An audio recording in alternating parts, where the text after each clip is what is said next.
DAZN is the home of boxing, with over 150 live fights a year. It's over! There's no way back from this, surely!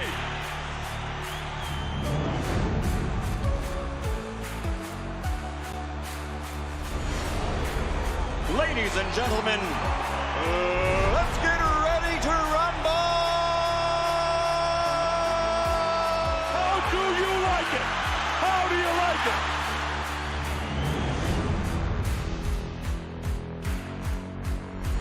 That is unbelievable. These guys will be legends in their own country, but also in the international basketball world forever. That is what sport means. That is what the EuroLeague trophy means.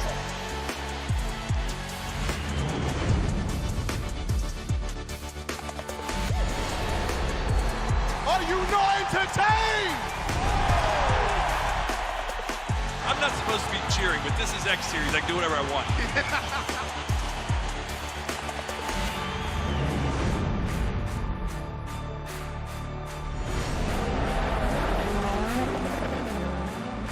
Everything is difficult in this life, so still you need to be on it.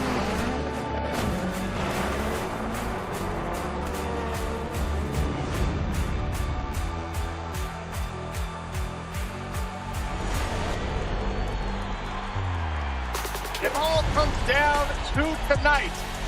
Don't miss the biggest night in MMA. PFL is more than a fight.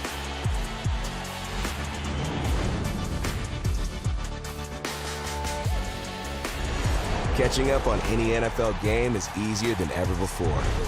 Looking to the end zone for the win! Oh my gosh, one of the great games you'll ever see.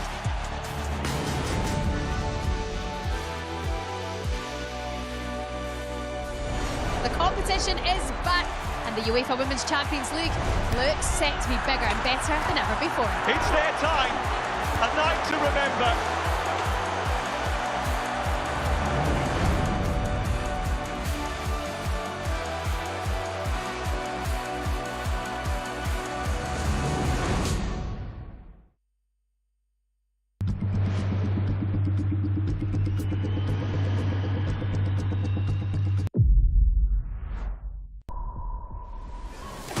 Shot. A terrific performance from Peter McGrail.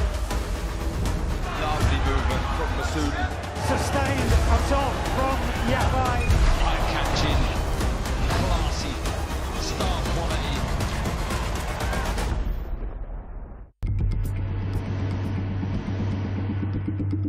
Real-time stats and scores have arrived on your DAZN app. Follow your favorite teams and competitions from over 500 leagues and cups with instant updates so you never miss a big moment. Get even more from your daily destination for sport. Sport never stops on DAZN's live channels. The biggest names and moments streaming 24/7. NFL Network, the plays, the stars, the drama. Red Bull TV, extreme sports, extreme action. Matchroom boxing. Knockout after knockout all day, every day. PDC darts, precision under pressure. That and so much more with dedicated live channels on DAZN. Greatness comes to DAZN this summer. The world's best players will be summoned together to decide the greatest club on earth. Vinicius, great chance to score. Goats will battle Wonder Kids. Fire will meet ice. From Boca to Bayern, PSG to Palmeiras, 32 clubs from across the globe will compete to be crowned Rodrigo, what a strike that was. world champion. And this summer, Haaland won't be watching from home, but you can on DAZN. In every country in the world. FIFA Club World Cup. Watch on DAZN from the 14th of June. DAZN is the global home of women's football. Let's go! Bringing you the best live games. On my team. With the biggest stars battling it out in the biggest competitions. Cue the chaos! First blood in the title decider! Would you believe it? Goodness me! Witness every season-defining moment. The stuff of champions! Live and on demand. Only on DAZN. the UEFA Women's Champions League final. Barcelona at their glorious best. Mariana Candete! Brutal from Arsenal. How fine will the margins be?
What most stood out for you? What did you enjoy about the football that we saw on display? Well, I mean, as a former goalkeeper, 18 goals scored is not sort of what you're after, but, it's fast and furious. It's a smaller goal, it's smaller dimensions on the pitch, so you can, as a goalie, you can ping the ball forwards. I like the fact that there's no offside, so that you can goal hang a little bit. I love that. Yeah, because if I'm a goalkeeper, I'm ready for that. I've got to be. It's another element to think out, and it's quite interesting actually watching the forwards kind of having to compete with their brains and what they're trained to do in not stepping offside. I was surprised no one went and stood on the goalkeeper. You're right. And just stayed in that offside position. We're seeing some of the highlights from day one here. And again, it was just so crackers exciting. of shots. The goals were great. I mean, they were absolute bangers, and I think the standout player was Giuliano from Roma.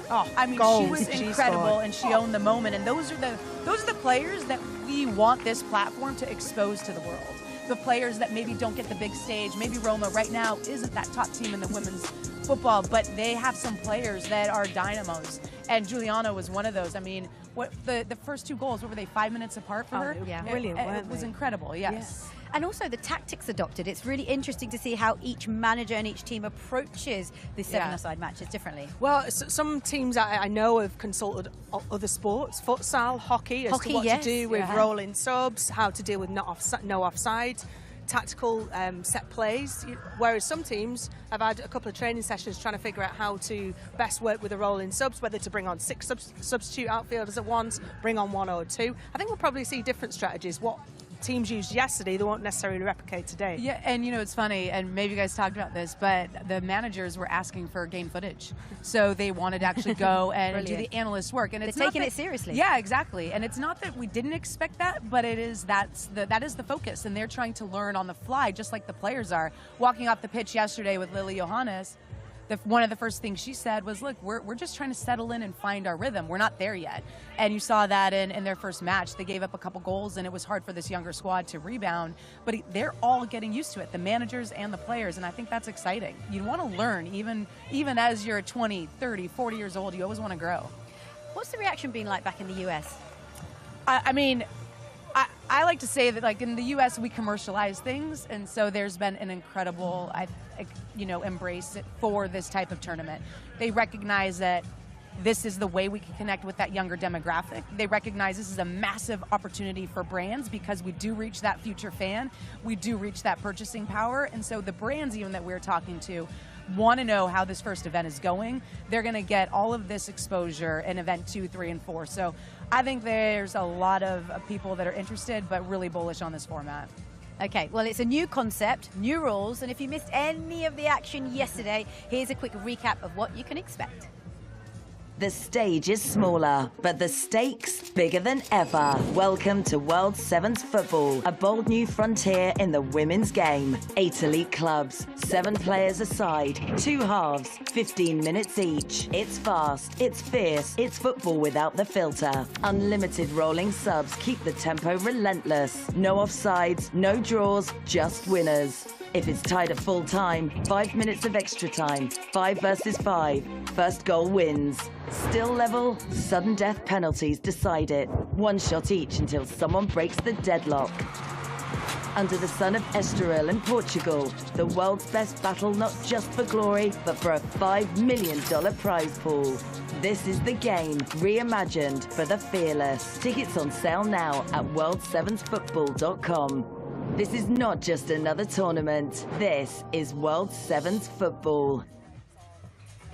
So 5 minutes extra time, the golden goal wins it. What a fantastic rule. How much would you have liked to be part of a match like that? I was itching. I was on co-coms yesterday to be able to talk through extra time and it go down to 5 players and the game open up and then to go to penalty shootout. But it didn't happen. It will happen, I'm sure. I'm sure it will. We need it to happen. I want it to happen. I was praying at the end of the day. Benfica had a chance to come back. I think next event we make the matches longer, by the way. Yeah. I think we go 20-minute halves. It must have been a fun process going through the rules and how you would sort of format this whole tournament. I mean, when you get to create something from scratch, it's pretty incredible. And even just the way that we're integrating the clubs into the experience, it's a blank slate, and there's beauty in that. And I think that's one of the beauties of the women's game is that we don't have to be held to the history that we've had on the men's side. We can be more nimble, we can adapt and create structures like this that we think are going to elevate not only the status of women's football, but grow the brand, open the market for these clubs. Can I ask a question? After the tournament, will you consult with the teams and players and figure out what sort of rule changes they might want to see to enhance the tournament? Absolutely. And we have an incredible advisor group, as you guys know, that is helping lead that process and just setting up the rules. They're always going to be a sounding board and guiding us and steering us in the right direction. But that's pivotal. That's fundamental to this value proposition. It's working with the clubs and the players to make sure this format is really integrated in the way that they want to have it, be additive to their environment. And also, I was thinking, with the new rules, there's no offside, of course, which must be really difficult to train for when you're so used to having to make sure you're not offside. And no VAR, by the way, which is actually quite a relief. Thank goodness, yeah. The offside one was certainly one from the commentary position. You're looking at centre forwards kind of holding their runs to ensure they're not offside, and then their brains slowly realise that I don't need to hold my run, I can just keep charged towards the goal. And defenders sort of, ensuring they goal side, so they're holding up. All that goes out the window. It's great. It's the gamesmanship, right? It's messing with your defender. That is always going to be a core fundamental in football. But we've got to see it more on display, I think, today. And I'm sure we will. Okay, now's the perfect moment then to take a moment to have a look at the group standings and how the teams will stand after day one. So the stage is set for day two, and of course this is a very, very important day because by the close of play tonight we'll be down to our 4 semi-finalists. So Man City, an underwhelming club season. Well, they didn't underwhelm yesterday, did they? They topped the table with a point ahead of Bayern Munich, who were also fantastic in their match. Ajax and Roseng&aring are third and fourth respectively. Let's just roll on to Group 2 and show you how the standings in Group 2 look. Now, it features, of course, Manchester United and Paris Saint-Germain. They top the group. AS Roma, Alessandro Spugna's side are third. And Benfica, I'm sure this must feel a little bit like a home tournament for Benfica because they have lots of fans, of course, from Portugal here. And they're hoping to get some points on the board today. Of course, every team will play twice. It's a really exciting format, isn't it? It is. When Laura Martin scored yesterday for Benfica, that was absolutely brilliant. It was a lovely goal, lovely little cutback. That was my moment of yesterday. Let's talk about moments, favourite players, standouts. I know it was really difficult because, Ali, you were left, right and centre doing so much, but was there a particular moment you enjoyed the most yesterday? It was Giuliano. By the way, I missed the goal where the player took her jersey off and celebrating. Yeah. That might have been it, but I missed it. Wasn't it? So I can't claim that one as my own, but it had to be Giuliano from Roma. And watching them play, I thought they were really entertaining, and they could be one of the dark horses of this tournament. And I do expect big things from Ajax today, so we'll see. Yeah, absolutely. A reaction from Ajax, perhaps? Oh, gosh, absolutely, yeah. I mean, they're young players, aren't they? And they've got some real quality in it. And it just took them a while to figure it out, whereas their counterparts, their opponents, after half-time, figured out what they needed to do to get this game won, and they did that. But my moment of yesterday was Tuva Hansen. Even though she whipped her shirt off in celebration, and what I love most about the rule change, being able to change whatever rules you want, is the yellow card is rescinded. As many shirts around your head as you can get going on. I want to see some celebrations. Exactly. We celebrate joy. Yes, exactly. And why not? Celebrate every moment, right? So let's talk about Manchester City because they're first in action today. It was a very impressive 4-0 victory, wasn't it, Rachel? What impressed you most about the way they approached the match? They just took the lead and were never out of control. Caroline is a natural futsal player, Brazilian. Joined Manchester City in January, and she figured it out. They were first on the pitch, and they were almost a shining example of how to play this format of football in 7-a-side. She was one of the players who was hanging on, not necessarily the goalkeeper, but nearly on the byline, so stretching the pitch, causing a defender a problem. Do I step back and mark her, or do I kind of hold my line as it would have been? So she was my standout performer for City. But it'll be a different prospect today. And we're watching about the highlights yesterday. Of course, they got off to a really fantastic start, didn't they? Yeah. It's a lovely low and hard strike. And what we're talking about in comms is that the long ball in the air, that doesn't really work in this game. A bit like futsal, it's a heavier ball in futsal. It's not here, but playing the ball on the ground so you can control it, fast feet. And look at this for a little zippy it's play so there. Good. It's just the quick one too, right? The movement immediately after the pass from Caroline. She was one of those players that you circled on the team sheet when you saw the rosters come out, knowing that she'd be able to perform in a match like this. Suits her style. It really does. And here she goes again, just driving, getting it behind the defender, and that lovely last touch cuts off the defender, eliminates her completely, and then it's just a simple 1v1 with the goalie. But I think it's a different proposition today, let's be clear, with this Ajax team. And Roseng&aring, they were sitting back a bit, and I think that, lended itself to Man City getting comfortable quickly in this tournament. Well, Man City like to dominate possession, and they certainly, as you said, Roseng&aring just sat off them, allowed them to dominate possession. You've got players like Jess Park, and Caroline particularly, who the ball stuck to their feet. And Fujino as well, right? Fujino got the opener, yeah. Ayumi for the fourth goal for them to really seal the deal. But they're technical players who like to have the ball at their feet, and that suits the style of sevens. Yeah, and this sort of a match and this sort of a format really suits some of those players. We enjoyed every moment of it, and we're hoping for more of the same today. And I'm sure so too is their manager, Nick Cushing, who's standing by with Alex Aljo. Nick, day 2 here at the World Sevens in Estoril was a great first day for Manchester City. What can you take from yesterday going into today? First up, Ajax. Well, you know, we scored 4 goals. We didn't concede any. We do that again today. We give ourselves the best chance of proceeding. So, really good performance yesterday, but we know Ajax and Bayern Munich are going to give us problems. But I'm excited for the day. How pleased were you with how your players adapted so quickly to this new format? Yeah, it was, you know, we'd had some chance to practice it, but it sort of went the way I thought it would. The attacking players really enjoyed it. They get the opportunity to sort of show their skill and show how, you know, how much of a threat they have, and, you know, we'll need the same today. What's your message to them? More of the same then? Yeah, but I do think work rate is really important. I think if somebody switches off, if you get a moment where somebody is tired and doesn't run, the opposition will expose you. So you got to work hard against the best teams, but you've also got to go and enjoy it and show the quality that you've got. How much are you enjoying the event, the spectacle, the DJ, the sunshine? That's amazing. It's really enjoyable. It's really exciting. I think, you know, I'm here as a coach. I'd love to be here as a fan as well. So it's really, really enjoyable to be part of. Today we've got to make sure we play our best football. Nick, thanks so much. Good luck. All the best. Thank you. Thank you. Thank you. What's there not to enjoy, right? They enjoyed every minute of that, so did we. It's interesting that he said that the attacking players really enjoyed it, but for a defender, for the defensive players, do you think they enjoy it as much? I think they probably like to see the play in front of them more, and that just doesn't happen because you've got players storming at you, because every sort of few minutes you've got players coming on to maintain the intensity and the speed of the match, so that ain't going to suit a defender. But on the flip side, I'm watching these center backs step up and rip shots, and they're going, I'm never this close to the goal. I love this. Now they get to be attackers even though they're on the team sheet as a defender. So I think there's that value proposition. What's interesting, no penalties. No real hard challenges in the box.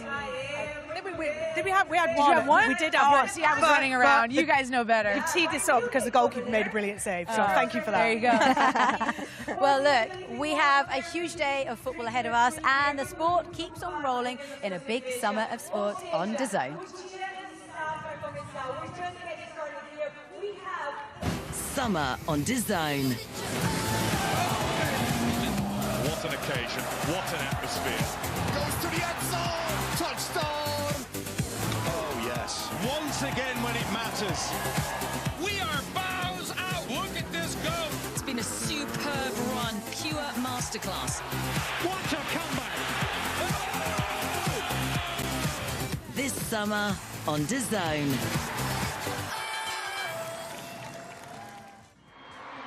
Here we go then. What a noise. Scoring yet again, Equipayo for Barcelona. The Emirates roars its approval. Mariona! Oh my words! Glorious! Wow! Aitana Bonmati! It's Alessia Russo! Claudia Pina again produces. Brilliant Barcelona blow Chelsea away. Arsenal are on the way to Lisbon. Well, ahead of the big one on Saturday, please make sure you catch our UEFA Women's Champions League preview show filmed inside Lisbon's Estadio José Alvalade as our top pundits break down all of the key talking points ahead of Saturday's big final. We cannot wait. It's the biggest game in the women's European football calendar. Arsenal against Barcelona. I'm sure you will not want to miss a moment of it. All of the coverage is on DAZN Live, and the coverage starts an hour before kickoff, so make sure you do not miss it. How much, Ali, are you looking forward to the Champions League final as well? I mean, this is the week of women's football, right? This is an incredible week. So looking forward to that match. You know, can someone slay the dragon? That's the question. Okay, well, look, we're going to talk and about that I'm not more. an Arsenal fan, so... Yeah, no, look, we're going to talk about that more throughout the course of the day, I'm sure. But now it's time to hear from the Ajax manager, who is standing by with Alex Aljo. Yes, former Ajax player and a current assistant coach of the women's team, Sonny Saloy, joins us now. Sonny, a difficult first match for Ajax. What's the mood like going into today? No, we have this morning we talk about the game from last night, and this morning we need to win. Or this afternoon we need to win 2 games to play the finals. What positives can you take from yesterday? I know it wasn't the result you wanted, but what are you taking into today? We need to be positive because, you know, there's a lot of things going on the pitch. It was a lot of mistakes because mistakes, they punish us. Today we talk about the positive things, to do the things where you are good in. and it's creative, individual, scoring goals. You have a very young team. How good an opportunity is this tournament for those young players to show what they can do? For those girls, or these girls, it's amazing because, you know, there's a lot of competition, a strong competition. And some of the teams, and most of them, like Bayern Munich, they are smarter. And we need to find out how smart we need to do on the pitch against stronger teams. So you think your players can learn a lot from these 3 days? We need to learn a couple of years, and then we need to succeed in the next years. That is our also philosophy. We need to always playing for winning, but you cannot always win. As you know, and you learn from losing games. Yep, absolutely. Well, Sonny, good luck to you today. All the best. Yeah, thank you so much. Okay. Great to hear the thoughts there of the assistant manager, Sonny Saloy, and he explained actually at the top of that interview how it's really must-wins for Ajax from now until the end today if they want to make it through to the semi-finals. Yeah, and if they want to take home $2.5 million, they better win. So you're exactly right. But young squad, and that's also what this format can provide is learning opportunities. You heard him say it. You know, you were just mentioning it as well. I mean, the speed of thought, you know, that comes with wisdom and age, and some of those players will have to grow very quickly. And actually, it's a really good point you make there about the young players. This tournament in general is a really, really good opportunity for some of the younger players and the newer players in the ranks to really stamp their mark on the game, and it's like a showcase for them. Well, it is. It could be a shop window for the coach. It's an opportunity, like you said, to allow some of the younger players to compete against, you know, some of the best female footballers in the world, arguably, certainly the best in Europe. And about the speed of thought in a congested area, in a tight area, you have milliseconds to make that decision. And it's all about reading the scenarios, making a decision before the ball even comes into your feet. So a great schooling for all the girls. It is, and I'm sure we'll see the best of Ajax for sure as they will take on Manchester City very shortly indeed. Right, it's time for a break, after which we'll head live to the action. It's a good time to take a break because I think we're just about to get soaked by the sprinklers. So make sure you do not go anywhere. We'll see you in a few moments' time.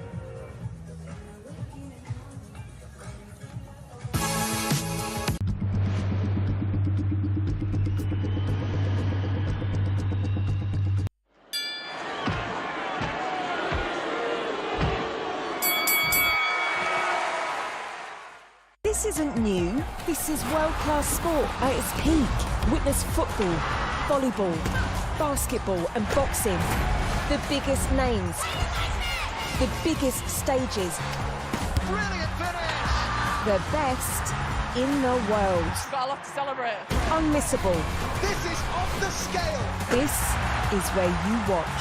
Written in the stars! DAZN is the global home of women's sport.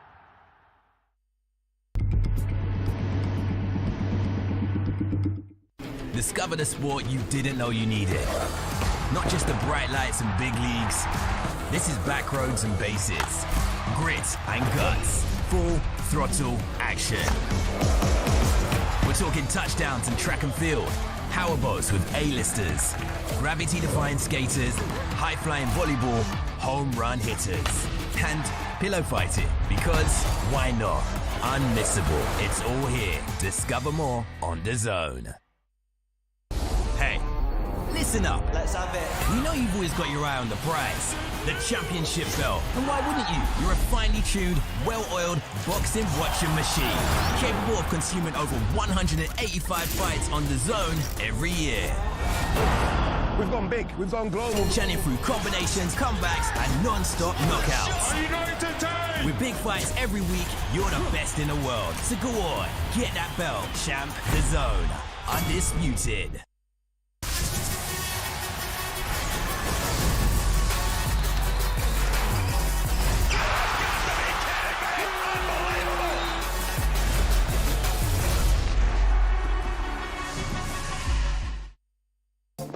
Live golf on DAZN.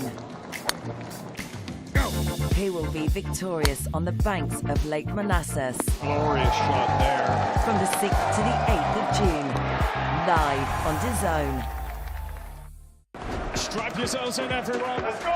National League has a new home. We've got lots to look forward to here on DAZN. All of the matches. The early shot is a really good one. All in one place. It's a great ball. It's a super goal. live or on demand. Fabulous. Available on any device. Has a go and scores majestically. It all starts here. National League TV now on DAZN. Sign up at DAZN.com/NLTV.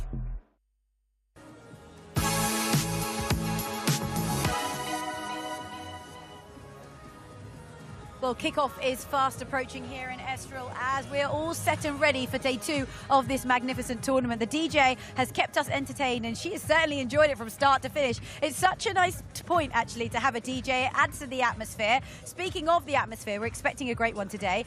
We didn't get to talk about Ajax too much. What are you expecting to see from them today?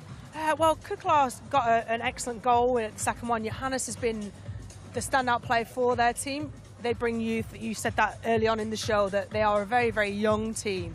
They will have learned from that. They will have analysed, as the coach mentioned, analysed the performance, and they also know exactly what they need to do today to progress. They're going to have to take risks. And so that's going to be the interesting thing to watch play out over the course of the next 30 minutes. They're going to have to take risks. They have to beat this Man City squad, and they're young. So can they balance that risk with not giving up anything early to give Man City that momentum? That's what I love. I really love the fact that we just saw the players lining up and having a little dance on the spot. That's what it's about. When do you ever see that in football? Well, look, we are fast approaching this game. The players are ready, the fans are ready, the DJ's definitely ready. So let's kick things off in the company of our match commentators, Amelia Pereira. But first, it's Jackie Oatley. Thank you very much, Seema, and welcome to day 2 of the action in this inaugural World Sevens football tournament in Estoril. We're about half an hour or so down the road from the capital city of Lisbon, and our DJ Crystal is about to introduce our first group of players. And our first match today, Manchester City versus Ajax.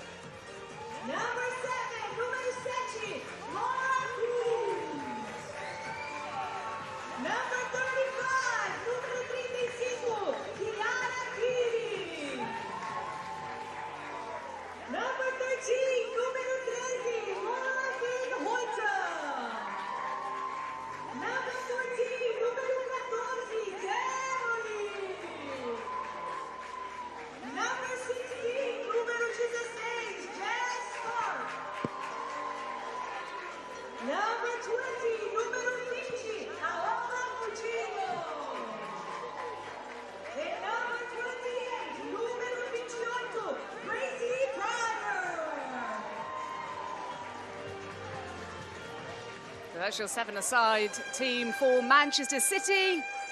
And now for the Dutch Giants, Ajax.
Well, this is a very different tournament from probably anything you've ever seen before. It is fun. That is the main vibe here in Estoril. The players appear to have loved the action yesterday, loved the fact that it was so different. They could interact with each other. We have VIPs in the stands across the way from us.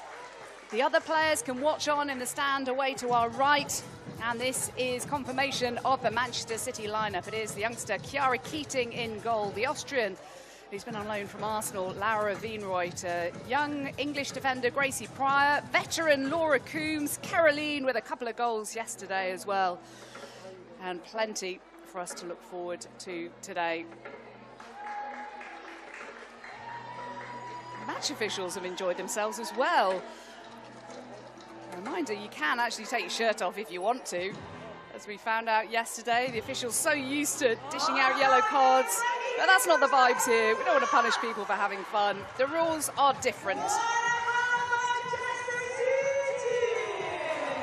A reminder, it's 30-minute matches, 2 halves of 15 minutes each. There is no offside. There can be no draws. We've not yet gone to sudden death extra time and therefore not yet gone to sudden death penalty shootout. But that's bound to happen in due course.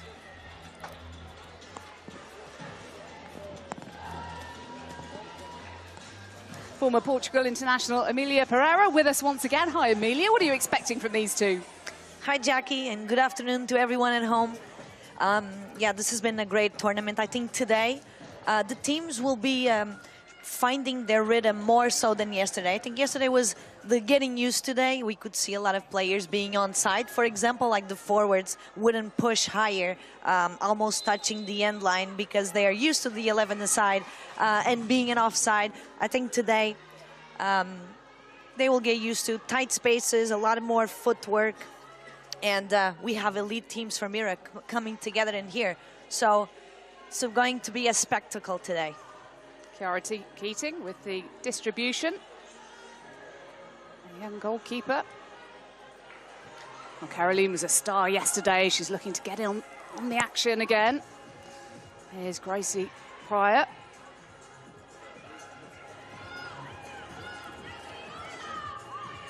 Let's not underestimate Ajax. Absolutely. Young players from the academy, most of them, but very talented. And here's one of them. Yeah, Lily Johannes, 17 years of age. 4 caps now for the US women's national team, the only non-Dutch officially, although she moved to the Netherlands when she was just 10 years of age, when her dad got a job there. So she had a big decision to make as to who she was going to represent. And here's Jess Park, the young England international, a player we picked out early on yesterday as someone who could be a star here. So to Fujino, who scored yesterday, a lovely finish from outside the box. Yeah, first goal of the tournament. Fujino had a great day as well yesterday. A lot of quality in her footwork, creative player. So this is kind of her, where she feels the most comfortable, I'd say. It's the players who can make the most of being in those tight spaces that have tended to prevail. Absolutely, and now we can have the short corner. Fujino into the area. Coombs was in there. Now here's Caroline, former MVP for North Carolina Courage in the United States. Suffered an ACL injury, missed the best part of last year, which was a real shame for the league as much as anything. Absolutely, glad to see her back.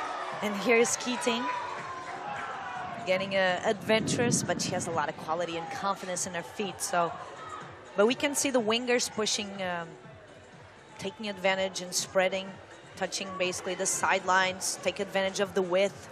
Well played by the keeper.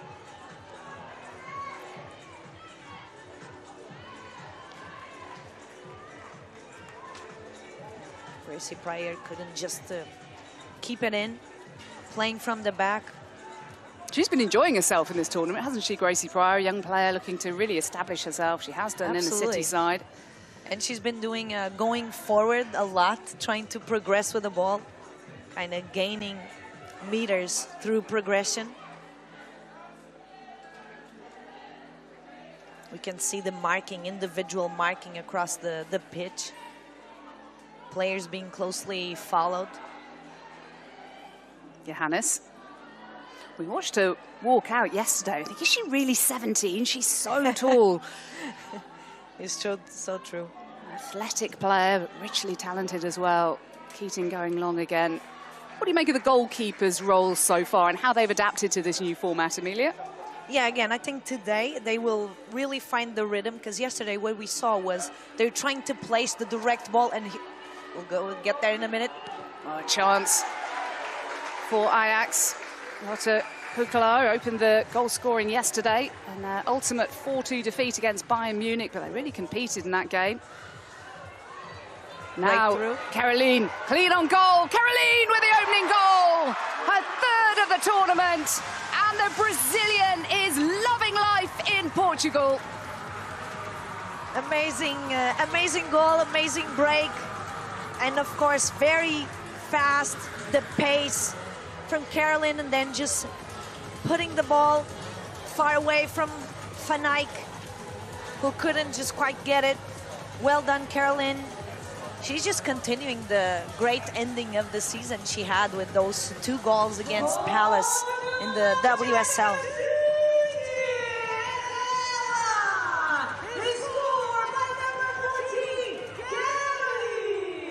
Kagman, former Everton and Brighton player. Yeah, the Keukeler did great in making that movement to be the proximity movement and then run off the ball.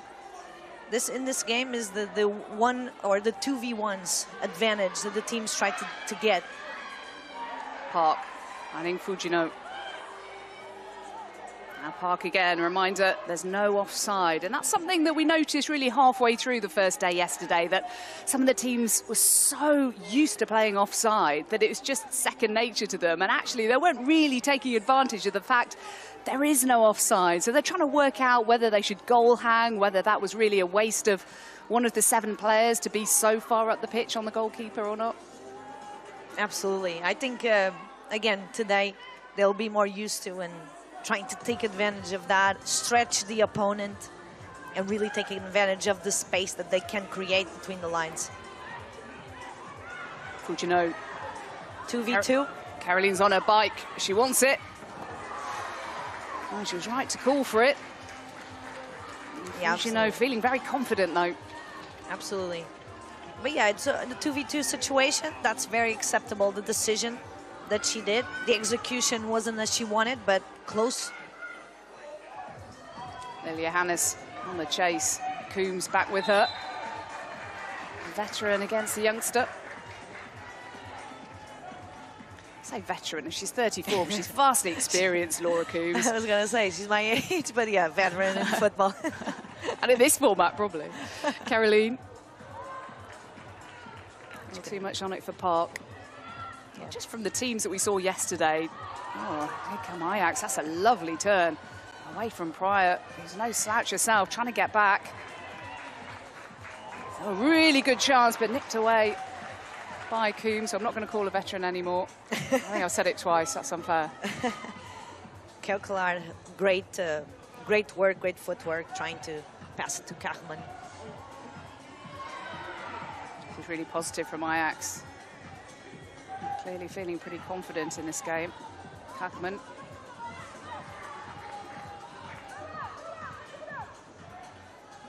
Van Gool with a throw-in. Caroline, you sense the excitement whenever she gets the ball. She's so direct as well, isn't she? Always facing up on goal, wanting to make a run. Yeah, and Cardinal was just very close to her. She was in the middle of 4 opponents. Park for City, deflected, corner. Reminder, there are rolling substitutions. So Bo van Egmond coming on, and Lilia Hannes gets a rest. Very much a squad effort here. Absolutely, it's intense. It's fast, attacking football.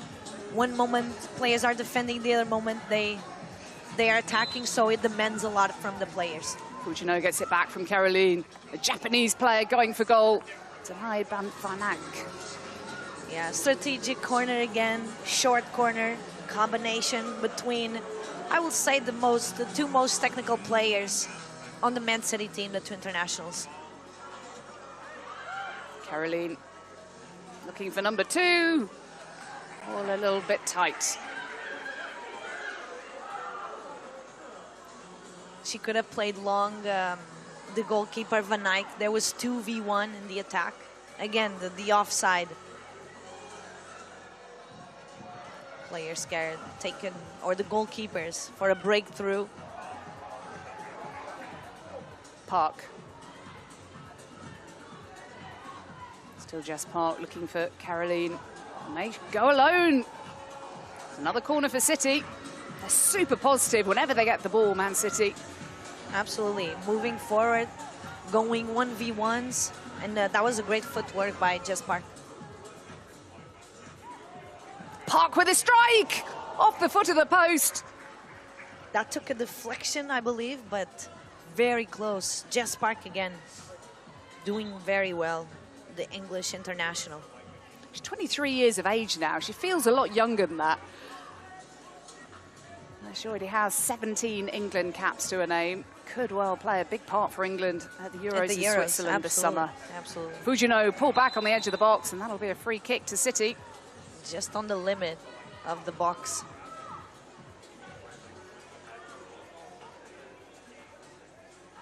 Let's see if it's going to be Fujino. There's 3 players.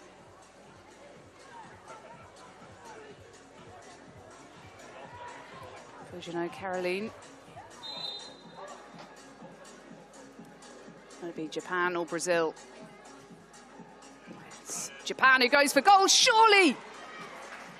Lincoln Brown denied by Van Eyck. Good save by Van Eyck and quick reaction to that second ball. There was a lot of players in front of her. That was certainly not an easy shot. Good. Couldn't quite get that combination. Park. Too much on it for Wienreuter, who herself has come back from an ACL.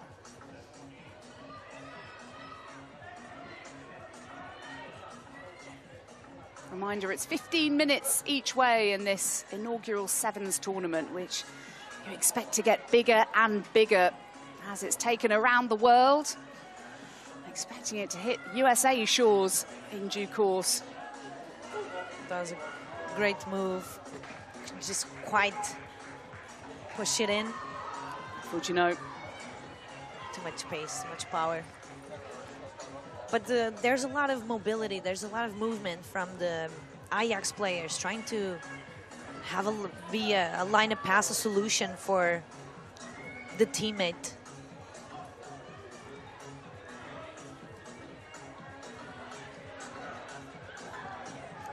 DJ Cristal is playing throughout the game here, and it really has added to the vibe as Lily Hannes back on the pitch, back in the action, looking to get on the score sheet.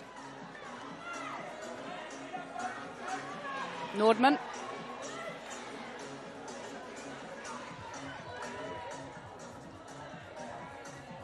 Now Johannes turned really well. Lincoln Brown brings it away for Fujino.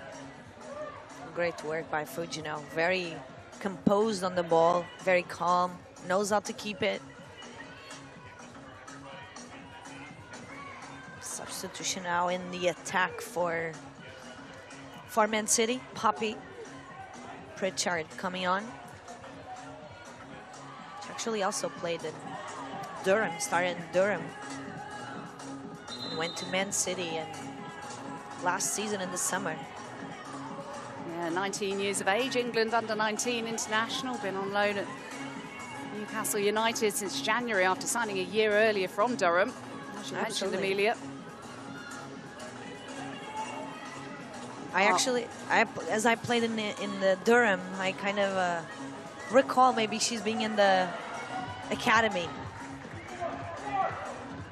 Oh, this is promising again from Ajax. It's just that final ball that's lacking. Yes, the last pass, the execution, connecting in the last third.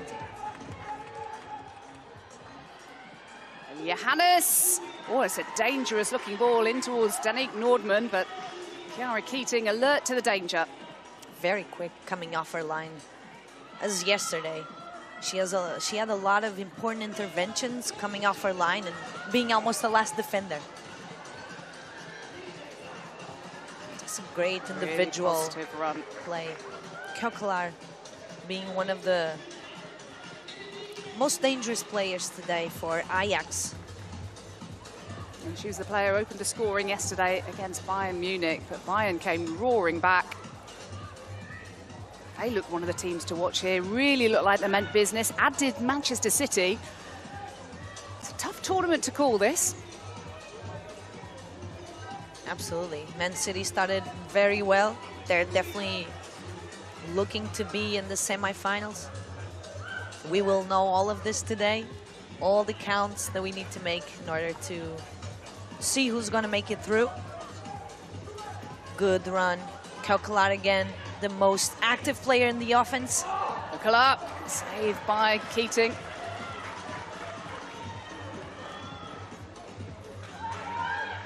Manchester City so far doing enough to keep Ajax at bay.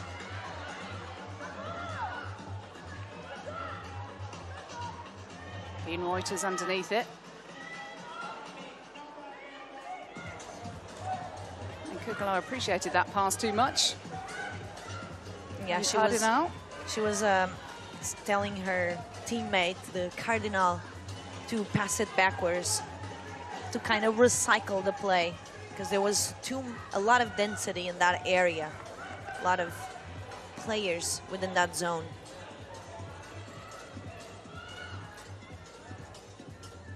Two V1s.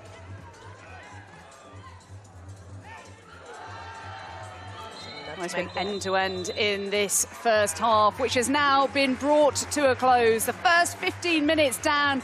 We'll have the second 15 minutes in a few moments after we've had analysis from Seema and the gang, and that's coming after this short break.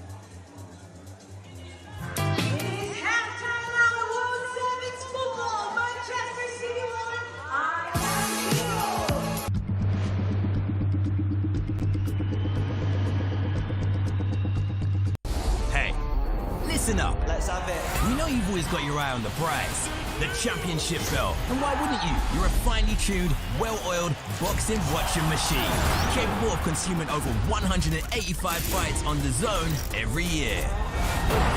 We've gone big, we've gone global. Chanting through combinations, comebacks, and non-stop knockouts. With big fights every week, you're the best in the world. So go on, get that belt, champ. DAZN, undisputed. This isn't new. This is world-class sport at its peak. Witness football, volleyball, basketball and boxing. The biggest names, the biggest stages. Brilliant finish! The best in the world. Got a lot to celebrate. Unmissable. This is off the scale. This is where you watch. Written in the stars! DAZN is the global home of women's sport.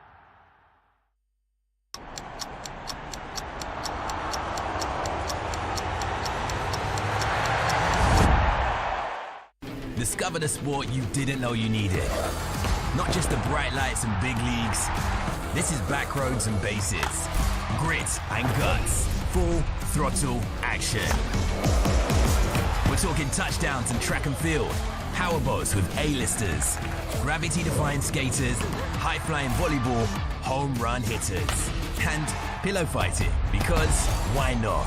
Unmissable. It's all here. Discover more on DAZN.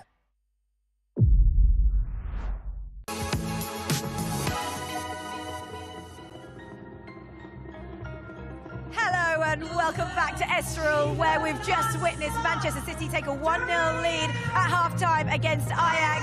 It was a brilliant first half, plenty to discuss. And let's get straight to the thoughts of Rachel Brown-Finnis and Anita Sante, who joins us as well. What did you make of the first half? A lovely neat finish from Caroline. She just took it in her stride and just redirected it. Manchester City look a little in control, but nowhere near as much as yesterday when they went out and won 4-0 in the opener. Ajax are on it today.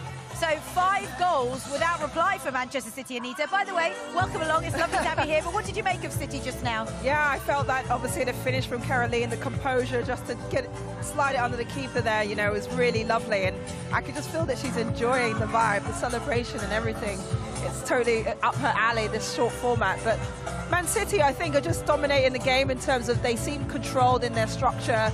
They seem quite happy to drop off in their own half when Ajax have the ball and bank up and be ready to sort of nullify them to shots from distance. And again, Fagino had a chance earlier in the first half to try and get a shot away But, you know, this is, like, as Rachel said, a very close contest. You know, Ajax are firmly still in this game. They're showing a lot of physicality in it. They're trying to build up through Lily Johannes and put her into good positions as well. But Man City have dominated in terms of shots and chances on target. But they're not putting them in the back of the net, so still at 1-0 and at half-time, you know that Ajax have still got plenty to play for, and they created opportunities of their own. Kiara Keating making a big save in a big moment there. But yeah, early signs dominated by City, but Ajax will take lots and lots of confidence from how they played, how tight they got up against Manchester City, and how they create their own chances. Yeah, let's not forget Manchester City beat Roseng&aring 4-0 yesterday. They were 2-0 up at half-time. Ajax have just contained them to the solitary goal. It's not over yet, Anita, by any means. No, not by any stretch. I think this Ajax team is a really youthful team, but again, it's small margins. Okay, back to the second half action. Will we see more goals? I'm pretty sure we will. Amelia and Jackie Oatley. Thank you very much, Seema. It is a quick turnaround here between the first and the second half, and we're expecting more end-to-end action here in a blowy but sunny Estoril. And if Ajax can fashion that equaliser before the end of this next 15 minutes, then we will have our first ever extra time. Sudden death extra time, no less, and potentially sudden death penalty shootout. You might have gathered we're all rather keen for that to happen. We don't care who wins or how it happens. We just think it's going to be an enormous amount of fun when it does. So Ajax trailing by just that 1-0. The Caroline goal and the celebration said it all, Amelia, that she is so enjoying herself in the sunshine here, but also with the vibe of this game and with the rules of this game. Absolutely. It comes together with her foot skills, her technique, the creativity that she has. And, you know, she speaks Portuguese, so I feel like she feels at home and really enjoying her game after, like you said, an injury last year. Really getting to her best shape and helping the team. That's the voice of Amelia Pereira, former Portugal international, number 10, formerly of Durham in England as well. Fujino, Caroline, oh, it smacked her in the face. That looked pretty painful. Rebound hitting her hard. That would have been the first nose goal of this tournament. Man City is currently playing with less one player. Yeah, that's a painful one. As Park goes along. That's a lovely finish from Jess Park, as her teammate Caroline was still recovering from that blow to the face. And Park has put City 2-0 up against Ajax. Amazing footwork by Park. Dribbled several players and then head-to-head with Van Eyck. Just puts the ball far away from the keeper. Well done for the English international.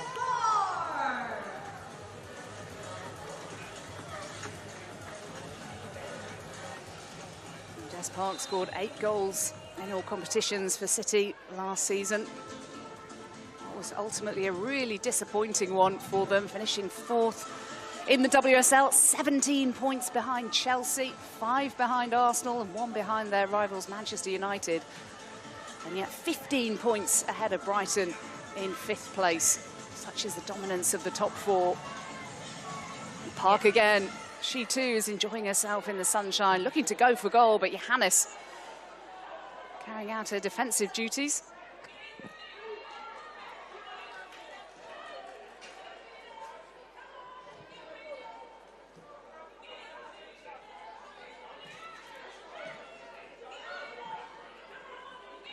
Just a back heel, Calcalar trying to do something different just because the Man City players are really close to their marker.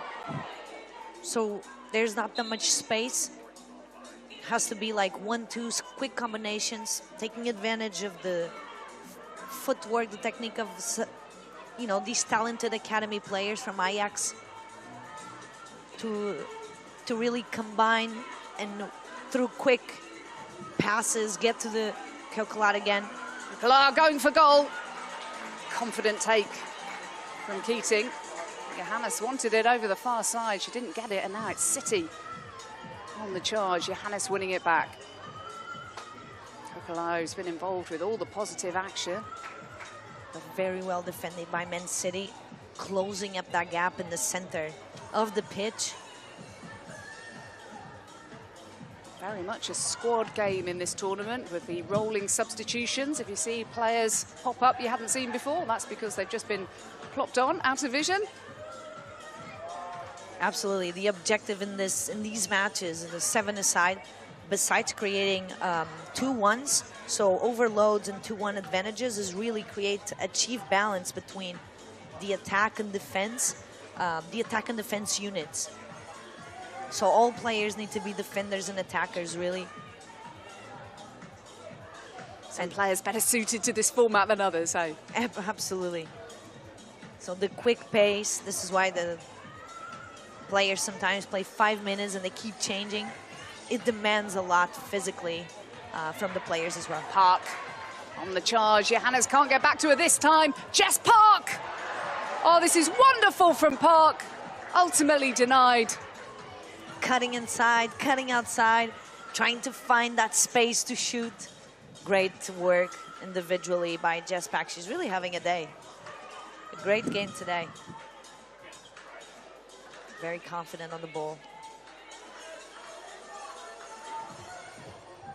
Nick Cushing, the interim head coach still of Manchester City. We'll have to wait to see what happens on that front. He says that he will be in charge of a team for pre-season, but we don't know whether it's this team. Will it be a men's team again after his spell in New York? Absolutely. It's quite some years in New York, at New York City FC. We have 2 interim head coaches today, by the way. Ajax are also looking for a new boss after Hestreen de Royce left last week after a year in charge. We have Dolph Rox, one of the best names in football. Dolph Rox in interim charge. Can Ajax get back into this game? They have just less than 10 minutes in which to do so. Yeah, it would be important to get a goal within the coming on to this window of 10 minutes left in the game. But we know it's so quick that everything can change. Now we had several substitutions, 3 substitutions. Van Kukela, Johannes, the 2 players combining to positive effect. Johannes over the top of everyone to substitute Van Egmond. So the subs can be used just for freshness, but they can also be used to discombobulate the opposition, as Paris Saint-Germain did last night. Now, what has City got here? Poppy Pritchard trying to make a name for herself in this competition, and in a Manchester City shirt, yet to make her full debut for them in regular football. Wienreuter. Good pressure by the Ajax team, not letting the Man City player get out of that corner. Lazel does really well. She's saying, hang on a minute, ref, that's clearly a pullback.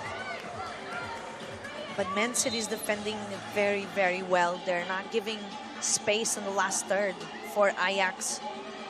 So there's not much space for Ajax. Positioning, defending, a lot of players behind the ball. Now what have they got? Johannes surely now! Well, Chiara Keating came out, she didn't get the ball. As Johannes was upended.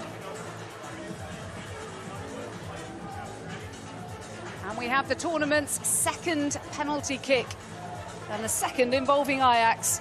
Yesterday was against them, saved by the goalkeeper, Van Eyck. Now it's Chiara Keating who'll have to pick herself up and try to save this spot kick to bring Ajax back into the game and set up a grandstand finish for us.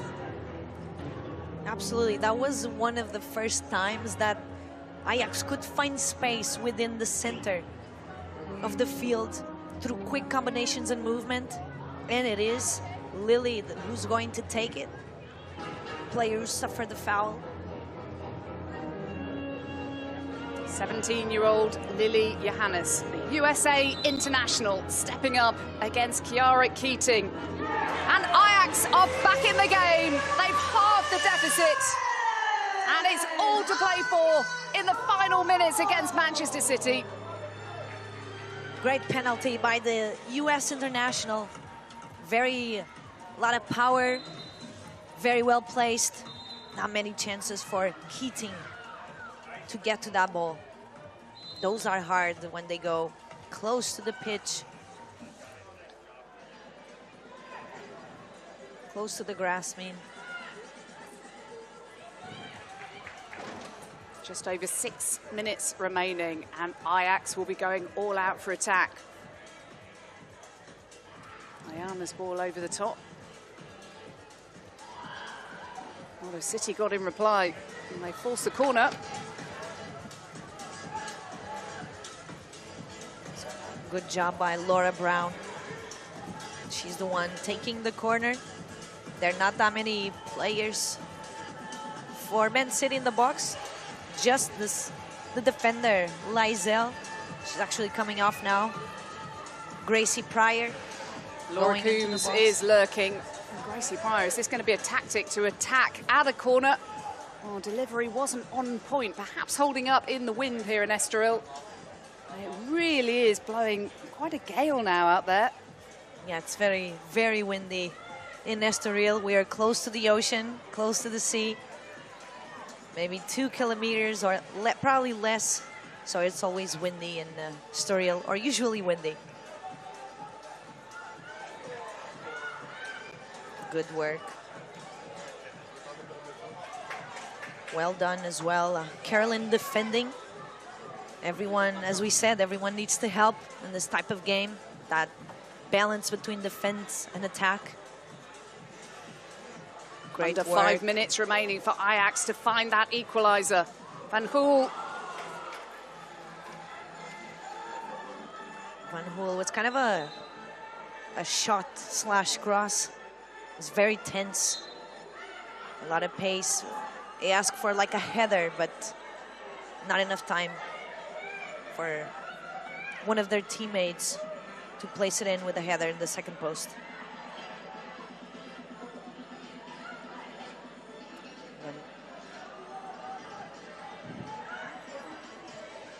Clock is ticking for Ajax. They lost their first match against Bayern Munich 4-2. They need something here.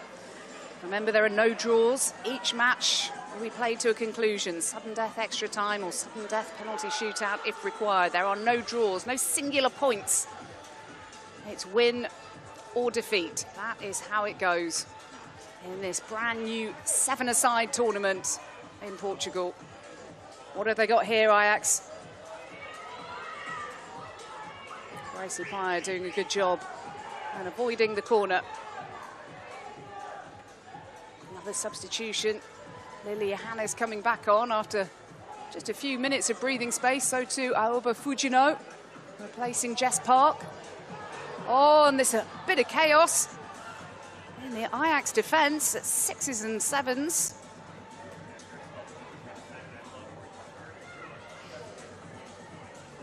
Quite enjoy the fact that you can use the substitutions to cause chaos in the opposition. Completely, with the marking, and we see often the individual marking.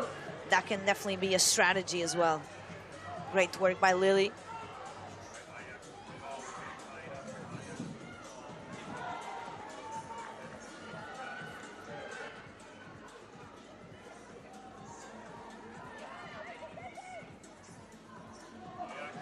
Johannes.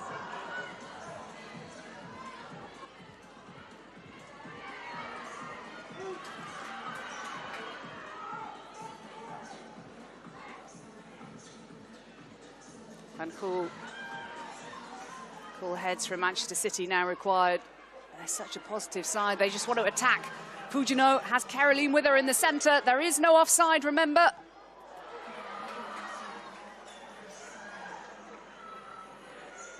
Two minutes remaining for Ajax. Kokala.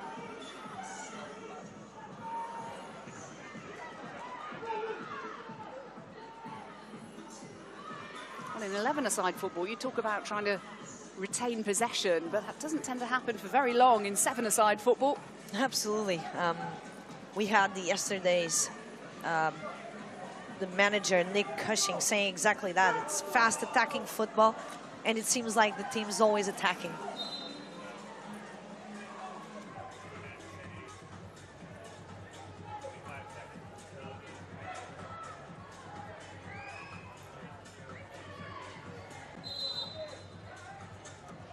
Jess Park coming back on in place of Linkilla Brown.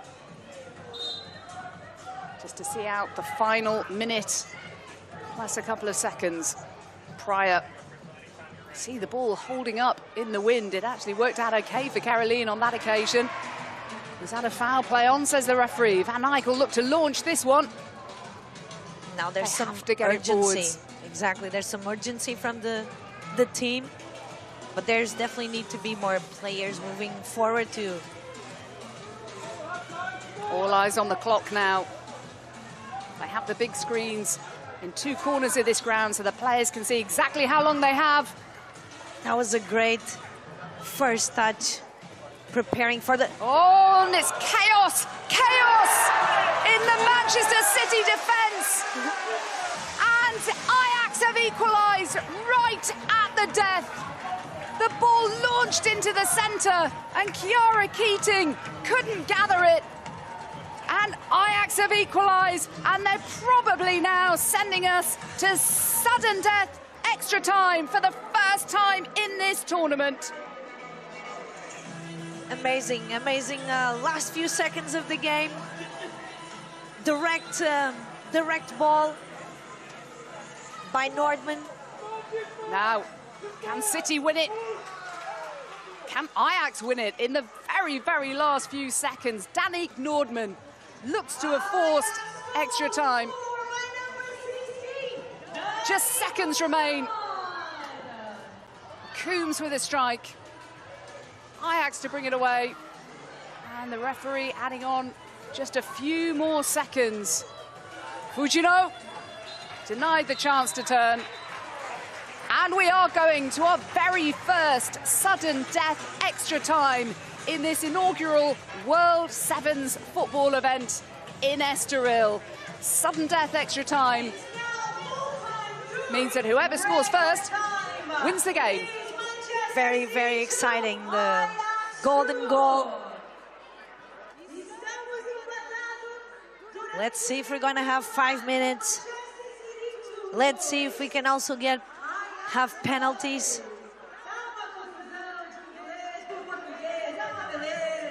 So instead of 7-a-side football, it's going to be 5-a-side football now in extra time. That is the rule here to make it extra exciting.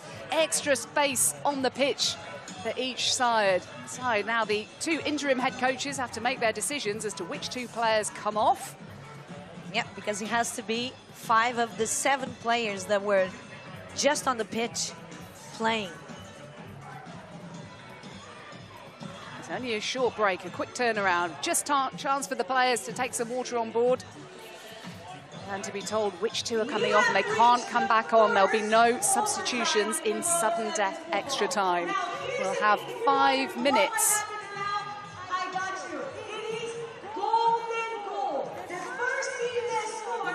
Rules just being explained here to the crowd. You can probably hear it.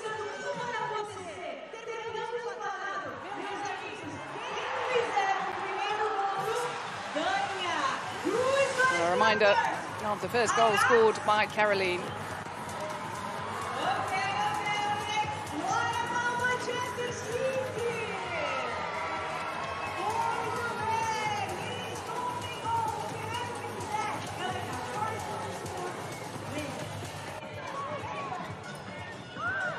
This was Keating's direct ball in towards Jess Park. Look at the footwork here. Beautiful from Park. Keating can take some credit as well for her part in it. She won't be too happy with the goal they conceded late on, though. Absolutely. But this was probably the individual play of the game. So no more substitutions can be made. It's 5 versus 5. And 5 minutes of sudden death extra time. Julia Hannes there with the penalty. Conceded by Keating. She won't be happy with her role in the goal as the ball was just launched forwards up towards Danique Nordman. Pure chaos. And as Keating couldn't get there, she was devastated to see it behind the back of the net with just seconds remaining. There was time for perhaps a goal for either side. It was City really who went for it, trying to win it again. There's the touch off the shoulder of Nordman, and that has sent us to 5 minutes of extra time. Next goal wins it. Stand by for some chaos. Fujino. Yeah, the formation here, or the structure, it's a bit, it's either 3-1, sometimes 1-2-1. It's going to be interesting to see how the players will be on the pitch. Certainly sense the nervousness in here. $5 million prize fund ultimately come tomorrow night. Yeah, all the players, on all the managers, the staff from each of teams, all standing. Park. Park's robbed of the ball. They're always looking for Lilia Hannes, aren't they? That was a no foul. Offside, remember. Foul suffered here by Bo van Egmond.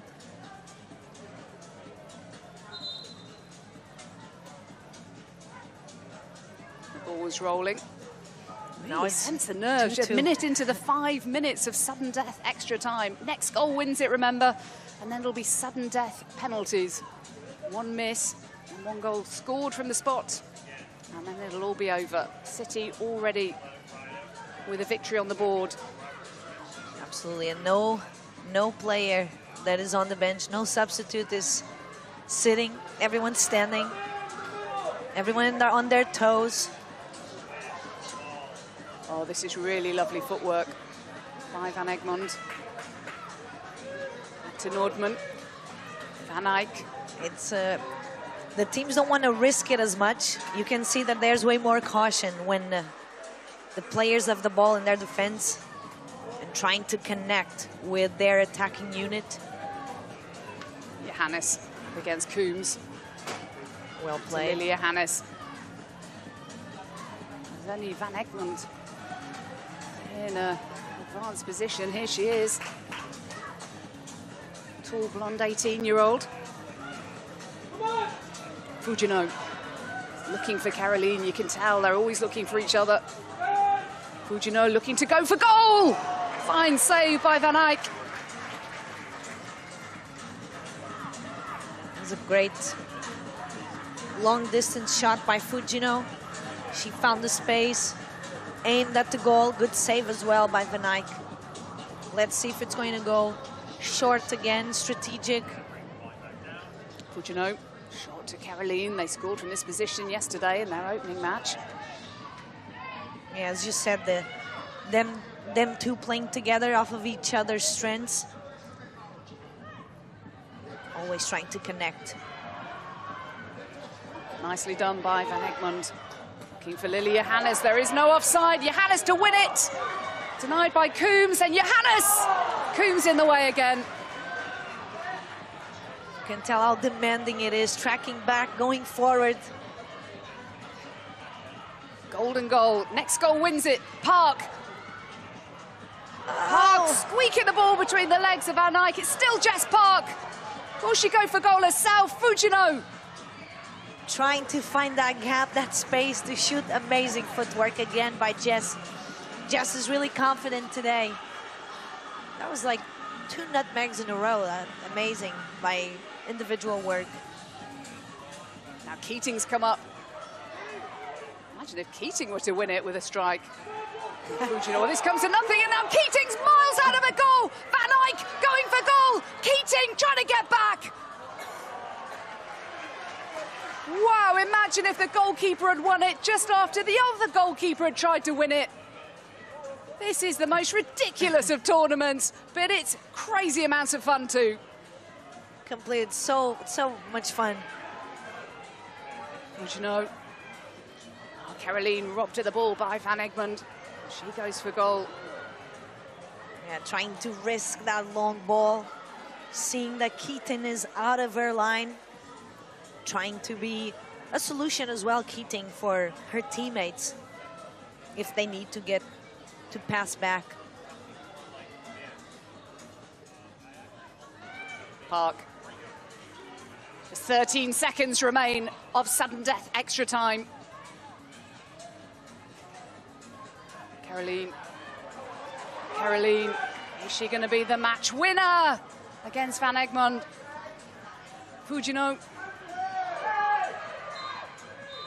And we are going to sudden death penalties for the first time in this tournament. Such drama in this competition.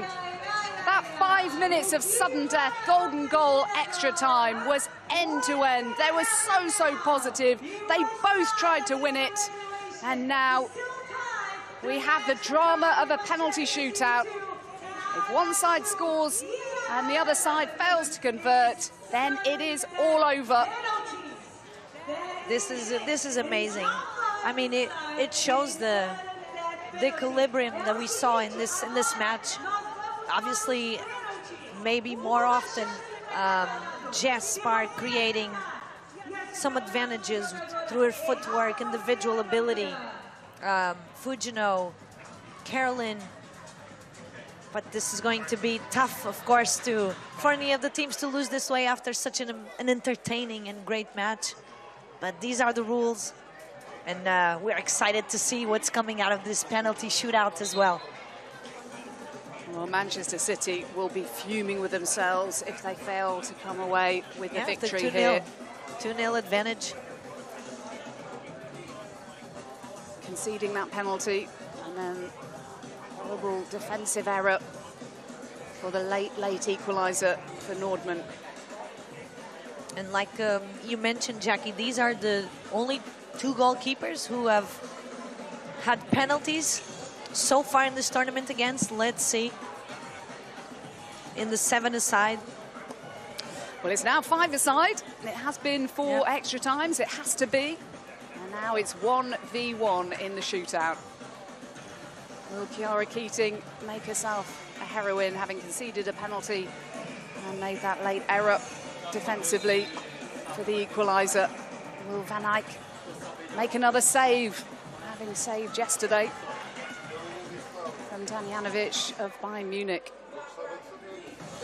Oh, we're completely neutral and our hearts are racing. Such is the excitement of this format, and it looks to be 17-year-old Lily Johannes stepping up first against the young England goalkeeper.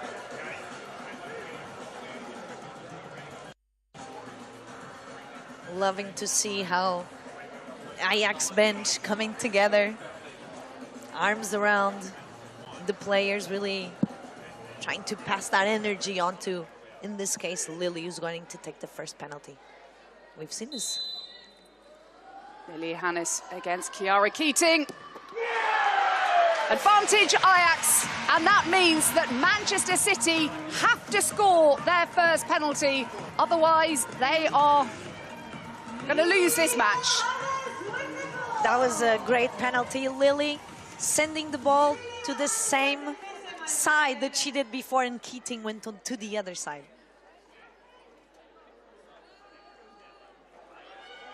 It is Caroline, who's been a superstar in this tournament so far. 2 goals yesterday, 1 today.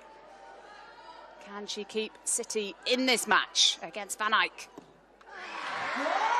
Comfortably done by the Brazilian superstar.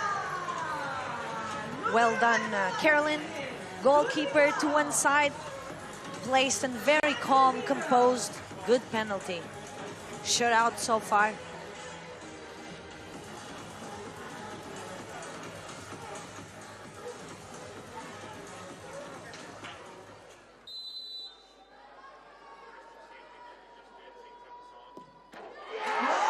Comfortably done again.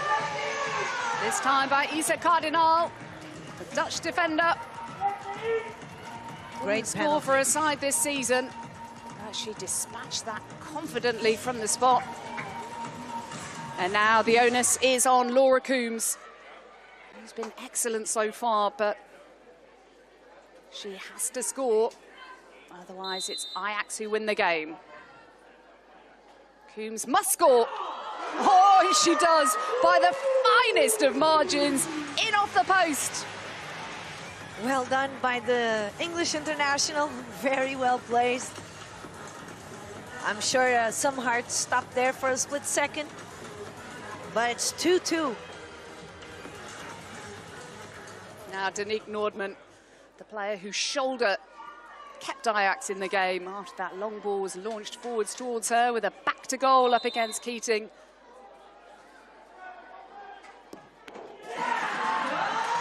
We have a full house so far. Another well placed with a lot of pace as well. Penalty. So far, all penalties have been very well taken. And now Fujino.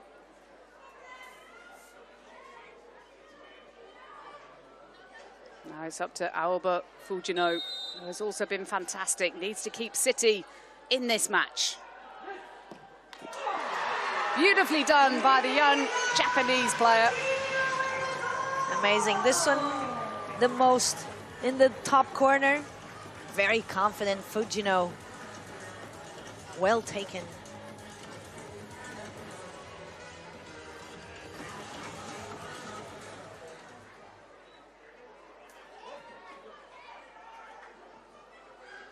Now it's 18-year-old Bo van Egmond stepping up.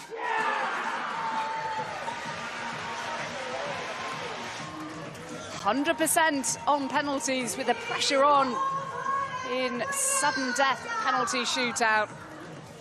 And now it's going to be one of the most, probably one of the better players in this game that we saw, Jess Park. Pressure really on the City players taking the second penalty. Each of them has to score to keep their side in the match. Park, beautifully done.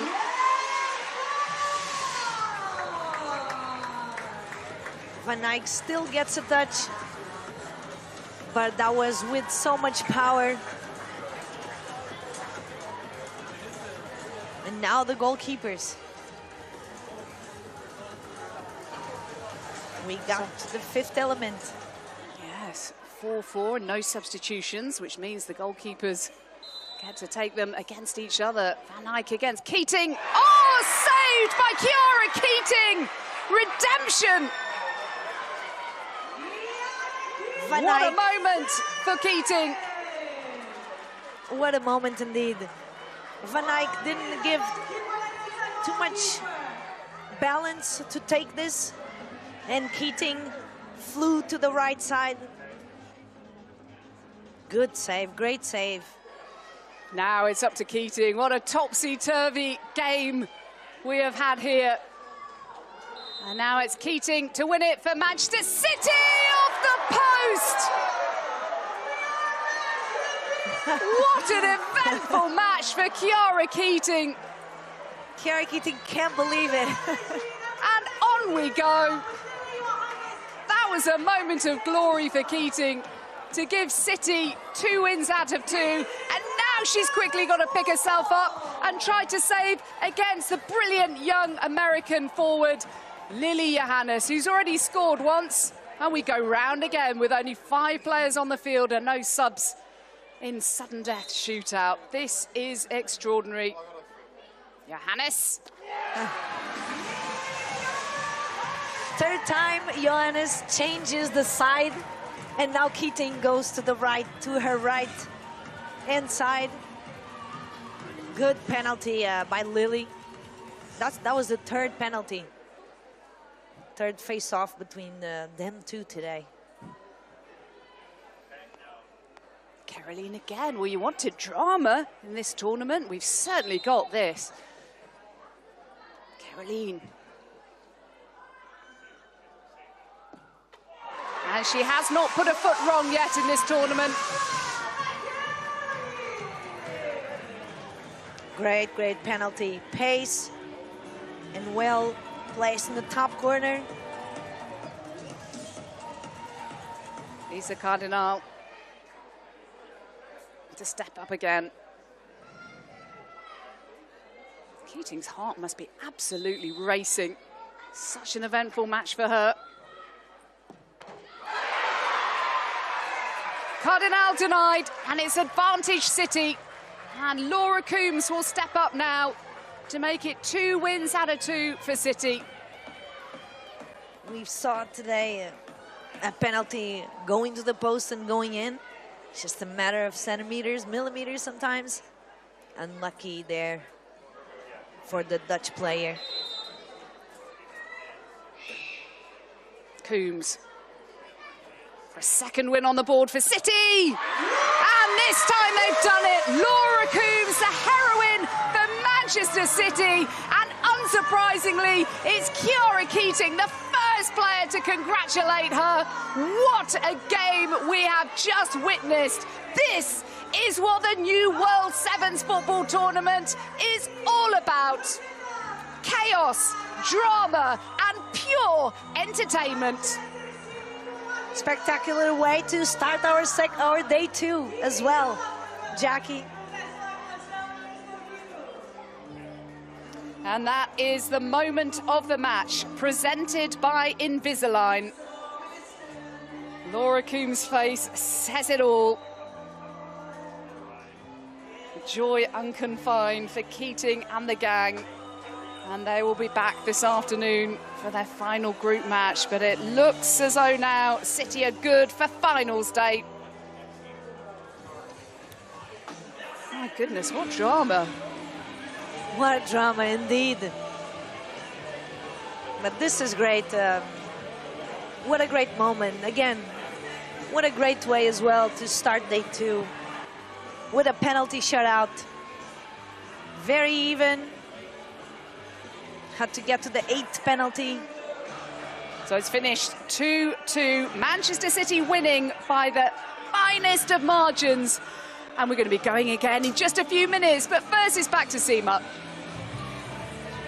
Thank you very much indeed, Jackie and Amelia. Well, wow, what a way to open proceedings today. We said it in our pre-show, everything we wanted was sudden death, a goal in sudden death, or if not, a penalty shootout, and we saw the penalty shootout. 8 goals were scored, and then we saw the final winner. Manchester City, my goodness me, what a way to win it. After the 4-0 yesterday, they've shown that they have it all in their locker. It was such a tighter game. Even at half-time, we called it, it was really, really tight. The Ajax have battled so well, but what drama. We've got Blue Moon belting out, and the City players and the fans are absolutely bouncing and buzzing about it. Anita, it was excitement levels on another level. Oh, it's brilliant. This is the moment I've been waiting for. Exactly. For sudden death, the penalties, everything. The fact that it took 8 penalties, to get a winner was incredible. And I mean, yeah, it was fantastic. And the standout player for you both? Well, I'm just going to say quality of the penalties was excellent, but standout player with the winning team was Jess Park for me. Yeah, I thought Jess Park was phenomenal throughout. Her skill, her ability in those tight areas. She was always trying to make things happen. And ultimately, Man City just had the better execution and quality to see it out. Jess Park has been such a phenomenal player. She's had such a good season on an international level, club level, and now we're seeing her shine once again. She's got such a bright future ahead of her as well. Still a young player, missed out on the Euros last time because of a shoulder injury, but scored that key goal against Spain for the Lionesses recently. Yeah, she's key for Manchester City. That was amazing, wasn't it, at Wembley? Wow. Yeah. And you know what? She's going from strength to strength. Let's just take a quick word on Ajax as well, because they gave such a good account of themselves today. They really fought all the way to the end. They really did. And Rachel and I were talking about how the whole squad were by the sideline cheering them on, giving them energy, and they were battling for every single ball on the pitch. And, Lily Hannes, I thought, was outstanding. Van Egmond too. Nordman getting the equaliser to send it to extra added time. I think they really battled hard, and of course it's always disappointing to lose on penalties, but it was a really good matchup. Absolutely, and I actually always think in football or in any sport, but there must be no better feeling than to win a match in that fashion when you've worked so hard and to just about get over the line. It must be such a relief. Yeah, because penalty shootouts are always cruel, aren't they? And when both keepers stepped up and missed a penalty, I was like gone from sort of jubilation, thinking amazing that they got one up when Van Eyck missed the penalty, and it was up to Chiara Keating to just put one in the back of the net, and she just couldn't do it. The drama continued, but yes, cruel on Ajax because they're out the tournament now, but City are through. Well, you mentioned your player of the match was Jess Park, and she's speaking to Alex Aljo. Well, Chiara! Jess, wow, what drama. 2 wins out of 2 now for Manchester City. How pleased are you with that win and the way you won it? Yeah, really positive. I think we made hard work of bits, but we tried like really hard. We were having fun, and we ended up getting the win in the end in a dramatic way. So yeah, really fun. You shining out there once again. How much does this format suit the way you love to play? Yeah, I love playing quick, fast 1-2s, beating players, and I managed to get my goal, so yeah, I'm happy with that. Is it like anything you've played in before? Maybe when I was in school, but this is crazy. Yeah, good fun. You scored City's second. Talk me through that goal. I just remember getting it, and I thought I'm going to drive here, and then pulled it back and then slotted it in past the keeper. That means some great penalties scored there as well from both sides. Have you been practicing them? How have you been preparing to get ready for this tournament? We've practiced the outfield stuff and, you know, defending and that, but we didn't really practice the penalties too much. I think that's a self thing, believe in yourself, you know, no pressure. We're all confident in each other, and we all managed to score our penalties. As soon as some great football, some brilliant matches, but how much are you enjoying the experience in general here in Estoril? Yeah, it's like nothing else. It's a really fun, you know, quick tournament, fast play. Yeah, it really suits me, and we're loving it. Well, Jess, congratulations on a win, on a top performance. You are player of the match. Here's an award for you and a water bottle as well. Thank you very much. Brilliant, thank you. And a very well-deserved award indeed. Wow, the action is coming thick and fast. The match just went on so long, we haven't had a chance to build up to our next match now, but let's hand you straight back to your commentators, Jackie and Amelia, to introduce what we're about to see next. Thank you very much, Seema. Well, that was fun. We've just about breathed in and out about 5 times, and now it's time for our next match, which is Bayern Munich, the German champions 3 years in a row under Alex Strauss, who's about to depart for Angel City against Rosengård, who currently lies 6th in the table in Sweden, as the players are being introduced by our PA announcer.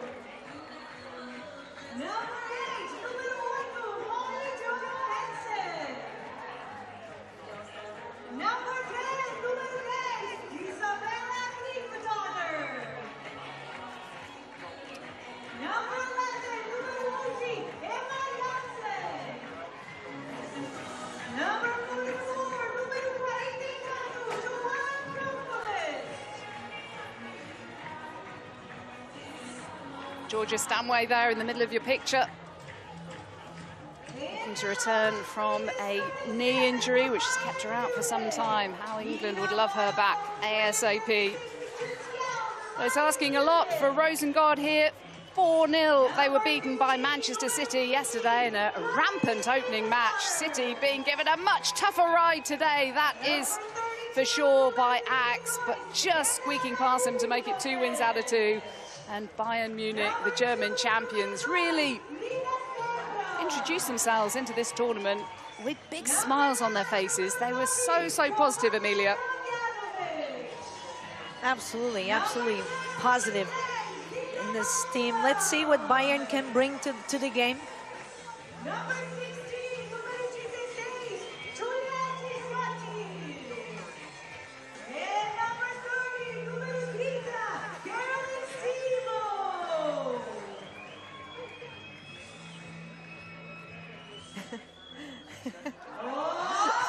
It was a bowling move. Well, why not? I said they're enjoying themselves, didn't we? There, yes.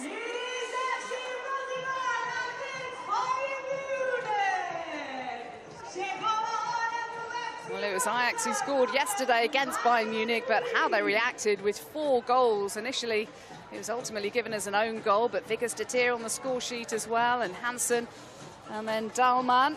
But that's how the table looks at the moment. Manchester City 2 points out of a possible 2 so far. Bayern also winning their first game, looking to make it 2 out of 2 now. But can Rosengård really pull off what would be a shock result, Amelia? Absolutely.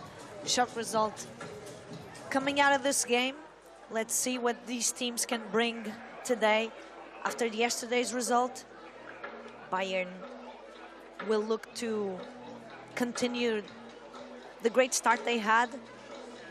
And Rosengård, obviously, after yesterday's loss, trying to still get the chance to go into the semi-finals. Rosengård are used to winning on a domestic front. They've won a record 14 league titles, the most recent of them in 2024. Yes, and they're used to going to the Champions League, always going to the group stage. Last year's Champions League, actually, we're in Barcelona and Benfica group stage as well, Roseng&aring. Bayern so used to winning as well. 6 times champions of Germany in the last 11 years, including the last 3 in a row. Must be a little odd for Alex Strauss, knowing he's going off to California, but he's still here for this tournament. Maybe with a big bonus in his back pocket. And we're underway. Is there to be more chaos in Bayern Munich against Roseng&aring, or is this going to be a more straightforward, comfortable victory? We'll find out.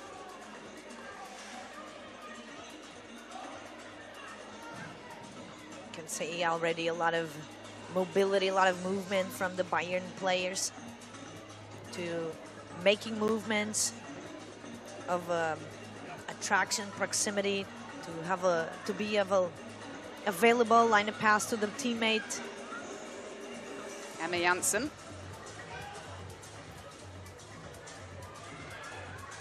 Very much enjoying the work of the DJ here during the games. It really has lifted everything. The games themselves have been super entertaining, but there is this constant beat that's keeping everyone entertained. Molly Johansson.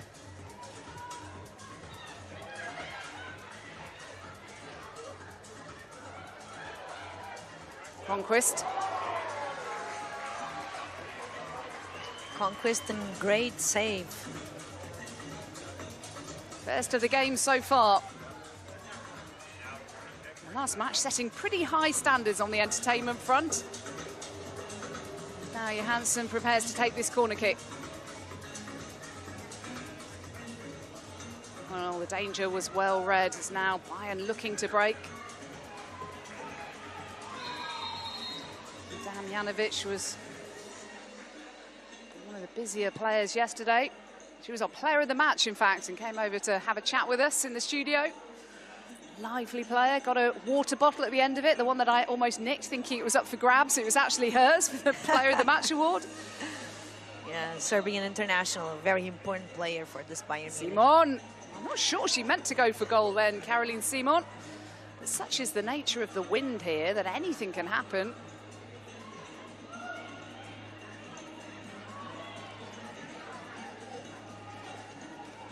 Damjanovic looking to go for goal. Damjanovic, there was a gap that opened up. She couldn't find the bottom right-hand corner, which we were right in line with, and that would have been where the gap was.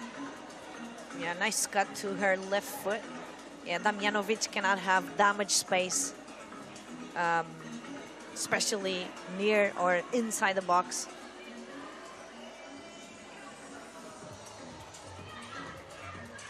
Now BS sprung. And it's given away. Opportunity potentially here. Surely that's a penalty, no? On we go. Roseng&aring looking to take advantage. Conquest couldn't take the ball in her stride as vast experienced Simon finds Damjanovic. Reminder, there is no offside. Well done. Surely a chance here now. Surely opening goal is for Bayern Munich. Great team play. Great combination between these three in the attack. Julia, Momoko, and Damjanovic. What a great combination. And it was on a breakthrough when the ball was just like few seconds before near the end line of the Bayern Munich defense. That was a quick attack transition. Momoko Tanikawa with the opening goal of the game. I suspect it won't be the last one, given the frenetic start from both sides, really going for it. I wonder whether they've been lifted, Amelia, from the match they saw last and thought, well, we've got a lot to live up to here. We need to keep up the entertainment levels. Absolutely. That first game definitely raised the bar.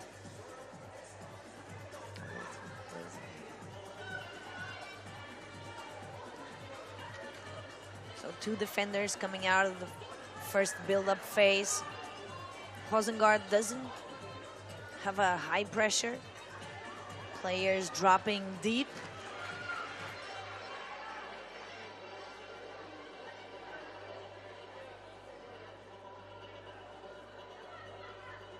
Rosengard, formerly known as Malmo back in the day, before merging with Rosengård.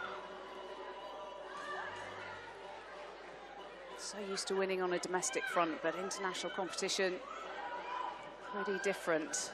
Regular players on the European stage with the Champions League, reaching the quarterfinals on multiple occasions. Yeah, it's tough also because of the season, right? The season in Sweden. And the schedule, the difference of the timing as well. Oh, well, that might be a chance for Pernilla Harder. Brought back for a free kick. Especially because I was mentioning the Dama Allsvenskan. So the league in Sweden is, we'll go there, it's from March or April until the end of the year. So when the group stage happens in the Champions League, these players should have been on holiday or pre-season. Yeah, very different calendar due to the weather.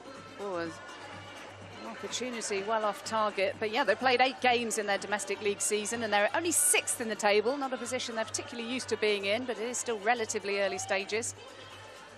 Yeah, absolutely. Amarby is doing well. They're 6 points ahead. But Rosengard, we know that's a team that is used to winning Damallsvenskan.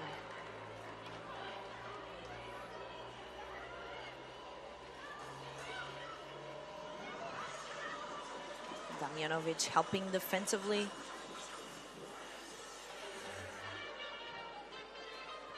Mahmutovic in goal for Bayern. She's a goalkeeper that can play with both feet, so it's important definitely on this 7-a-side. She's the first player to build in the build-up phase to help playing from the back. Ollie Hansen caught in possession. And the goal scorer, Momoko Tanikawa.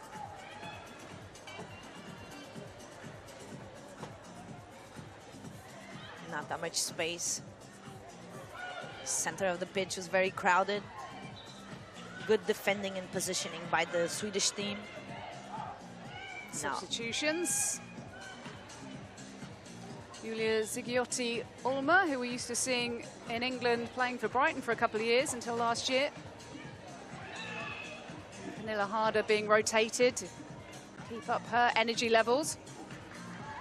What a fabulous player she is, though. 160 caps for Denmark, 77 goals in that time. Absolutely, a very differentiator. Very different player.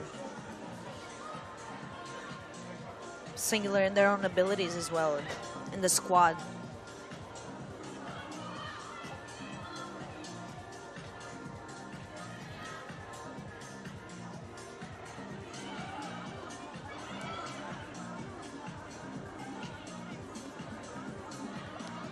A loose pass.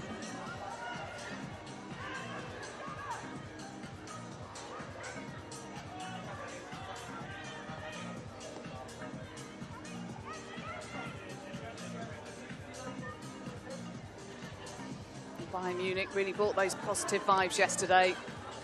They looked to be thoroughly enjoying themselves. Damjanovic telling us all about that.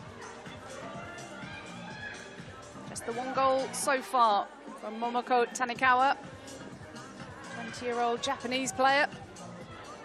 Great first touch by the number 10, Linda Nicely Dahlman. done by Dahlman. Oh, and the strike! End to end, though. Not enough pace on that ball. Looking for Emilia Larsson.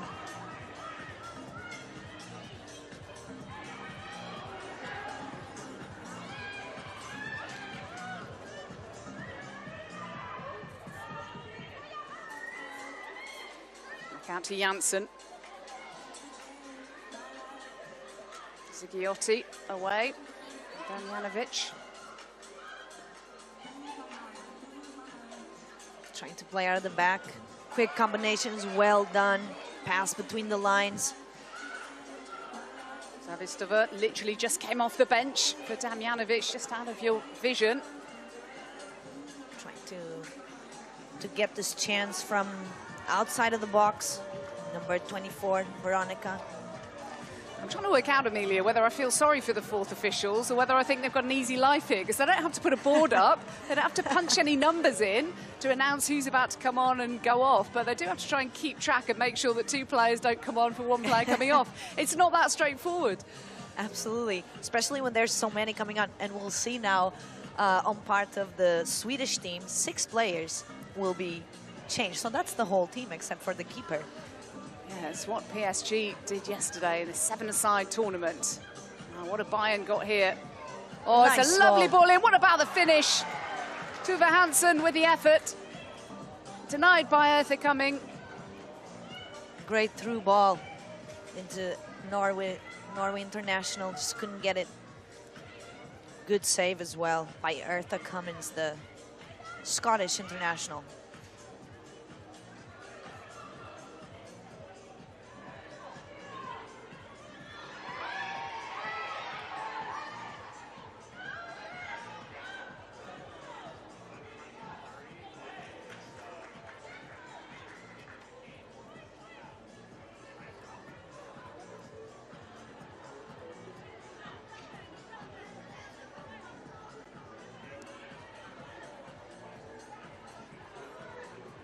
Roseng&aring not pressuring very high. Having one more, creating overload in the back to make sure that they have one more player in the defense, but great switch of play. Pernil. Oh, the strike from Harder. What an effort that was. Fine save by the Scottish goalkeeper. Absolutely. Really been on her toes. Nice bending the ball with power, bending second post. Very intentional by the Danish international.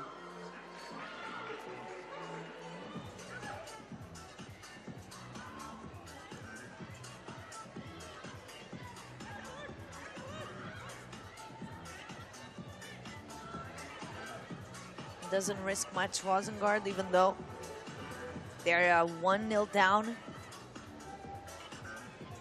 They just want to make sure that they have the foundation defense and foundation that the defensive unit has a cover. At least one woman, a +1, let's say. Winning the ball and then quickly trying to find the space through ball to connect with the attacking unit.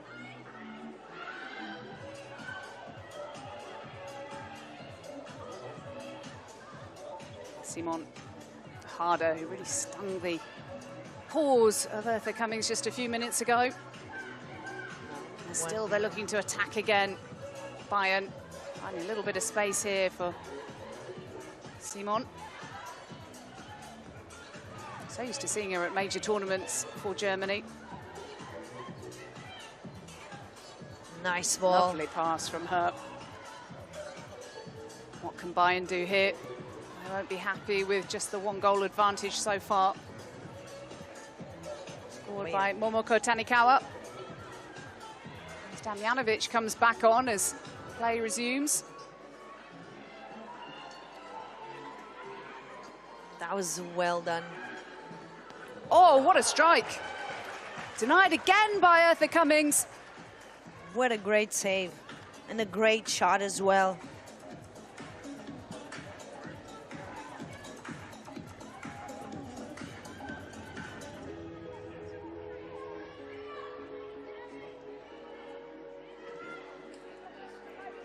Simon. Oh. First touch shot. Linda Dahlman.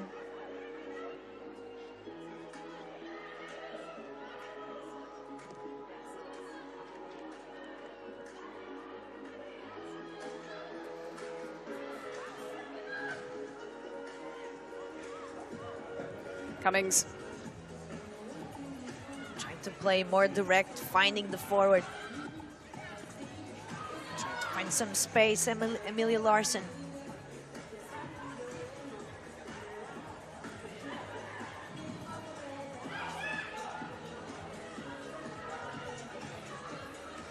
Cummings launching a long one. Well, she saw what happened in the last game. She really tested Keating out. Why not try something different here, just to shake things up a little bit? Absolutely. And that is the end of the first 15 minutes. Half-time after a really tight encounter. Rosengård of Sweden not letting Bayern Munich, the German champions, have it all their own way. Just the one goal so far from Momoko Tanikawa, the 20-year-old from Japan. And it is tight as you like as we go into half-time, with Rosengård trailing Bayern Munich by a goal to nil.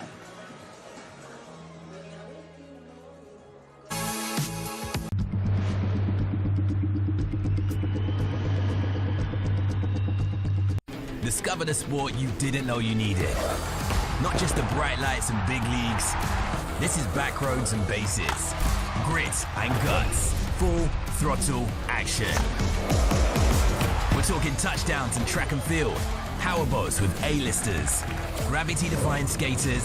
High-flying volleyball. Home run hitters. And pillow fighting. Because why not? Unmissable. It's all here. Discover more on DAZN.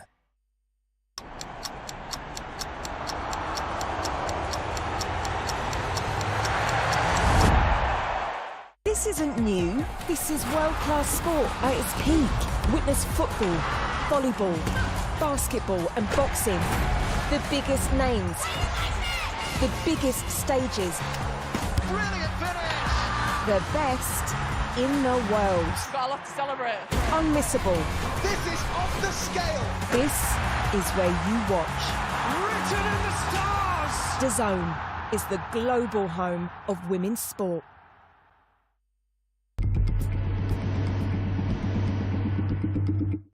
Hey, listen up. Let's have it. We know you've always got your eye on the prize, the championship belt. And why wouldn't you? You're a finely tuned, well-oiled boxing watching machine, capable of consuming over 185 fights on DAZN every year. We've gone big, we've gone global. Churning through combinations, comebacks, and non-stop knockouts. With big fights every week, you're the best in the world. So go on, get that belt, champ. DAZN, undisputed.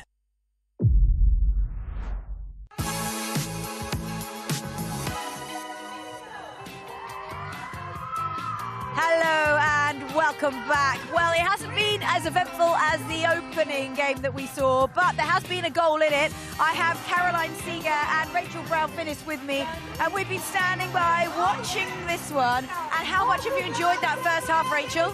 It's been sensational. Rosengård put a better account of themselves. They lost 4-0 in the first match, so today for it to be tight up against Bayern Munich, I think they've done themselves proud so far. Tanikawa, a former Rosengård player, was the one that got on the score sheet. Yeah, such a great player. I got the opportunity to play with her last year, and I must say it's one of the best players I ever played with. She's only 18 years old, but her way and her style of playing is remarkable. Okay, well, actually, seeing as we're talking about it, let's take a moment to now look at the goal. And what did you make of it, Rachel? Well, technical player, ball tight to her foot. The way that got a strike there from Rosengård, it's a thunderous strike with a ball downwind behind her. It's a great save from Bayern Munich goalkeeper. But this is Danjatovic getting forwards, causing problems for Rosengård. And driving to the box, she got player of the match yesterday. So that was always one to look out for. He had a nice little back heel, just manages to cut it across. Look at that for a wonderful bit of footwork. Just cuts it inside, sells the goalkeeper and just slots it in. That's the type of football that's been successful in this tournament so far. And it's also a great attack. I mean, 3 passes and this goal. I think it's amazing. And it just shows the skill of these players in general. So I'm just happy to be able to watch it from close. Yeah, because it's fast and furious, but it's got to have tight touches and quality, and the weight of pass has got to be perfect because you run out of pitch. So Bayern Munich have had probably the better of the chances, but Rosengård have been valiant because You know, after yesterday's performance, it could quite easily have been one-sided this game. Absolutely, and they have it all to do in the second half if they are to make it into the semi-finals. But as things stand, there's only one goal separating these two sides. So let's take you straight back to the second half with your commentators, Amelia and Jackie. Oh, sorry, I didn't have a monitor for the first bit.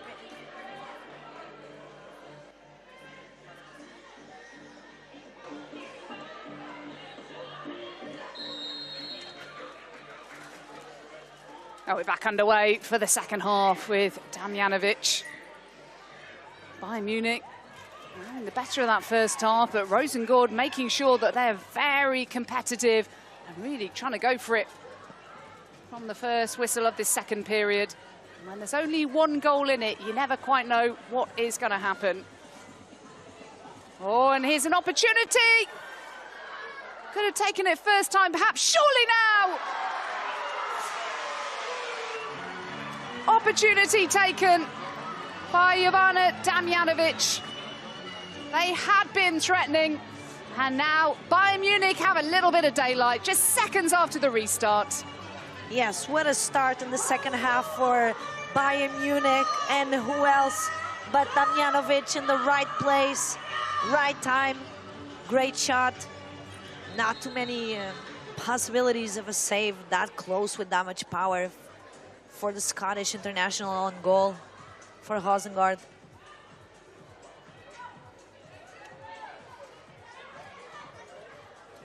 Bayern Munich on course for 2 wins out of 2.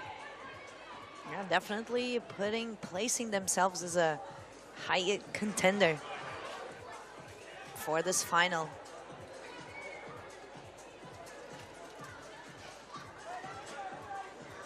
Roseng&aring still doesn't create that much high pressure. Now, well done.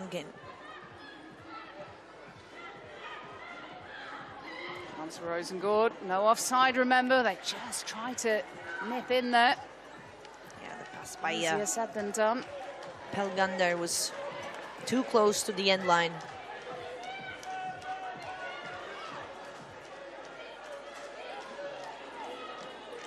It does feel a little bit calm after the storm, doesn't it?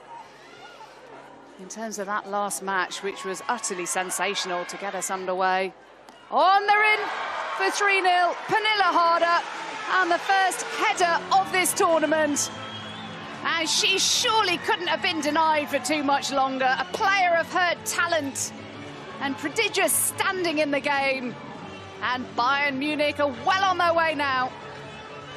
That is probably one of the first headers we see as a goal in this tournament. The first amazing goal by Pernilla, like you said.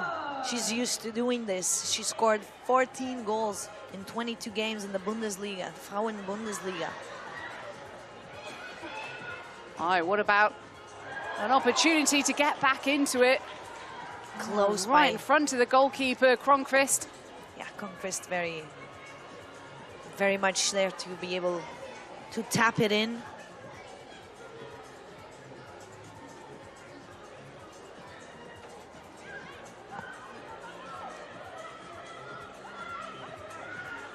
Nice ball between the lines for Simon.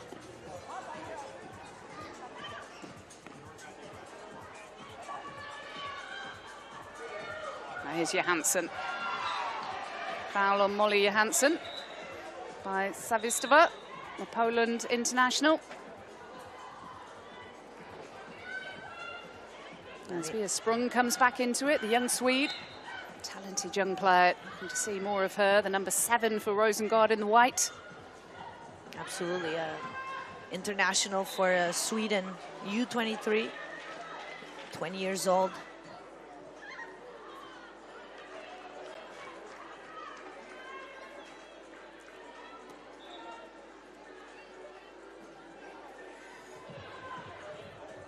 Reminder, there's a total of a $5 million prize pot at the end of this tournament tomorrow night. That's in total. Winners will get $2.5 million to share amongst the players, staff and the club. Players and the staff have to be given a certain percentage, which is a large chunk of it, so it can't all go to the club. It's very much the players and the staff who will be benefiting as well. And it really matters. We talked about the fun, we've talked about the entertainment, we've talked about the different format, bringing joy to the game, totally different rules. It's not FIFA, UEFA, it's something completely different with their own rules. But there is a lot at stake, it has to be said, and Roseng&aring not giving up.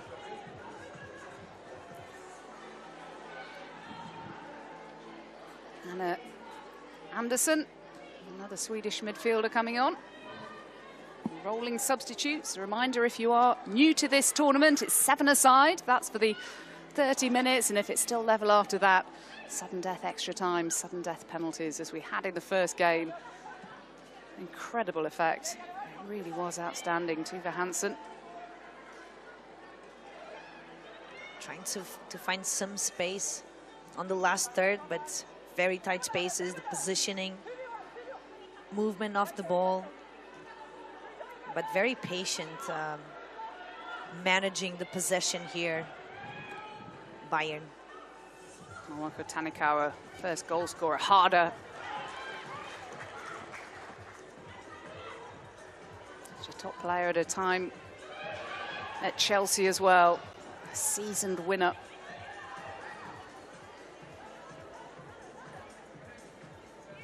Yeah, so much so that she went to Chelsea for 350,000 at the time from Wolfsburg.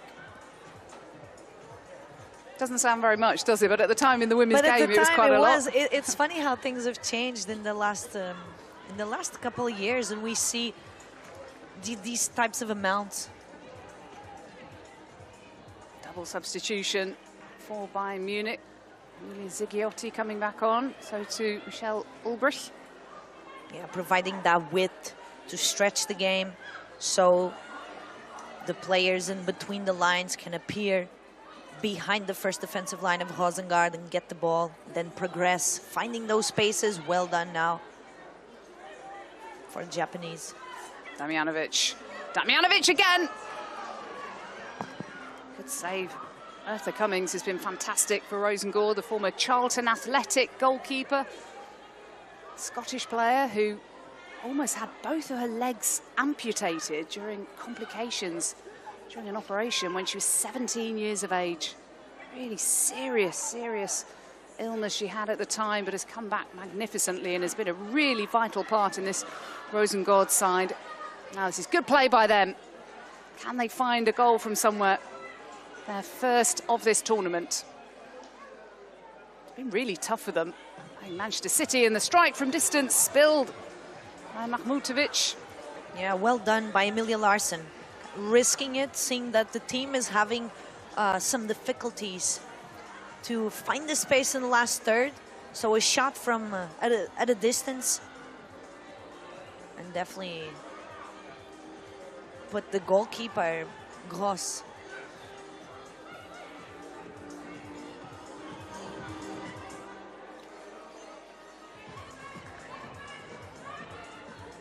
Magda Eriksson coming onto the field now, the other former Chelsea player.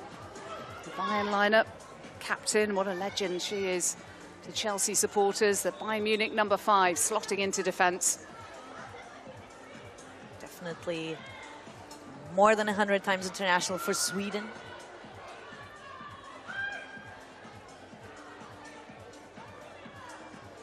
Roseng&aring still battling away. Another try, execution.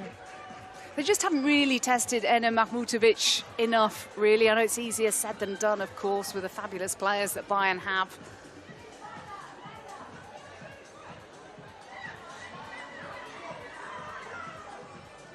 Bayern also have Marla Gross in their squad.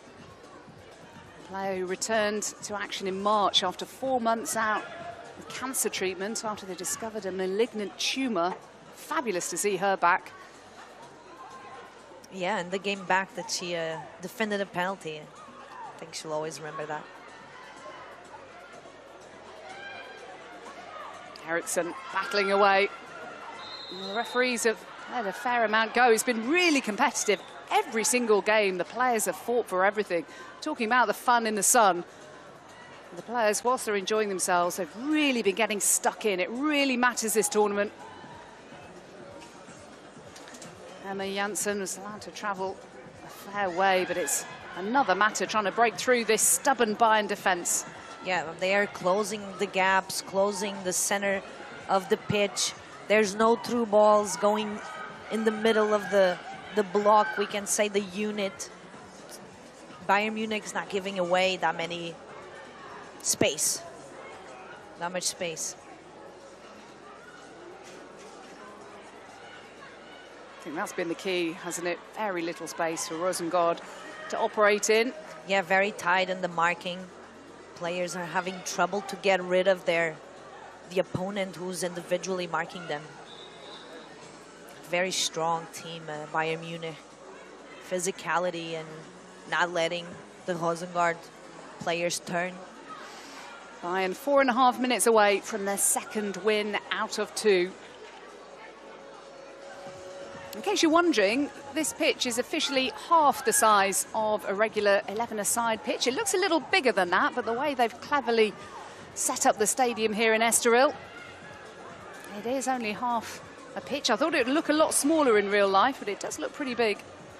It does, and with less players and the ball being in the attack and defense so quickly, it demands a lot from the girls, from the players.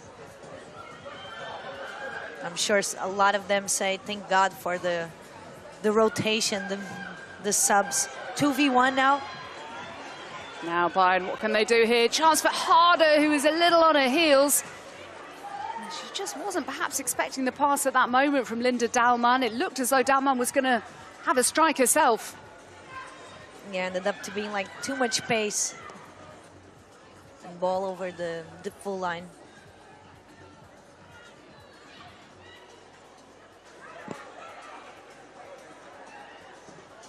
Oh, and a swept strike from distance. Trying to catch Mahmutovic out. Yeah, she has tried a few times already the distance because it's been, again, really hard to get through, to penetrate within that area.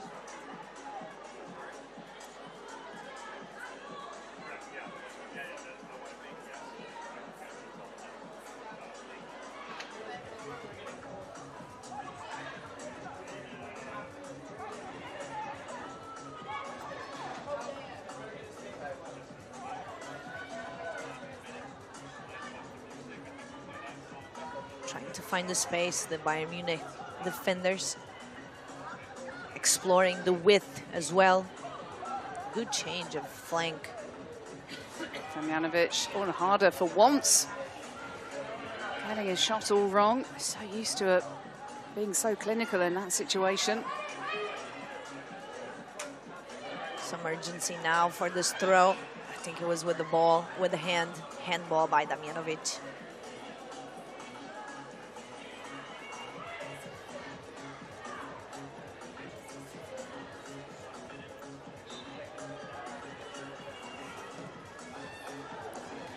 Oh, worth a crack from distance. They're just struggling to really break down this Bayern defence. Yeah, it's been a solid performance again. Yeah, like you say, Jackie, very solid, very composed. Defending as a unit. It's hard for the players to find the gaps, finding the spaces, and Bayern Munich is having a good performance today. Only Janssen unable to find a way through. Tanikawa. Now, what about the finish? And there is the finish from Julia Zigiotioma. And it's 4 goals for Bayern Munich. As many as Roseng&aring conceded to Manchester City in their first game yesterday. It's been a tough old tournament for them. Nice first touch finish by the Swedish player.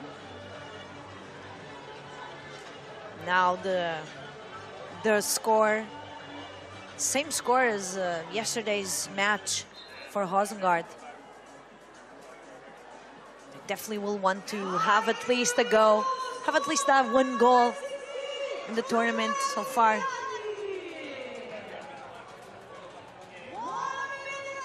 A back heel shot.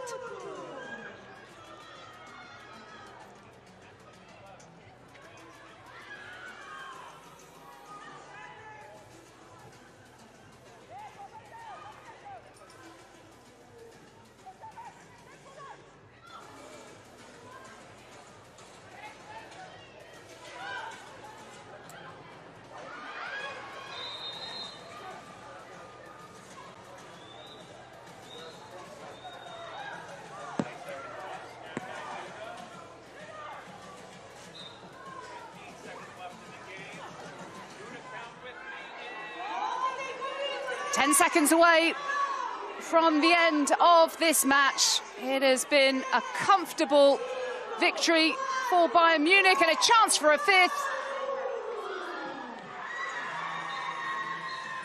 And the players on the side of the field celebrate a 4-0 victory for Bayern Munich, who confirm their place on finals day against Manchester City, who have also progressed, and Ajax and Roseng&aring are out, both competing valiantly, but the class ultimately of both Manchester City and of Bayern Munich seeing them through. Successive 4-0 defeats by the Swedish side, and the Bayern players are celebrating now.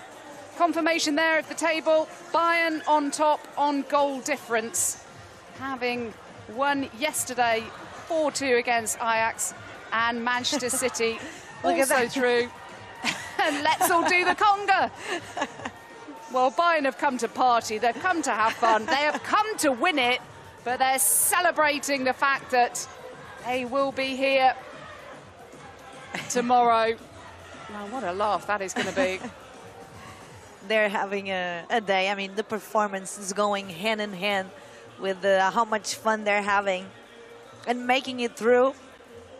Obviously, the first objective, first goal for the participation of the German team.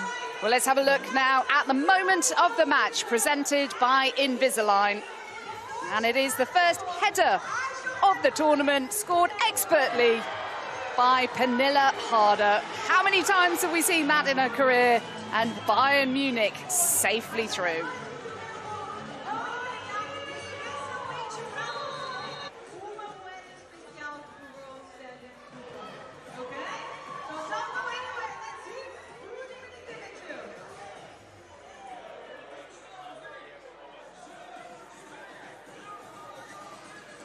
So victory for Bayern Munich, safely through. It wasn't quite the drama of the previous match, our first of the day, which frankly we're all still drawing breath from. That was an extraordinary match, but we've seen a different type of game. Still a convincing victory for Bayern Munich. Alex Strauss in the centre of the huddle as they celebrate. Back to Seema. Thank you very much indeed, Jackie. What an enjoyable game that was. And it was certainly enjoyable for this wonderful player to my right, Momoko Tanikawa. It's so lovely to have you here. First of all, congratulations. Another big victory for your side. Thank you so much. You scored a fantastic goal. How does it feel to be playing in this tournament? Are you enjoying it? Yeah, I really enjoyed it. And yeah, I'm so happy. Yeah, sorry. No, it's great. It's great to have you here. And thank you for talking to us. And the girls to the left of me have chosen your goal as the goal of the match and your player of the match as well. Well done, wonderful goal. Caroline picked you as player of the match. How have you enjoyed the tournament so far? It has been so fun to play this tournament, and thank you. I want to say thank you for holding this competition. You love playing this competition, right? Sorry? Yes. Yeah.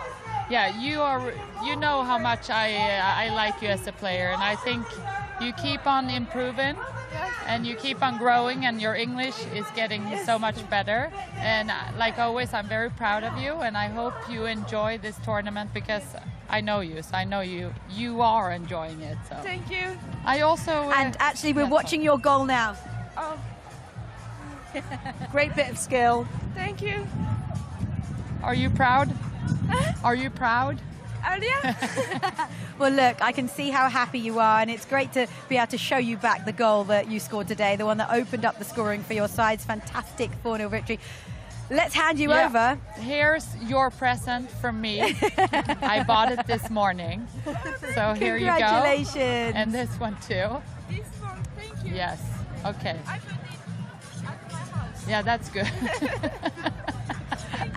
Arigato. Arigato. Thank you. Bye-bye. Lovely, lovely stuff. Oh, she seemed so happy, didn't she? Yeah. Special moment, though, for the team in general, because it was a very convincing win, wasn't it? For sure. Like Rachel said, the first half, I felt like Roseng&aring was much better than yesterday, but then it was second half, like Bayern Munich, that put in an extra gear, and then Roseng&aring is basically out. So 3-0, I felt like it was, you know, they already won the game, and then they get an extra goal and the game is over. So Bayern is a team that controls the game, but second half they put that extra gear in and they win.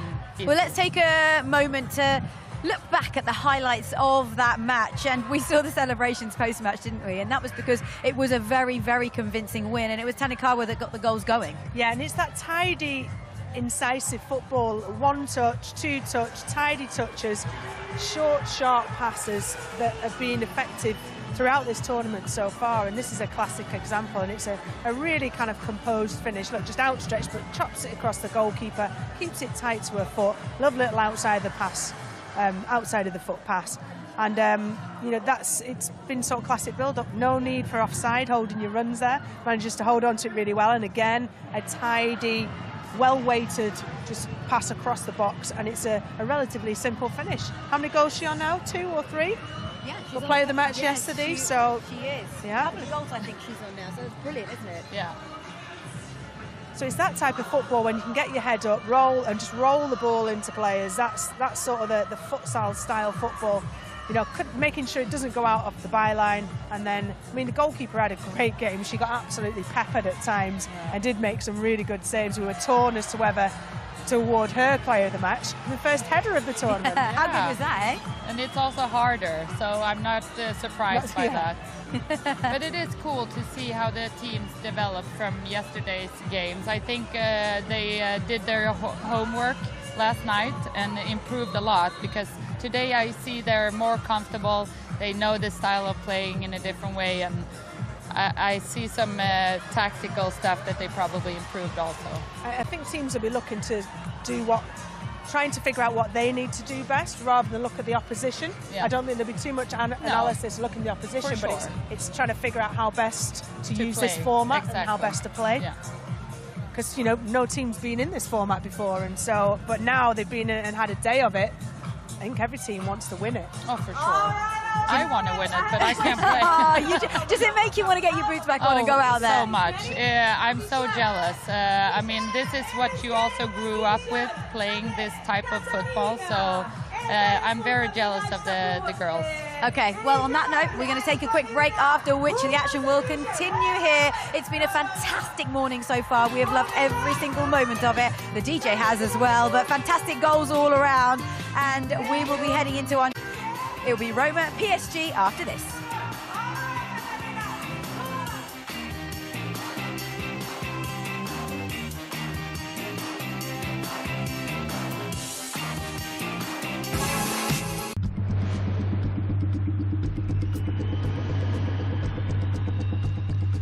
Hey, listen up. Let's have it. We know you've always got your eye on the prize, the championship belt. And why wouldn't you? You're a finely tuned, well-oiled boxing watching machine, capable of consuming over 185 fights on DAZN every year.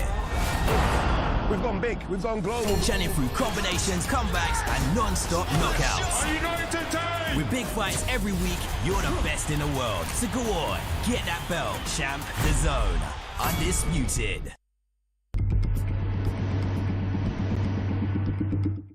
Discover the sport you didn't know you needed.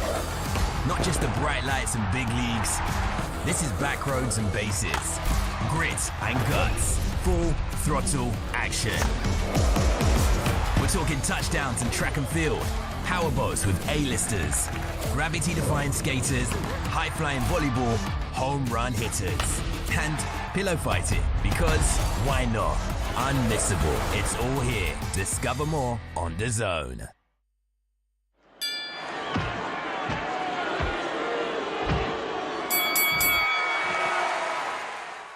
This isn't new. This is world-class sport at its peak. Witness football, volleyball, basketball and boxing. The biggest names, the biggest stages. Brilliant finish! The best in the world. Got a lot to celebrate. Unmissable.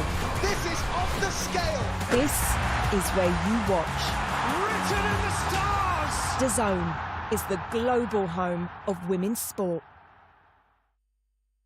Strap yourselves in, everyone. Let's go! National League has a new home. We've got lots to look forward to here on DAZN. All of the matches. The early shot is a really good one. All in one place. It's a great ball. It's a super goal. Live or on demand. Fabulous. Available on any device. That's a goal. And scores majestically. It all starts here. National League TV now on DAZN. Sign up at DAZN.com/NLTV.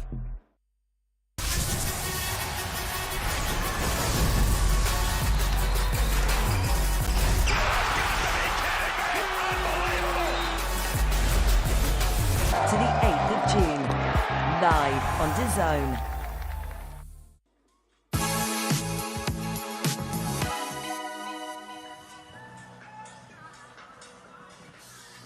Oh, welcome back to a blowy, blustery, sunny, chaotic Estoril. We got the sprinklers back on, which is great, and we have the wind blowing an absolute treat, which is an absolute joy. But we have Rachel Brown-Finnis, which is the best thing ever. Former England goalkeeper back in the days when you were mere Rachel Brown. But you're just as good now as you were then. Rachel, we've had a couple of very, very different games so far, haven't we? The first one was pure drama, pure chaos.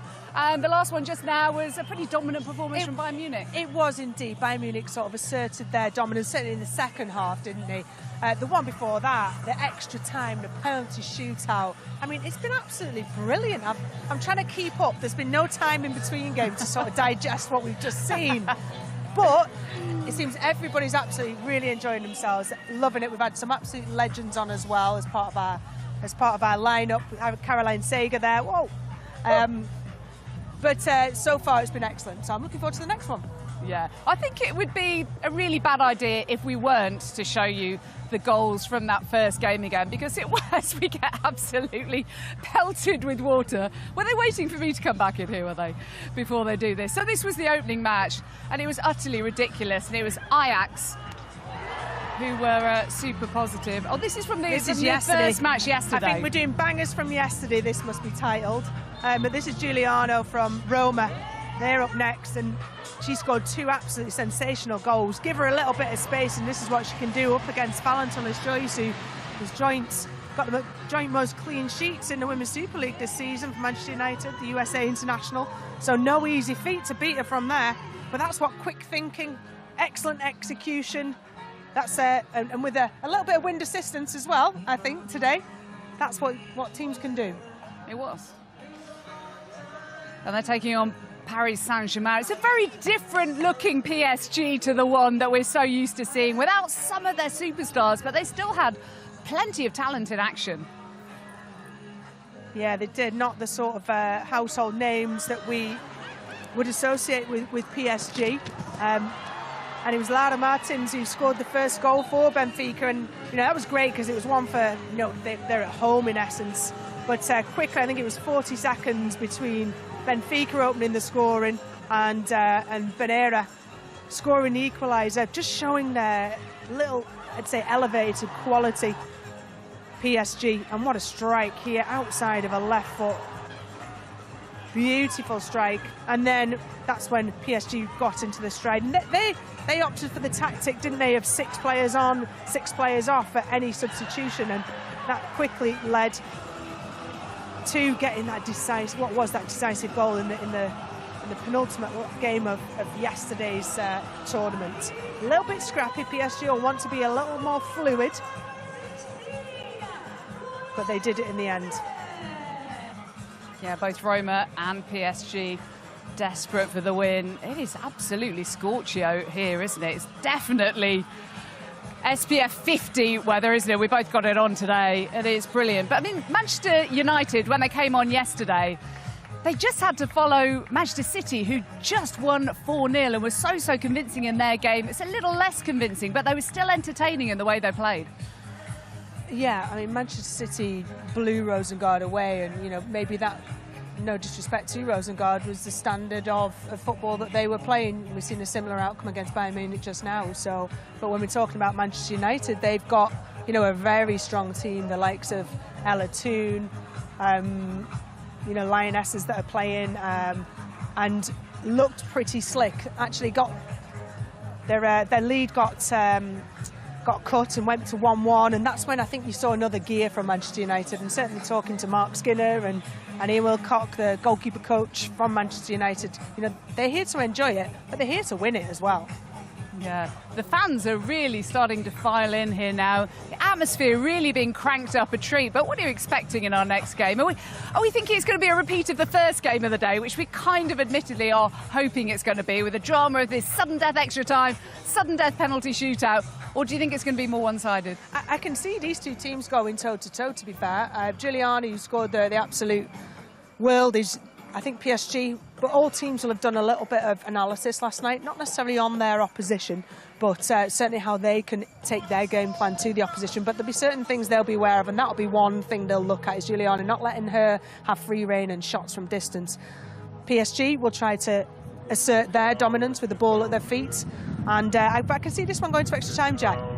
Kick out sudden death extra time. There's no such thing as normal extra time around here. It's all sudden death. And the sudden death penalty shootout. I mean, the drama was phenomenal in that match, wasn't it? Do you think that's fully vindicated the organisers here and the Players' Council for explaining what they thought was going to work in terms of the format?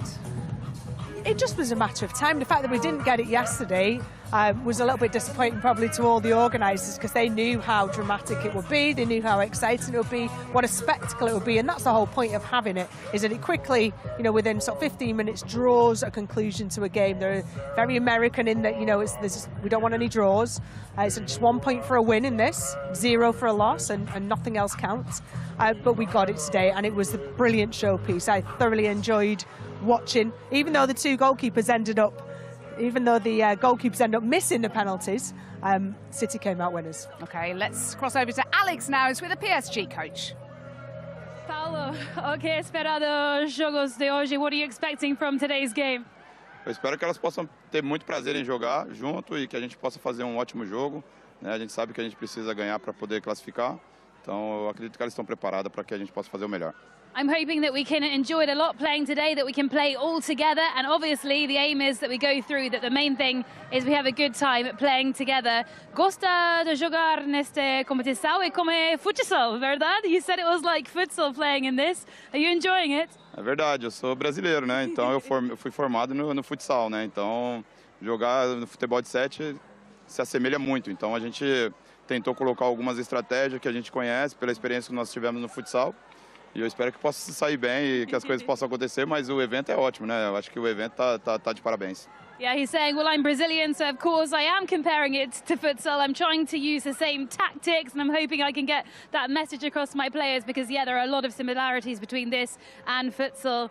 E para terminar, a mensagem para os seus jogadores. What's the message to your players today? Que elas tenham prazer em jogar junto, que a gente possa fazer o melhor dentro de campo. O resultado é indiferente, mas a gente sabe que a gente jogando junto a gente pode chegar muito próximo na vitória. The main thing is they enjoy playing together, that they express themselves on the pitch, but of course we are going out to win, and hopefully we can do that today. Boa sorte, good luck. Obrigado. Obrigado. Thank you.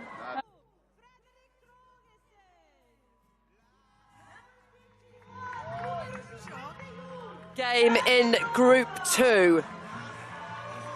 Roma are out, and in the spirit of World Sevens football, we've done roll-on, roll-off subs in the commentary booth. So Jackie Oatley is out, and me, Flo Pollock, is in for these games in Group 2. So Roma players are out, and here come the Paris Saint-Germain players.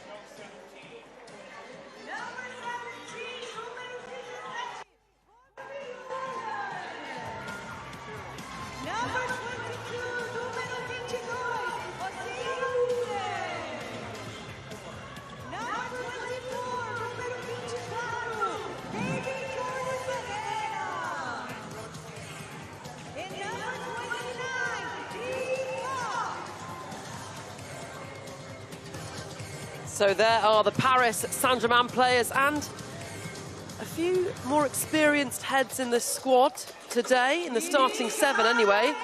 Sakine Kachaoui is captaining the side. She didn't play at all yesterday. One of the members of the squad that wasn't in the final 14, but in today, as is Roma Lukta. Our referees for this one.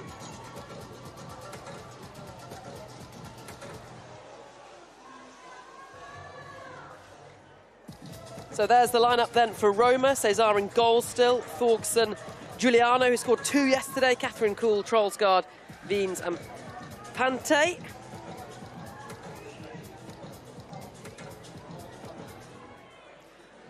Quite a strong Roma side then. They're going with their first goalkeeper, Cesar again. No goalkeeping subs for them.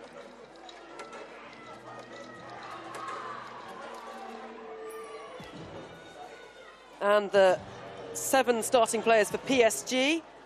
Different goalkeeper, Alicia Fernandez, Almeida, Herté, Banara, who scored yesterday, Grij Mbok, Kachaoui, who's in as captain, and Rome Lukta as well. So more experience, let's say, from Paris Saint-Germain.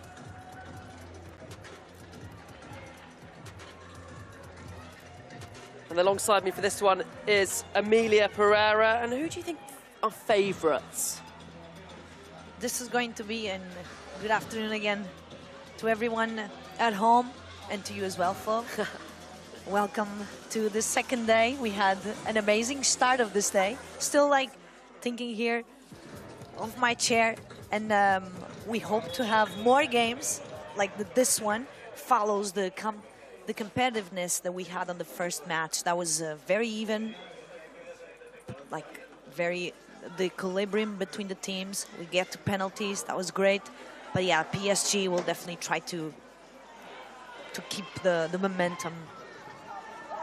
Evelyn Wiens picks it up for Roma, and Giuliano now goes for goal. Scored 2 on match day 1, so full of confidence. She is their top goal scorer, their only goal scorer in this competition so far.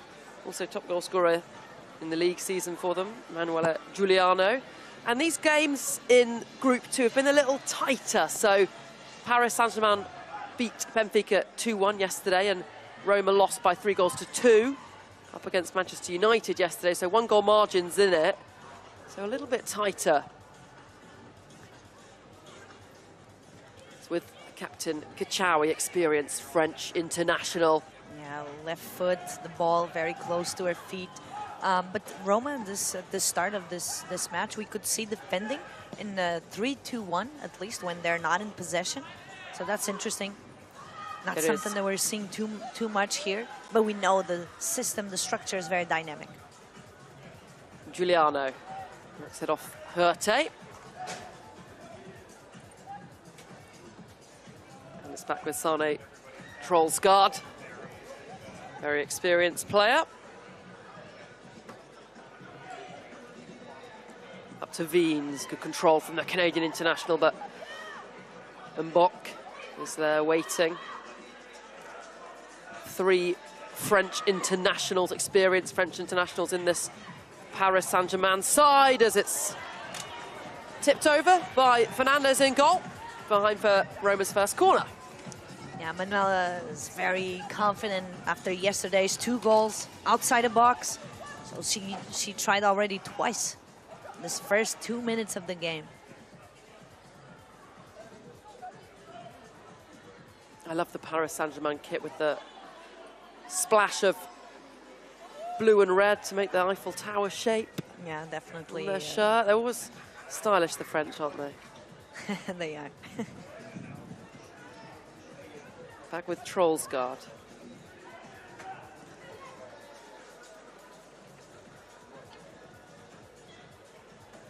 And I wonder if PSG will do what they did yesterday, where they make use of all their bench and sub 6 players at the same time. And that's one thing that they did, yeah. We can see them, or just off our screen, all lining up, getting ready to all come on. Yeah, you talked, and it seems to be the case. It's a way for the manager as well, the Brazilian Paulo Cesar to refresh the team as well. Players give their all for, like, let's say 5 minutes and 5 minutes rotation. It's a way to keep everybody fresh. Juliana with the low shot and claimed by. She's really trying to aim that third goal. Yeah, she has one thing on her mind this tournament, Manuela Juliana, and that is to shoot at goal whenever she gets sight of it. She saw a lot of success yesterday on the matches that she really aimed for that. That was a through ball. Herte racing forward and can't poke it into the path of Roma Lukta, former Ajax player.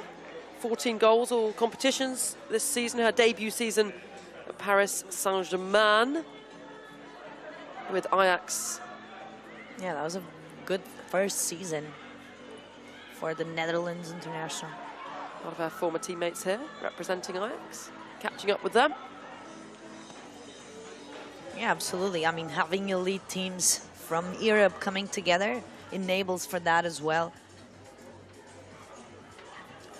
Forward from Fernandez, only 19 years of age. A lot of young players in this tournament. That's the PSG goalkeeper. Yeah, I think the managers, you know, and the seasons were long for a lot of these players, some injuries. So it's great for the managers to also bring academy players, young players, you know, to give their contribute and get to the team, to help the team getting to the finals and winning. Leapt on there by Kachawi, still going, and Cesar came out, but her defender didn't trust her behind for a corner.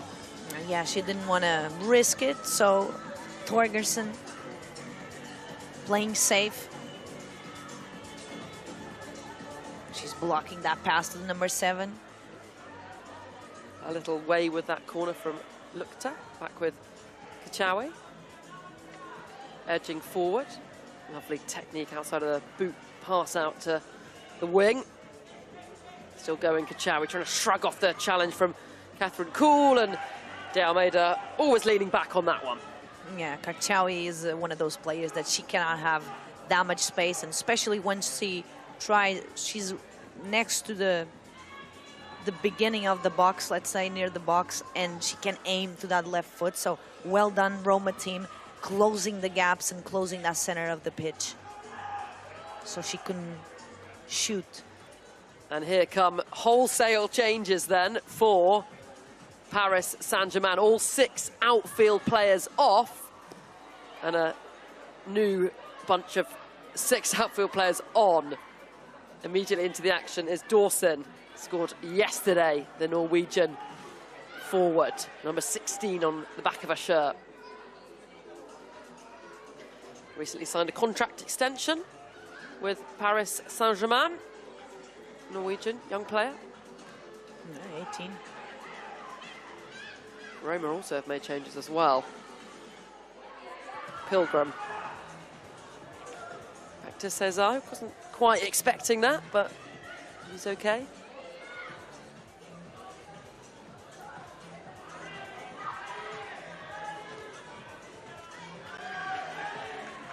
Nearly 7 minutes played, and it's still 0-0, Amelia. We've not had that, I don't think, yet. Yeah, absolutely. Good point. We've come to expect goals, constant goals. Yeah, very tactic, like the players trying to find the gaps, the space in between, creating space as well. But it's a very physical, a lot of duels in this match. Yeah, we noticed that when it went to 5-a-side earlier in that extra time match. You have to win those one-on-one duels. Absolutely. When there's fewer players on the pitch. Yeah, it demands a lot from each player. You could see Lily already getting really tired as well, having to go forward, track back, and it's so fast. Fernandez bowls it out. Grace Gayoro was lingering high up the pitch, but that was a poor forward pass. Good through ball to number 6. Couldn't quite keep it in. The international from Nigeria, we see her there. A few Nigerian internationals here. There's Pilgrim shoot, wonderful block. And the long-range effort was not a great one, that's it. See how the wind is so strong in here. Ball holding up there as Corelli tried to get onto it.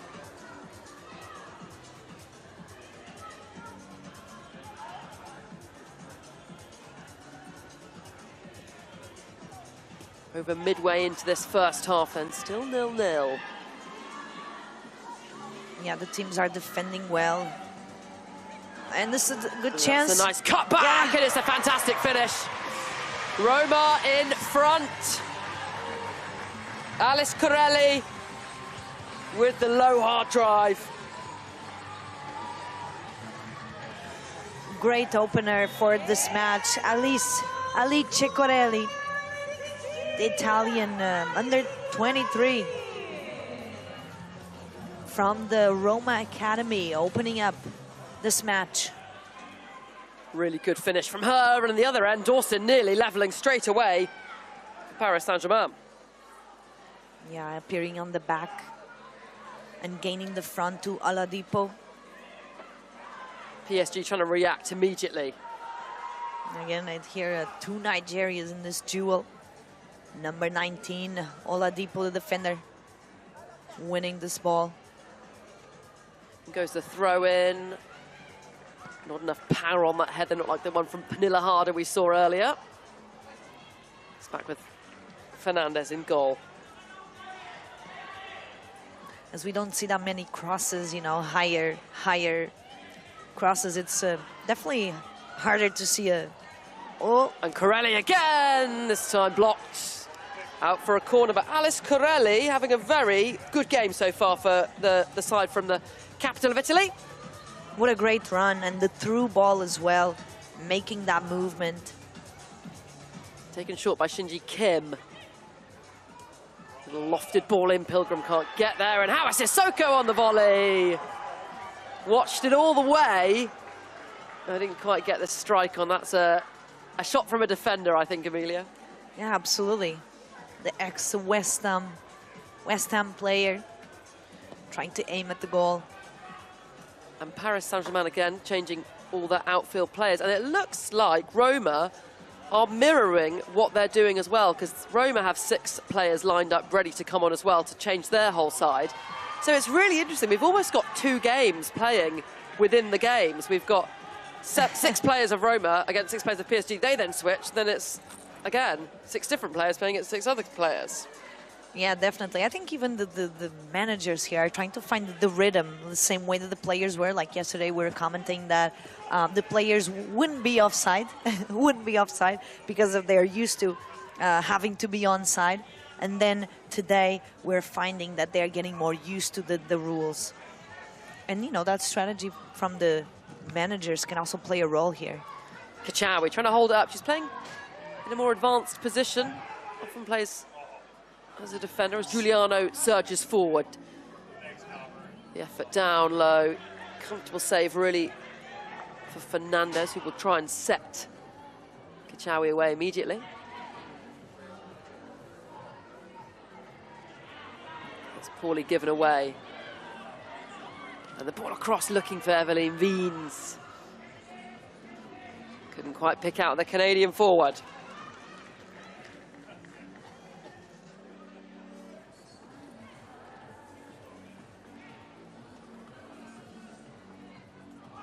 Three minutes remaining of this first half. As we suspected, a little closer, more tighter affair. Roma leading by that Alice Corelli goal to 0. But as we've seen already so far in this tournament, games can turn on their head just like that. You can score goals very quickly. Absolutely. We saw just now there was the 2-2-2 formation, but again, the movement off the ball from the players, so dynamic that it switches right away. The important on this dynamic structure is that it's well balanced between defense and attack, and the teams are not too exposed, especially not having offside. Lukta. 2 white shirts in there, wins the corner for her side. Trying to push for that equalizer. Left-footed corner. Let's see if it's going to be short or long. Oh, that was trying to surprise Camelia Caesar. That was a little bit audacious. Didn't quite come off, but worth a try. Everything is in this competition. No, in the 7-a-side it's definitely easier to score a direct corner, so good try. De Almeida finds Kachawi. Wants to run at her player, but 2v1. calls back and nearly tricked past the 2 Roma players. Mbok sends it forward again. Well, that's a really nice turn. And Lukta was in space in the offside position, but doesn't matter. There are no offsides here as it goes to Kachawi. Her shot blocked. Lukta poked out of play just in time by Thorkson. Yeah, great defending by the number 25. PSG ramping up the pressure, trying to get back in this game. Kachawi pokes it to a player, and oh, Giuliano nearly knocking there in her net. Yeah, but important, this defensive moment by the number 10, otherwise on the second post. There was a player there just to tap it in. Oh. Roma Lukta turns, and it's a good save by Cesar. Hooked away by Cool. Great moment. Kachawi now, this is wonderful. That was a nice move from Lukta. Final seconds of this first half. Can PSG get level just before half-time? Kachawi. Ball in the box. Wasn't a good one, behind for a corner. And there is the half-time whistle. No time for a corner then. So Roma leading at the break. Alice Corelli with the low, hard finish into the corner. Paris Saint-Germain couldn't react to get level despite the pressure. Half-time, AS Roma 1, Paris Saint-Germain 0.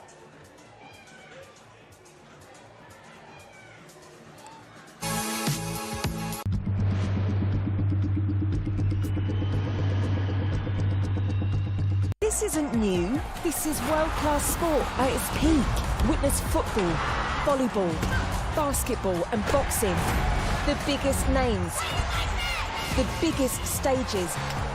Brilliant finish! The best in the world. Got a lot to celebrate. Unmissable.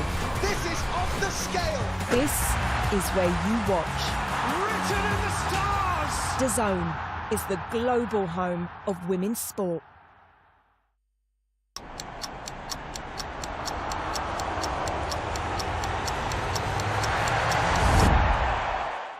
Discover the sport you didn't know you needed. Not just the bright lights and big leagues. This is back roads and bases. Grit and guts. Full throttle action.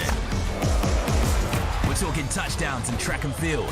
Powerboats with A-listers. Gravity-defying skaters. High-flying volleyball. Home run hitters. And pillow fighting. Because why not? Unmissable. It's all here. Discover more on DAZN.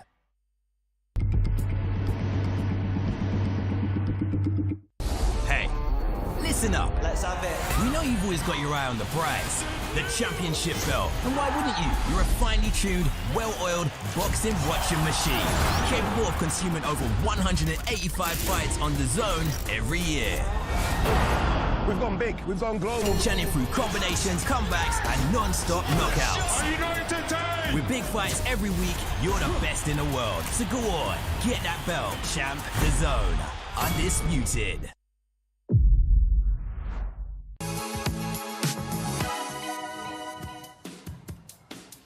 Welcome back to a sunny, blustery Estoril just down the road from Lisbon. And it has been a very tight first half between PSG and Roma of Italy. And it is Roma who have the advantage at the break. Rachel Brown-Finnis, former England goalkeeper, here with us as ever. And Laura Georges joining us too, legendary former France player. And it's been a pretty tight first half. What's your take, Laura? It's a tight game, yes, it's true. I was expecting PSG to be on top of the game, but I see like a a Roma team really like to be really aggressive, win those balls.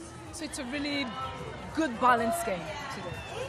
And some big saves from the Roma goalkeeper as well. This one here, you see, testing PSG early on.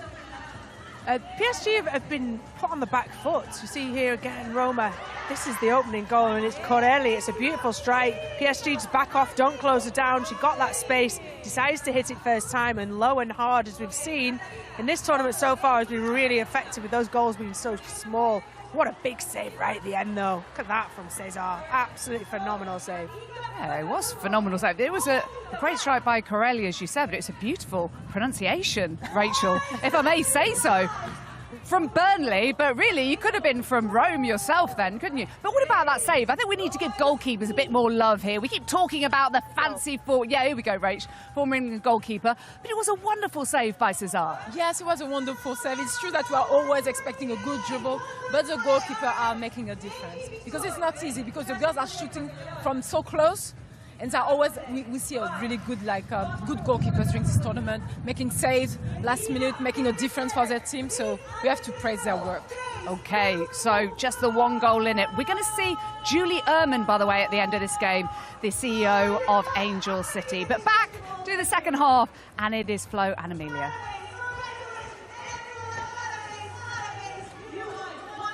Thank you, Jackie. Second half then about to get underway. Italian accent, Burnley accent, not much difference. Roll your R's. I'm going to try and make sure I roll my R's now, Amelia.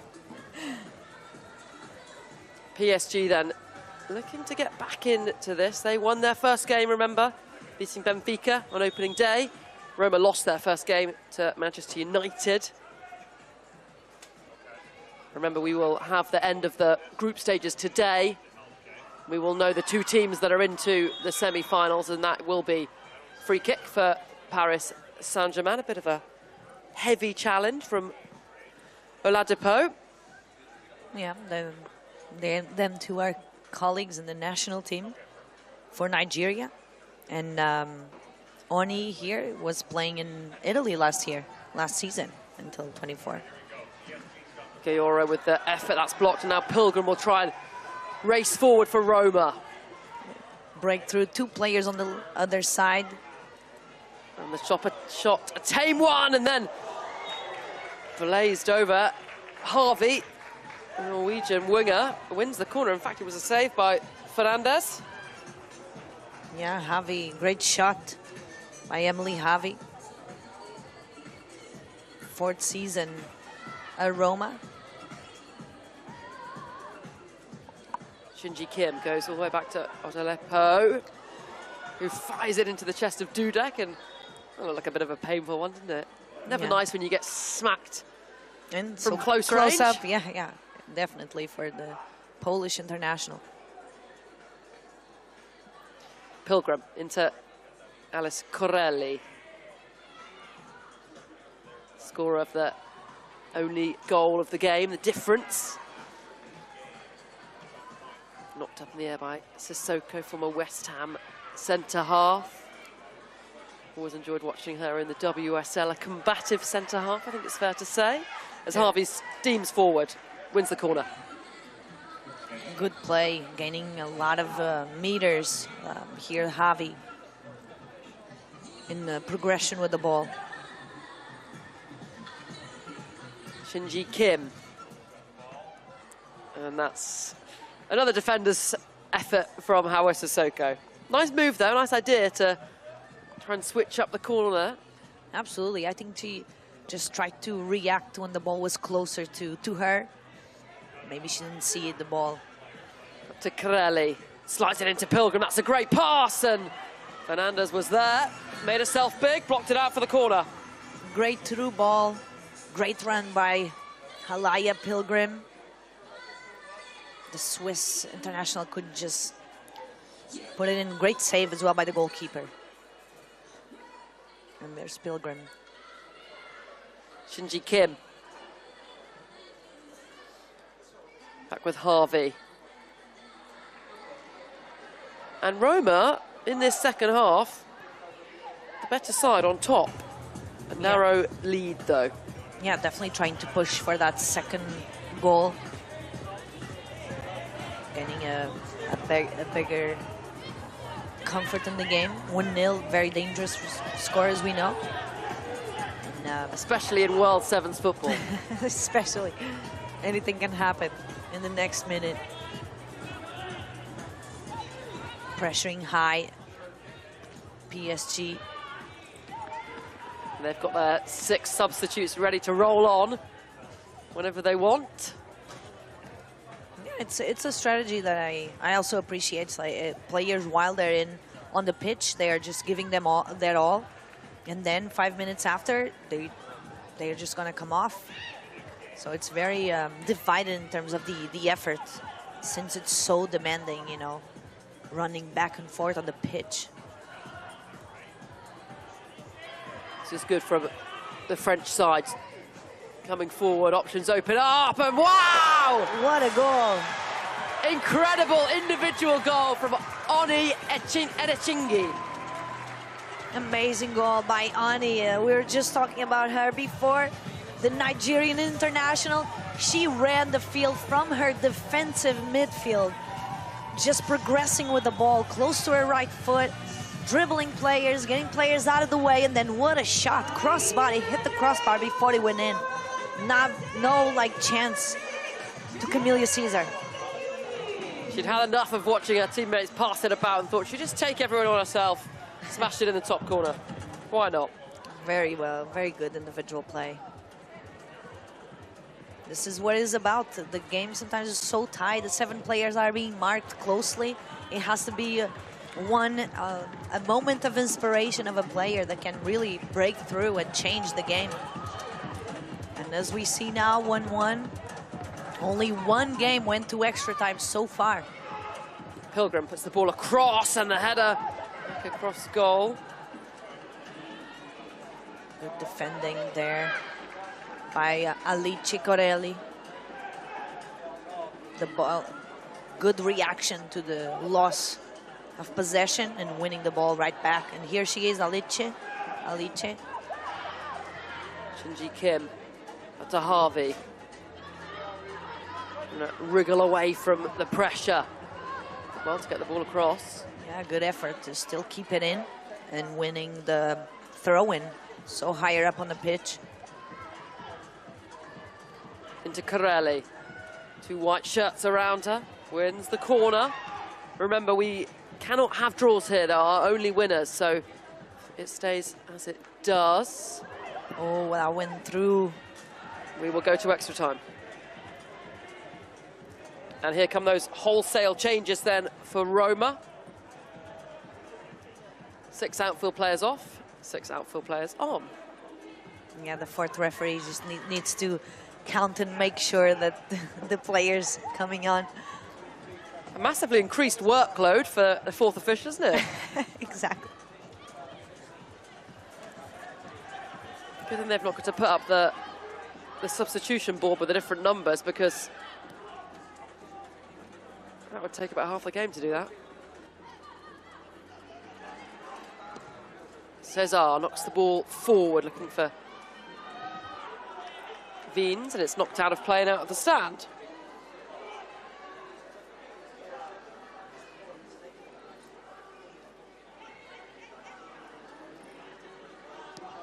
The marking of the players around the whole pitch. Good battle there, and Wiens. We were talking about the duels just a moment ago, and we can see how prominent they are in this match. Everything is about the duels and creating those advantages, the 2-1 advantages. This is a game of 2-1 advantages. 2v1. Collected by the goalkeeper, Cesar.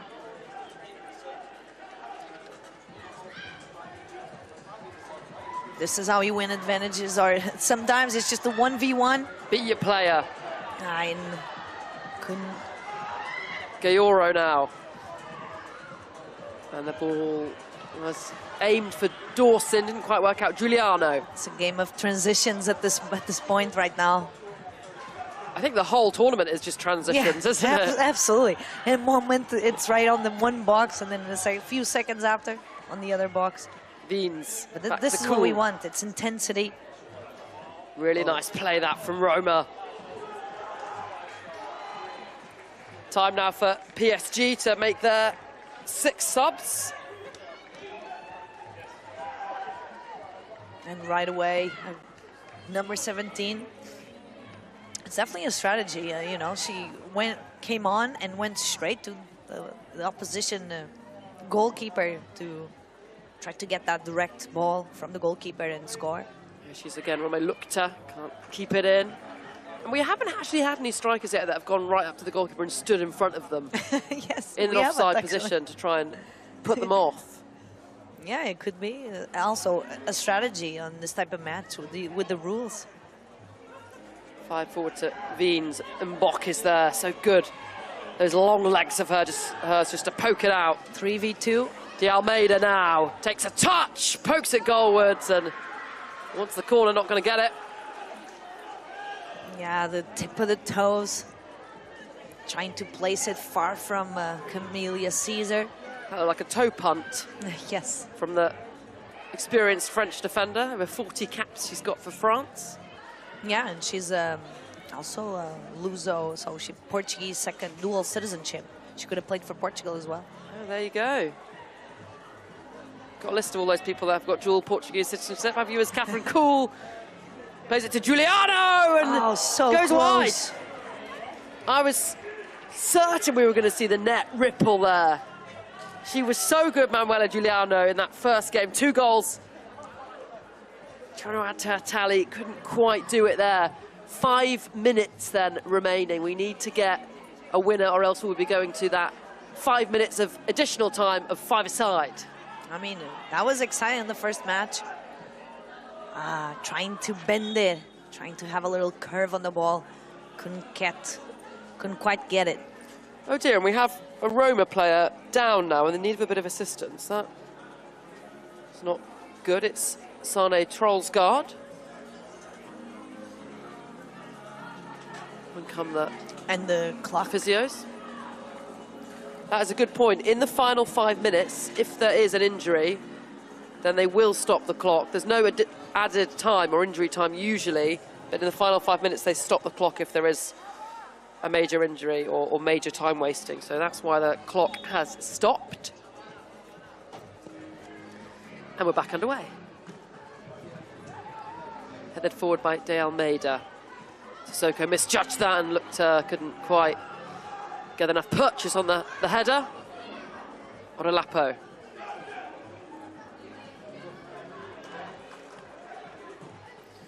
Goes for the long ball, and Bock is there to head clear. Kachawi now wriggles in between those 2 players. That's a Roma sandwich.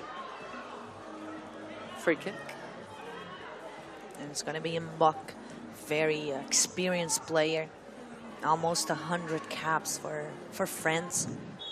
She was in Lyon. Won everything that there was to win. Almost a decade, so a lot of experience. And going to the rivals today. Rivals PSG. Won the Champions League 6 times with Lyon, Kriege and Mbok. Impressive. Out of the 8 that Lyon's won in their history.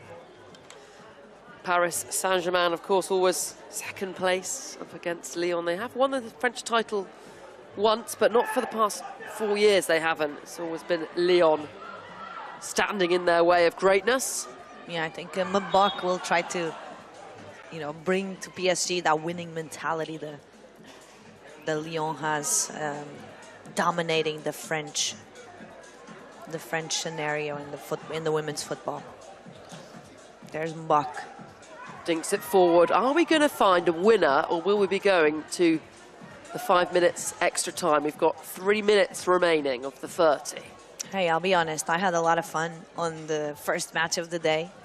And I think people at home and here at the stadium in Studil also had it. So let's see what brings these last 3 minutes or so of this match. Rome Lukta, touch forward, coming forward. Good Pilgrim defensive work, closing that space. And again. And look to ghost for it. A really good save from Cesar. Low down at her near post. Yeah, not much angle at all for Lochner. That was a great try. Seconds ticking away. Odelapo. Some space to progress. The through ball couldn't get quite. Kachawi. Kachawi with the ball, always close to her left foot. Nice footwork as well. Oladipo was very strong positioning, holding her ground. Hate throws it in. Headed behind for a corner.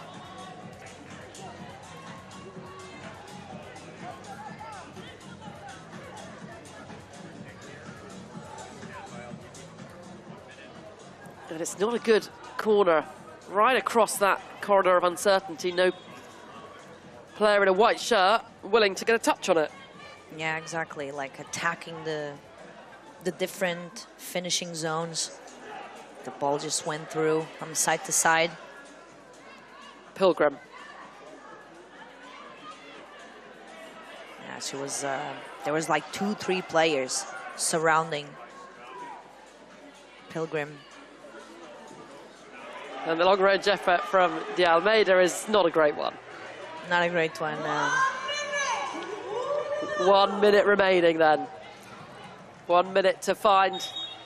And this is important because the subs came on right now, thinking that if it goes to 5 minutes extra time, they will be fresher. These players who just came on in this last minute.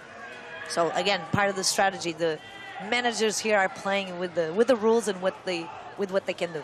Harvey, ball across. Pilgrim lays it up to Giuliano, who goes down in the box, wants a penalty. Referee not interested. Kachawi racing forward now. Final moments of this game are really exciting. Roma looks to, can she get space for the shot? She can. Pilgrim meets it. Now it's Wiens up against Mbok. Gets away from her, gets the low shot in, and Fernandez grasping it out the way of Giuliano just in time. Wiens now. Giuliano with perhaps the last kick of the game, and it's over.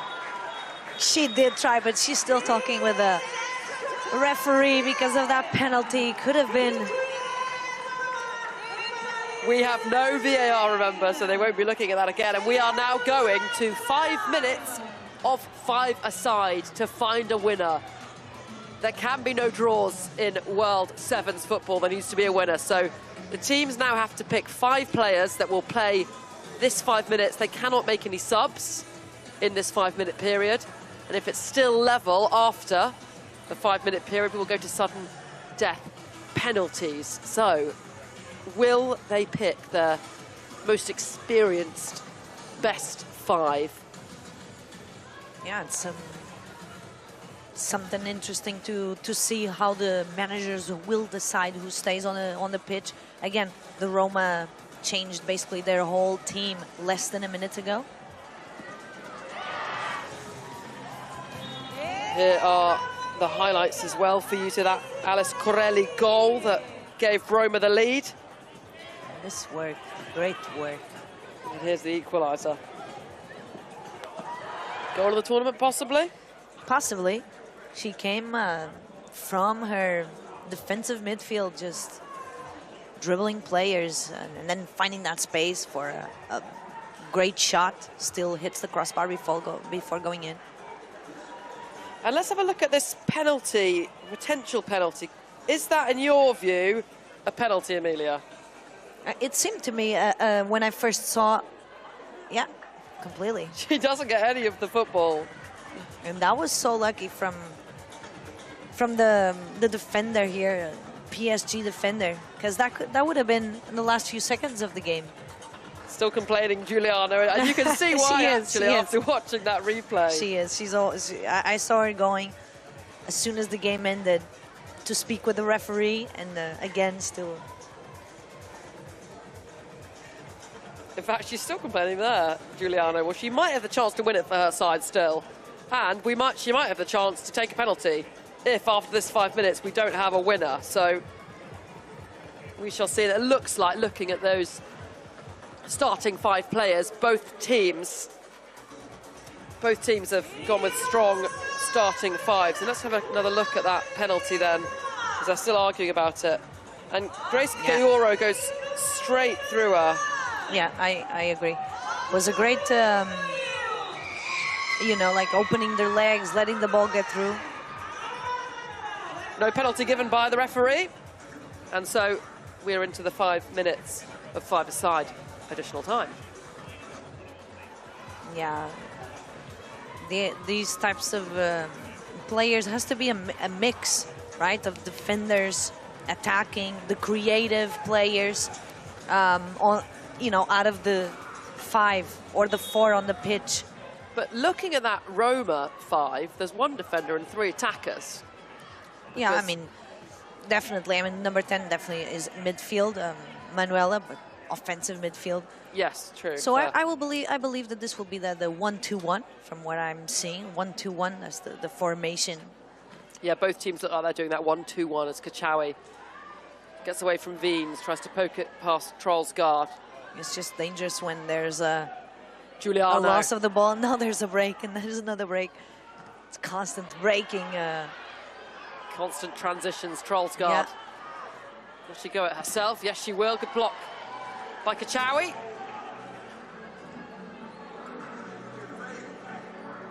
Let's see if it's going to be a short corner. This is having less players. Yeah, much bigger pitch now with only 5 players on. It must feel like for those 2 sides out there.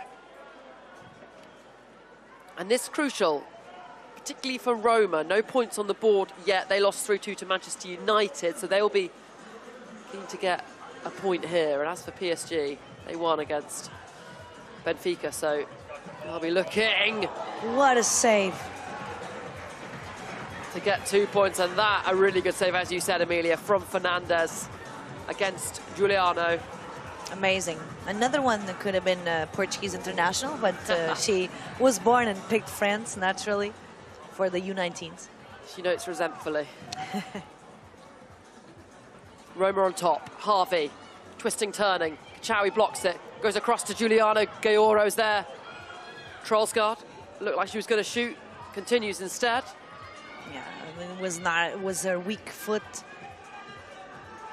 so she didn't risk it to take it a shot with the left, and now she's like trying to keep possession. All Roma. Giuliano up against Lukta, wins the corner. Because it's really hard to find. The pitch is so big for a 5v5, and then the players need to be focused like a Giuliano 100%. from range, and that was a good try with the bend. She did this yesterday, so not from that angle, but definitely has the capability of doing that. Audacious reminder as well, it is golden goal, so whoever once someone scores, the game is over.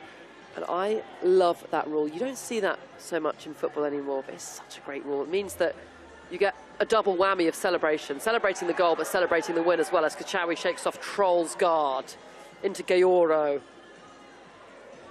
Rolls it back to Kachawi. Oh, and that's Nice wonderful. Gayoro trying to find an inch of space for the shot. Well dealt with by Mbok. Kachawi enjoying the flicks and tricks. Gayoro and Blaisdorfer. Yeah, the combination between numbers 7 and 8, and just too high for Sakina Karchawi.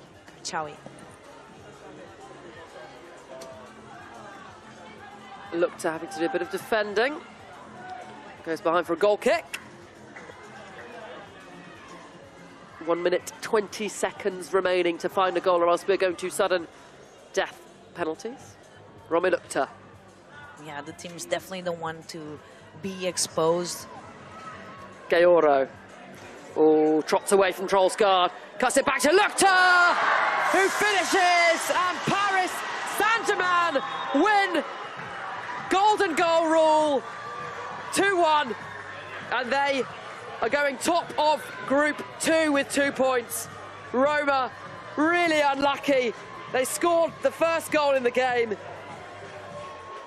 For a lot of it, looked like the better side. Giuliano furious she didn't get a penalty, but Roma has won it for Paris Saint-Germain in extra time. Yes, what a goal. Yeah, I mean, it's tough for whoever loses. It's amazing, like you were saying a minute ago, for whoever wins, because it's a double the victory. It's like just the goal, not only the goal, but the win. And it's definitely sad. I can imagine the Roma team thinking that they could have had a penalty and then they lose in this manner. 1 minute away of going to penalties and trying their luck. But what a great game. Really good. Two great teams that tried. Very divided, a lot of duels. But what a nice match. And Emilia, what's your moment of the match? I will say probably this goal, because it ends with aspirations of Roma getting their first win. And it gives the PSG the possibility of having more points now, 2 wins so far. So there is the moment of the match then, that golden goal, the first golden goal, presented by Invisalign.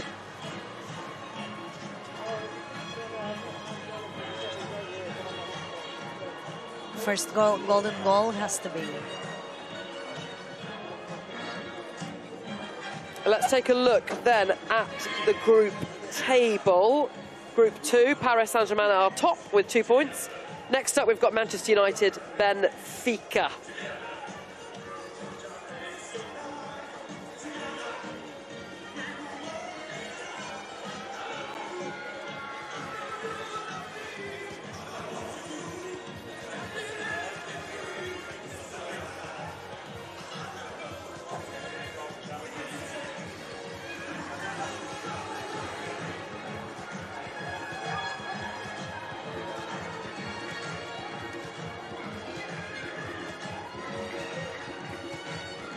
Full time then, Paris Saint-Germain 2, Roma 1. Back to you, Jackie, and the pundits to dissect. Thanks to Flo and Emilia. Well, we like to do things differently here in this tournament. The inaugural Sevens women's football tournament here in Estoril in the south of Portugal. And it is the players celebrating behind us. Paris Saint-Germain, who are absolutely delighted after their second victory in 2 games. But my goodness, they had to work for it.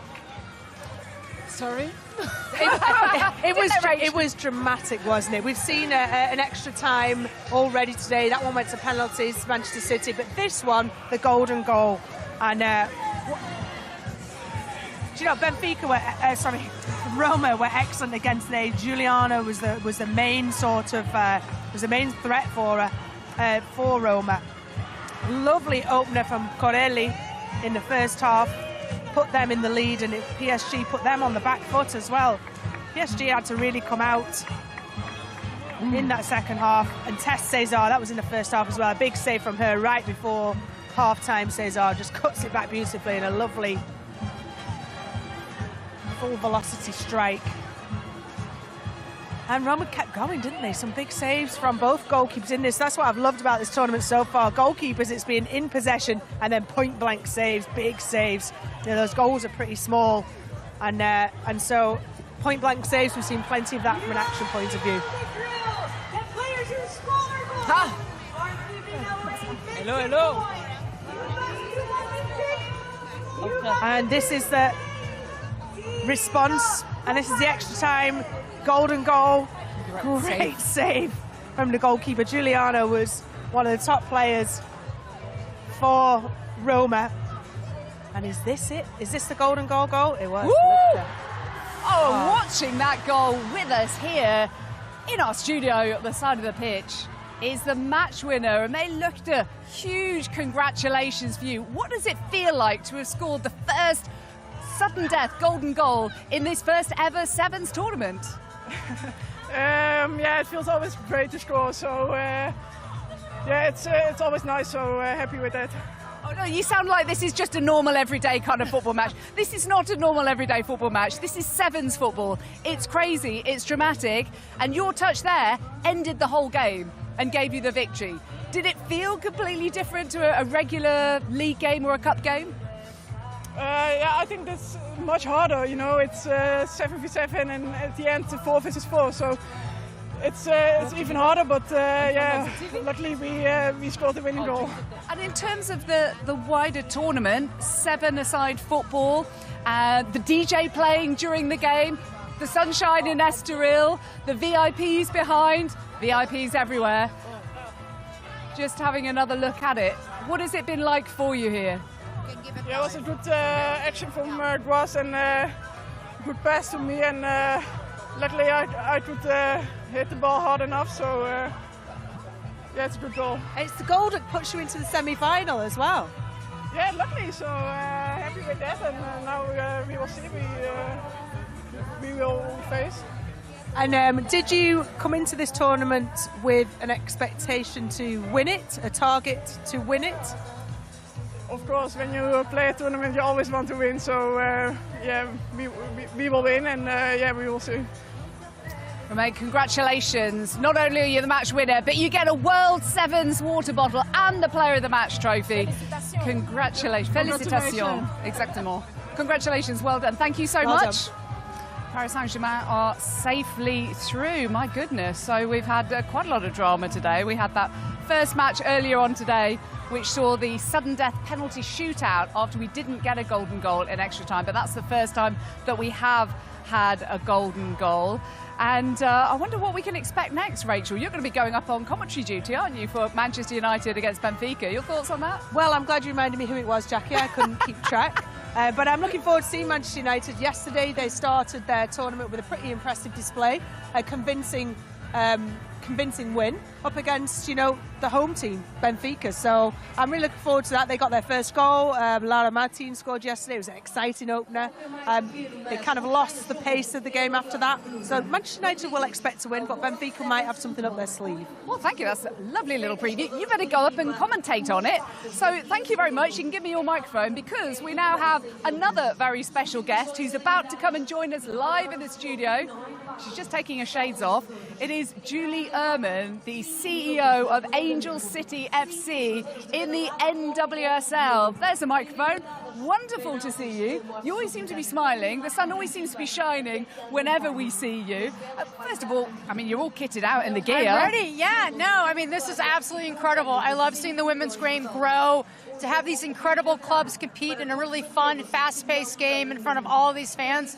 Super exciting.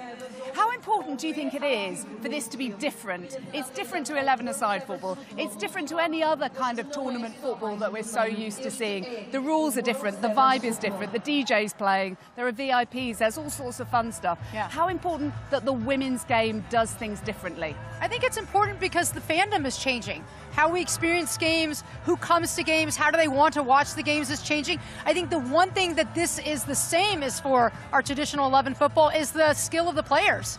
This fast, technical play that's really exciting to see a lot of goals. That's what we want to see in the 11. So that's really the same. And you're seeing great football, but the energy, the vibe, the music, the excitement, the celebrations, that's what sort of makes it fun and makes it unique. And so it gives you two options. I can go sweat out the Angel City games and have my anxiety for 90 minutes.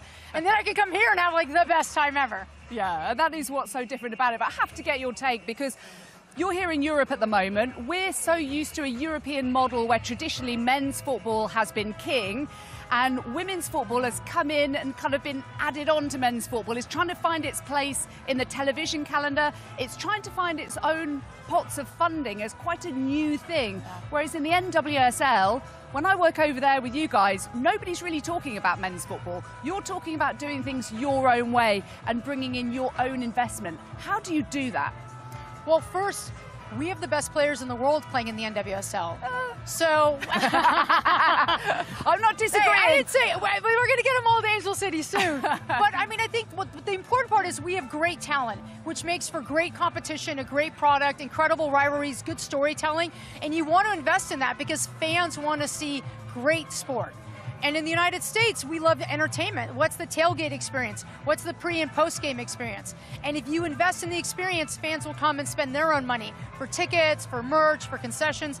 They'll come. And so I think what's unique for us is we don't have to focus on the men's game. We say, hey, here's a product. How do we grow it? How do we monetize it? How do we grow the enterprise value? And then how do we use that to give back to the community and give back to the sport and build it? You make it sound so simple. It's a very different mindset in European football. You talk to a lot of people in the game. You're always keen, I've noticed, in the NWSL to share best practice. I saw you on top of the stand when the Kansas City Current Stadium was being built, their own purpose-built stadium, the envy of the NWSL and the rest of the world. How does that happen? Belief. I mean, if you take the Kansas City Stadium, it seats 11,500 people. It is sold out every single game for the Kansas City Current. And they're not coming because it's a beautiful stadium. They're coming because it's a beautiful product, and there's an incredible stadium that reflects it. So it's one of those ideas of like, if you build it, they will come. And we've seen in women's football with the Euros, with the World Cups, with Champions League finals, when Barca plays Real Madrid and Camp Nou, fans show up, and it's not an anomaly. We just don't give them the opportunity to show up all the time. So now we're saying we're going to invest in the product so you will show up every time, and they are. We sell out our 22,000 seat stadium, and it's not just once, we do it 6 times a season. Okay, so it does feel like this is just the start, even for the NWSL, and certainly for World Sevens football, which is only going to get bigger. Maybe we'll see you in Sevens football in America quite soon. We'll see. Never know. I love it. Thank you so much. Thanks for having me. Brilliant to hear from Julie, as ever. We've got another game to show you now. It is Manchester United against Benfica, and Rachel Brown-Finnis has hot-footed it up to the commentary box. Hopefully she's caught her breath now to take her place alongside Flo Pollock. Thank you, Jackie. Yep, roll in, roll off subs, and Rachel Brown-Finnis has rolled in. Rolled in, I sprinted up here. Okay, so we've now got the second group game of Group 2, Manchester United against Benfica. United are on a point. They won their first game against Roma. Benfica are on nil point. That's no points in French, Rachel, if you didn't know. Very Eurovision of you. Yeah, exactly. Exactly. They lost 2-1, so they've got no points. So Benfica need to win. If United win, then they will be going through to the semi-finals, and Benfica will be out. And here come the United players. I'm loving the introductions that teams are doing. Did you see the Bayern Munich bowling ball introduction?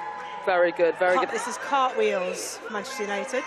Yes, the Manchester United players seem to be having a real laugh here, so they are doing cartwheels as they come out. Let's judge the best cartwheel that we see. Best one's been about 3 out of 10 so far. Okay. Oh, there we go. Yeah, Celine Bizet, that's the best. Let's see if Lisa Northland can top that. Okay. Yeah, they're getting better. And Elizabeth Tunn, she's got a heavy strapping on her arm, so I hope she's going to be careful. Oh, a one-armed one. Oh, not bad. I'm not sure I can do a cartwheel, Rachel. Oh, I definitely can. Yeah. You? Not bigging myself up, but yeah, enjoy a cartwheel. And here comes the Benfica starting 7.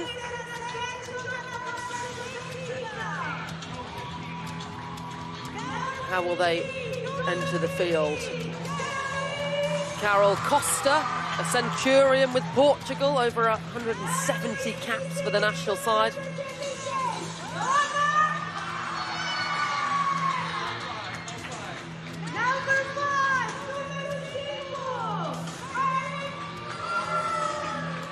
Lund, who scored...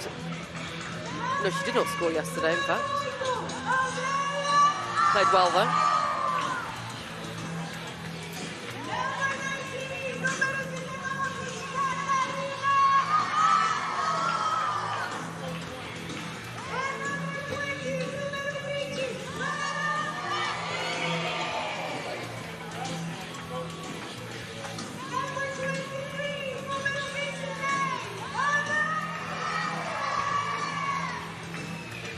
So there are the 7 starters for Benfica. The two sides doing the face-off. That little moment there has been billed as the face-off. It's not quite like the hacker, is it? When the New Zealand rugby team do that. All a bit friendly. Yeah, not particularly intimidating, but that's what this tournament's about, isn't it? It's about the girls, the players having fun. Of course, when it comes to that whistle. There is the starting 7 then for Manchester United. Tullis, Joyce in goal, George, Letitia, Clinton, Northland, Bizet and Elizabeth Turner. It's a strong starting 7. All those players play week in, week out in the WSL. Yeah, they mean business. They want to get this done and dusted, get themselves into the semi-final. Big money at stake for the winners. There is a $5 million prize pool, and the winner gets half of that. Our referee teams, as Maya Letitia comes over, she'll be representing England in the Euros this summer. Although doesn't manage to get too much game time with the likes of Millie Bright and Leah Williamson in her way. If not this summer, her time will come. Maya Letitia has been an ever-present for Manchester United. Yeah, goal scorer, penalty taker. Still a young player as well, and is always available for Manchester United.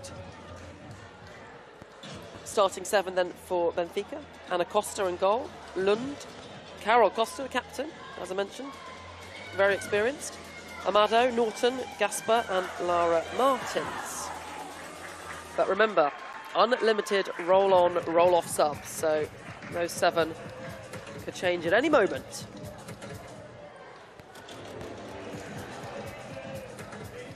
And yesterday, the Benfica fans came in their numbers. Are they going to cheer on the side today? They've got a little bit of a home advantage. Benfica, of course, the side from Lisbon. We are in Estoril, about a 20-minute cab ride from Lisbon. So Manchester United looking to get the win to send them into the finals day tomorrow.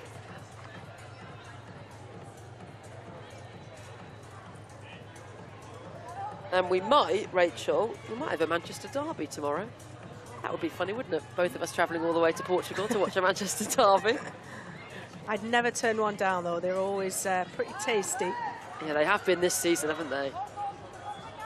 That 2-2 recently was epic.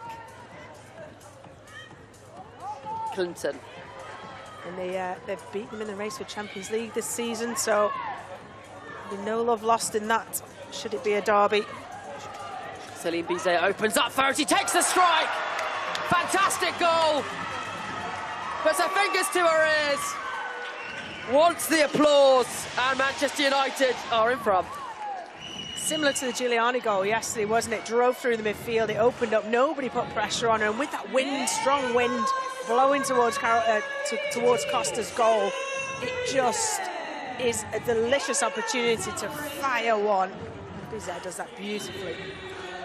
2 goals in 2 games now in the World Football Sevens for Celine Bizet. She's enjoying herself, as are the Man United players. It's exactly how Mark Skinner wanted his team to start. Take the wind advantage, get this game underway to their advantage early on. They were a slow start in that first game yesterday against Roma. Came out 3-2 winners. Norton. Amado. And that surely is a free kick. No. Referee content with the physical challenge from Gabby George. Well, a reduced backline for Manchester United, but they have been excellent this season. And they've brought such a strong squad out here to Portugal, haven't they? I can't think of any of their key players that aren't here. Oh, you're right. It was an option. They all wanted to come. And why wouldn't you? 7-side in the sun in Portugal. Might even go watch the Champions League final, see what could be in store for them next year. Yes, I wonder as well if they'll be supporting the English side or if their rivalry will prevent them from doing so. That's a wonderful touch from Turlin into Northland, slays it off to Grace Clinton. Tried to chip the keeper. Good save. Really good save. Came down the line, Costa. Thought that Norton was going to shoot from a similar range that Bizet had just been successful from, but laid it off to Grace Clinton, and Costa stood up big. Manchester United are swarming Benfica. giving them no easy possession on the ball. Costa plays it out. Mannion tracking her all the way. Lund. 4 changes Manchester United have just made, and it looks like you've got Mallard and Bizet at the back at the moment. So we do. It's unusual to see those players playing a defensive position like that.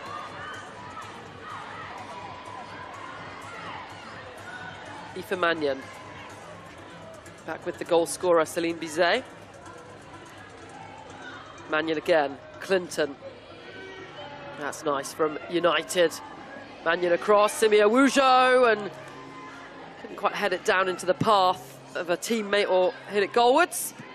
She's not had too many minutes this WSL season. Simi Awujo, Canadian signed in the summer, but this is a good opportunity for her to gel with the team and get a bit more minutes, but it's a difficult midfield to get into with Clinton, Toon, Hansen, Hinata Miyazawa as well, all really experienced internationals. And Janssen stepping into that midfield more often than not.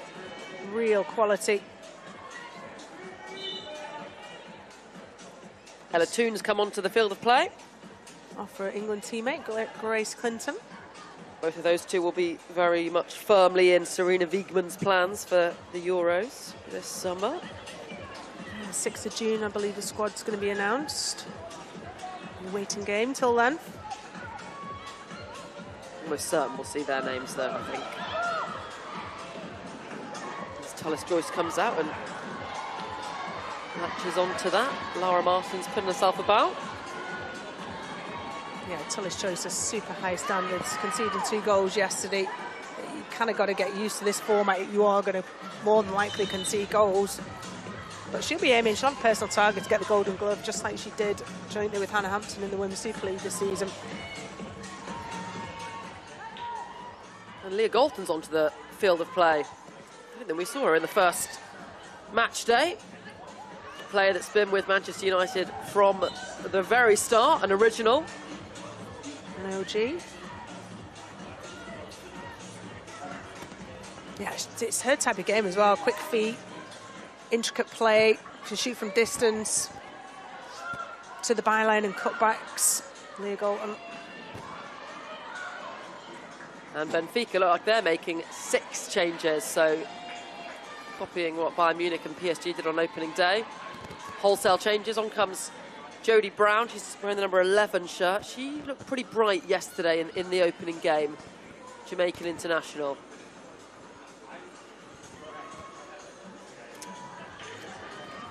Yeah, I remember she had one really good chance, Jodie Brown, just scoffed at it, caught through the top of the ball, couldn't test the goalkeeper.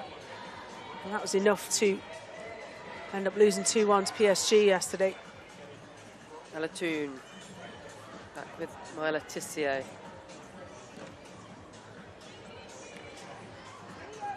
Yeah, different tactics from different teams, having experienced first day matches. I know a lot of analysts and teams were requesting footage of the matches so they could go through it last night. Yeah, earlier the Manchester City analyst was up here with his camera getting the required footage. That's nice from Mallard.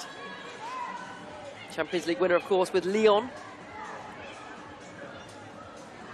And that's a little overhit. Yeah, easily done with these conditions. Benfica heading out, remember, if they can't win this game. We would have our semi-finals already lined up after 2 games. There are another round of the final group games this afternoon as Gabby George breaks away, picks out Toon, still going, and just enough done by the Benfica defence. I thought Gabby George should have shot there. As his defender's backing off, you then pass it into a tight area. Brilliant sliding tackle from Achibi. Ella Toon, lovely bit of skill. Tissier didn't need an invitation to shoot. Stings the palms of the goalkeeper. She actually is a player that, despite playing defence, is on the score sheet quite regularly for Tissier, for Manchester United. Yeah, well, she's their penalty taker as well, or certainly was in the latter half of the season. A little naughty that from Gabby George, kicking it away. you were about to be crossed. She was going to get a yellow card. She didn't get it, did she? Well, it's the same referee who gave a yellow card for a joyous celebration. Which has been rescinded. It does. No Fun yellow times. cards. No yellow cards for whipping your shirt off. As it should be.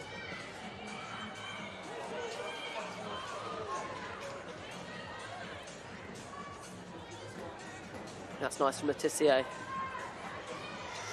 Benfica might be able to break now.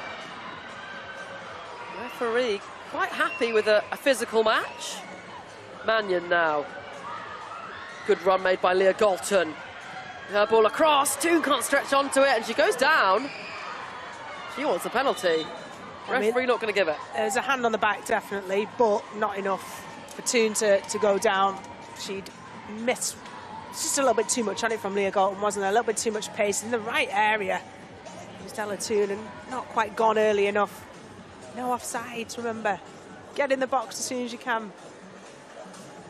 Yeah, some players still seemingly adjusting to the no offside, trying to play on the last man. Well, it's years of mental conditioning, isn't it, to be able to hone the skill of staying onside and timing your run perfectly.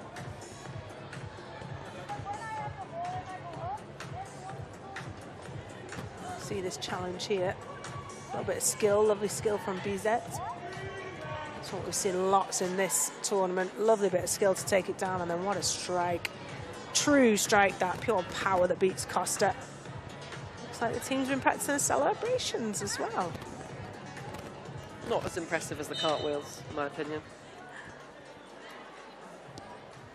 Still Expect a full artistic gymnastics display at the hotel later. Oh, bit of a mishap between the goalkeeper and defender. Forward ball looking for Brown. Touches it down out the air really nicely. Her ball intercepted though by Clinton. Scored a really nice chip ball over the goalkeeper yesterday.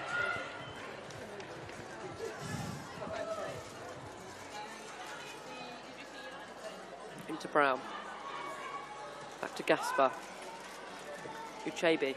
All the way back to her goalkeeper.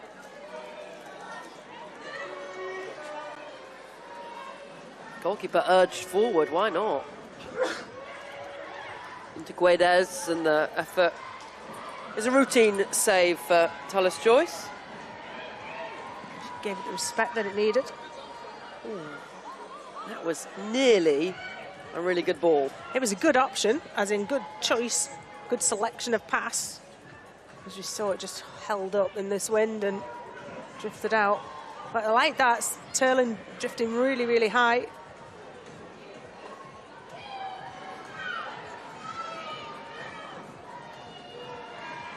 Well, intercepted by Wujo. Into Clinton. 3 red shirts in front of her. There's for goal. That's good from Bizet tracking back. She's really good forward attacking player, but also does her defensive work as well. But this is nice from Benfica. Mannion getting twisted and turned inside out. Tullis Joyce there to the rescue. Yeah, not a bad bit of skill at all, that. Mannion's done really well, actually. She's been kind of hounding players. Just come off the pitch now, but short and sharp is what she does.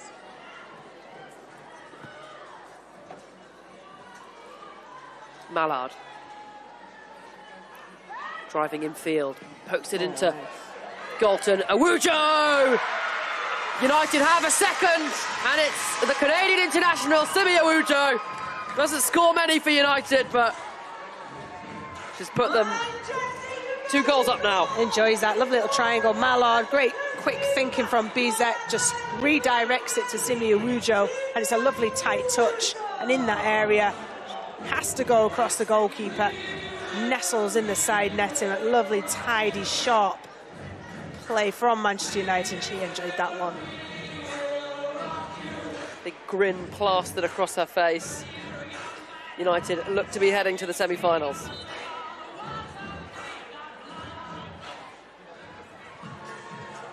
Catching practice that for Tullis Joyce.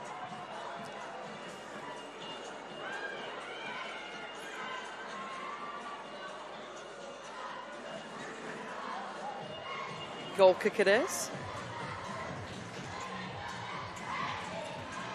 That's what it was. Benfica's form of dip because the music's not been on.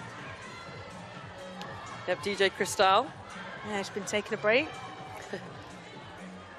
We liked it earlier when she put Eminem on, didn't we? Midway through a game. That's the lunging challenge on Clinton.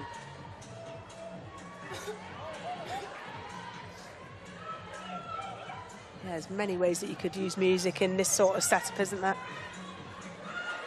Get some Eurovision playing.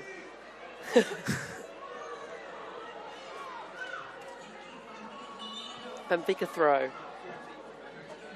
Approaching half-time, United dominant, in control, cruising as things stand. They look a bit more physically dominant on the pitch as well against Benfica, don't they?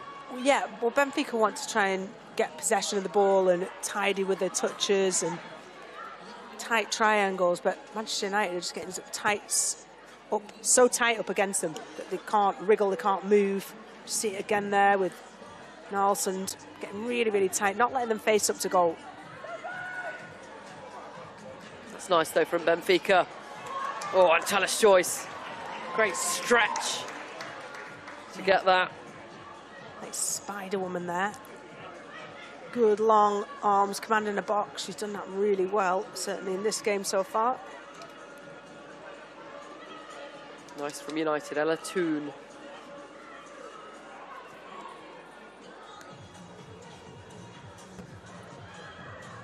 Melvin Mallard opens up for her. Really nice feint. Oh, and strikes the woodwork. Yet to score in this World Sevens football competition. Ella Toon has, and can't extend her goal tally there. That's certainly where the space is, isn't it? Mallard and then laterally Ella Toon. Lovely little cutback onto her left foot. Probably wants it on her right foot. Whether the keeper gets a touch or not, I'm not sure. Just a few yards outside of the penalty area. Benfica just not putting pressure on, and Manchester United should be making more of this. Manchester United will play PSG this afternoon in the final group game. If they win that, they will win the group. Ella Toon. Mannion. Mallard.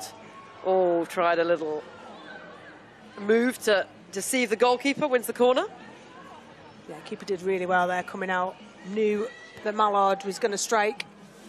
Just getting no space at all to do so. They had the corner flags out first game. Then just leave them out, getting away. Blowing away in the wind.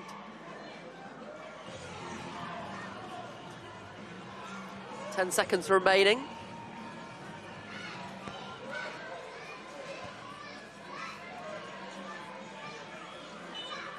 And there is the half-time whistle then. Manchester United cruising to victory up against Benfica.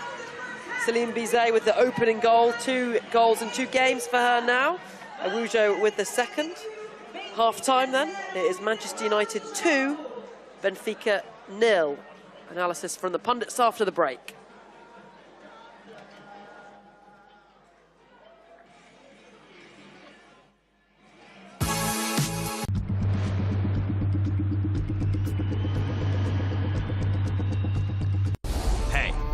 Listen up. Let's have it. We know you've always got your eye on the prize, the championship belt. And why wouldn't you? You're a finely tuned, well-oiled boxing watching machine, capable of consuming over 185 fights on DAZN every year. We've gone big, we've gone global. Churning through combinations, comebacks, and non-stop knockouts. With big fights every week, you're the best in the world. So go on, get that belt, champ. DAZN, undisputed. Discover the sport you didn't know you needed. Not just the bright lights and big leagues. This is back roads and bases. Grit and guts. Full throttle action. We're talking touchdowns and track and field. Powerboats with A-listers. Gravity-defying skaters. High-flying volleyball. Home run hitters. And pillow fighting. Because why not? Unmissable. It's all here. Discover more on DAZN.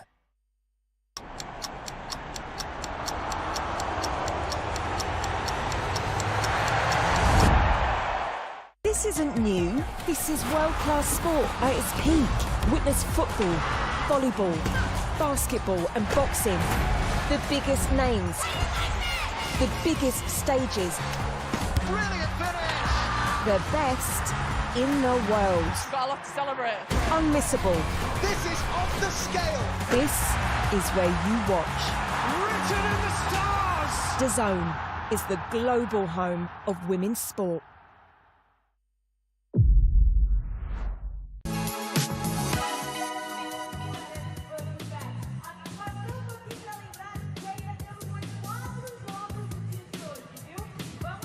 Welcome back to Estoril, where Manchester United have had the better of the first half against the local favourites Benfica. Celine Bizet and Simeojo with the goals so far. So Manchester United delighting their supporters who made the trip to Estoril, but Kelly O'Hara kind of disappointing the locals, the Benfica supporters who come from just down the road in Lisbon to try and cheer their side on. At the moment they're heading for elimination, but what did you make of that first half? To be honest, I was surprised Man United started slow yesterday. They came out a bit faster today with that great banger from Clinton. But Benfica, don't count them out. They're stretching the field. They're putting two players high offensively. They're going to be playing with the win this time. So they got 15 minutes to keep themselves in this tournament. Yeah, and they're 2 goals behind at the moment. Let's have a look at those 2 goals now. And it was Celine Bizet, the Norwegian, who opened the scoring for Manchester United. Look at that little touch over the defender. She brings it down the field and hits an absolute banger. Top bins. Love this. This is the cheekiness that is World Sevens football. She opens up, she's on the dribble, and she says, I'm going to take this all myself, put it away. And then this goal is such good interplay here between the Man United players. You got to put it across the goal into the corner with power, but look at this little give and go. Third man running, slots it home. We love that.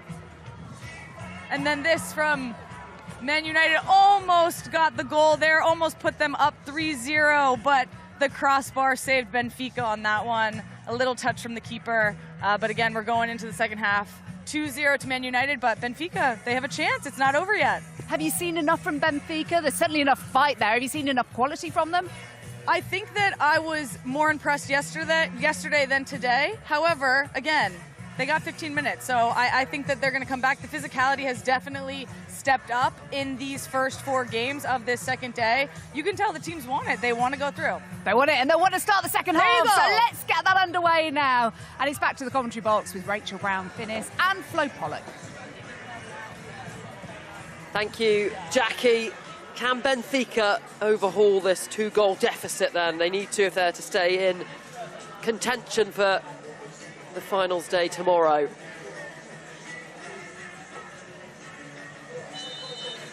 And they get us back underway.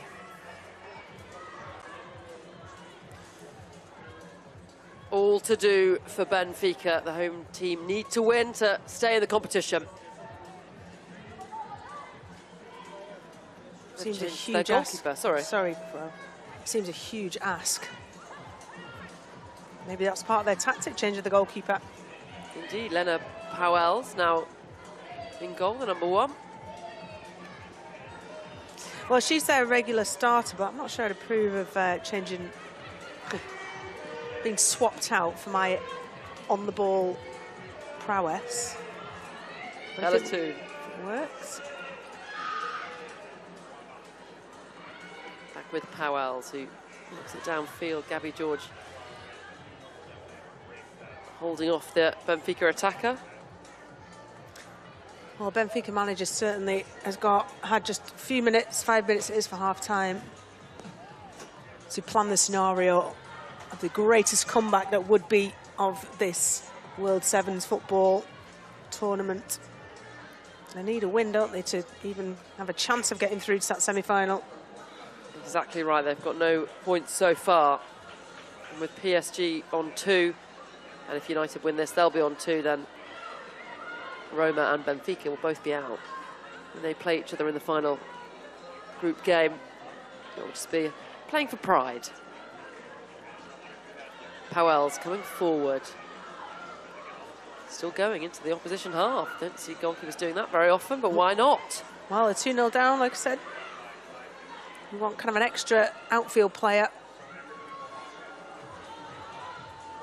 I want to see a goalkeeper score. Me too.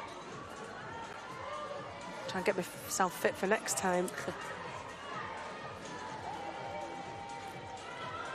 Ochibi. Up to Brown.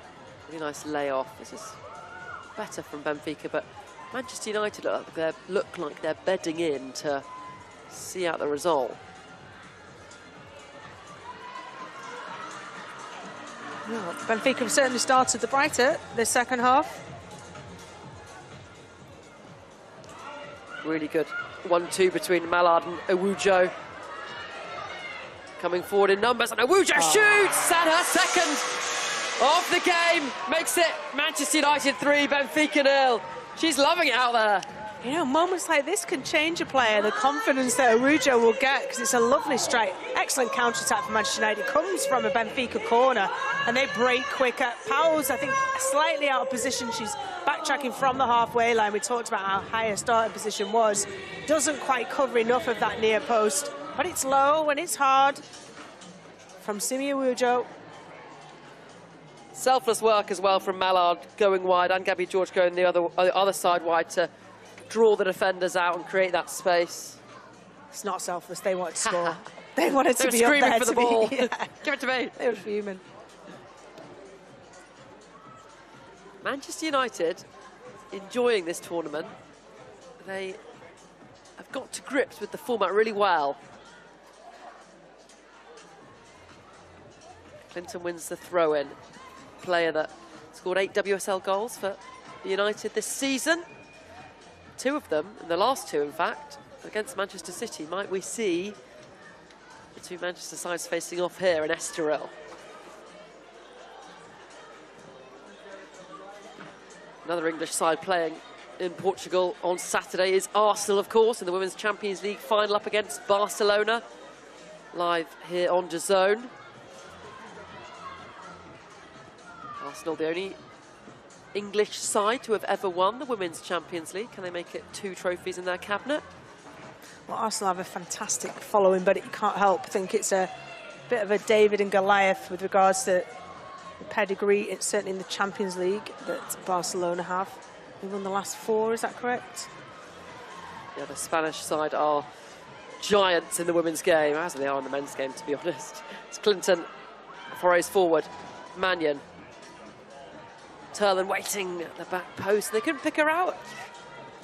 It was the right option, just the wrong execution from Mannion. Just couldn't quite get enough turn on her body to shape it towards Turland. But Benfica are gambling a little bit, keeping players forward. Means that they're outnumbered when they're out of possession. Manchester United will want to keep their foot down and keep trying to take advantage. Yet to score in the World Sevens football, Elizabeth Turland, the top goal scorer for United in the WSL this season. She's been a great signing from Brighton.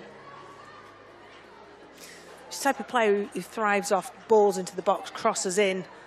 And not getting too much of that. That's not really the style of Sevens football. It's short and sharp and not necessarily having a tall focal point up top. Yeah, she scores a lot of headers in the WSL. And we've only seen 1 headed goal, by my count, in the World Sevens football. Given away, and it's 3v2 here, but Mannion's busting a gut to get back. Really good from Clinton. Oh, spilled by Taylor Joyce. Benfica have a goal back. Not all Manchester United's own way then. And that, a bit of a gift. Yeah, it was good trickery from Benfica. But here you see, get the touch. Lara Martins again. Taylor Joyce does the right thing, scrambles across to try and cut out the ball so it doesn't dribble through, but just doesn't execute it well, doesn't get down with 2 hands, and then she's scrambling, and as you said, a real gift to the far post. Norton it was with the goal. United, though, looking to get straight back into it. Awujo on a hat-trick. Yeah, it comes to knockout in the semi-finals tomorrow. Should Manchester United go on to win this, they'll be in it. Gabby George, great save.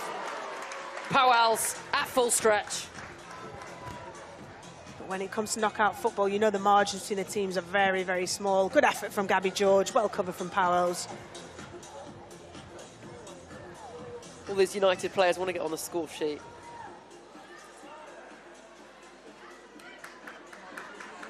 United need to be careful, though. Another Benfica goal, and it'll get a little bit scary for them. They'll be annoyed by that. It's so it shows for no, it's an individual error. It's not much that the team are doing incorrectly. Yes, they could have possibly stopped the cross from that far side, but the cross really wasn't coming to much.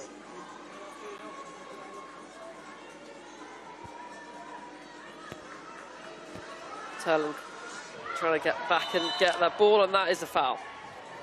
Andrea Norton, the goal scorer, pulled down by Turland.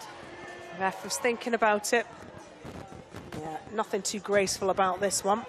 Just catches, she is trying to track back, and in doing so, just catches the back. Goalkeeper to take it over the halfway line. Andrea Ferreira. Forced all the way backwards.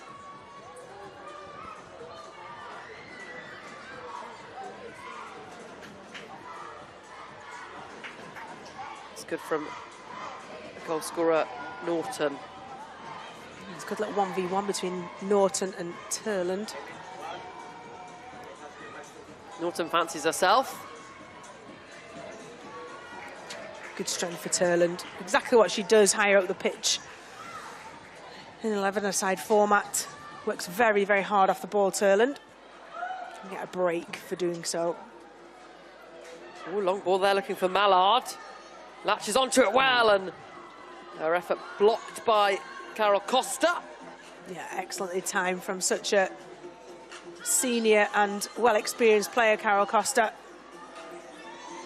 Played against England recently in the Nations League when England drew 1-1 against Portugal. Mallard goes back to George.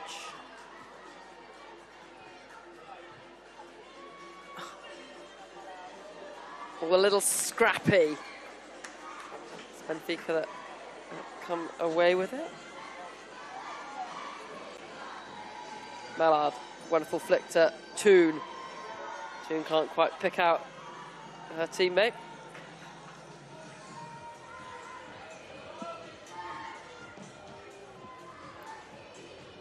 Well, really holding up in the wind there. Andrea Norton, the goal scorer. And that is excellent defending from Jans. It's what they tell you, don't make a challenge, just wait for the attacker to make a mistake and then nick it and steal the ball. That's exactly what she did. Yeah, good jockeying from Janssen. Absolutely just stood up, made her make the mistake. Nice little collection there from Tullistrose. Good pressure from Ella Toon to win the ball back. To Lisa Northland. Missed a lot this season with an ankle injury. She'll be pleased to be getting some game time here.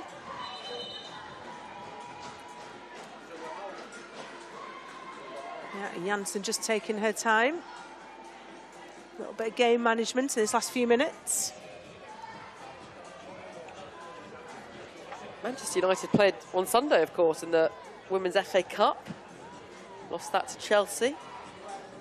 Yeah, not just the FA Cup. FA Cup final at Wembley in front of over 75,000 fans. It's where the women's game's at.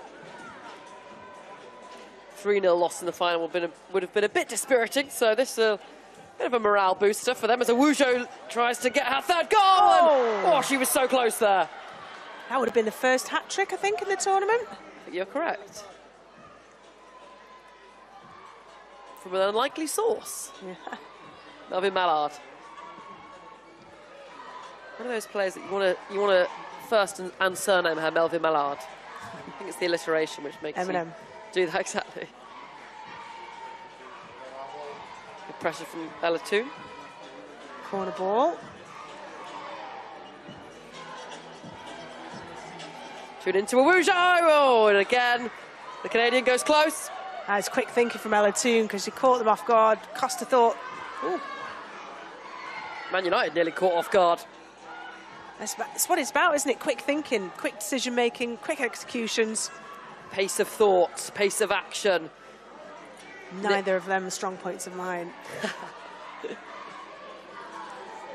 You don't need pace as a goalkeeper, maybe pace of thought you do. Dominic Janssen. Breaks kindly for Ella Toon. Mallard! Oh, what a good save. Oh, that's a good, strong save from Powell's. She's made a bit of a difference, I think, since coming on in the second half. Yeah, you can see why she's a starting goalkeeper for Benfica, usually in the league. Just out of position for that, the goal that she conceded. But after that, a couple of pride-saving saves from Powell's, absolutely. Referee happy with that challenge, and Clinton recovering just in time. Allow Manchester United just to run that clock down a little bit longer. Uchibi. She's going to get the free kick there. That was a nailed-on foul. I didn't think there's too much in it. Ujo falls to the ground, to be fair, and Uchibi tumbles over her, so it's a foul. We're going to have an argument there, Rachel. Thailand coming forward. Combines with Clinton. Brown intercepts. Benfica running out of time. They are heading out. They will not be able to progress if they lose this match. Manchester United cruising through to the semi-finals. Final group game, though, for them is against Paris Saint-Germain. The winner of that will top the group. They will play in the first semi-final against the second-place team in the other group, which will either be Bayern Munich or Manchester City.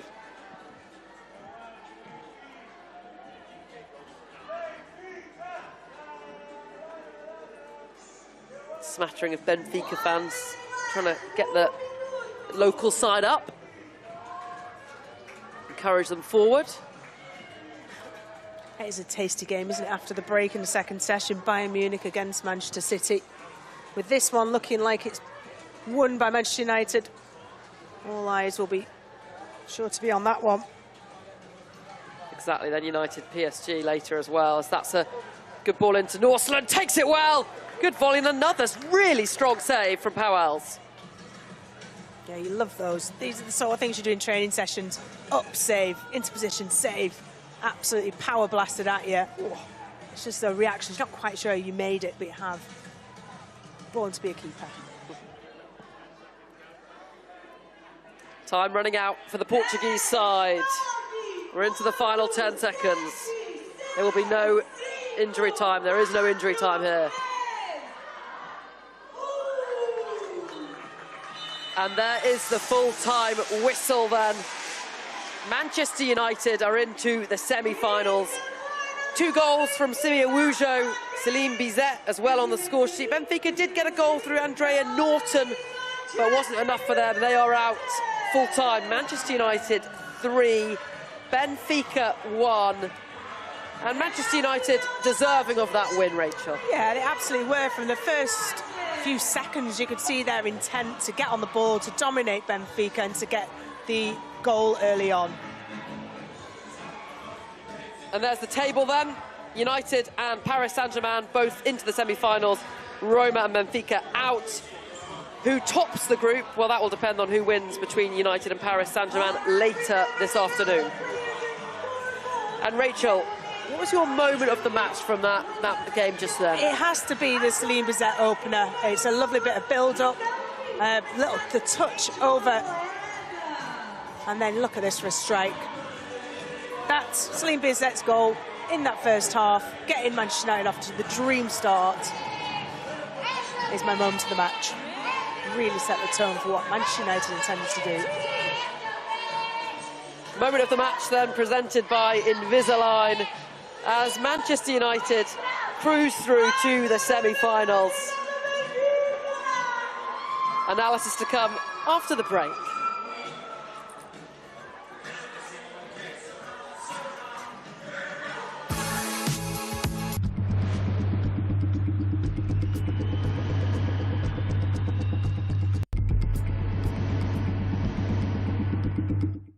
Discover the sport you didn't know you needed.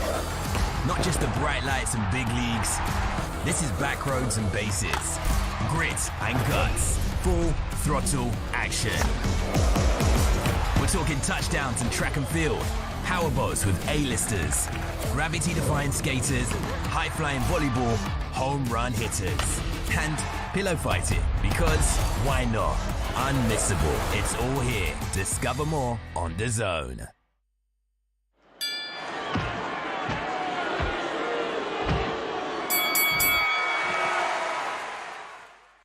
Hey, listen up. Let's have it. We know you've always got your eye on the prize, the championship belt. And why wouldn't you? You're a finely tuned, well-oiled boxing watching machine, capable of consuming over 185 fights on DAZN every year. We've gone big, we've gone global. Churning through combinations, comebacks, and non-stop knockouts. With big fights every week, you're the best in the world. So go on, get that belt, champ. DAZN, undisputed. Live golf on DAZN. Who will be victorious on the banks of Lake Manassas? Glorious shot there. From the 6th to the 8th of June, live on DAZN. This isn't new. This is world-class sport at its peak. Witness football, volleyball, basketball and boxing. The biggest names, the biggest stages. Brilliant finish. The best in the world. Got a lot to celebrate. Unmissable. This is off the scale. This is where you watch. Written in the stars. DAZN is the global home of women's sport.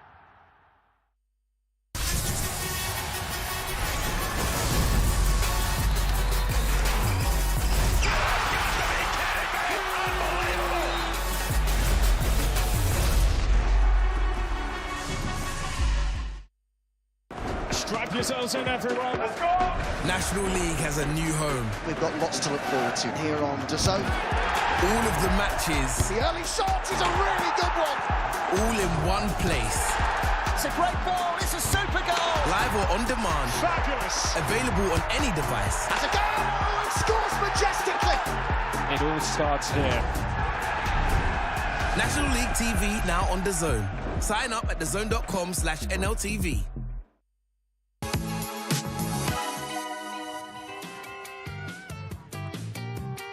Manchester United are safely through to tomorrow's semi-finals of the inaugural World Sevens football tournament here in Estoril. A 3-1 victory over the local side, Benfica, breaking the local supporters' hearts. They'd hoped to see their players back for finals day, but it was not to be for them. Manchester United were the better side again today, backing up their victory yesterday, joined by a couple of US superstars in Kelly O'Hara and Ali Wagner. Ali having the fancy title of Chief Strategy Officer. You weren't going to bring that up on air. Come on now.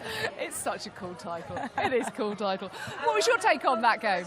I mean, I thought yesterday Man U was a little slow going, and today you started to see them find that next gear, and they're getting more comfortable in this format. So I think this was a really good showing for Man U as they build towards that knockout phase.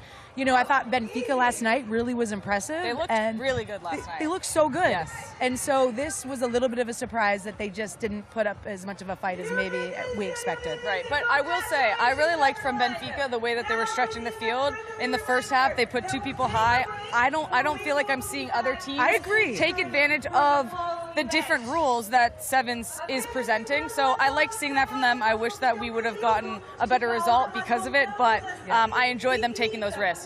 So if you were Chief Strategy Football Officer here, you'd be saying, stretch the field, guys. I'm yelling from the VIP cabana saying, guys, take advantage of the no offside. Get forward. As soon as there's a transition, you don't have to hold your run. Start running through. Make it into the final third. Get there before the other player does. So and go stand on the goalie. Yeah, exactly. Just mix it up. Yeah. Go stand on the goalie. Be that little outlet that can check off, and then you can play off of that high target. I mean, no one's doing that, and they're smart managers. So I'm just super curious what the reason You're seeing is. some teams start to try it, but I want to see it more. I want to see more risks. We want to see our player of the match. Congrats. This is Simi Iwujo, who scored 2 goals in the game for Manchester. Huge congratulations to you. Wonderful to see you here and to see you enjoying yourself. And congrats on the 2 goals. It could have been a hat-trick as well, couldn't it? But hey, first of all, tell us about your goals in the game and how much you enjoyed playing in it. Yeah, this tournament's been so fun. Like, our team is here, like, obviously for business, but we want to enjoy as well. And we came out to do that, so it's been a lot of fun just playing with the girls and having, like, a blast over here. Oh, I got a question. I do too. Why are you guys not stretching the field as much and just getting up on the goalkeeper? Yeah, why don't you go post up? Literally go stand behind these the are goalkeeper. incredible goals, by the this. way. Incredible goals. So I guess we don't need to ask you questions, but look at these finishes from your squad. Yeah, tell me about this first goal. I mean, the give and go was incredible, and your ability to put it into that corner, you put power behind that. That was awesome. And I guess you don't need to stretch the field when you can just do it by yourself on the run, on the dribble, like just pure class. Separation here and the right release at the right moment before the defender closed you down. That's big time. Yeah, did you take a little look up there? I saw the little peek from that. You took a look where the keeper was? I took a look and I was like, I'm going to go for it. I love that. Why not? I love that. That's amazing. But why are you guys not stretching the field as much? I know, we've talked about it as a team. I think we're also used to playing 11 aside where there's the rules and there's the offside. So do you feel like your habits are coming into play? Like people, you can see them holding their run. So they're not thinking they're thinking like 11s, not 7s. Yeah, exactly. When you build those habits for so long and you've been playing it so hard to just turn it off, even though this is the kind of one you want to do it in because you could just stand in the goal and score. For sure. I have a question though. After yesterday, I feel like you guys had a bit of a slow start yesterday's game. Do you feel like getting that first game under your belt, coming into today, you guys obviously started a lot stronger today. Did you talk about that last night? Like, what was your conversation post last night going into today? Yeah, I think we've looked at it a lot and just been like kind of assessing the rules and seeing how we can still bring our style, but like be able to adjust to what Sevens calls for. Right. So like just getting adjusted to like even the subbing rules and like being more fluid in that because we were like subbing on opposition balls at the beginning. I know. In the first match. And so this match we were like, we need to clean that up because that's gonna haunt us if someone takes advantage of that. So things like that, and then also recognizing like stretching the field and staying off sides, which we're still working on. Staying offsides, like that is a quote. Staying offsides. Exactly. It's so out of your psyche to goal hang, isn't it? Because you just know in the professional game you can't goal hang because someone's going to stick a dirty great flag up. But it must be just such a difficult thing for your mentality to get your head around. But you'll be going into the 3rd game now, and is that something you're really going to try and train your brain to think about, is take advantage of these rules? Yeah, I think so. I think especially for us with these first 2 games done and we've gotten the win for both, like this is a nice 3rd game. It's going to be a hard opposition, but a good game to sort of practice the rules and like see different tactics and things we can do going into the semis. And I think that's smart. I got a question too. What has been the most enjoyable part of this format on the pitch? Besides the experience, what's been the most fun on the pitch? I would say just like the offsides or like stretching the field at times when we do it, like being able to hit those balls and just come underneath for seconds. Right. I feel like we can play direct sometimes in 11s, but here it's like you can do it and get the ball underneath, and we've done a lot of like sets and give and goes, and I think that's been a lot of fun to do on the pitch because it's so much smaller but still big for 7 people. For sure. I gotta ask, we've seen some great celebrations. You guys came out, you're starting 7s, we're doing cartwheels. I love it. I'm eating it up. What do you have planned for the match this evening? Anything good? I'm not sure. We have to go to the drawing board for that. No pressure. No pressure. Hopefully more fun celebrations than that coming out. 100%. You said, Simi, just before that you came into this tournament wanting to bring fun and wanting to really enjoy it, but you also mentioned you're here to do business because there is a huge pot of cash. I think it's all in a big bag of dollars over there, isn't it? 5 million of them, 2.5 million to the winning team. So how do you balance the fun, enjoyment element that the DJs bring in, the vibes and all the rest of it, with that card hold business mentality? Yeah, I think it goes to like why a lot of us started the sport in the first place. It's because we enjoy it, we have a lot of fun doing it.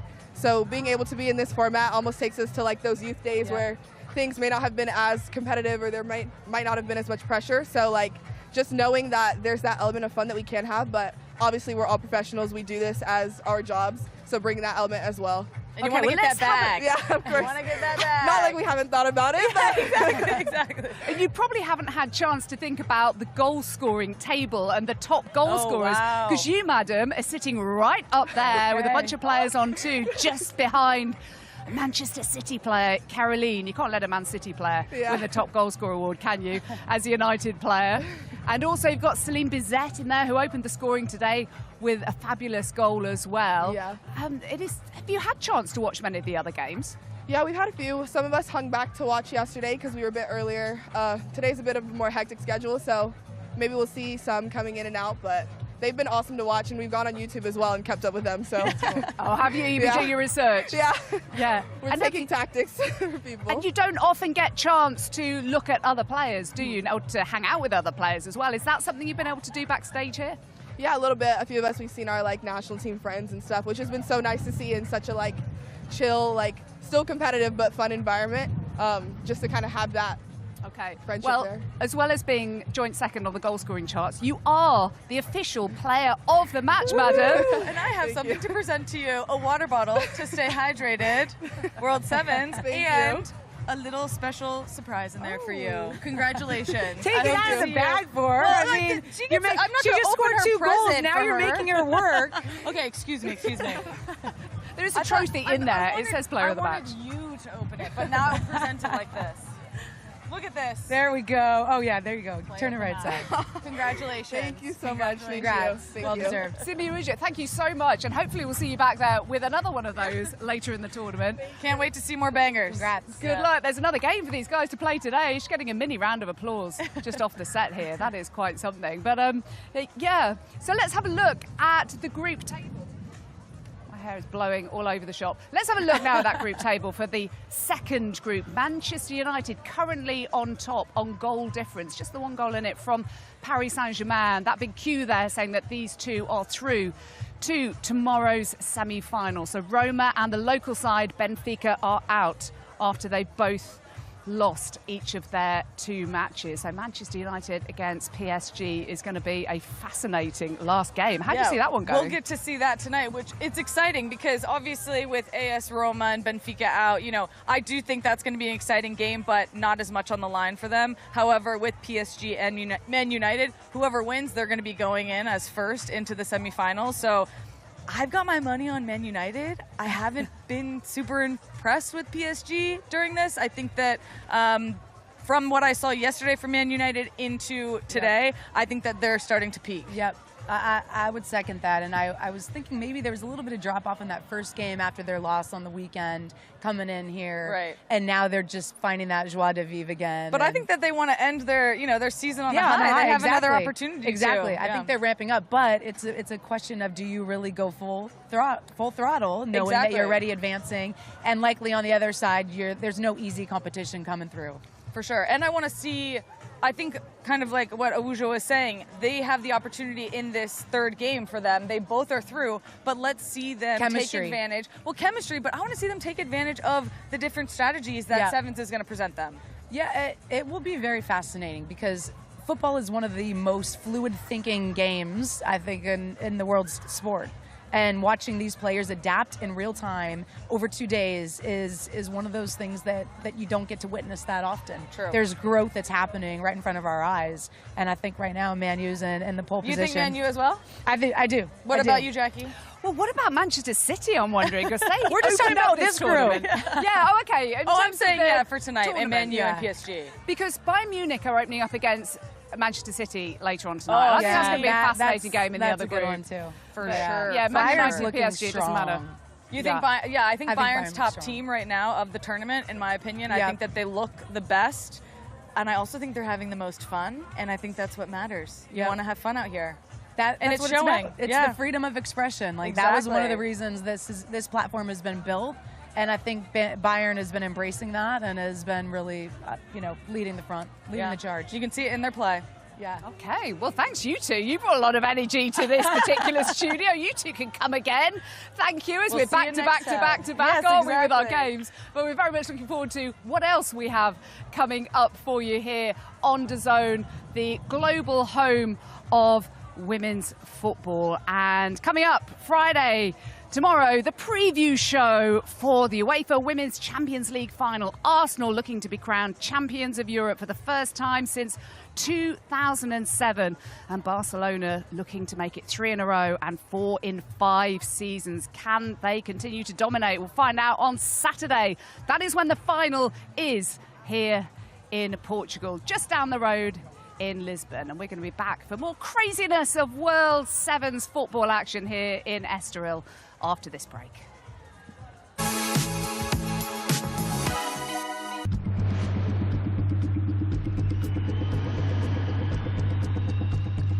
Let's knuckle up! Can I get a face-off with Conor McGregor? Combat fighting in its purest form. There is no show in the world like the BKFC. Sport never stops on the DAZN's live channels. The biggest names and moments streaming 24/7. NFL Network, the plays, the stars, the drama. Red Bull TV, extreme sports, extreme action. Matchroom boxing. Knockout after knockout all day, every day. PDC darts, precision under pressure. That and so much more with dedicated live channels on DAZN. Greatness comes to DAZN this summer. The world's best players will be summoned together to decide the greatest club on earth. Vinicius, great chance to score. Goats will battle Wonder Kids. Fire will meet ice. From Boca to Bayern, PSG to Palmeiras, 32 clubs from across the globe will compete to be crowned Rodrigo, what a strike that was. world champion. And this summer, Haaland won't be watching from home, but you can, on DAZN. In every country in the world. FIFA Club World Cup. Watch on DAZN from the 14th of June.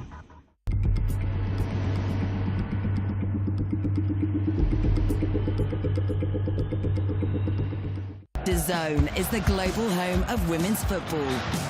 Let's go! Bringing you the best live games. On my team! With the biggest stars battling it out in the biggest competitions. Cue the chaos! First blood in the title decider! Would you believe it? Goodness me! Witness every season-defining moment. The stuff of champions! Live and on demand. Only on DAZN.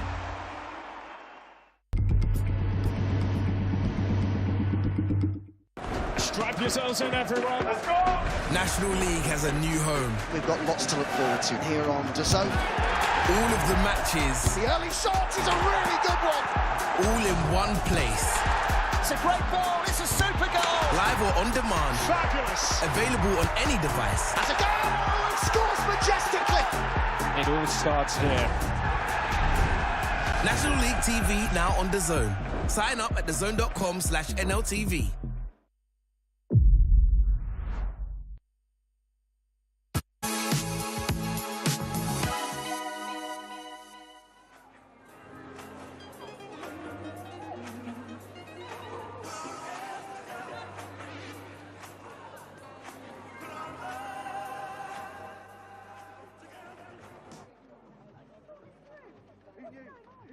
Any other side.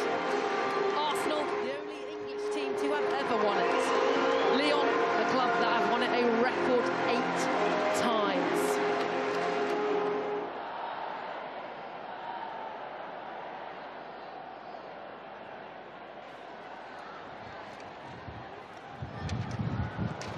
Shot saved and then into the side netting. Out of nowhere. Arsenal nearly concede, and it's Van der Donk, their former player, that nearly punished them. Wow, look about you. This is an outstanding effort. Slid into Diani, flag is not up. Bursting into the box, the French international, and she slides it into the bottom corner, and just like that, the flag goes up, and it is offside. Oh, and that might be close. There is a VAR check for this goal, and it's given. Back in by Ford. Bethmead back across goal, and Frida Mornham had to hit the target from there. Had to. Better from Arsenal. Not a great pass from Fox into Mead, and Arsenal have coughed up the ball here, and the effort from range off the bar. The technique of that, the flat way she hits it, and Zinsberger is nowhere near it. taken short. McCabe dinks it in. And the header from Russo off the bar. Lyon clear. McCabe wants a penalty. Arsenal play on. Yeah, well, first of all, I mean, there's a great opportunity, wasn't it? It should have been 1-1. Fantastic chance. Great ball in by McCabe. Everyone's onside. Caldente. Space out for Mead if they can find her. Oh, that's great from Caldente. And she does pick out Beth Mead. In comes the cross! And in fact, it was Mornan with the cross and Mead with the header. Arsenal go close again. And as you mentioned already, Laura, Arsenal looking good from wide areas when they get crosses in. I mean, that is a wonderful delivery. That's got to be a goal. Arsenal fans willing their side forward. Caitlin Ford. Trying to create space to shoot. Caldente now. She hangs it up towards the back stick. The header across. And Mornan again, Frida Mornan, a couple of yards out with a headed opportunity, and she can't punish Lyon. Swung in by McCabe, and Endler came out, didn't get it, and for a moment, and it is penalty to Arsenal. And Arsenal are level. The Emirates rules its approval.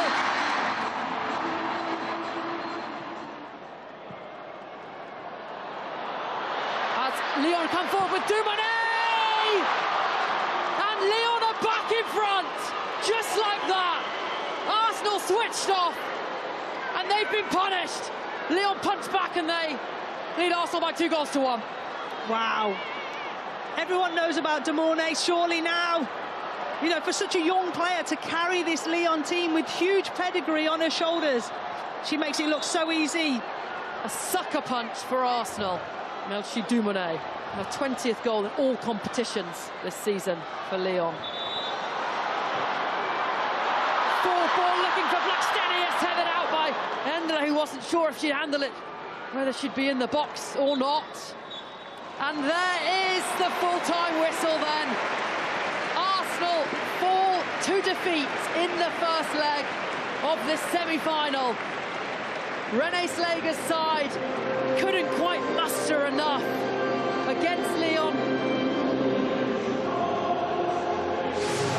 I think we grew into the game. We knew it was going to be a hard challenge. And Lyon is a hard team to beat, and I think they have a lot of quality. But I think as the game goes on, especially the start of the second half, we start to play our game and we dominate, and that was a really good phase. And then we work really hard to get that goal, and it's 1-1. So we're really disappointed with the loss, with the goal we concede after that. And yeah, we knew it was going to be hard because they have so much quality, but then when you work really hard and you want more than this. But now, yeah, we know it's only half time, and they are leading with 1 goal, and we have next week ahead of us. The result obviously is what we came here for. I mean, you're playing in a semi-final of a Champions League in front of 40,000 people, a very, very good team. You know, we expected to suffer a little bit. We suffered. 20 minutes in the second half, you know, they were good, and we lost our way a little bit.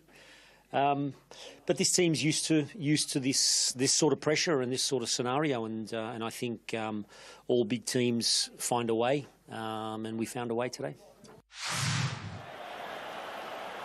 As the teams make their way out, the leaders in Spain and England side by side again for a UEFA Women's Champions League semi-final. Chelsea have never lost in Spain, and a win and a draw against Barcelona in the previous 2 visits. In the end, still not enough for overall progression. But a year on from a masterclass of a win here for Chelsea in the first leg, how fine will the margins be this time around? It's a deeper one this time, looking for Arena Paredes, and Hannah Hampton had to react. And react she did brilliantly. A closer inspection here as it grazes the hand there of Natalie Bjorn. I'd be very, very surprised if the referee doesn't give that as a penalty. Given. Hampton saves it. It's a giant moment. And Hannah Hampton stands up to Alexia Putellas. Parahuelo strong. Alexia, 3 for Eva Payor. Is this to be her moment? She is a goal machine. Scoring yet again, Eva Payor for Barcelona. And with just over 10 to play in the first half, the reigning champions have the breakthrough here over Chelsea. Here's Beeper Jones, working Katakoi. Not had much to do. Barcelona's goalkeeper called into action here.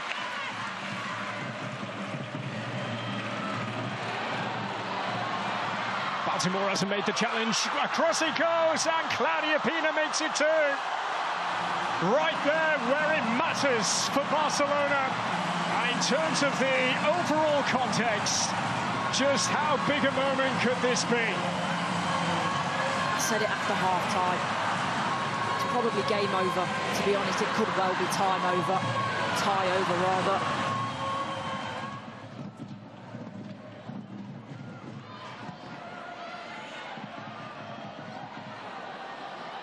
Baltimore, it could happen here. Baltimore! Just when Chelsea needed a lifeline, they've got it through Sunday Baltimore. For the big occasion, she started the comeback against Manchester City. Maybe, just maybe, the comeback is starting here against the reigning champions. What a goal.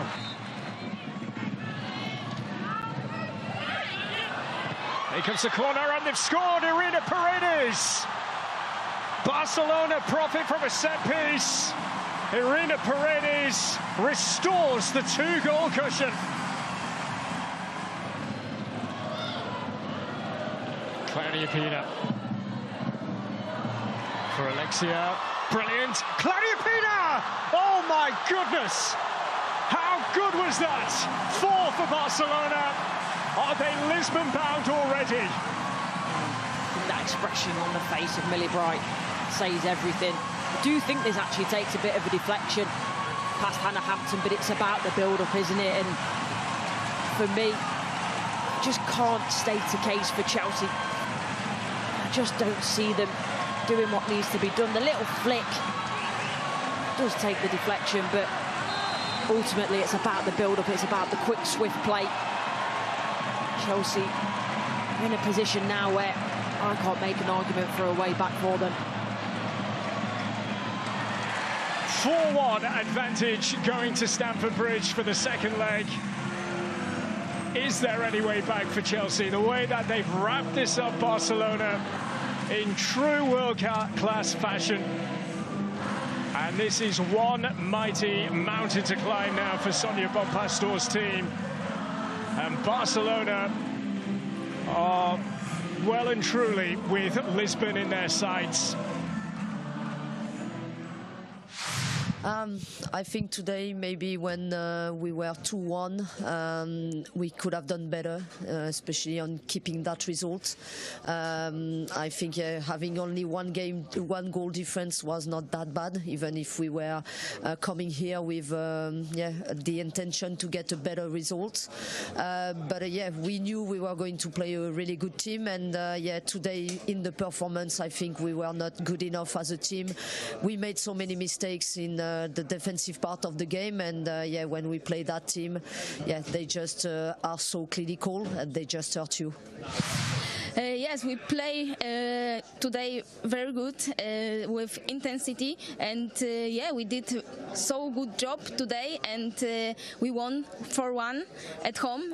But we know that we have second game, and we focus of this game. But today we celebrate because this was a so good game for our team. Yeah, I think we need to keep the ball better. I think we can attack them with more quality and more composure. You saw how easy it was to score the goal that we did score. It was probably a one kind of true attack, and a goal came from it. I think if we have more of those opportunities, this Barca team is a team that you can hurt on transition. We're a team that can be really good on transition. And yeah, we've already showed in the Champions League that we can win 3-0 at Stamford Bridge. I know against a different team, but we have that within us. DAZN is the global home of women's football. Let's go! Bringing you the best live games. On my team! With the biggest stars battling it out in the biggest competitions. Cue the chaos! First blood in the title decider! Would you believe it? Goodness me! Witness every season-defining moment. The stuff of champions! Live and on demand. Only on DAZN. Here we go then. After that bruising defeat in Barcelona last Sunday, Chelsea need to produce a comeback of epic proportions today. In Sonia Bonpastor, they have a manager who has experience of beating this Barcelona side. But Barcelona are without doubt one of, if not the best team in Europe at the moment. The current reigning champions are aiming to reach their 6th final in just the past 7 seasons.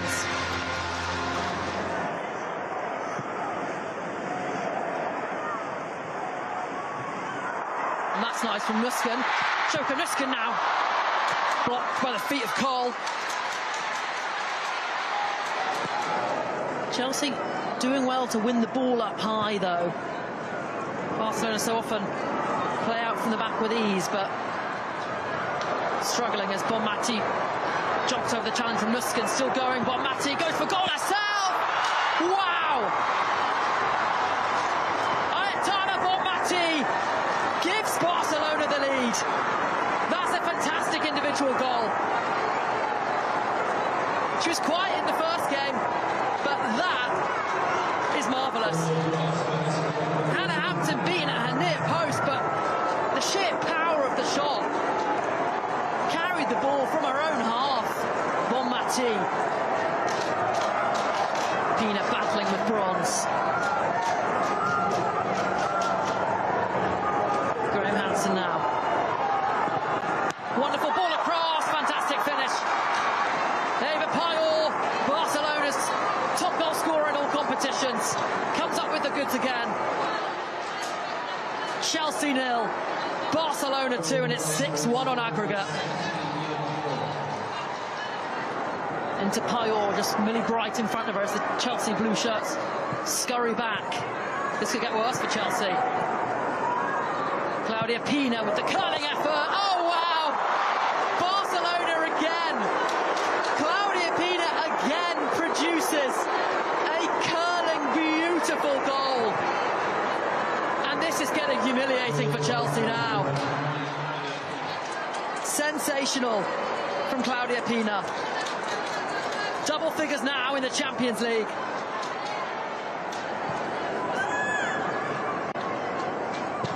Putellas looks for the run of Eva Payol. She's in between the two Chelsea centre halves. Eva Payol still going. Safe by the foot of Hannah Hampton. Good goalkeeping. Eva Jones into Ritting Carnered. Wonderful ball to Katrina Macario. Can't hit the target. That's probably Chelsea's best, or one of their best chances in the game. Again, Rolfo picked out that space in behind Bronze. Her ball across, looking for Paruello. Blocked by the chest of Hampton, and Vicky Lopez off the line. Chelsea fortunate not to concede a fourth. And this Barcelona team are a joy to watch. Charles up against Paruello, and that's poor from Chelsea. And they've conceded a fourth. Salma Paruello with the goal for Barcelona. But that a lapse of concentration at the end from Chelsea. A tired-looking Chelsea.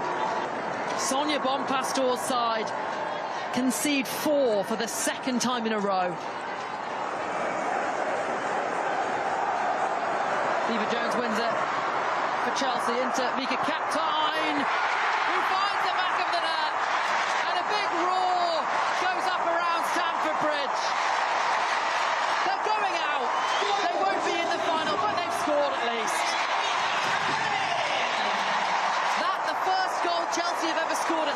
advantage against Barcelona. A rare moment of joy that these Chelsea fans are lapping up. Brilliant Barcelona blow Chelsea away. For a third year in a row, then, Chelsea are beaten by Barcelona in the semi-finals. Once again, the Spanish giants curtail Chelsea's European dreams. The reigning champions will defend their crown on the 24th of May, a third successive final for Barcelona.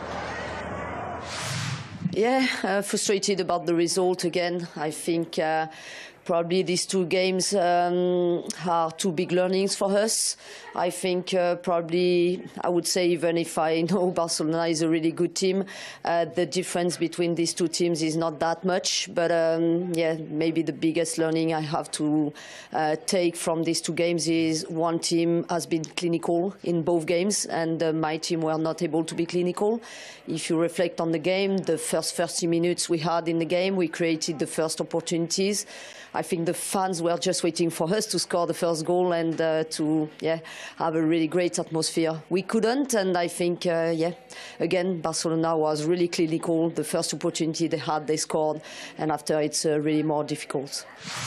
Amazing, amazing. I don't have words to describe this feeling and this team, because what we are doing and we are making, it's unbelievable, and I'm very proud of my team, because it's not easy to make it into another final. No, the fans are incredible, honestly, they're amazing, and we're disappointed. We never want to be losing games, let alone the manner in which we've lost both games, and out of the competition that we want to win so badly for the club and the fans. But like I said, we gave everything, a lot of lessons learned, and like I said, at this level you can't make that many mistakes. 8-time champions of Europe with a single goal lead here into this second leg. 2-1 winners in North London, but we all know about Arsenal's comeback abilities, just as Real Madrid in the second leg of their quarter-final, from 2 down to come back and win. They need goals. It can be done. Arsenal the only winners from British shores to reign in Europe in the women's game. But 18 years have passed since then, a long time ago. So much has changed, how the women's game is now in another world since 2007. They will have to do something they've never done today, and that is win away from home in a two-legged European semi-final. As for the Sergio, well, that is a stray one. Careful forward. Rousseau with the touch. And Jana Endler with a super save. The intentions are great from Arsenal in the opening stages here. In towards Endler, has it got there? It's in! It's a mess for Lyon. It's joy for Arsenal. Well, we mentioned how important the first goal was going to be. It's gone the way of the Gunners. And it comes from Kelly. Kim Little, sit down for her, Rousseau, Mariona, it's all a bit congested, Mariona! Oh my word! Glorious! It's been a dream of a first half for the Gunners, and Mariona Caldente makes it 2-0. And Damaris Egarola, big chance right at the end for Lyon.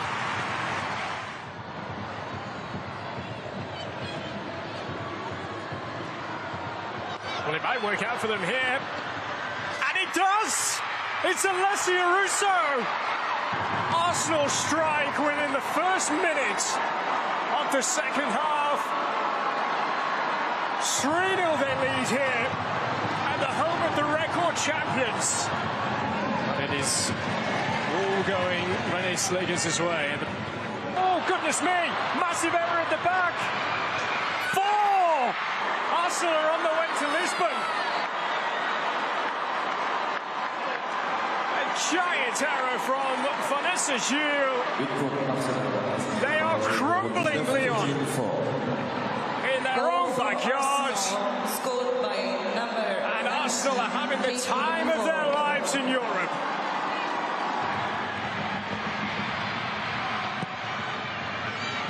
Towards Majri and Dumonet. Lyon get their goal. 10 to play. Strap yourselves in. I mean, I think Demornay, for her standards, has been poor. But she's still, even in a poor game, she still finds herself in space. A snapshot, look, controls herself. Arsenal return to a Women's Champions League final for the first time in 18 years. One of their greatest days. And a comeback win to dump out the record champions.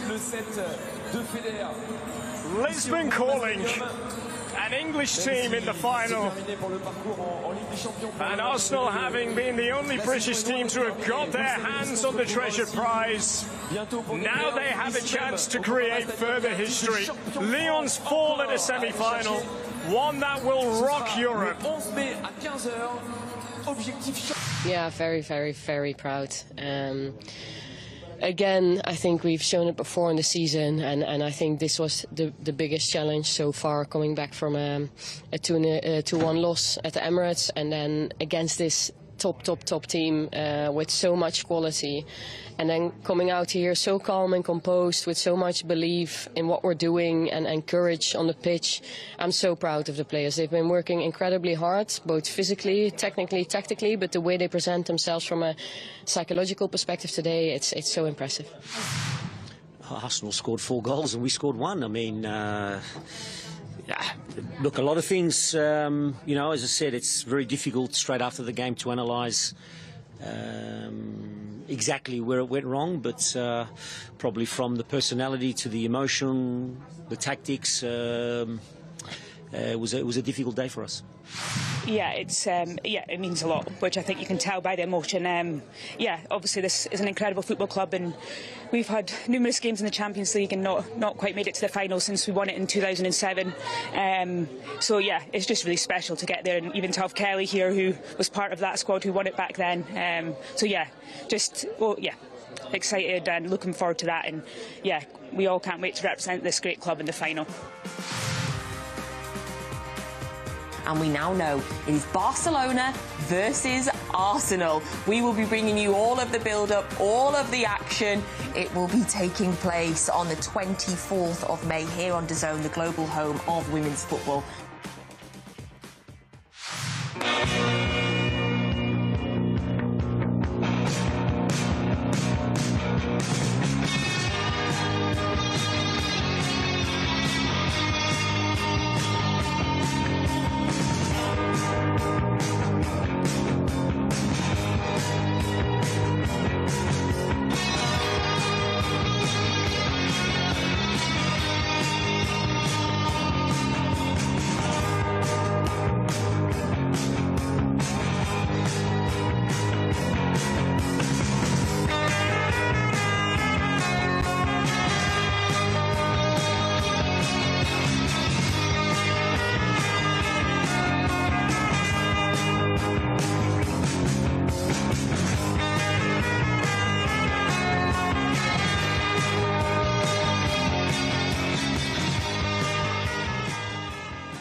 Kelly has the ball in her hands.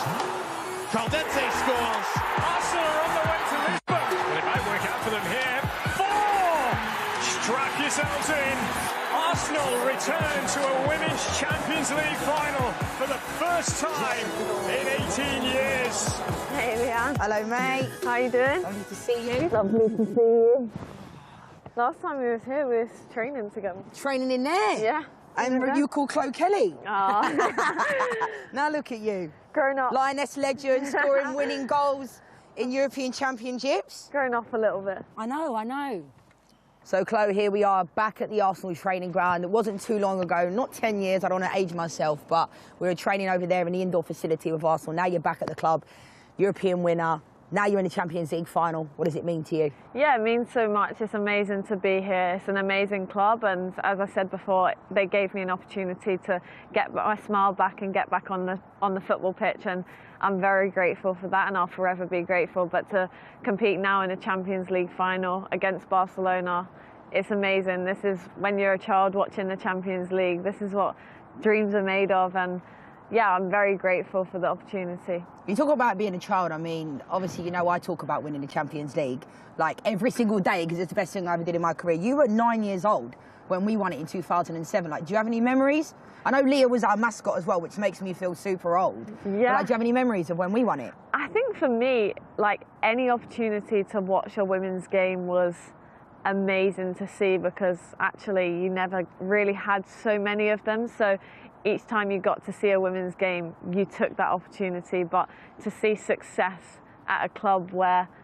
it's an English club, and success for any English club is success for any English person, really, no matter what team you support. And I think for me, seeing a women's team win is incredible. Like, an English women's team win is incredible. And then to train with the likes of you, Rachel Yankee, Kelly Smith, Alex Scott, I think that was an opportunity where I was living my dream, really. I was trying to learn and sponge so much information from those players, and I think that allowed me to then go and push on in my career from just learning little things from each player. Talk to me a little bit about after the Lyon game in the changing room, because, you know, going over there, we spoke about in 2022, the girls went over there and won 5-1, and everybody kept saying, you know, they can definitely do it. But what was the scenes like? What was the feeling like before the game? One, because obviously it was a big task ahead, but after the game, it just must have been so exciting. Yeah, it was incredible. I think there was a lot of belief within the whole group, whether that was the kitchen staff, whether that was the coaching staff, the players on the pitch. There was such belief within, and I think to feel that belief, you go onto the pitch then and you have that mindset. I think the mindset was really strong going into the game, and I think as soon as the whistle went, we were showing what we was capable of. We did in the first leg, and we wasn't able to put the ball in the back of the net. And I think for us, we knew going to Lyon we had to have a big performance, and we did just that. And I think the talent in this group is incredible. Well, the whole squad is incredible, and I think we knew that going into the last stages we could change the team around a little as well. So I think it's great to see use of the whole squad, and I think you never realise how big that moment is until after you go to bed at night and you're like, wow, we've actually done this. But in the moment it's an incredible feeling, but it's when you go to bed at night and you're like, we're in the Champions League final now. And I think the changing room was incredible. I think everyone, you dream of these moments as a child to get to the Champions League final, and now we're there. It's one more step to doing it. Yeah, and you speak about players, you know, like the dressing room, that type of stuff. Since you've come back to the club, like, which players have you kind of like, you know, I know you know a lot of them from playing for England, like Alessia Russo and those types of players, but which players have like kind of surprised you to a certain degree on and off the pitch and took you under their wing? I wouldn't say surprised me. Of course, me and Katie have always been friends. I think everyone thinks there's a huge rivalry between us, but she's one of my good friends, and I think our relationship's amazing, and Caitlin as well. Great players and ones that I can learn from a lot. I think mine, Beth, Caitlin's relationship of learning from each other and pushing each other every day to be at our best is incredible. But I think Kim she's just amazing, everything she does. I think when I sit and watch her, whether I'm on the bench or I'm playing alongside her, I'm just amazed by the talent that she has, and I think for Kim to be in a Champions League final is incredible. A lot of people speak so highly of Renee. When I met her after the Bayern Munich game, when I interviewed her, I said, nice to meet you. She said, I actually met you when I was at the Arsenal Academy, which I wasn't aware of, that she was at the club. And we are like in similar age. But how much does it mean to have somebody that's been at the club before? You know, we know she was the assistant under Jonas, but like actually played for the club in the academy. Yeah, it's incredible to see a full circle moment for Renee, but also Renee gives me such confidence. I think from the very first phone call that we had in January, I felt a lot of confidence from her, and the belief that she gives me, I just want to repay to her. And on the pitch, I try to do that every time. But I think I can learn so much from a great manager. Her experiences of both playing and managing now, I think, is a manager that I can learn so much from. So I'm excited for more. And how much do you think the club has changed? You know, when you were here so many years ago, when I was here, what changed? You know, was it quite strange driving your car back into the training ground? You know, as a European champion, you know, it must be quite different being back at the club. Yeah, for sure. I was getting the train and the bus to training last time, and this time I'm able to drive into the gates instead of walking from the M25. But I think it's amazing to see the growth of the women's game, but Arsenal has always been at the forefront of that and making the steps forward to get the women's football into a great place. And I think it's incredible to represent such a huge club that has done so much for the women's game, and it's amazing to be here. And obviously for you, I mean, individually, you've had so much success. I mean, scoring the winning goal at Wembley for the Lionesses doesn't get much bigger than that. But, you know, being able to get to a Champions League final, like, if you were to go on and win this competition, where would this rank in your list of rankings? Yeah, of course, definitely up there with the Euros final. I think when you're young, you dream of success. You don't just dream of playing football, you dream of scoring the winning goal or lifting a trophy with your team. I think those are the moments you dream of. So I think definitely up there with the Euros moments, and I hope for many successes in Arsenal and in England's shirt in the future. Just want to talk about your opposition and a player that knows a lot about your opposition, Mariona Caldente. What is it that you've noticed in her? Because just a serial winner. Yeah, for sure, a serial winner, absolute magician. When she gets the ball, you know something's going to happen, and her ability on the ball, but she reads the game so well. If I can learn something from her, I think it is amazing to be able to learn from a player like herself, because the talent is incredible, and to learn from such a magician in Mario is amazing every day to see her talent. And how do you approach a game like this against Barcelona? You know, we know they've got Bonmati, Alexia Putellas, Paralluelo, the list could go on, but how does a club like Arsenal approach this type of game? We know we have a huge squad and great talent in our squad. We know that they have recent success in this Champions League, which of course we have to understand that, and we can't go into it with a mindset of they don't have that, because of course they do and they have such talent. But we need to focus on ourselves and how we can break them down and how we can hurt them, not a fear of them, of course, because I think if you fear them, you live in your shell a little bit. So I think it's important that we play to our strengths and try and hurt them as well. Chloe, honestly, I'm so proud of you guys for getting there. As a former Arsenal player that's won it, I would want nothing more than you girls to go on and win this trophy. So we'll be there in Lisbon. Thanks so much for joining me, and wish you every success always.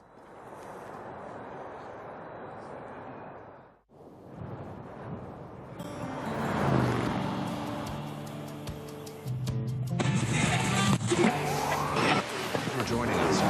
In the FIFA Club World Cup is coming to the USA. This is how legends are made.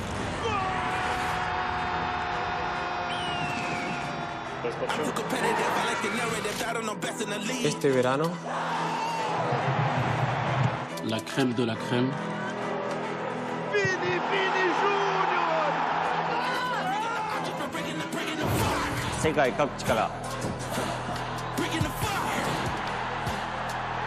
Are coming to America. Right here in the United States. United States. USA. 32 iconic clubs a jogar em 11 cidades.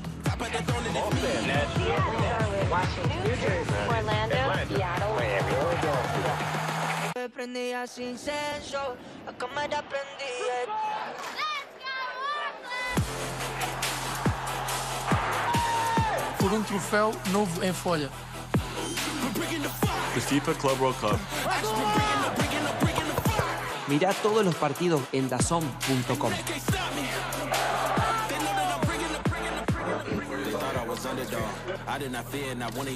Aló, aló.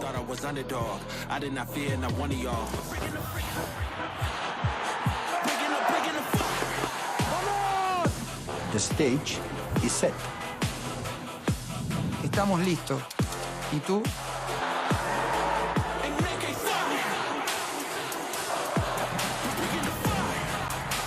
Welcome to the show.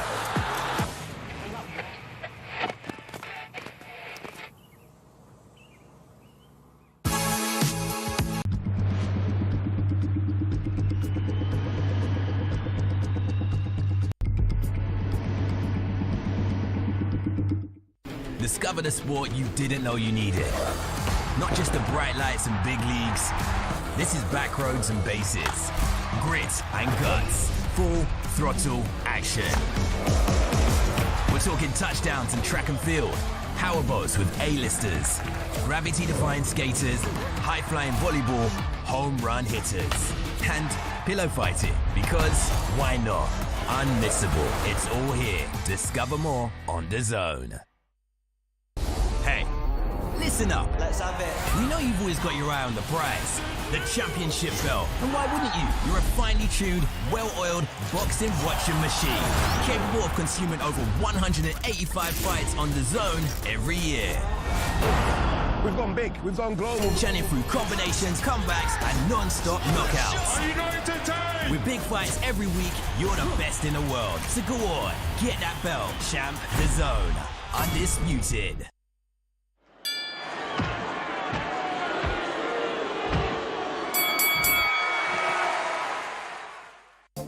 Live golf on DAZN. He will be victorious on the banks of Lake Manassas. Glorious shot there. From the 6th to the 8th of June, live on DAZN. This isn't new. This is world-class sport at its peak. Witness football, volleyball, basketball and boxing. The biggest names. The biggest stages. Brilliant finish! The best in the world. Got a lot to celebrate. Unmissable. This is off the scale. This is where you watch. Written in the stars. DAZN is the global home of women's sport.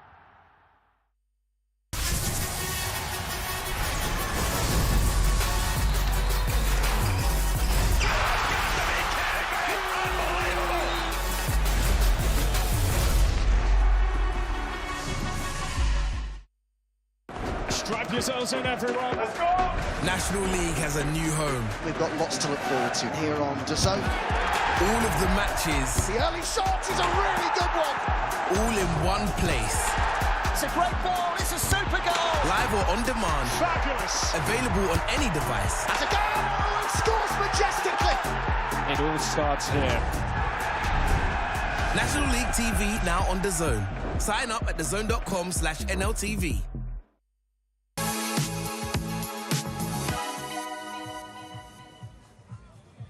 Hello and welcome back to sunny Estoril, where we're on day 2 and session 2 of the Women's World Sevens tournament. It has been absolutely fantastic so far. We've seen absolutely everything there is to see in this tournament. The weather's been great, the sun is shining. It's been slightly windy, but that hasn't taken away from any of the football that we have seen right here on this pitch. It's been a pleasure having your company, and thank you to all of the fans around the world that have joined us. I'm now delighted to be joined by Laura George and Anita Sante. We've been rolling on and off our pundits and presenters as well, and we've all really had a taster of what this tournament is all about.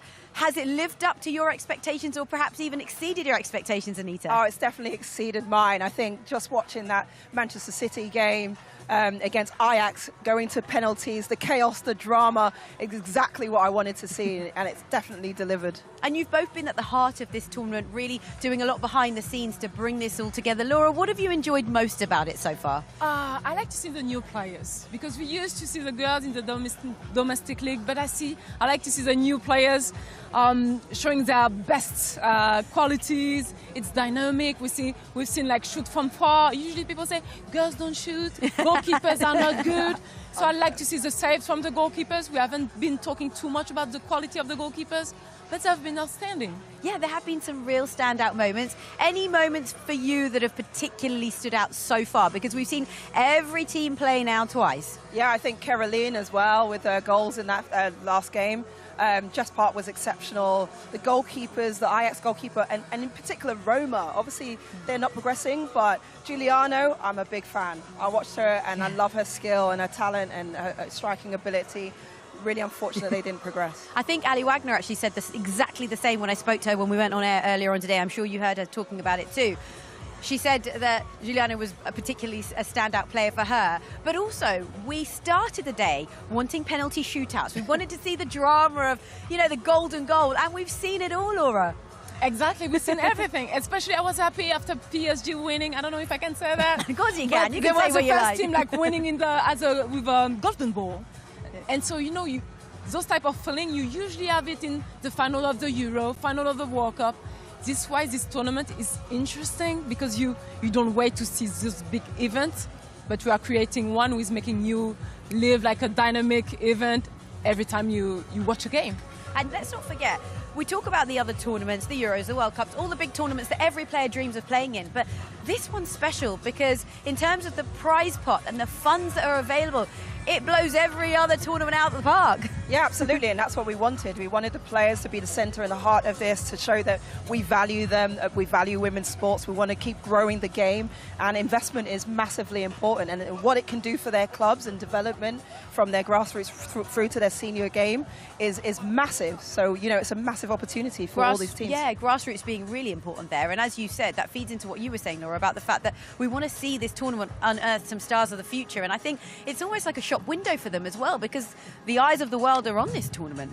Exactly, because during the year some players don't even play. Like for PSG, there was this player who just scored a goal during the season. She hasn't been playing for PSG. So it was an opportunity for her to showcase her talent and maybe to make the coach rethink about it. But this tournament is not just about the prize money. This morning we had a clinic with young players. We want this tournament, wherever it's going, to have an impact on the girls locally. So we are also taking the time as advisors to spend time with the kids. Well, we've talked about it all, and now I think we should now set the scene for what we can expect later on, because this is how the groups stand as we speak. Now, as I said, day one, we saw every team in action. Day two, we've already seen all these players and teams play. Bayern Munich and Manchester City, of course, have qualified because they have maximum points from their opening two games. They are 1 and 2 respectively in that Group 1 table. Sadly for Roseng&aring and Ajax, it's the end of the road for their Women's World Sevens football campaign. However, they will want to go out on a high as they play their respective matches later today. And Group 2, well, there's Manchester United and Paris Saint-Germain. Again, it's the same story for Group 2. So two dominant teams in both groups, really, isn't it? So United and PSG are through. AS Roma and Benfica, sadly, are not. Benfica, obviously, disappointment for the home support here. But as we said, it's the opening tournament, and getting used to this format, 7-a-side, is a learning curve for everyone involved. Yeah, absolutely, Seema. And I think ultimately these players, from day one to day two, we see the transformation, we see the freedom, the bravery, the courage, and the entertainment value. They're really enjoying themselves out there and expressing themselves. They are indeed, and I'm sure we will see more of the same as these fixtures unfold later this afternoon through to the evening. So Bayern Munich taking on Manchester City, that is a bumper game. These two are playing it out for spots 1 and 2, you would imagine, because they have been the standout team so far. You've got FC Roseng&aring hoping to go out on a high against Ajax. Benfica will have the support of the home crowd here today against AS Roma, and then you've got Manchester United against Paris Saint-Germain. Another bumper match. There's so much to look forward to as we once again get soaked by the sprinklers. Laura, you've got the best position there because you're slightly avoiding it. Yes, I'm behind you guys. Go ahead. Yeah, we've got another sprinkler attack. But look, Manchester City against Bayern Munich, it doesn't really get much bigger, does it? No, I mean, I would love to have played in a game like this, and these are two big hitters, and Man City have used a lot of their younger players and they have really performed. But Bayern, I think, have shown that they are one of the dominant forces in this competition, so they'll have to bring their A game. And also, when you think about Manchester City and their campaign that they had in the WSL, they've missed out on Champions League football. It's been really disappointing for them by their standards. Yes, they've had many injuries to contend with, but they've got some stars that have really shone bright here, and they'll want to go all the way and win this. Yes, it's another opportunity, really, like for those teams who are disappointed. Bayern Munich has been disappointed, even if they won the cup and their domestic league, but teams still want to win. PSG missed all the opportunities to win a title. So for them, I know in their head, beside maybe the prize monies, are like, we need to bring back something today. And also, they've been involved in completely contrasting fixtures, because there was a 4-0 against Roseng&aring, wasn't there? Yeah. And then there was a penalty shootout against Ajax that went all the way. Let's actually take a moment now to look back at the goals that they've scored. I mean, Caroline has been at the heart of them, but they've had some real standout players, Anita. Yeah, absolutely. You know, we saw Ioba Fagino open up the scoring in that game with a lovely kind of incisive finish when she just cut inside, and we've seen all types of sort of goals from this team. But Caroline, Ioba, and also Jess Park, I think, has been exceptional today in finding those central areas and tight spaces to connect and draw teams out. And here it came from a short corner inside to Caroline, who takes it first time through the legs of the defender. And that's the thing with this game. If you don't get pressure on the ball and you're not able to affect it, you're just going to open up the goal, and they're going to, they're going to be punished. Here, this was an exceptional one where Caroline takes the ball from her half and again is just able to drive forward, and it's an exceptional finish as well to find the composure to just slide that under the keeper. She opts to try and come out to make that distance shorter and make the goal smaller. But yeah, it's been fantastic to watch, hasn't it, Laura? Yeah, it's been fantastic, and I love the passion that she's putting, like describing the scene. If people could see her, she's still playing. So yeah, what I like is to see players like showing all their qualities. I see girls who like the dribble, but I see my defenders being. It's complicated for my defenders because usually, you have the time, you get aggressive, but they're facing players who are even more willing to get that goal, make that difference. And so it's a different way to defend. It's a very different game as far as defence and attack are concerned, right? You just don't have time. This game is about attack, fast attacks, getting numbers going forward. Instinct. It's instinct as well, and doing things off the cuff. And also, when you lose your player, you're thinking, oh, crap, I'm in trouble. So, there's those reactions as well from defensive players and players all over the pitch who are trying to win back the ball. And look at this for a celebration. Caroline bringing some of the Brazilian vibe, which we love to see, because this is what this tournament is all about. It's about trickery, it's about skill, it's about creativity, and we've seen all types of finishes. But I have to say, the goalkeeping as well has been exceptional. Yes. Obviously, these are not regulation-sized goals either. So we thought we'd see, the advantages go to the goalkeepers, but the finishing has been exceptional, top quality and incisive, as you see in these examples. And the penalty shootout was a clear example of that. Yeah, you know what? You summed that up beautifully, both of you, and it was a real joy to look back at those goals. So let's now take a moment to hear from somebody who I know will be particularly impressed with what he's seen from his team so far, and that's the Manchester City head coach. Nick, well, what a start to the day it was for Manchester City. Have you just about recovered from that? Yeah, we made hard work of it, but pleased to win, pleased to get 2 wins back to back, which means this game is sort of just playing for position now. So happy that we got the win, but we'd like to finish it with 3 wins. Just playing for position, as you say. So how does that affect your team selection? Well, because we're the first game, we don't really know who we're going to play. Of course, is 1v2, so in theory you get an easier game, but it gives me an opportunity to play some of the players that haven't played. We've got some younger players here today, which I think is important. They get some game time and get the experience, so we will shuffle the pack a little bit. From what you've seen of Bayern Munich so far, what will your approach be? Will you change anything? No, we'll just go out and play our game. It'll be a tough one. I think they're the best team here. I think they've got the most depth, and they've got probably the strongest squad of senior internationals.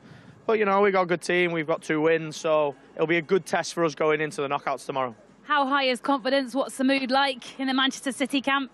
Yeah, confidence is good. I mean, there was a little bit of disappointment that we let the 2 goals slip and we gave the late goal away. But to find a way to win and not lose it in extra time and then take the penalties, the confidence is there, the energy's there, so we're excited for this one. Who stood out for you so far? Can you pick out a player? Yeah, I think Alba Fagino and Caroline have probably been our best 2 players. Jess Park finished strong in that last game. If we can get our dribblers on the ball and we can get the ball into attacking areas, we know that we can cause teams problems. Yeah, absolutely. Good luck, Nick. All the best. Thank you. Thank you. Thank you. Those were the thoughts of the Manchester City head coach, Nick Cushing. And he has got so much to be impressed by with the way that his players have performed out there. And he said that this tournament would be particularly fun for the attacking players, but they've all really impressed. Is there a player other than Caroline that stood out for you, Laura, in this Manchester City side? You would say I'm like supporting my French team, but I like to see the goal of Eshigini. She's been talented of the season in the domestic league. And it's true that the way she scored that goal, she's dribbled the one player, a second one, and then shoot. And then she didn't even be celebrating like it's normal. So I've been impressed by the quality of this player. I think this is one of the toughest matches to call from what we've seen so far, because Bayern Munich have more than impressed as well. What sort of a test will they provide for Manchester City tonight? I just think the Bayern side go with intensity and intention. They go forward. They really want to. You can feel that they really want to win. And players like Dalman, I think, have played exceptionally well. Pernilla Harder and her goal. You know, she's hungry to get on the ball. And it was only a matter of time, wasn't it? It was a matter of time. She celebrated it, and I think they've got that kind of prowess, that physicality as well. They definitely do. And you know, they come into this tournament in a different place to Manchester City in that they've won the double. They're full of confidence, and they'd just love to add another tournament win and another trophy to the cabinet. And you can feel like they're having fun. Like you see, everyone is lined up to support the team playing. And when there's a celebration, when they get on the field, when they win, when they score a goal. So they are like here to compete because experienced players are starting. Dalman, Zabrazil are going to be playing. And they are taking this tournament really seriously and having fun. The best. And that's what we want. This was all about fun. This is what the Women's World Sevens was all about when we first launched it, when we were first talking about it. And as you said, these girls were having the time of their lives. These are some of the Bayern goals. Can you talk us through what stood out for you and why these goals were so special? Because they've really impressed, haven't they, Anita? Yeah, I think, you know, the goals have been all types of goals. They're instinctive. They've taken their chances when they've come early. They're not hesitating. You know, you don't have time. So any time, you know, it's a smaller pitch. The distances are shorter. So if you've got the opportunity to shoot on goal or find your mate, that's what they're doing exceptionally well. And, you know, I think it's telling that they have experience in the team in the way that they play. You know, they're dynamic, they play forward quickly, the relationships are clear on the pitch. That was a lovely kind of combination play between those players to find that finish. And, you know, I just think they, like you say, they're coming off a season where they're full of confidence, they're scoring lots of goals already, and they want to add another trophy as well to their trophy cabinet. And this, though, is going to be a different test altogether for both of the teams, isn't it, Laura? I mean, both of the teams are on top of their game during the competition. It's really interesting. But it's true that Bayern is playing as a team. It's not like about the individual. It's like they're playing 1-2 touch. There's like too many combination with the players. So I think it's maybe what make a difference compared to Manchester City, with more like quality players individually. But Bayern is playing really as a team. They are indeed. And I will be getting your score predictions on the other side. I haven't done that today, but I think it's time we had a score prediction, but not just yet, because it is time for a quick break, after which we will bring you the live action here from Estoril as Manchester City are set to take on Bayern Munich. We'll be back in just a couple of moments' time. But not.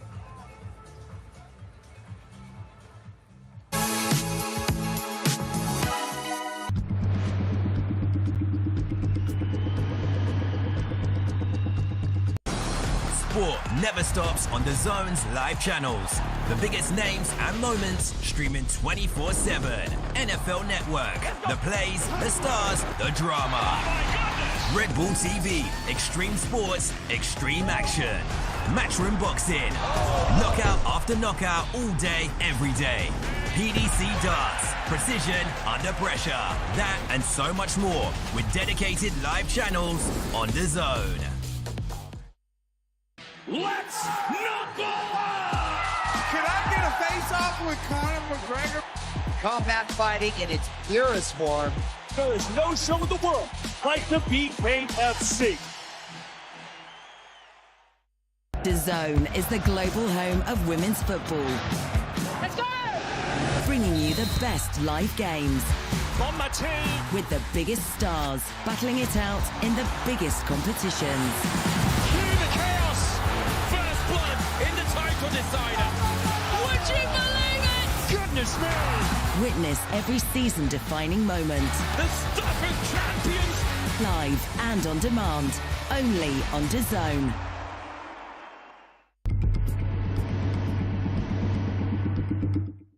Greatness comes to DAZN this summer. The world's best players will be summoned together to decide the greatest club on earth. Vinicius, great chance to score. Goats will battle Wonder Kids. Fire will meet ice. From Boca to Bayern, PSG to Palmeiras, 32 clubs from across the globe will compete. to be crowned Rodrigo. What a strike that was. world champion. And this summer, Haaland won't be watching from home, but you can, on DAZN. In every country in the world. FIFA Club World Cup. Watch on DAZN from the 14th of June.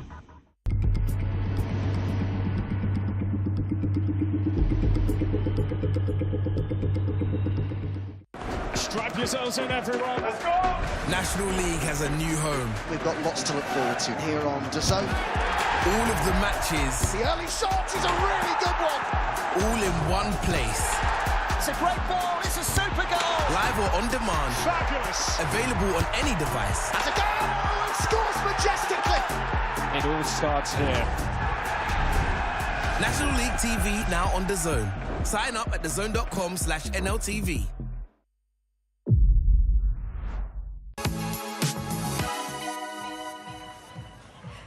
Hello and welcome back to Estoril, where Bayern Munich against Manchester City is just about to kick off now. If you've just joined us, if you're thinking, oh, it's Thursday night, I'm going to watch some football on DAZN. Well, you've picked the right place to be, because this is going to be a cracking tie. Anita, tell our fans why they need to watch this. You got to watch this, because I think this is going to be a tight match. Two Titans, Manchester City against Bayern Munich. It's going to sudden death, I reckon. Penalties. Really? She's called it.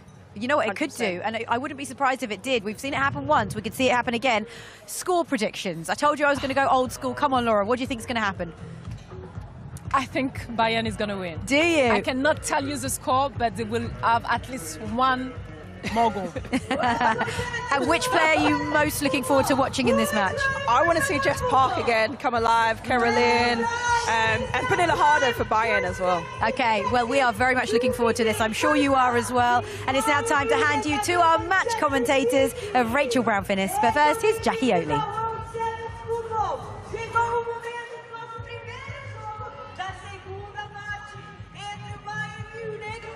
Thank you very much, Seema. Yes, we're ready for a lot more chaos and entertainment at the tournament that just keeps on giving. And we're about to be treated to two of the best sides in this competition. Bayern Munich, 3 times in a row, champions of Germany, against Manchester City, who are still reeling from missing out on Europe in the English WSL. They won't have European competition next season, but they have shown they are a force to be reckoned with already in this tournament, with some richly talented individuals. First of all, it's Bayern Munich on their way out.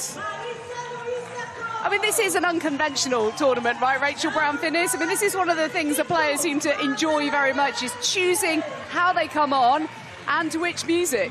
I think that'll be the main topic of conversation tonight at the team hotels in preparation for the semi-finals and the finals tomorrow. Will be what we're going to do when they're calling our names out when lining up. We've seen the bowling ball entrance from Bayern Munich previously. We've seen the cartwheels of Manchester United. Standard gets higher and higher, Jackie. I'm wondering how it's going to be on finals day tomorrow, when suddenly they see the dollar signs in their eyes. Do they become a little bit less fun? Oh, look, they've got another one.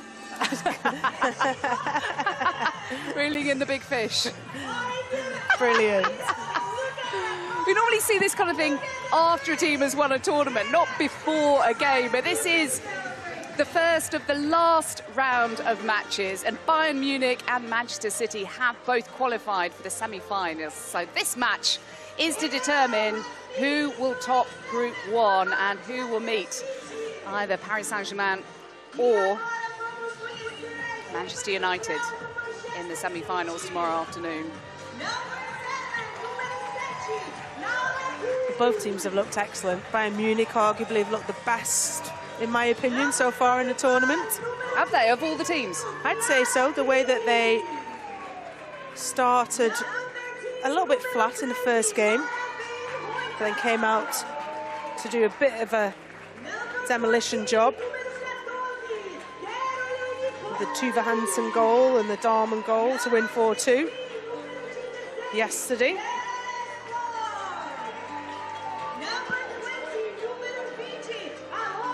Manchester City opened up with a 4-0 victory over Roseng&aring of Sweden. That was the first match of this competition.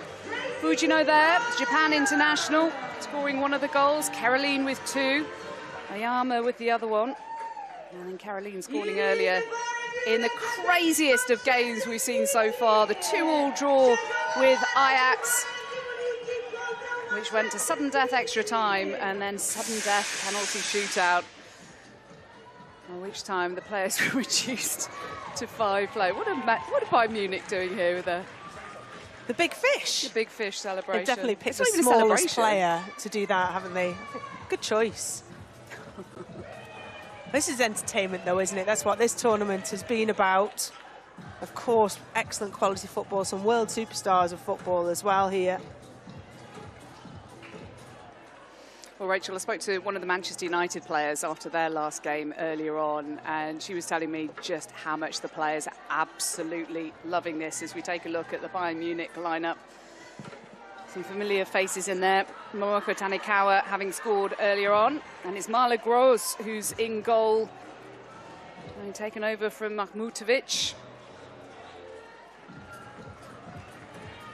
But yeah, it was the enjoyment, and I was asking that player what it was particularly that they loved, and they just said everything about it. The fact that they can just go backstage in the VIP area and watch the other games and mingle with other players, and the fact that the emphasis was on fun and enjoyment, whilst also very much wanting to win this trophy. So it was the perfect combination for them.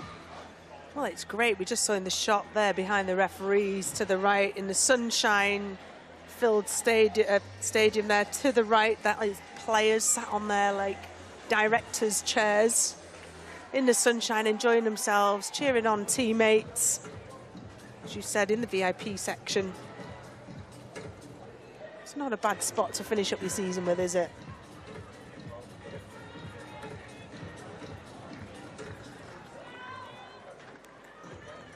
Certainly know Kiara Keaton's been enjoying herself, chatting to some of the Manchester City backroom staff. Yeah, Keating had an eventful game earlier against Ajax, and they prevailed in the shootout.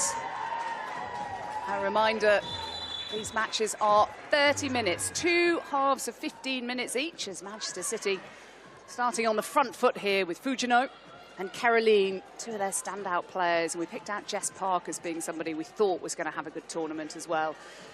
She scored earlier on in that crazy, crazy game against Ajax. If you do get a chance to watch it back on DAZN online, on the YouTube channel, honestly, it's so worthwhile. It was just pure drama and pure chaos. Gracie Pryor has been heavily involved in these matches. One of the things I've noticed, Rachel, from standing pitch side is just how tall so many of these players are. Don't always get to see it from a high-angle shot on television. Helen Tullis-Joyce of Manchester United, the goalkeeper, she cannot be only 6 foot. She looks a lot taller than that in real life. Well, that's what you get from widening the pool of players. Certainly, when you look at in women's football in England, we've got more girls and women playing football than ever. And with that, you know, the group of players to choose who move up the pyramid to the elite level, who we see on display today, are the best athletes, the best technicians, the best tactically. Dalman involved, and Dalman to finish! Linda Dalman on the score sheet again for Bayern Munich, opening the scoring against Manchester City after a lovely move. Yeah, good intricate play from Bayern Munich. They certainly deserved that. Look, thought Jess Park could have cleared her lines in there, gets tight, gets the chance, but Dalman just sneaks in and toe pokes it home, foot-style style. Just sees that gap, and from such a short in distance, inevitable. 1-0 Germany. It's not strictly Germany, England, but... Can you not talk like that, Rachel? PTSD from previous England results against them, although less so in latter years. No offence, Rach, no offence. Fujino, oh, this is what she does best. Oh, but Fujino, 1-1. What a strike from the Japanese player. Richly rewarded for endeavour and her enterprise. How many times have we seen that a team opens the score and then the counter punch within a minute? This must only be 30 seconds after the restart. Fujino just tick-tackers her way through, jinks and turns and finds the opening, just slots it low and left. Excellent finish. More of this, please. 2 minutes in and 2 goals. I wonder if anybody's joining us late to this competition. If you are, where have you been? Because this is what it's been like largely. And these are certainly two of the best sides in this tournament. 15 minutes each way, 7 aside, and then, if required, it will go to sudden death extra time. Park telling Fujino where she wants her to go. Wanted her to create an angle for her. She needs an option. Trying to find Caroline. She has plenty of company. Caroline has Pryor, the centre half, back there. She's now out of position, but Fujino's covering.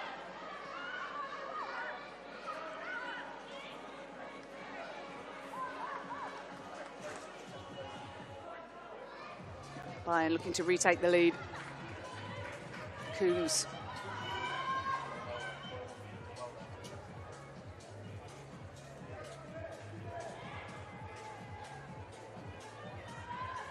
Yeah, the game suits technical players like Fujino and Caroline, Park, certainly on the Manchester City team.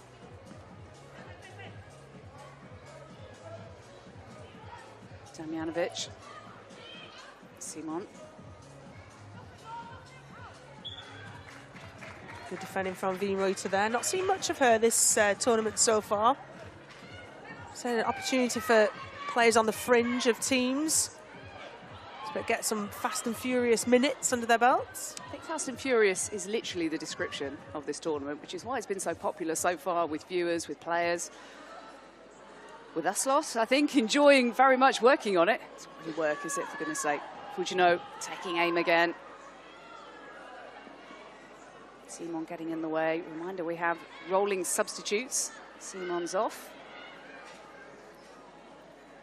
Maria Plattner, Austrian, coming on again. Chiara Keating, for all her trials and tribulations earlier, she absolutely loved the victory of the penalty shootout, where the goalkeepers got to take a penalty each as well, because it's 5 aside in sudden death extra time. They have to take 2 players aside off. No more substitutions.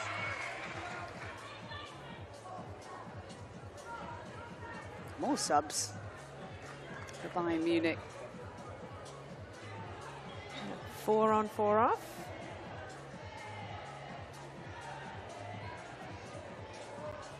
Park looking for Fujino, slightly overhits it, but here she is. Plenty of movement ahead of her.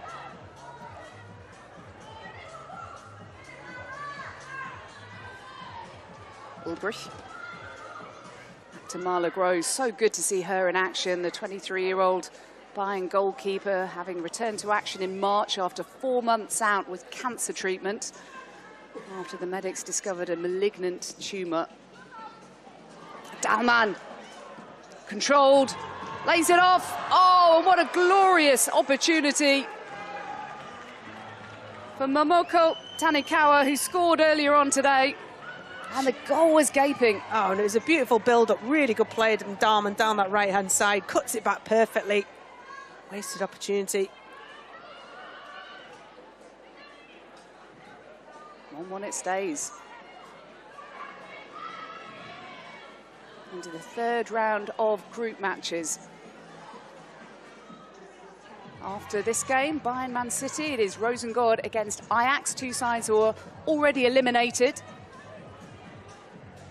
As are Benfica, Roma after that, and then we finish with Manchester United against Paris Saint-Germain. Just saw a glimpse of Nick Cushion on the sidelines then. He'll have a point to prove against Bayern Munich. He'll be in the Champions League next year. His team obviously not in the Champions League. Pipped to the post by Manchester United. What a game that would be if it ends up being the semi-final. Yeah, I'd be quite happy to see them, wouldn't we, in action.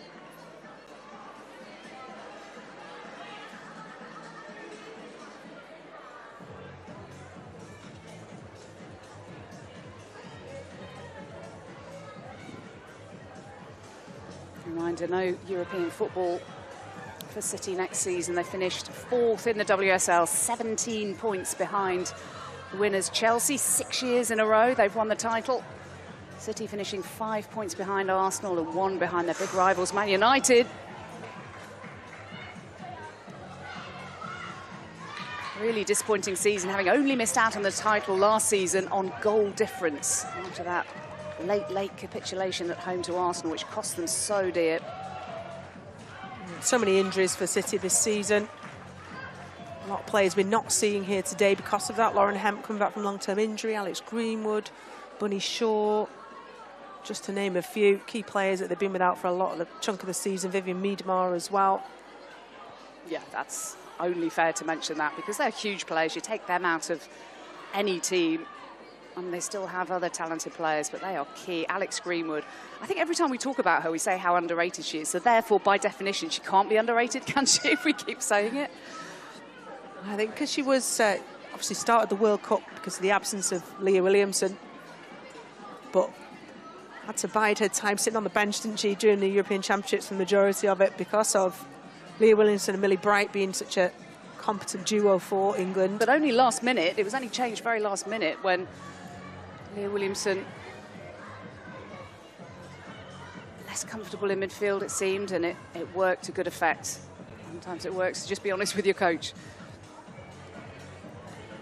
And what an achievement that was for the Lionesses.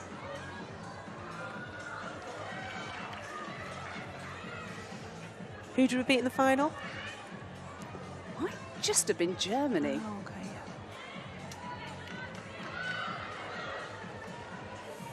Now, what have Bayern got here? That's a corner as they make a triple substitution.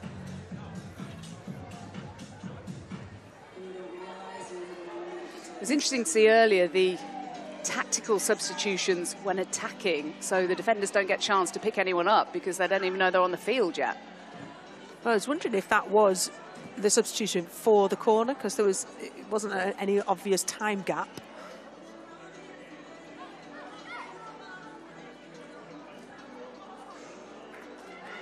Julia Zigioti-Ulmer with a goal earlier on.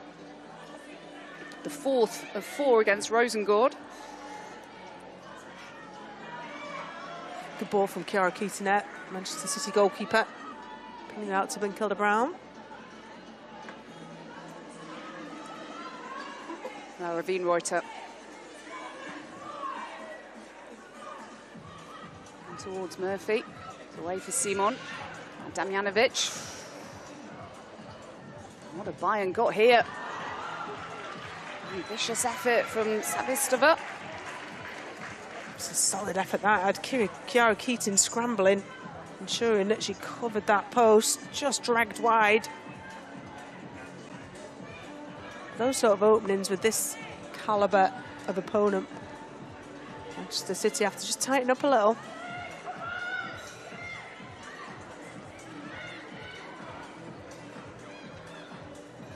Simon. Nice ball from her. Damjanovic looking for Hansen.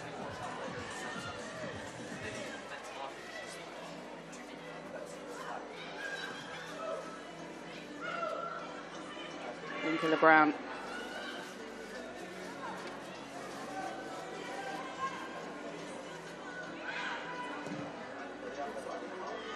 The former England goalkeeper, Rachel, what do you make of Chiara Keating and her potential and her journey so far? It's been full of ups and downs, hasn't it?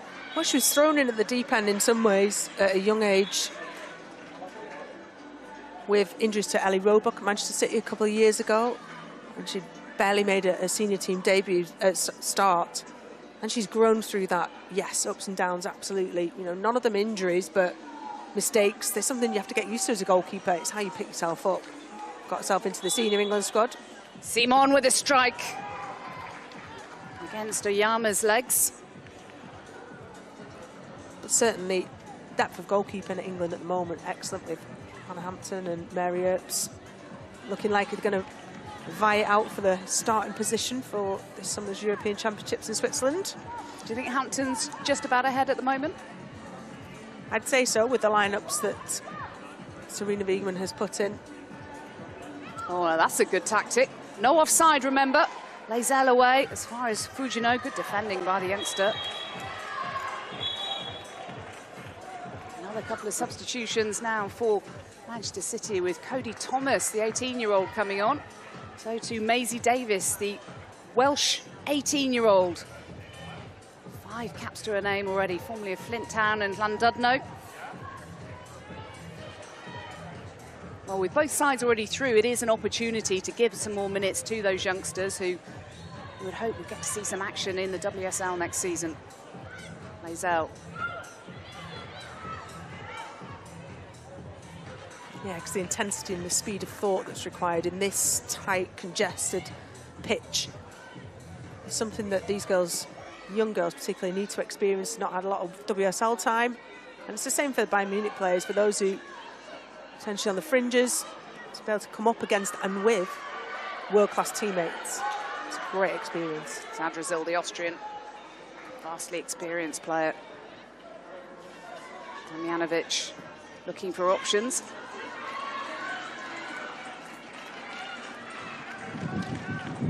Ivy shirt.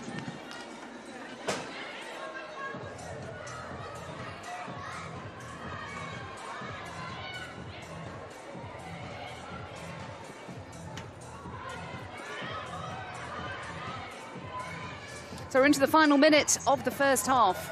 Good run. Oh, from Keating, looking for Blinkiller Brown. Yeah, it was an excellent run from Blinkiller Brown. She got in behind the defender. A kill from Damjanovic.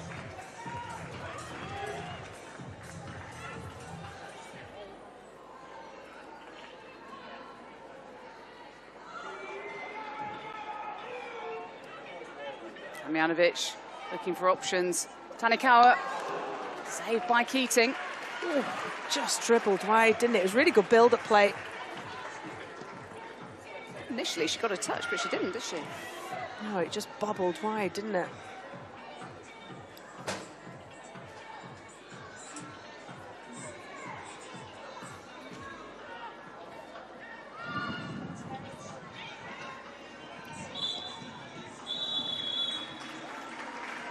So that's the end of the first half. The first 15 minutes down, nothing to separate Bayern Munich and Manchester City. Linda Dahlmann and Aoba Fujino on the score sheet.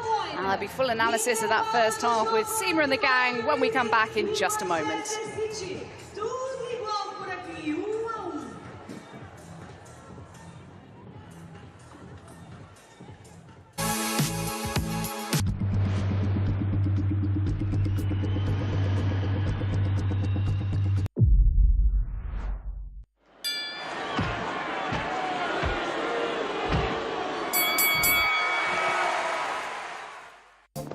Live golf on DAZN.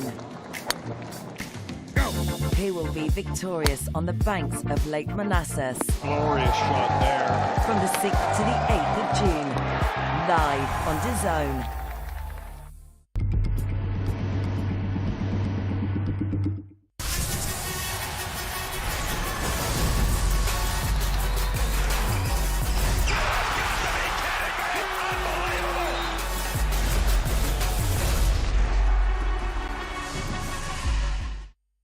This isn't new. This is world-class sport at its peak. Witness football, volleyball, basketball and boxing.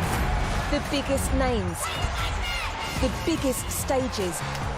Brilliant finish! The best in the world. Got a lot to celebrate. Unmissable. This is off the scale. This is where you watch. Written in the stars! DAZN is the global home of women's sport. Discover the sport you didn't know you needed.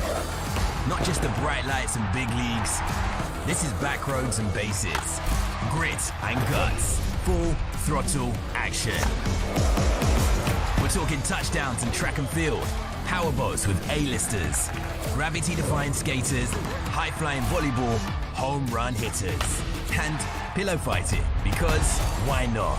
Unmissable. It's all here. Discover more on DAZN.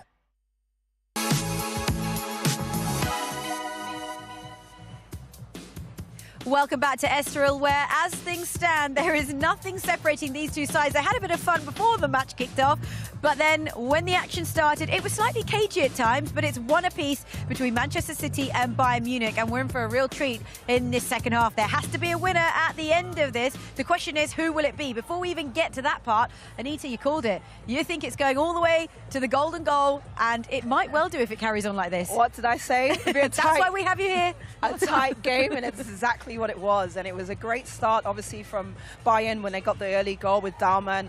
A bit of a poacher's finish, futsal-style finish, but Ioba Fagino coming back as well into this game, delivering, getting the equaliser. Now it's game on.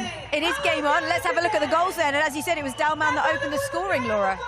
Yeah, Dalman was opening those goals. They are really well organized. Like, we know that they like to play on the side, and she's coming with a lot of energy to kick that ball in. But there's like a Manchester City who's not like defeated, and this player has been outstanding during the entire tournament, coming through and scoring that goal. She seems to be quiet, but during the game she's always doing the difference. This is a lovely goal from Ioba Fagino because she just carries the ball, dribbles, it just opens up, no one comes into pressure, and the way she just takes that strike on low and hard, bottom corner. Beautiful. It was beautiful. We really enjoyed that, and I know we're in for a real treat in this second half. So let's now hand you back to your match commentators, Rachel Brown-Finnis and Jackie Oatley. Thank you very much, Seema. Let's see what tactics are deployed for this second half, knowing that they have the semi-finals to come for sure tomorrow, but pride dictates they'd love to top the group and play the second-placed side from Group 2, which we'll be seeing later. They go head-to-head. The top two, Manchester United and Paris Saint-Germain. Will we get that Manchester derby that Rachel Brown-Finnis even is keen to see? Can I call you Phyllis? Preferably not. Well, the wind has really picked up again here. It does tend to be windy around these parts. Traditionally, the flags are blowing an absolute gale, the players' shirts and hair fluttering away. Sensible hairstyle from the referee in the circumstances. Linda Dalman, score of 2 goals in this tournament, one of them in this game, ready to get us back underway. Another 15 minutes, and if it's still level after that stage, then we'll go to sudden death, extra time. One of the joyful regulations here is that we have to have a winner for every single game. And here's Dalman! Cleared off the line. Laura Wienreuter was there. An excellent little touch from Chiara Keating, but covered brilliantly by Wienreuter. Bayern come again. We said that we want Manchester City to finish this game off. Bayern Munich have come out with absolutely the same mentality. So many internationals in their team too. It's a lovely little ball across. Dalman at the back post. Chiara Keating, great positioning. Off the director's seats there. Fans in the sunshine. Really does feel like a festival of football, but it's not a pre-season friendly kind of tournament. Far from it. $5 million in prize money. And the player I was talking to earlier said, like, no one really wants to talk about money, but of course it's a factor. I mean, you wouldn't be putting $5 million into a prize fund if it wasn't supposed to be an enticing factor. And a big section of that pot goes to the players, not just for the clubs to keep, and the staff as well. And it's up to them how they want to split it up between players and staff.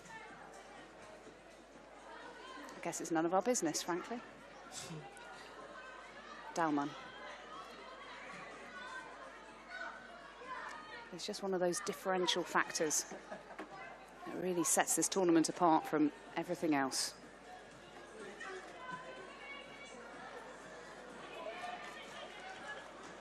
Yeah, it being the inaugural event, you want some of the best teams in Europe. Oh, our first official yellow card. Linda Dalman getting a yellow card. Was that for not putting her bib on the sideline? No, it was a little tussle when Fagino went over to the sideline to pick up the ball. It was a little tussle between Dalman and her, stopping Fagino play the ball early. That was my interpretation of what I saw. Oh, and Keating has to get back here. Yeah, Marmutovic starting the second half in goal for Bayern Munich.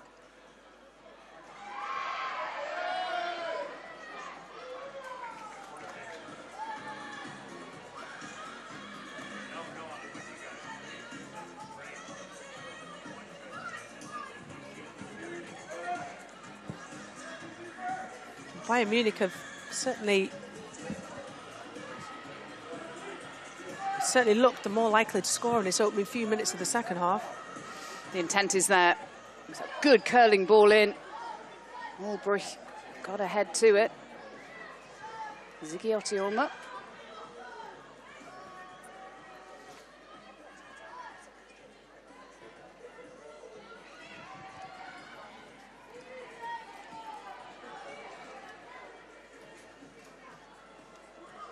Bayern again. Oh, what a strike by Julia Zigiotti Olma. That is absolutely sensational from the Swedish midfielder. I just called it. City have looked on their heels since they've come out in this second half. They've allowed Bayern Munich to have too much space, and this is another example of it. A clever little layoff, a little jink to the side, creates a space for herself, Zigiotti. And a thunderous strike, as we've seen from a similar range a number of times in this tournament so far. Early advantage Bayern Munich. Wienreuter now breaking into the Bayern penalty area. Savistova, the pole. Simon. I could see what she was trying to do. Spilled by Keating, but Wienreuter coming to the rescue. What a strike that was by the Sweden international, a former Brighton midfielder. We've seen a few of those, haven't we, Jackie, though? Juliana for Roma scored 2, very similar, left-footed, but from a similar range. Just opens up. You've got to remember, outside the box is about, what, 14 yards out? Not far. Simon driving it in. Oh, and saved by Keating. It came at a rate of knots. And she just smashed the ball into the head of Damjanovic. She receives a yellow card for not retreating. Yeah, for trying to stand in the way of Chiara Keating was the interpretation of the referee. 2 yellow cards, not one in the tournament so far. Oh, well, the one was shown initially to Tuva Hansen. As Caroline lets fly. Mahmutovic was behind it, the substitute goalkeeper. Yeah, good positioning, forward stance, so that any rebound she's straight onto it rather than back on her heels. Good goalkeeping.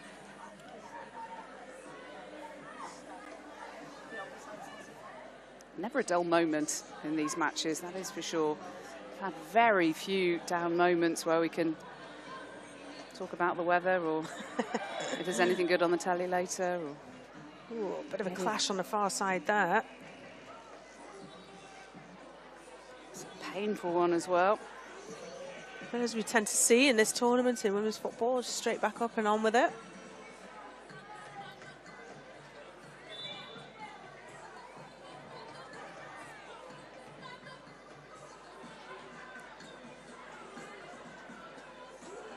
Plattner.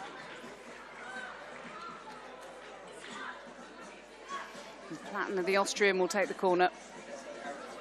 Here comes Dalman again. Just drilled them in low and hard the last few times.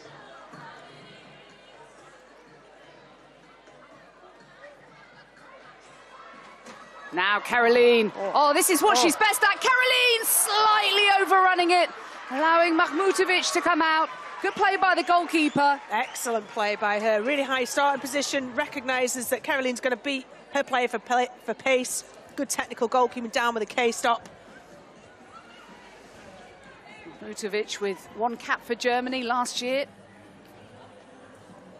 Played 19 times in all competitions this past season, with Groves being out for that cancer treatment. So good to see her back. Now we're going to... How many substitutions are we going to have here for Manchester City? Goalkeeper as well. All 7, is that? Looks like all 7 in one go. I expect something special.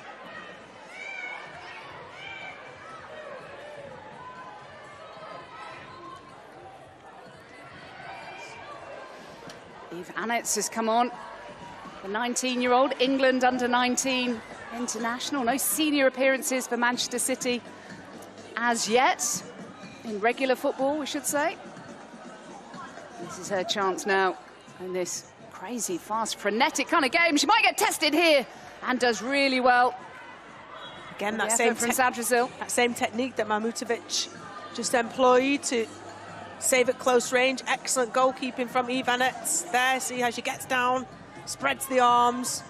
Little tiny target shoot at. Lozelle bringing the ball away. This is certainly Manchester City's next gen, isn't it? Sadrazil finding Tanikawa. Oh. And chaos near the goal line, and City win a free kick with young Eve Annetz holding her head. Straight into the thick of the action, and the referee pointing that she's stopping the clock, as you'll see to the top left of your screen. It is paused while we have an injury. You'll see it's really brave goalkeeping.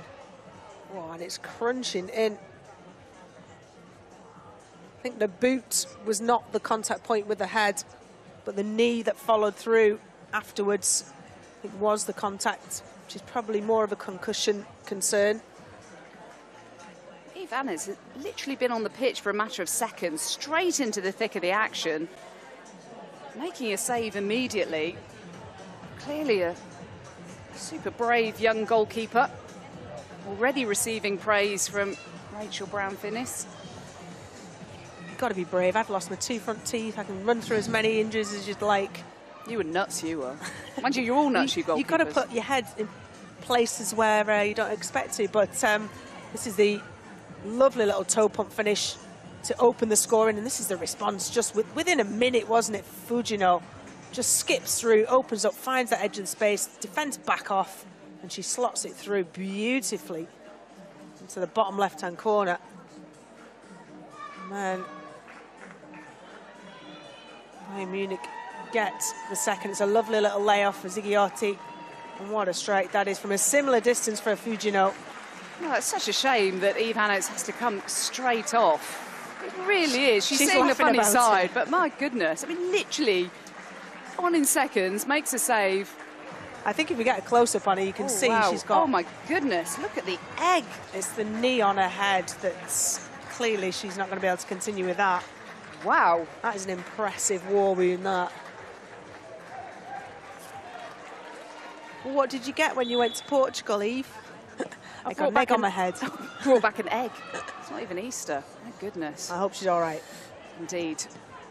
Oh, and Keating's beaten just seconds after the restart. Bayern Munich score again. Maria Plattner with the third for them. Manchester City just switched off, didn't they? Weren't quite. Still having a drinks break. Chiara Keating should have got down, should have saved that. She'll know that difficult situation, having just gone off and switched off mentally to come back on. Switched back on. Needed to have done that and didn't. Mountain to climb for City. City really want to win this tournament. They may still do it, reminded that they are through to the semis already. But this kind of experience, Rachel, where players are having to try to think differently, particularly young players, having to retrain their brain to different types of rules, react to different situations, substitutes being made all the time, having to concentrate the entire time, can only stand them in good stead. Oh, it's brilliant credit in the bank for football experience, because it's new experience, it's been new experience, developing new neural pathways, all part of their learning journey. You see the players that are on the pitch, particularly for Manchester City, just focusing on them at the moment, how young this group of players is that's come on. Ivanets making the briefest of appearances, but great experience for these young players.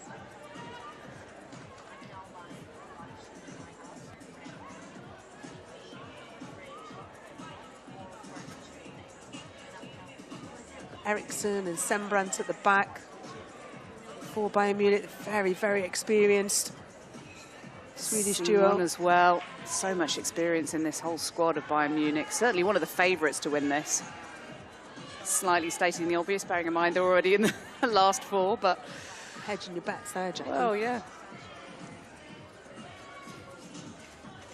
Eriksson with the long throw, looking for Damjanovic. Lazell is there. Is that a foul, perhaps?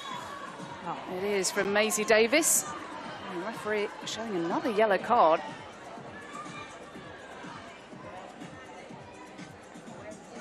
It was definitely a foul. I mean, she caught her on the back of the calves there, you can see. It's just a mistimed tackle. It seems enough to tip that balance in the yellow card, a third of the game. Simon. Straight to the feet of Lazell. Yama is fouled, a 20-year-old from Japan. She's probably the oldest player on the pitch, actually, for Manchester City. Only made a couple of appearances in all competitions for City, both in the league off the bench, having signed in January from Waseda University in Japan.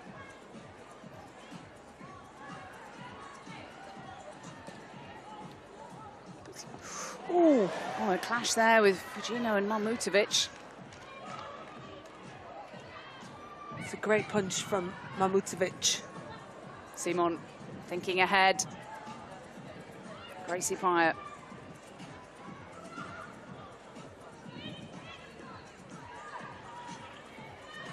Here's Eriksson.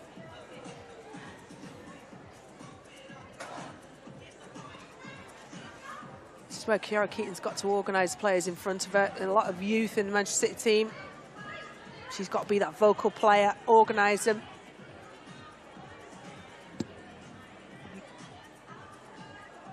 Bayern Munich is just about seeing out this game.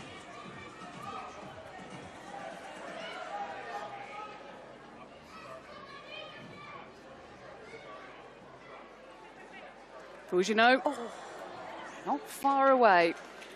And again, Marmutovic did really well, because as soon as Fujino turned after that clever throw-in, when she rolled a player, we'll see it here, Laura Coombs throwing it in, Fujino rolling a player. See Marmutovic is right up there in her face, making her make a very early decision.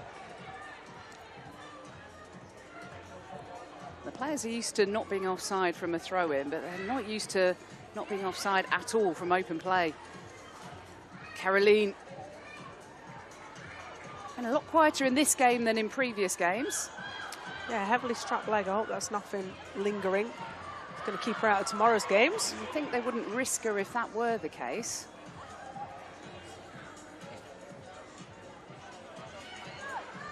Damjanovic, the Serbian. Zadrazil.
Only a few seconds left in this game now.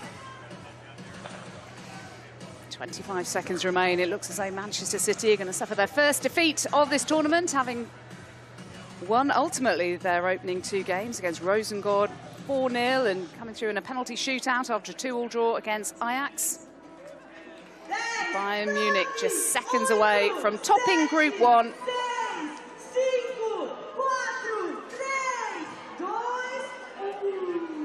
Keating, and it's all over. The Bayern Munich players celebrate. They have topped Group 1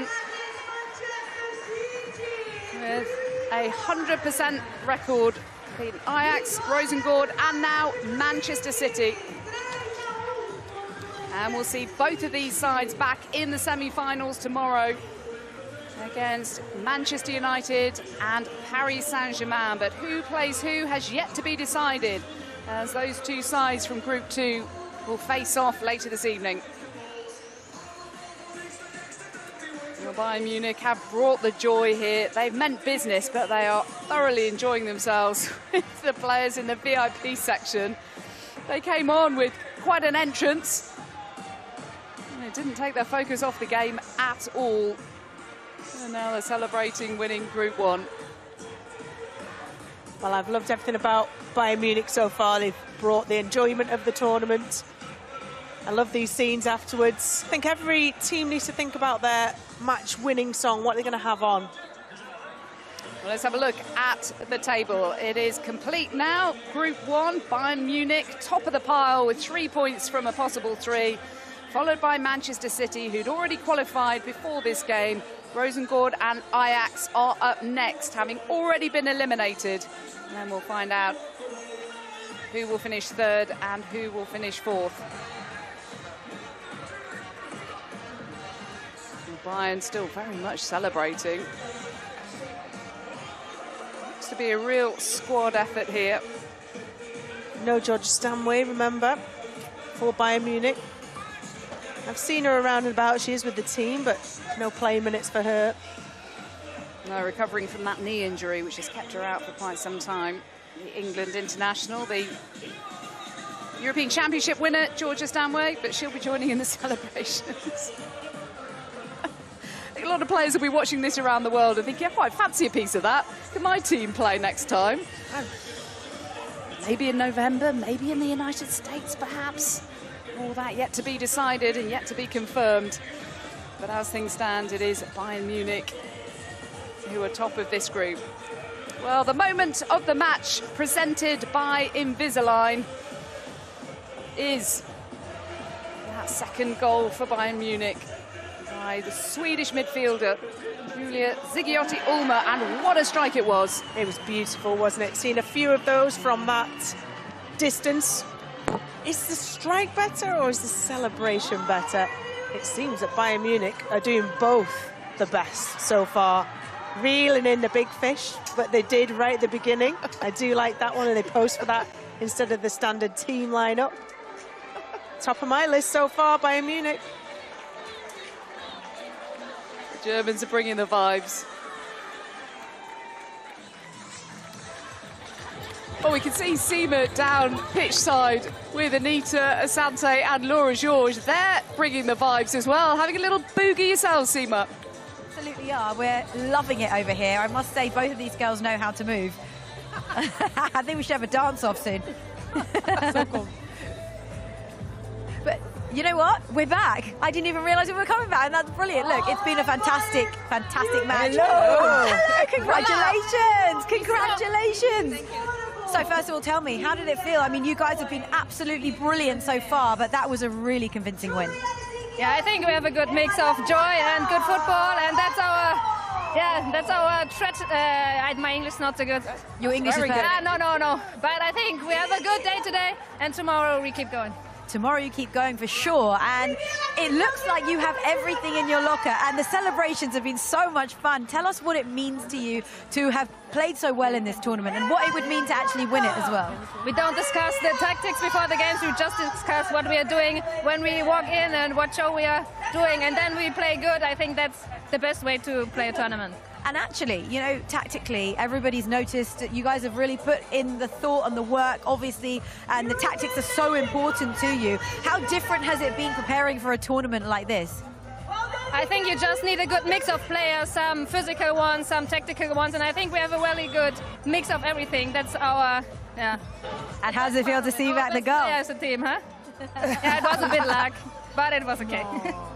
It was more than okay, because these ladies definitely enjoyed it, didn't you, Anita? Absolutely. Congratulations. You are player of the match. This is for you. And keep bringing the fire, both on and off the pitch. Thank you. New show tomorrow. Oh, yes. Thank you very much. Congratulations. Brilliant, Dalman, who was your player of the match, and tell us why she was your player of the match. She's perfect because she's been consistent, she was hungry. Even the first goal, yes, you could argue it's a poacher's goal, but it's the intensity at which she wanted to be first, to get to the ball, to put it in the back of the net. And this Bayern team, I think they've been a joy to watch throughout the competition so far. And, you know, you called it, you were saying that Bayern have been the strongest team. I know many people believe that and have seen that as well, but they have everything in their locker, and you can tell they've worked hard for this. Yeah, it's like they're having fun, but on the field, they mean business. Like, they're really focused and really organized. She didn't tell us about the strategy, but you can see that they are not keeping the ball too much, passing. There's like combination between them, like, and they are adapting to what they see other teams doing. There's one team, and then there's another team coming up. So they've been building even their team during the tournament. Yeah, it's been fantastic. And as we watched that match unfold and we were looking at the substitutions, you noticed something really interesting, that the subs are being used more often now. So people have kind of learned, the teams have learned from day one, essentially. Yeah, they're picking, you know, tactics from other teams as well. You know, wholesale changes, 7 players at a time. It's making them more efficient. It's causing more chaos. And they're utilising it really well, and they've got the balance really well in their teams. Well, let's reflect on what we've just seen and look at the celebrations. I absolutely love it. It's brilliant to see, taking a team photo. They were dancing on the pitch not so long ago as well, and they've really, really enjoyed the tournament. So now let's have a look at the goals that were scored, and you just saw Dalman was talking to us then, and she is the player that got the goals going, Anita. Yeah, obviously start with the first one. She's just arriving into the box late to follow up on that finish, and, you know, Man City weren't able to clear their lines. They'll be disappointed, but I think it's the speed and intensity at which Bayern moved the ball and moved themselves. And in the end, Manchester City, I think, just ran out of steam, and Bayern's experience really showed. But we still, you know, this is a fantastic finish from Fujino, who I think has been exceptional throughout the tournament so far and was very impactful even in this game. But they just couldn't find enough of those moments, and you don't have time in this format to find a way back in. And then, of course, the second goal from Bayern, in this instance, this was a clearance, a headed ball across from Bayern Munich there. Look at the Bayern fans reacting to that situation. And moments like this, winning the ball high up the pitch and then going with intensity, changing that tempo. And this strike is an unbelievable strike from Ziyottin. And a celebration to match that strike. So that is a goal you could watch over and over again, Laura. Yeah, it seems to really easy.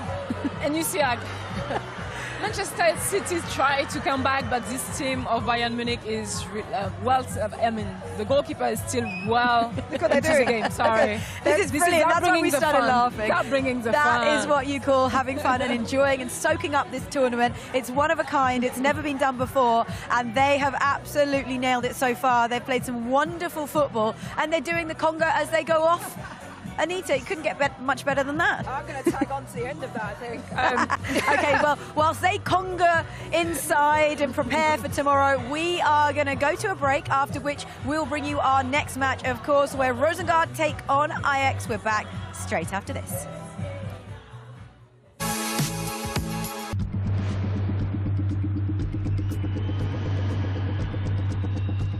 DAZN is the global home of women's football. Let's go! Bringing you the best live games. On my team! With the biggest stars battling it out in the biggest competitions. Cue the chaos! First blood in the title decider! Would you believe it? Goodness me! Witness every season-defining moment. The stuff of champions! Live and on demand. Only on DAZN. Let's knuckle up! Can I get a face-off with Conor McGregor? Combat fighting in its purest form. There is no show in the world like the BKFC. Sport never stops on DAZN's live channels. The biggest names and moments streaming 24/7. NFL Network, the plays, the stars, the drama. Red Bull TV, extreme sports, extreme action. Matchroom boxing. Knockout after knockout all day, every day. PDC darts, precision under pressure. That and so much more with dedicated live channels on DAZN.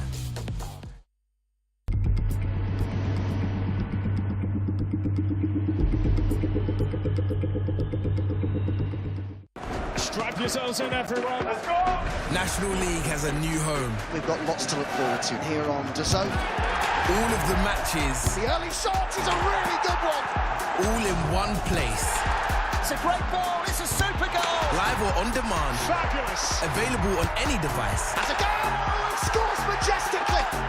It all starts here. National League TV now on DAZN. Sign up at DAZN.com/NLTV.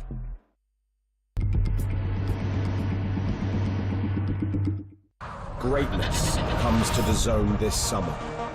The world's best players will be summoned together to decide the greatest club on earth. Vinicius, great chance to score. Goats will battle Wonder Kids.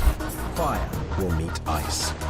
From Boca to Bayern, PSG to Palmeiras, 32 clubs from across the globe will compete to be crowned Rodrigo, what a strike that was. world champion. And this summer, Haaland won't be watching from home, but you can, on DAZN. In every country in the world. FIFA Club World Cup. Watch on DAZN from the 14th of June.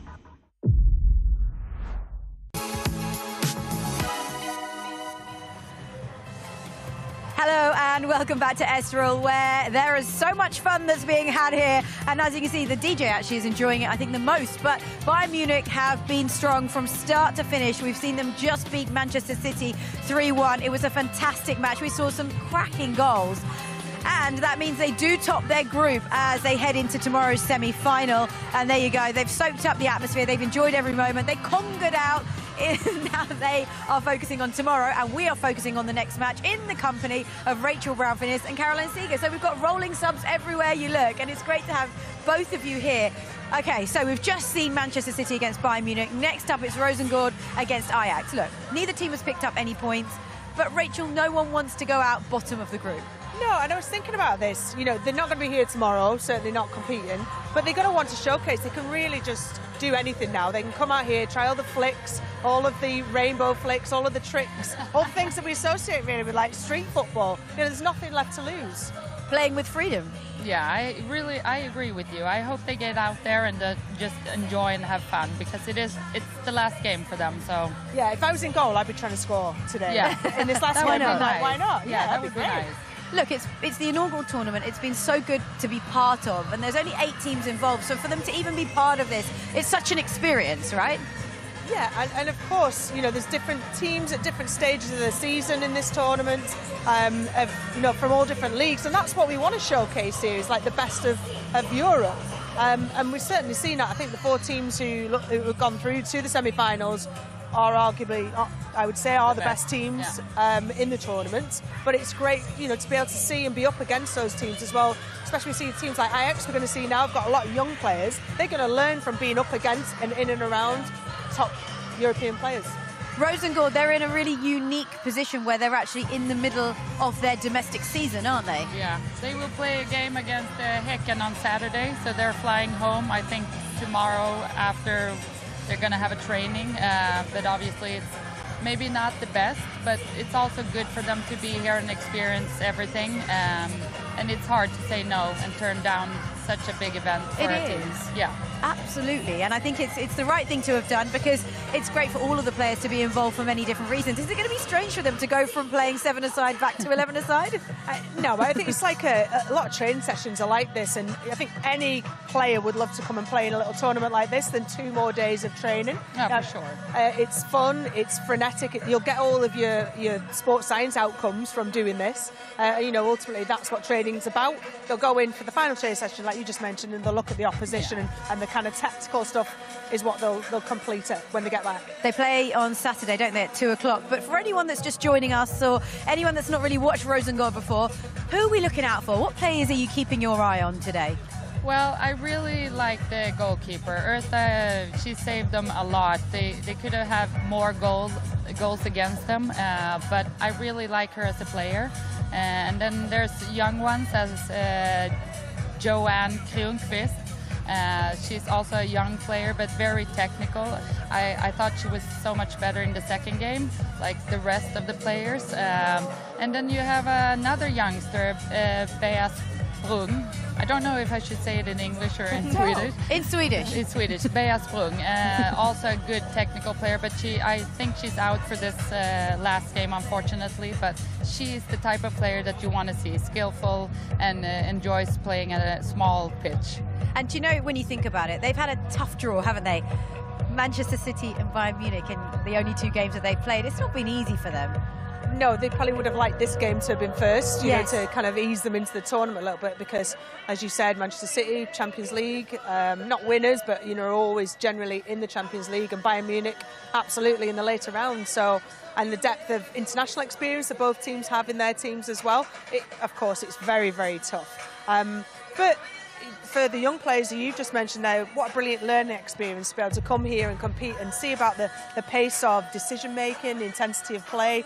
It's going to make them better players. Yeah, and also the only time they otherwise get that, it's in the big Champions League, like when they play 11 versus 11, and now they're here and they get to see this in a different format, of course, but still against the same players. So I feel, like I said before, they were much better and more comfortable in the second game.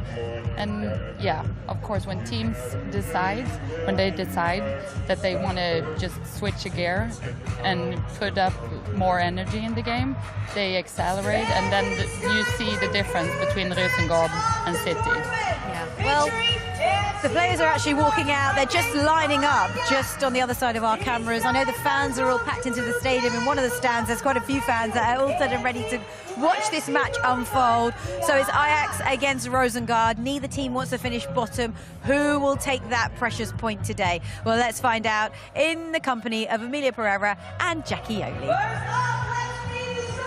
Thank you very much, Seema. So for the final time for these 2 sides in this inaugural World Sevens tournament here in Estoril, Rosengård and Ajax are about to be introduced. First off, it is the Swedish side.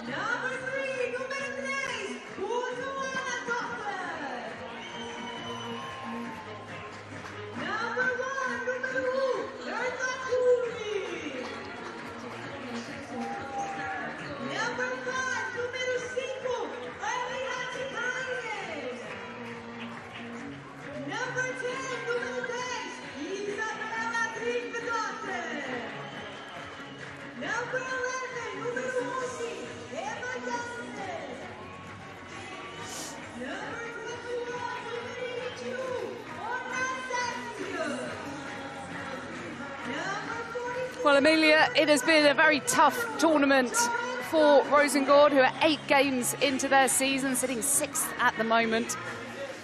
4-0 defeat against Manchester City, followed by a 4-0 defeat against Bayern Munich. They're looking for their first goal of this tournament. And they're going to do it against a very tough, competitive Ajax side, who took the lead initially against Bayern Munich, who came roaring back, and ultimately they went down 4-2. Lotte Kukla has been instrumental in everything positive they've done. So too Lily Johannes.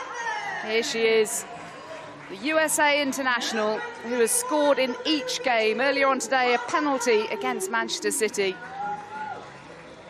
having scored also in that first game against Bayern Munich. So yeah, they know they're going home, but they're enjoying themselves here.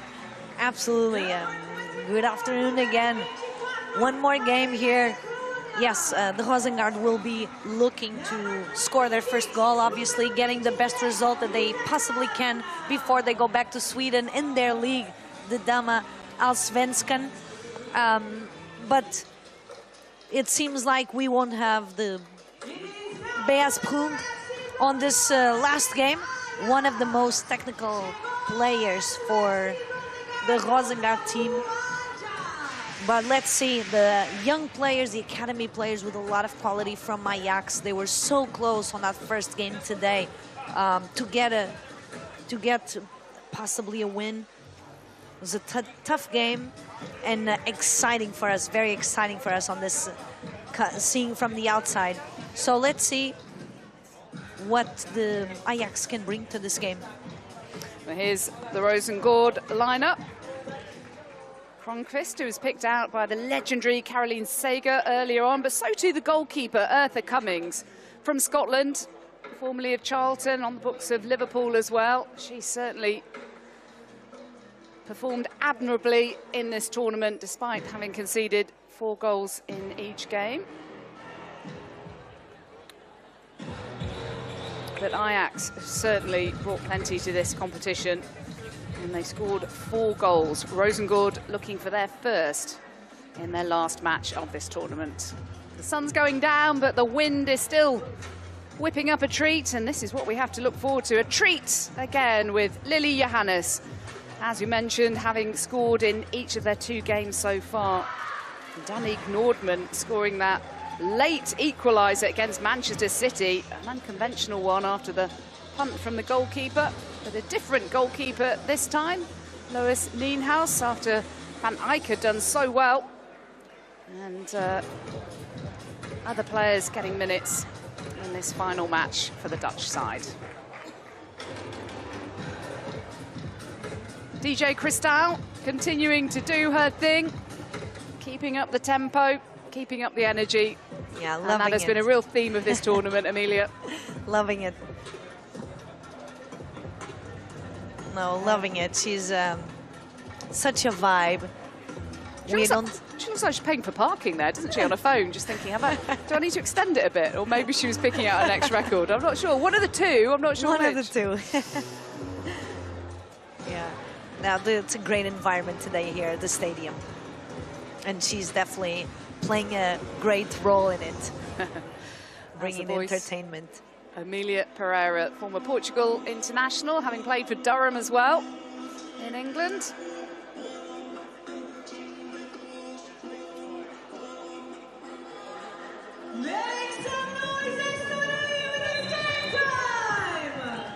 Oh, and going for it. Now that's a first tactic from Roseng&aring. Shoot on sight policy. With the opening strike from Emma Janssen.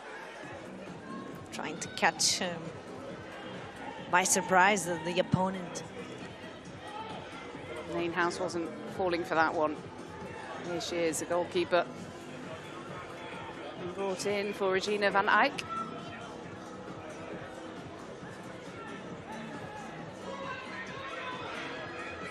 Cronquist is on her bike. It doesn't reach her though. Hartikainen. And now here's Cronquist. Lily Johannes back doing her defensive duties. Just getting caught. The 17-year-old. Yeah, that was a great work by Cronquist. And then 70s couldn't just quite get to the ball.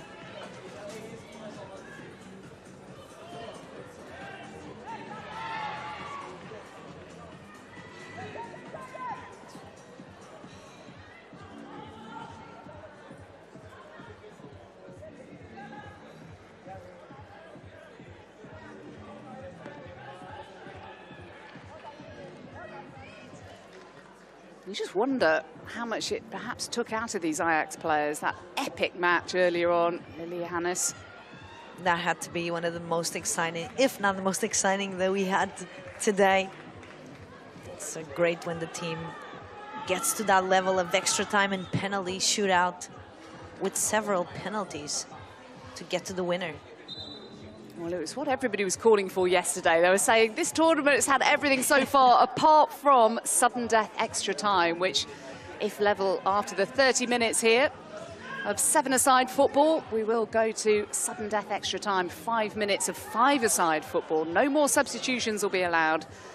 And then possibly sudden death penalty shootout, which is what happened against Manchester City. And it was absolutely extraordinary. Coquelin always trying to make a difference.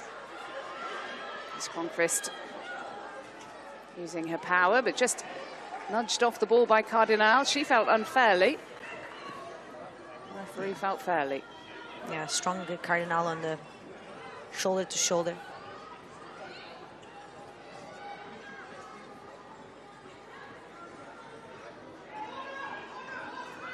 Ajax appears to be with a 2-2-2 at this point. Couldn't quite get that first touch. 2-2-2 formation, that's an interesting one, isn't it? Not one we're entirely But used to. it's so dynamic that sometimes we're reading the 2-2-2, but then all of a sudden, with the mobility, being so dynamic, the movements off the ball,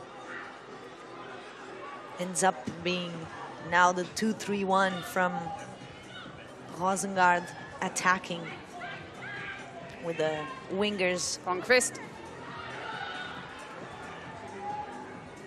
Some space for Lily. Here is Lily Johannes, the 17-year-old. So full of confidence, so technically gifted. Well, and the strike from distance from Una Sevenius, young Finnish international. That was so close. That was a great try. Excuse me, it's Van Hall with the strike. But yeah, because when Lily has the ball, she does attract 1, 2, 3 opponents, and then if she's quick to kind of pass it to the side, like she just did right now to Sevenius, that opened the space for the 21 to aim at the goal. Hertha Cummings is definitely one of the Roseng&aring fans' sweetheart, let's say. Koikala. Johannes. Always looking to make something happen. Yeah, the 1v1, but the cover very close. Has to be like a 2v1. She's going to pull the trigger off the frame of the goal from Lily Johannes. Good defending. Reaction to the loss. Still Lily Johannes. And she does score. Well, she fully deserved that goal, just seconds after smashing the ball off the frame of the goal. And Lily Johannes is on the score sheet again in the 3rd match in a row. Amazing. One of the top scorers for Ajax this season. And she continues to do that here at the World Sevens. Great work, great footwork. Very composed, and what a finish.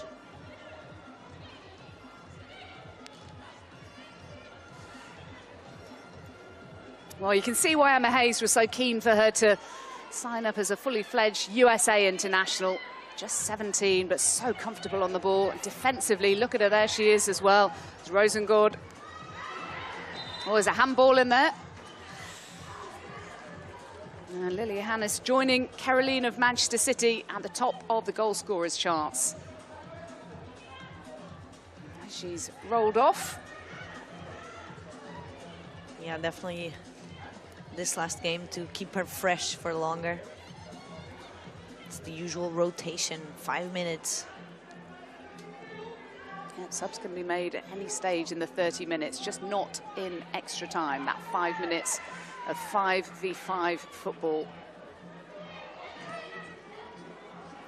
That was great work by Emma Janssen, the number 11. Just in progression with the ball, but then just that Emilie Larsson couldn't get the crosses she wanted. Here come Ajax again, looking for goal number 2.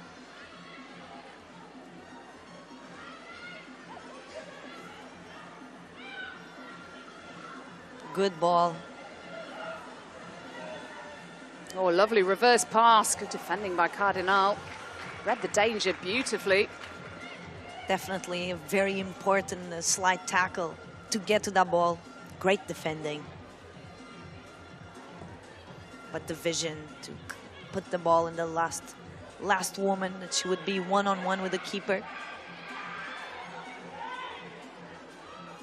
Koikala already scored in this tournament. Unselfishly lays it off. Hoekstra was goal hanging. Reminder, you cannot be offside in this tournament. Trying to find some space. It's difficult for players to switch their mindsets from offside. They're just so used to playing it. Absolutely. We see that. But the players are definitely finding the rhythm.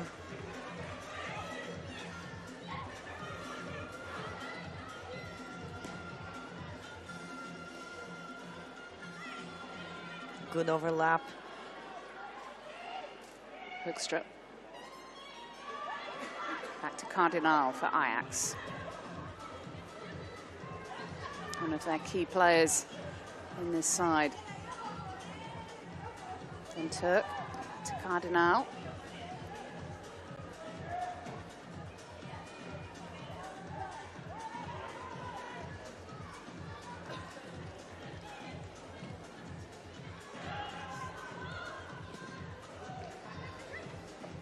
Oh, it had to be tipped over by Eartha Cummings. Didn't want to risk it. That looked like a dangerous ball. Cummings thought that was better to send it to a corner. Short corner, quick. Oh, that's a nice move. Cagman with a strike.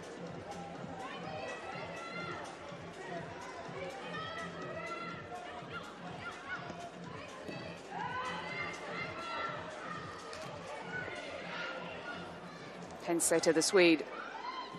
Partikainen.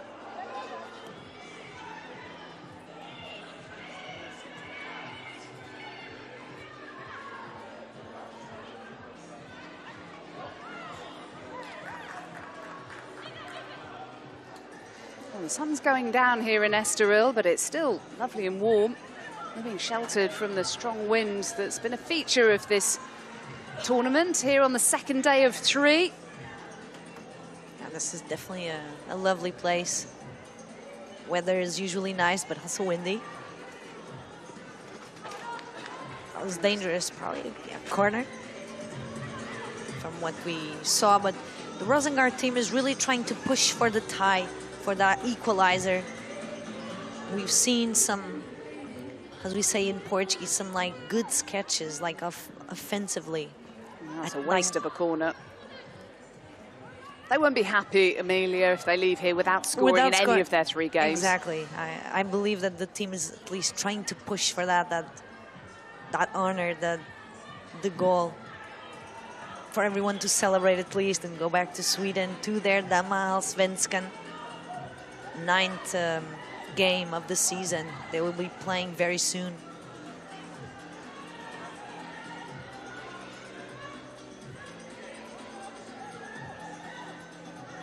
Was a great through ball, good idea, not enough space, and behind the last defensive line of Roseng&aring.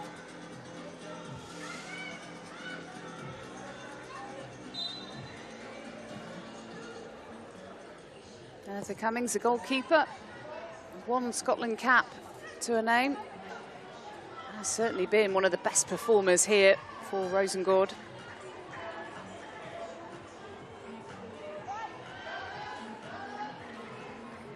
Chris thinking that she'd won the corner. Yeah, she's definitely trying to push, and one of the players is trying to make the difference the most, especially in the attacking third. Lilja Hannes, Cagman.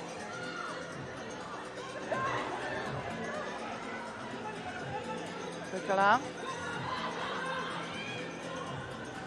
Now a little bit of space to try and make something happen in the final third again for Ajax.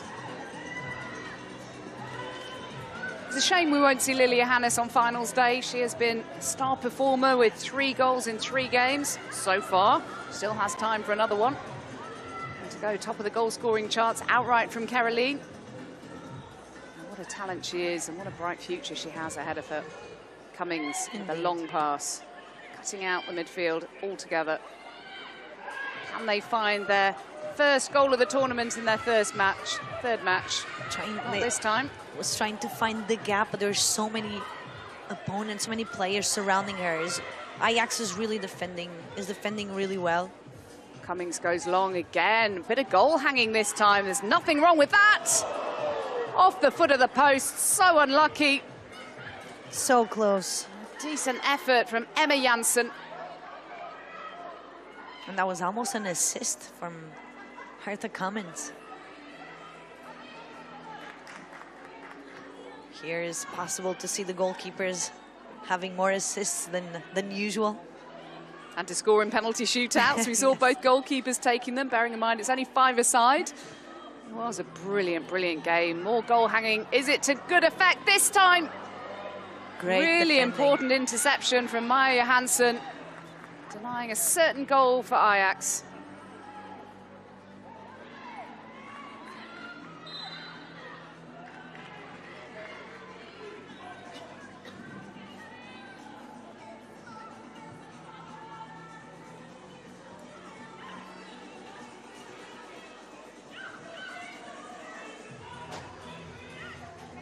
Very good defending here by Kahman.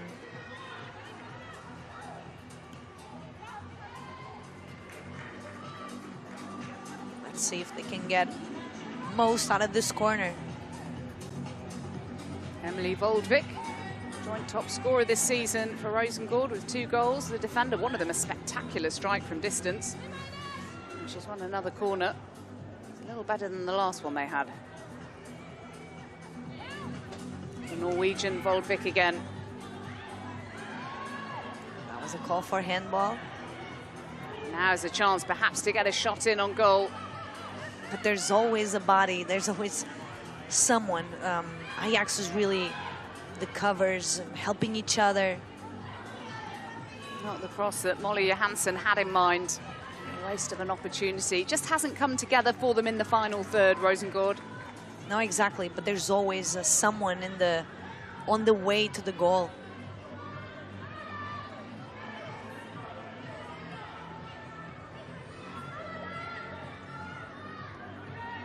A lot of space for Eartha Cummins, but 30 seconds to go of this first half. A reminder, after this game, it's Benfica against Roma in the second group, followed by Manchester United against Paris Saint-Germain. That's our last match of the evening, due to kick off roughly around 9:30. What a game that will be, that to take the honours in Group 2. Both already through to the semi-finals tomorrow. Now both semi-finals, then we'll have the playoff for third place, and then we'll have the final.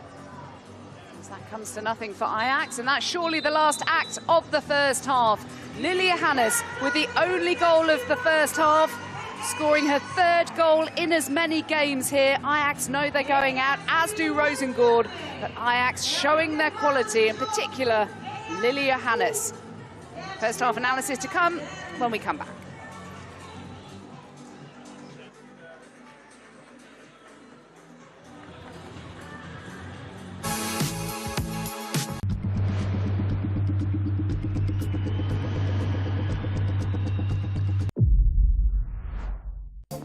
Live golf on DAZN. Who will be victorious on the banks of Lake Manassas? Glorious shot there. From the 6th to the 8th of June, live on DAZN.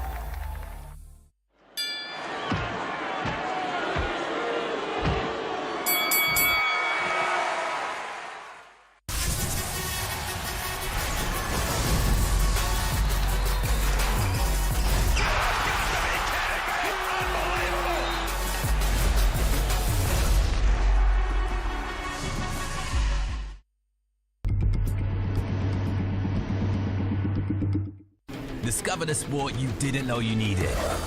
Not just the bright lights and big leagues. This is back roads and bases.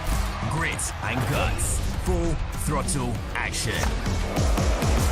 We're talking touchdowns and track and field. Powerboats with A-listers. Gravity-defying skaters. High-flying volleyball. Home run hitters. And pillow fighting. Because why not? Unmissable. It's all here. Discover more on DAZN. This isn't new. This is world-class sport at its peak. Witness football, volleyball, basketball and boxing. The biggest names, the biggest stages. Brilliant finish! The best in the world. Got a lot to celebrate. Unmissable. This is off the scale. This is where you watch. Written in the stars! DAZN is the global home of women's sport.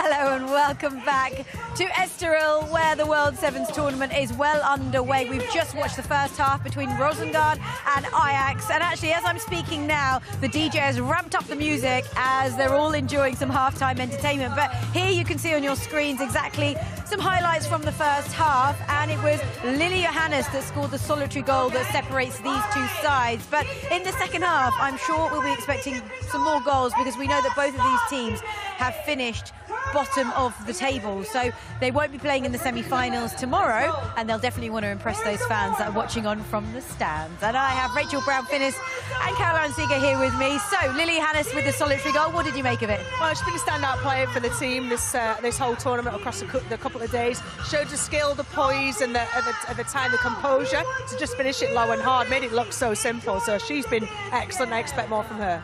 What about for you, Caroline? What are you expecting to see from the second half now? I just hope that Roseng&aring can get a goal, because I think that would mean a lot to them, and also they have been very close to scoring. So I hope. Their goalkeeper, Eartha Cummins, has been excellent, and she's kept in it throughout the tournament, made some top saves, and I like how her advanced position, she's kind of almost probing for an assist as well. Yes.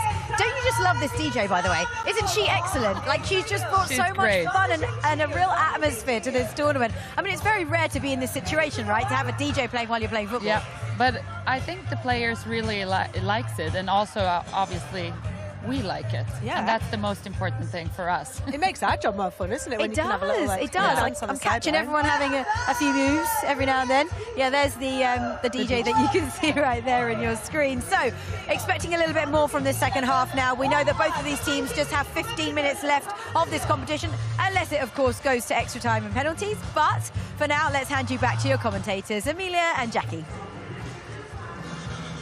Thank you, Seema. Yes, we are here for the chaos. If Roseng&aring would like to level matters and send us to 5 minutes of five-a-side sudden death extra time, not a problem at all. We're all over it like a rash, and our DJ Cristal will love it as well. The final 15 minutes, in theory, of the inaugural World Sevens tournament for these two sides, unless they were to push it on a little bit further. Lilia Hannes has more than made her mark in this competition. 3 goals in 2.5 games. And she's no doubt hungry for more.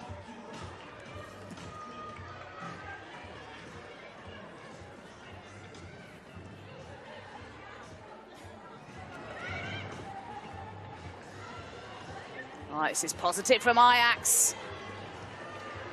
And the early sight of goal from Full. Why not? Eartha Cummins, who Rachel Brown-Finnis, former England goalkeeper, picked out. As you rightly expect, Rachel always sticking up for the goalkeepers, but she's absolutely spot on. She has been fantastic, Eartha Cummins. Here's Lilia Hannes. Getting the ball from the defenders, trying to create. Very much active. Oh, nice there. Nice save, nice. Coming out of her post. Cummins dominant again.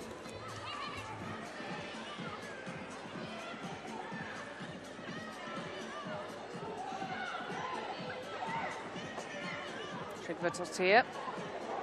Oh, not too far away from an opening goal. Yeah, that was a great problem work. Here for Cronqvist. That was a great work on the right-hand side by Isabella Trygvadottir, the international under-19 for Iceland. And it's a painful one, really painful one for Joanne Cronqvist, the 20-year-old Swede. Came through the youth academy.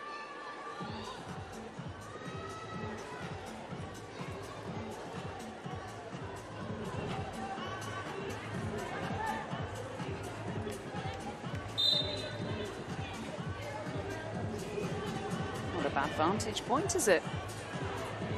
Been watering the plants, good for them. Sprinklers have been out in force on the grass. Usually when I'm pitch side, I've noticed they seem to particularly be vociferous.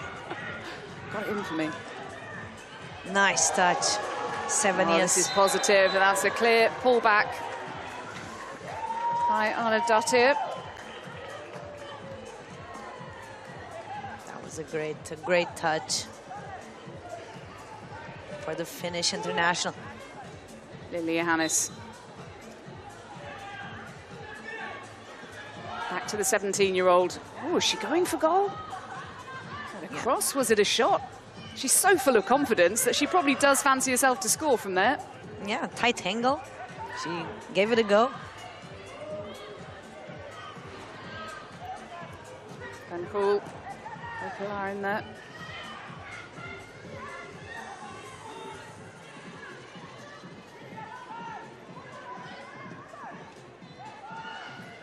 Well, Roseng have really struggled to break down frankly any defence here, but Ajax, yes, they're going out, but they have really limited the amount of space that any of their forward players have been able to find. Completely, yeah.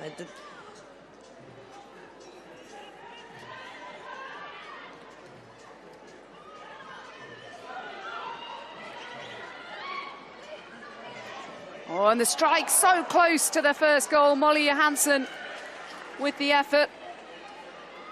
As you can see, Arsenal-Barcelona awaits us on Saturday. The UEFA Women's Champions League final live here on the global home of women's football, DAZN.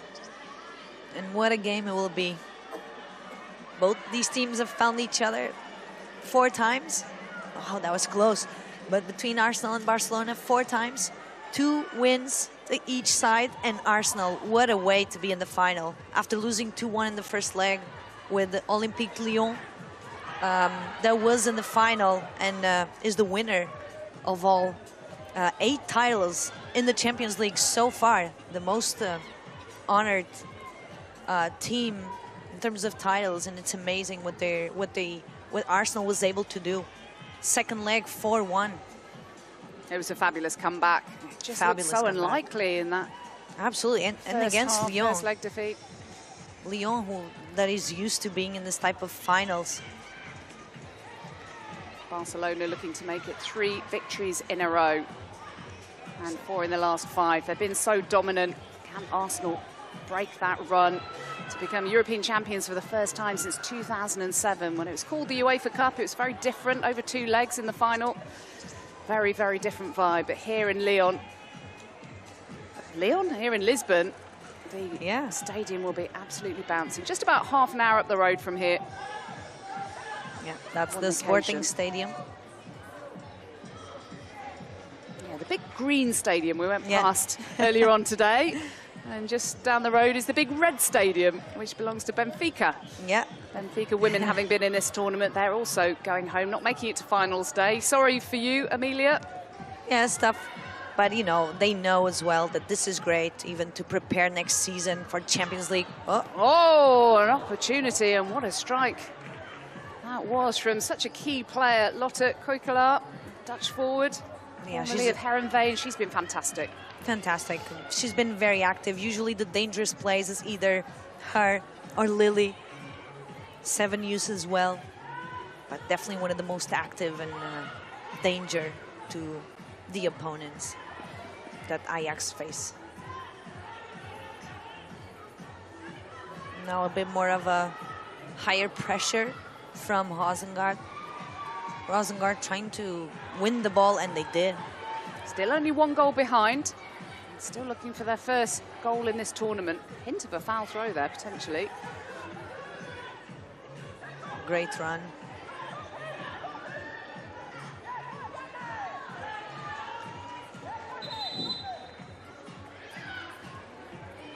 Bente Janssen was hoping to take that before the officials noticed it wasn't her throw.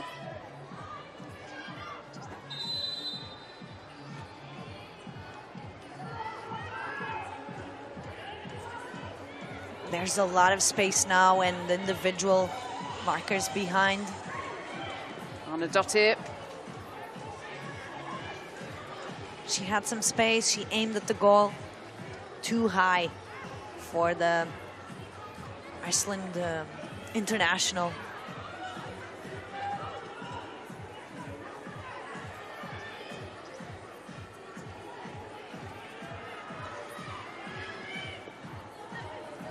That was a good idea. It's too much pace for that through ball going through the defensive lines of Roseng&aring.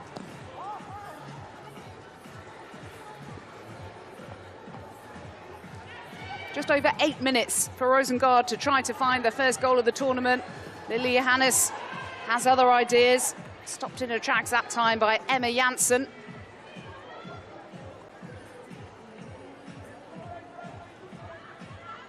Here's Johannes again.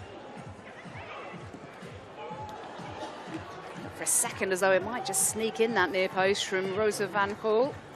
That was a very good play combination among 4 players. Janssen, Kagman, Johannes. Giving far too much space, Johannes. Almost like they're paying her too much respect. Yeah, when she has the ball, they don't want to go at first, otherwise she might easily dribble.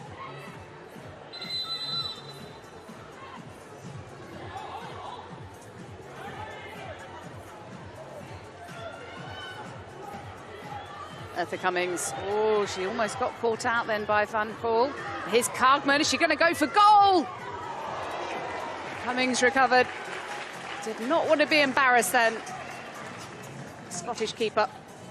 Yeah, but very, very smart of Kagman. Now she's getting subbed off, but seeing Cummins off of her line, trying to chip.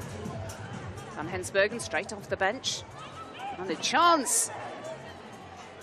Kukala, Janssen. Kukala again. That's a good-looking ball to the far post. Just a bit too much elevation for Bente Janssen. Yeah, she's trying to cross. If it was 11 aside, that would be a perfect cross. A reminder still to come after this, Benfica from just up the road against Roma, who have not disgraced themselves in this tournament at all. Highly competitive against Paris Saint-Germain. Really devastated to lose that game. Didn't quite see the same levels of intensity earlier on today. But then Manchester United against PSG to finish off proceedings this evening. Man United were really in party mood earlier. They've thoroughly been enjoying this tournament. So too PSG, who went on a golden goal earlier on today. There are more goals in this for Ajax. Kukala. That's a good-looking ball from her. No offside, remember. Kukala to get the strike away off the top of the bar. Always Kukala. Always a danger to the Cummins goal. She had some space. She aimed at the goal. Crossbar. Could have been the 2-0.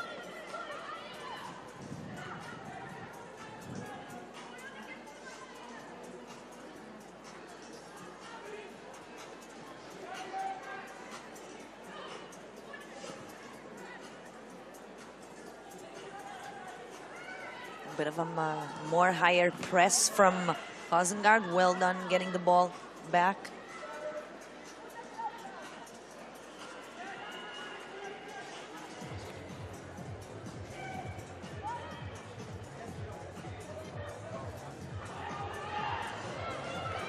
Now, is this the moment? Is this the moment for Roseng&aring to get their first goal? No. Still not. The effort from Tryggva Dottir of Iceland, the teenager.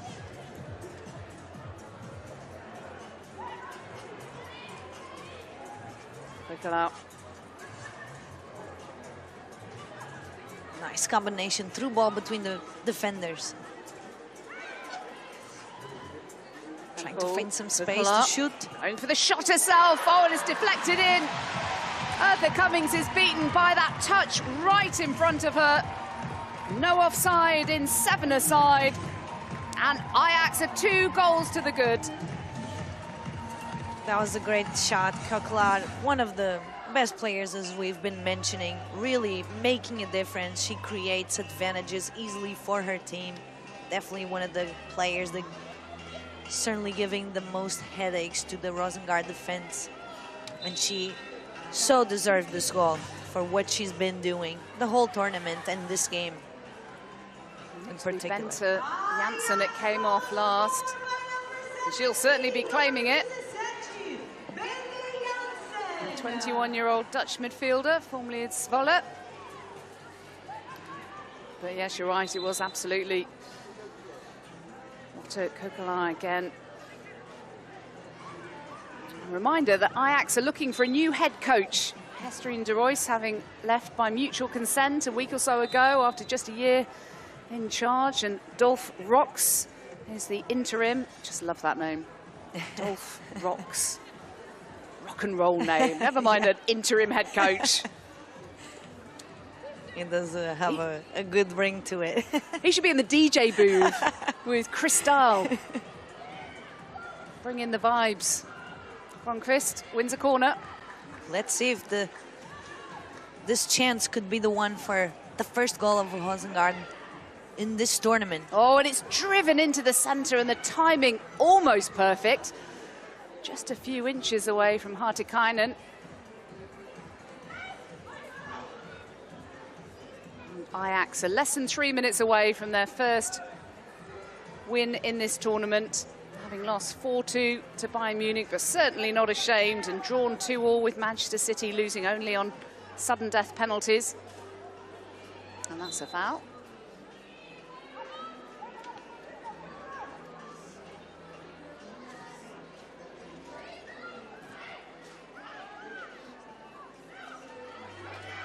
Here she is again, Lily Johannes. Always on the move, always looking to make things happen. And Kukla with a strike. Corner.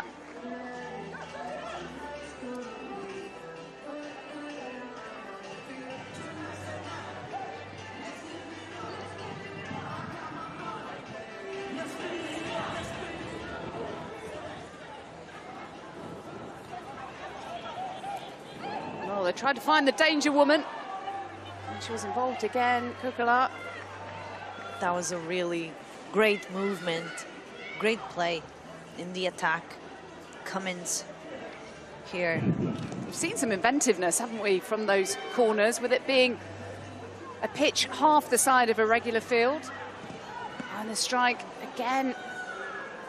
No way through for Roseng&aring. Selenius this time. Lily Johannes. Her and Kukla, when they can combine, definitely dangerous. 1 minute left. Ooh.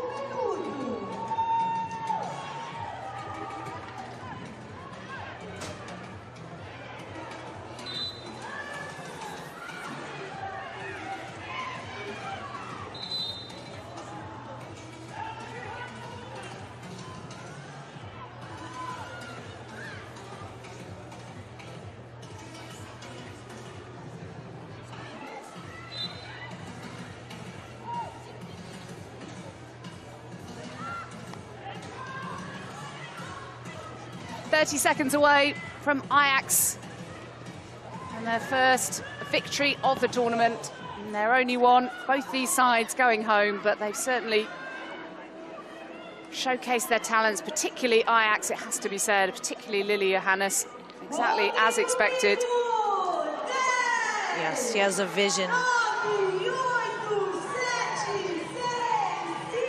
Last attack.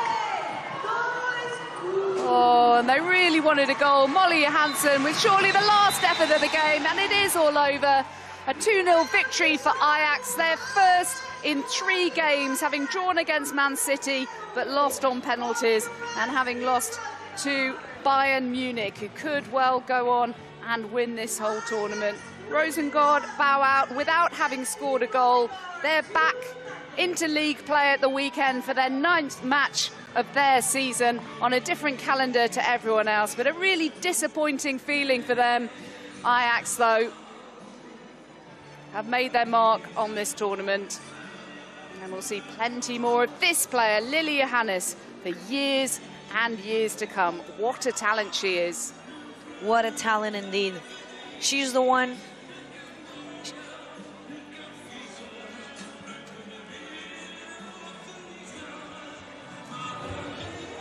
So it's all over in Group 1, and this is how it's finished. Bayern Munich on top of the pile, having seen off Manchester City earlier on, and Ajax with their first point from their first win. And Roseng&aring go out on a -10 goal difference for the Swedish side. So what about the moment of the match presented by Invisalign? And it is that goal by Lily Johannes. Yes, the opener of this match that paved the way for this win for Ajax, first win. And here it is, the work, number 20, Lily. Only 17, look at this. Great footwork in the middle of 3-4 players, look at that. Like you said, what a bright future she will have doing this already at this age. The balance, the confidence, the height, the power, the cleverness, the tenacity. Not that we want to big her up too much, but she is fun to watch. Well done, Ajax, on their first points. And to react on that game, Seema and the gang. Very much, Jackie. Yes, we're going to reflect on this game now. There's some really lovely scenes, though, here of the players as they stand in a huddle and they embrace the moment. I know that it's the end of the road for both of them, but it was still a really lovely victory for Ajax. Well, and it's the start of a lot of these players' journeys, really. You know, they're kind of in their infancy. You see Johannes, who I think she's about 18, who's taking centre stage as it goes right there. They're all going in and doing their initiation dances. But it's, you know, it's part of the fun that this tournament has brought, part of the learning, obviously. It shouldn't be disappointment because it's all part of progression. It is. It's progress, and we've seen so much that they can take from this tournament and that they will have learned from. Yeah, for sure. And it's a young team, but I've seen them develop during this tournament, and it's only 3 games, but I've seen them playing really good, so they have a bright future. Lots to build on. What have you seen? When you say you've seen the progress for the last few games, what sort of things have you noticed? No, I'm just saying, like, moving the ball, the style of playing, they really want to play football. I'm that type that I like to have the ball and keep the ball, and I think Ajax is playing exactly that way. So I think that's brave also for a young team like they are. So it's cool to see that during this tournament, like I said, they've been better and better. And this last game, yeah, they finish off with a win. They do, and you can see the celebrations on the pitch. Everybody's enjoying themselves for sure, aren't they? Because it's such a lovely tournament to be part of. Well, it's lovely, and you want to win, and that's why Ajax have just got their first win and scored, you know, 3 goals as well. They look comfortable on the ball. Caroline mentioned there about being comfortable in possession, and they look comfortable, they look confident, and you know that's what brings the best out in players. It is indeed. Congratulations. Thank you. So how was that for you? Your final game in the tournament, and you got a win, the 2-0 victory. Yeah, it was really nice that we could finish off good, and I think we played well this tournament. It's a shame we aren't through to the next round, but I think we can be proud, and it's nice to win a game after all. Absolutely, a lovely way to bow out of the tournament. And look, it's the first time we're seeing a 7-a-side. What was the experience like to play in? Yeah, I actually have no words for it. I find it till now really amazing. Like the tournament, how it is like all, how do you say it in English, but it's just really well done, and it's kind of luxury too, so it's nice to experience that. Would you recommend it to other teams, to other players to I come would along? recommend all of the teams to come here, because it's really been great, and it's a fun experience with the team, so it's nice. What was it like to train for as well? It was a little bit weird, because there's a lot of rules that don't apply to the normal game, like no offside, but so it was like that. Yeah. So it was a bit a bit new, but it was nice. It was fun experience. No, I'm so impressed of you. How old are you? 19. Yeah, that's why I've never seen you. But so impressed of you, and it's been a pleasure to watch. And I think we have to remember your name, or at least I will. Will be nice. Thank you. But there's so much to learn from, so much to build on, and you are our player of the match. So congratulations! A lovely way to cap things off. You've been longing for this water bottle. Let's be honest. I've been dreaming of it. So your dream has come true. Thank you. There you go. Thank you. Congratulations, and Nice to meet you. Thank good you. luck with the rest of the summer. You. Well done. Oh, what a lovely moment. And it does mean a lot, and she's so young. She's so young. Such a bright future all ahead. of them are young. Maybe it's us. I don't know. You're still young, by the way, both of you. Thanks.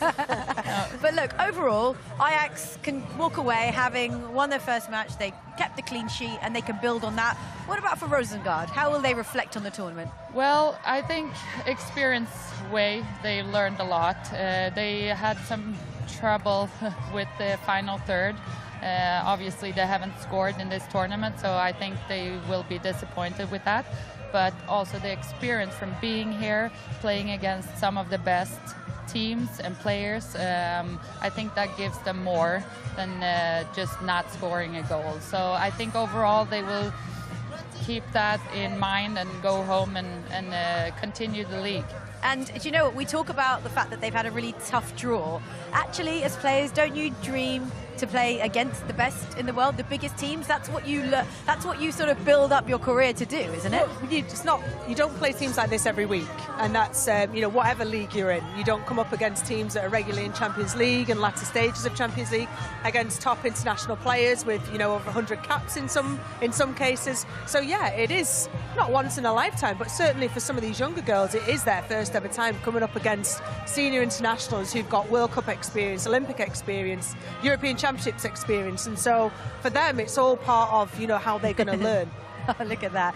I just think it's brilliant. You're just watching the players on the pitch, just enjoying the moment. And whilst they do that, let's enjoy how Ajax actually won this match. It was 2-0 in the end, and it was a player that we've spoken about a lot throughout the course of this tournament, Lily Johannes, that got on the score sheet. Yeah, and this is typical of what she does, is pick the ball up in midfield and then a little drop of the shoulder, find a tiny little spaces, but just kind of gets it off of the toe, but lovely bit of control and just strikes it hard and low in a stride as well. That's the most impressive thing. She doesn't even break stride, does she, when she's striking that? Such a technically gifted player, one that I think Anita Asante in the opening game said to watch, and absolutely that has been the case. And this is Rosengard having a little stroke of luck for that to stay out. I felt that happened a lot. They were so close, but yet so far away. Well, they defended really well. I thought Eartha Cummins in goal for Rosengard as well. Had an excellent game. Has had an excellent tournament, albeit conceded, a number of goals, but for a goalkeeper, it's better than a few training sessions, getting peppered in real life time. It's great fun. And I think this is the closing goal. Oh no, this is another chance for Ajax. They were the better team. They did deserve to win. There's Kukula having a little chance at goal, just skimming the top of Eartha Cummins' goal. And I wouldn't say it was inevitable, but they wore them down as well. The intensity of 3 matches in less than 2 days. And I think Ajax dealt with that better. And that's a good word you use there. It is intense, isn't it? Because you think, although the matches are shorter, 15 minutes each half, 7 aside, the pitch is obviously half the size, and it's intense. Yeah, but it's also, it's mostly man marking and a different type of style of playing. So I think they have to cover a lot of ground, but I think they handle it good, and it's at the end of the day, it's not too much load on them for sure. And they also have to deal with these weather conditions. I'm sure you can tell, I think you can tell, because as the day has gone on, we've added more layers. So, it started off with shorts and a t-shirt, now we've got jackets, we've got blankets ready and hot water bottles to come. But to play with this condition of the wind, I mean, the speed is quite high here. Yeah, it is, and depending on which end you're at, you can take advantage of that, or you got to kind of literally ride it out, because can be a big advantage. As I said, if I was in goal, I'd be taking a pop shot. I'd be having a little go. I'd be watching, see if the player's off the bench, off the line a little bit. It's that type of tournament where you can do stuff like that. And Laura's wearing a scarf, so there you go. Yeah. That just goes Blanket, to show it is scarf, very hoodie. cold here. Okay, well, let's just take a quick reminder of how the teams stand in this group. As we know, the 2 at the top have already made it through, but we'll just have a look at how the teams stand. So it's Bayern Munich and Manchester City that are 1 and 2 respectively. Bayern with the 3 points from their opening games, and then it's Ajax 3rd and Rosengard at the bottom. But plenty to take away from this tournament as they played some big teams en route. Right, on that note, it is time for us to take a break, after which we'll bring you another match. We've got 2 more to come this evening, so don't go anywhere, because next up it's Roma against Benfica.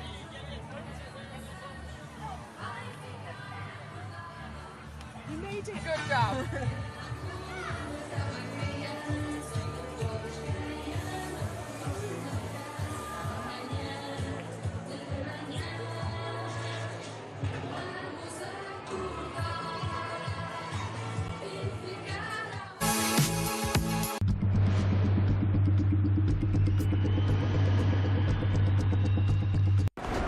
yourselves in, everyone. National League has a new home. We've got lots to look forward to here on DAZN. All of the matches. The early shot is a really good one. All in one place. It's a great ball. It's a super goal. Live or on demand. Fabulous. Available on any device. That's a goal. And scores majestically. It all starts here. National League TV now on DAZN. Sign up at DAZN.com/NLTV. Let's knuckle up! Can I get a face-off with Conor McGregor? Combat fighting in its purest form. There is no show in the world like the BKFC. DAZN is the global home of women's football. Let's go! Bringing you the best live games. On my team! With the biggest stars battling it out in the biggest competitions. Cue the chaos! First blood in the title decider! Would you believe it? Goodness me! Witness every season-defining moment. The stuff of champions! Live and on demand. Only on DAZN.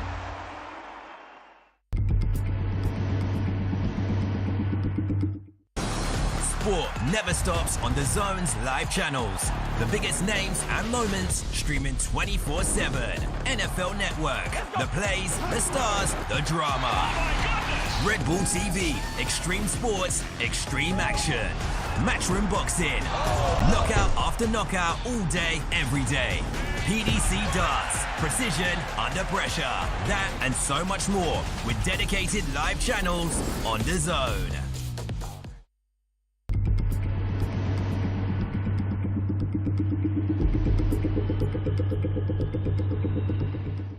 Greatness comes to DAZN this summer.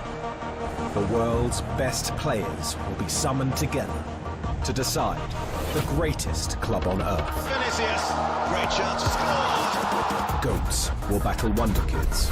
Fire will meet ice. From Boca to Bayern, PSG to Palmeiras, 32 clubs from across the globe will compete to be crowned Rodrigo, what a strike that was. world champion. And this summer, Haaland won't be watching from home, but you can, on DAZN. In every country in the world. FIFA Club World Cup. Watch on DAZN from the 14th of June.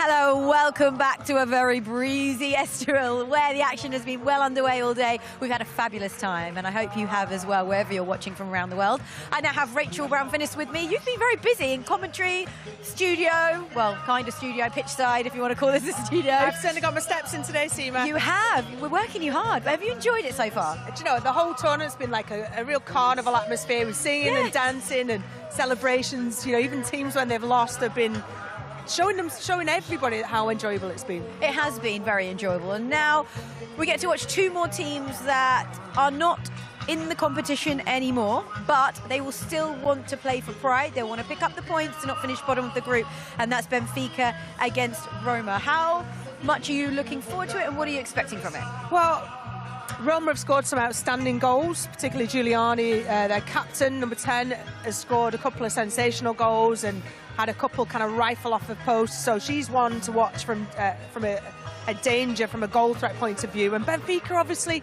are at home.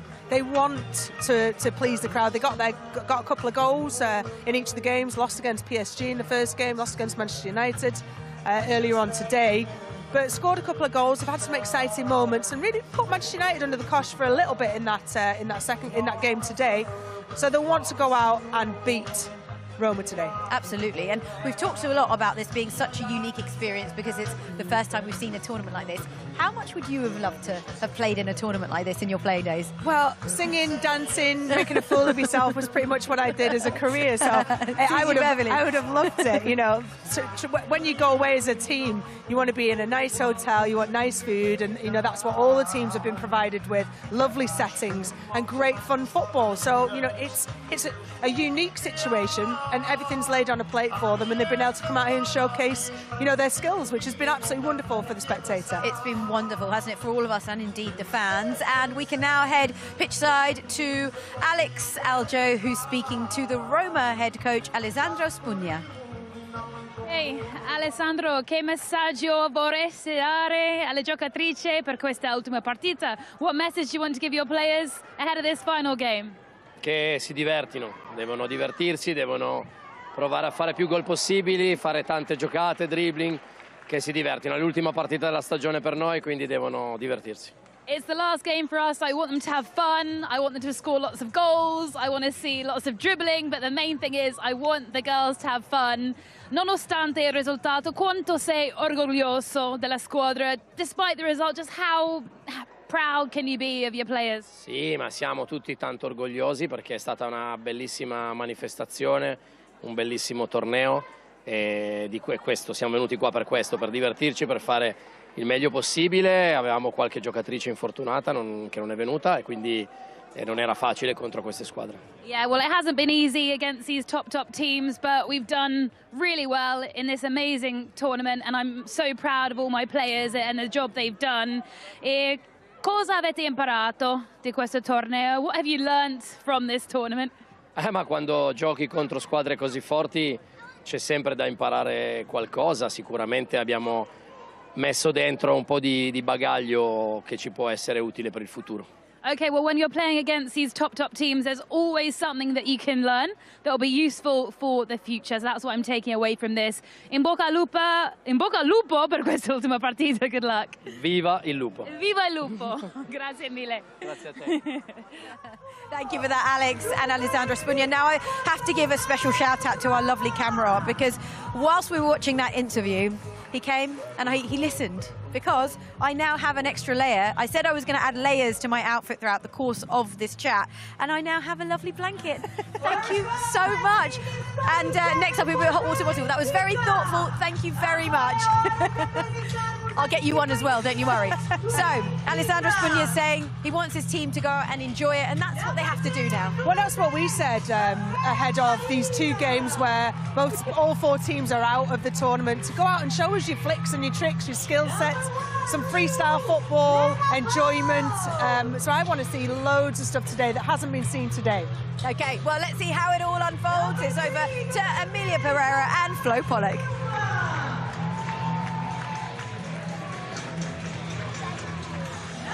Thank you, Seema. So, playing for pride, these two teams already eliminated. But Benfica will be desperate to get a win. They're playing here in Portugal, kind of on home soil, about 20 minutes outside of Lisbon. Here they are lining up now. Jodie Brown, she's been a player that's impressed quite a lot this tournament, the Jamaican international.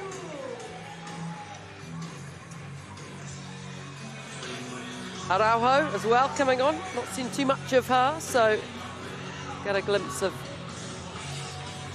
that youngster. And now here comes the Roma side.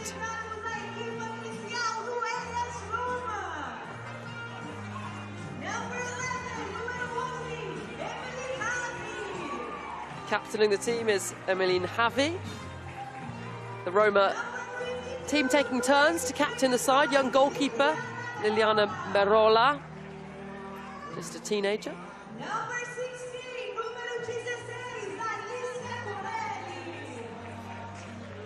Alice Corelli scored last game.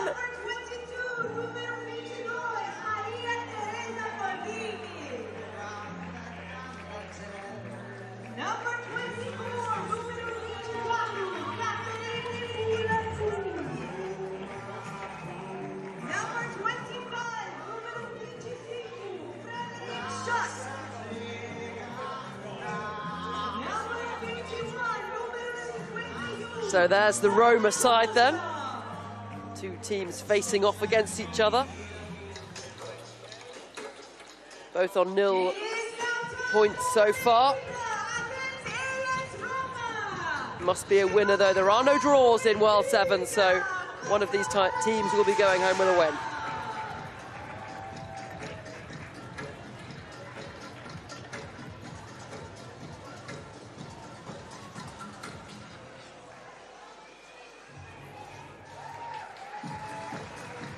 Benfica side just bowing to the crowd. Some home fans here, and there is their lineup then.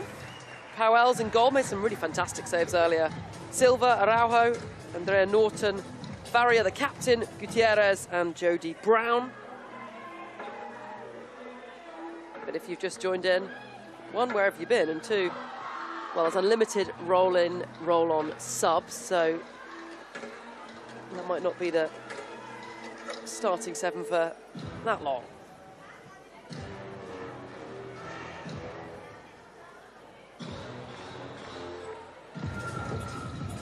Our referees then.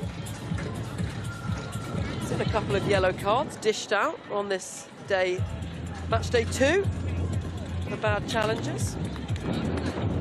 That earlier yellow card on match day 1 given out to Hansen for taking off her shirt was rescinded.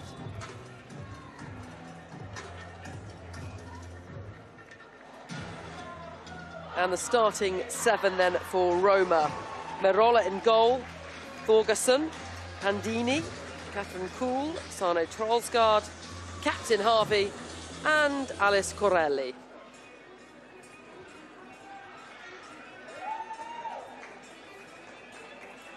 So 2 teams yet to get a win here at World Sevens. One of them must be victorious after this game. Both eliminated. They're playing to get a point on the board.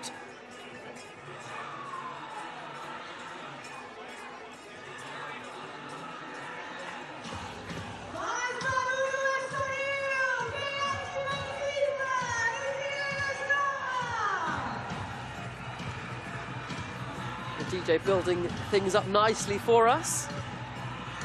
Over the ball is the top goal scorer for Benfica this season, Prieto.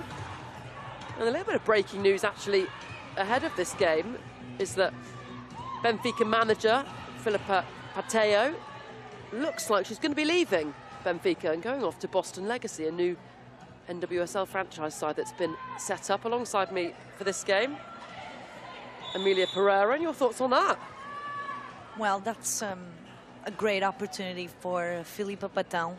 She's been doing an amazing, amazing work with Benfica, starting as an assistant manager to an ex-professional men's player of Benfica that was the head coach. Then eventually she moved on to be the main coach. She's in Benfica since she was 18, managing the 3-year-olds, 4-year-olds. It's amazing to see so many years after, almost 2 decades, what she's been doing in Benfica. And then also the wins. She won everything that there is to win last year and got to the quarterfinals, which was an amazing achievement. The quarterfinals of the Champions League, an amazing achievement for Philippa Patão.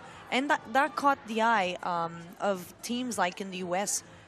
She was nominated for the best manager in the world with Sabrina, with the manager Jimenez that went on from Barcelona to the United States as well. So yeah, definitely she was in that very kind of confined, very special, let's say, group. And this season, Benfica couldn't make it. That was a shock and a surprise, but she led the team to another league. 5th in a row. It's amazing what she's been doing. Can she get another final win maybe tonight here in World Sevens? Yeah, and if she's leaving, that might be the last game of the season. So she certainly wants to end on a good note. Catherine Kuhl for Roma, former Arsenal player. Didn't quite break into the Arsenal side. Hard to break into that Arsenal midfield, but the likes of Kim Little, Leah Volti, Victoria Palova. Yeah, that's why she was on loan to Everton. And yeah, trying to make the best of her out of a new adventure in Roma. Out comes the goalkeeper to claim that. Roma, a little unfortunate that they've got no wins so far. First 2 games, they lost. It was so close. Very narrowly as Norton comes forward and fires wide. Norton is definitely one of the most technically developed, so talented players of this Benfica squad. And let me tell you, Lena Powells was such a great acquisition last year. She was one of the main also reasons why Benfica went through to the quarterfinals, saving a penalty against Eintracht Frankfurt to take the team out of the group stage. Norton on the ball again. Was actually signed by Barcelona when she was younger, but had some serious knee injuries. Never played for Barcelona. Back enjoying her football now at Benfica, but you can see that heavy strapping on her knee as Benfica come forward, out for a throw-in. She does usually play with that, but she was also able to live some of her best moments in her career at Benfica. And also with the national team, the Portuguese national team. 1v1. Here comes Alice Corelli, scored last game and blazes that over. Alice, that was a great progression with the ball, confident, just putting her chest, like leaning back, the ball gained some altitude. Here's Joanna. Trying the nice little turn, but goes out for a throw-in instead. Or in fact, it's a free kick. Joanna Silva.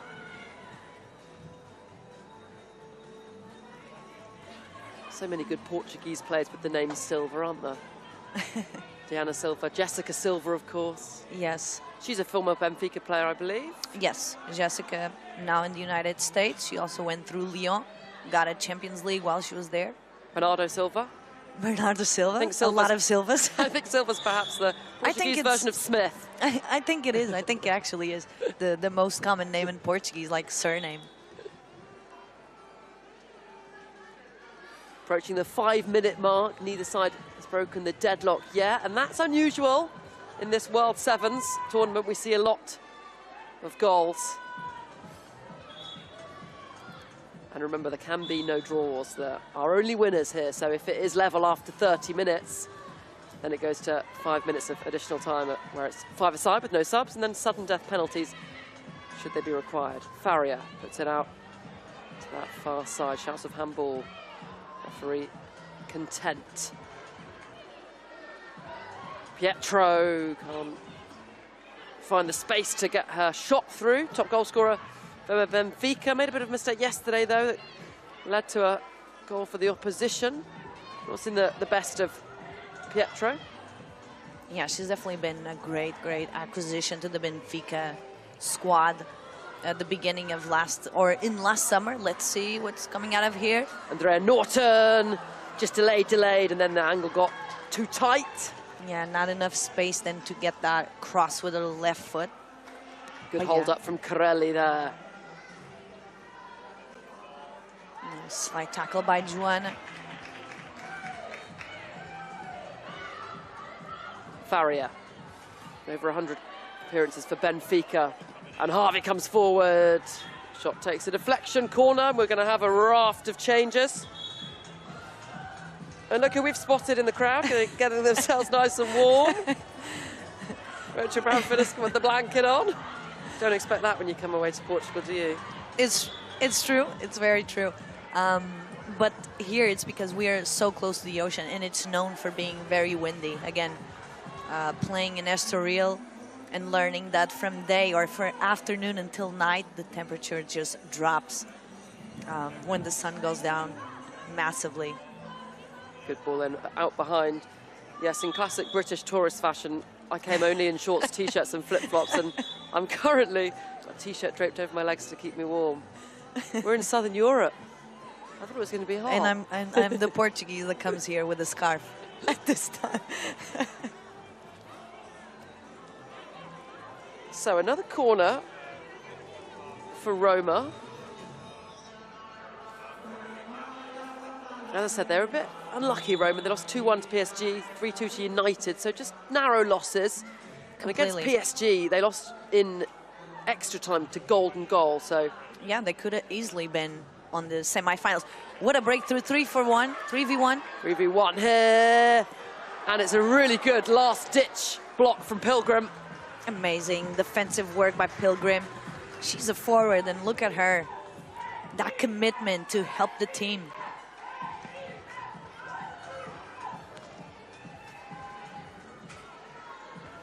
Oladipo just clearing it out.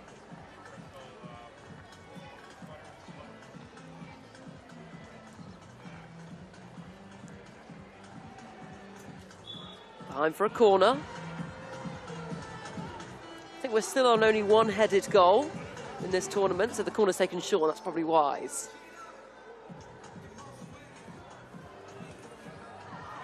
And it comes, and the effort, and Benfica have a goal. Well, maybe the side from Portugal will get a win here. And it's Katrina Amado. Catarina Amado, 25-year-old, actually played here in Estoril before she moved to Benfica. Not much of a goal scorer usually. She got 1 goal this season, and look at that, right timing. In World Sevens, Amelia, everyone's a goal scorer, and Roma coming forward now. For sure. Defending and attacking, really putting all the effort to help the team, providing that balance defensively and offensively. Another breakthrough can happen, a transition here, 2v2. Hawa Sissoko tracking the run of Guedes.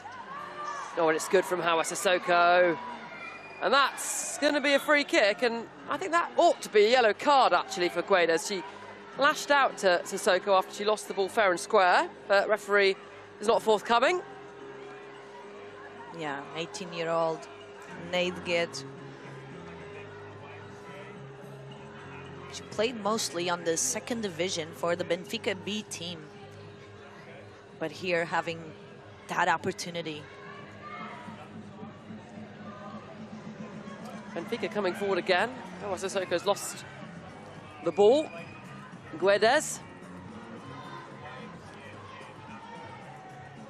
Benfica on top. Lund now from range, and it's a smart stop for Marola. Yeah, great try by the Norwegian. Another great acquisition for Benfica.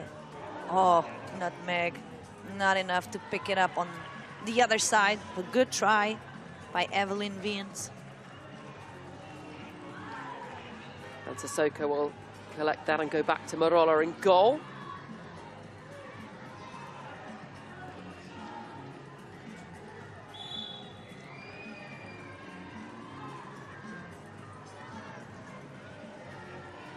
Benfica players wanting to come on. Looks like they're going to change all 6 outfield players.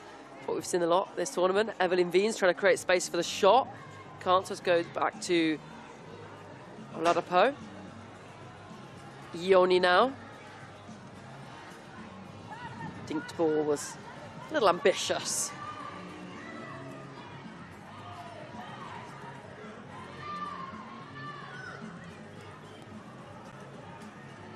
Lund.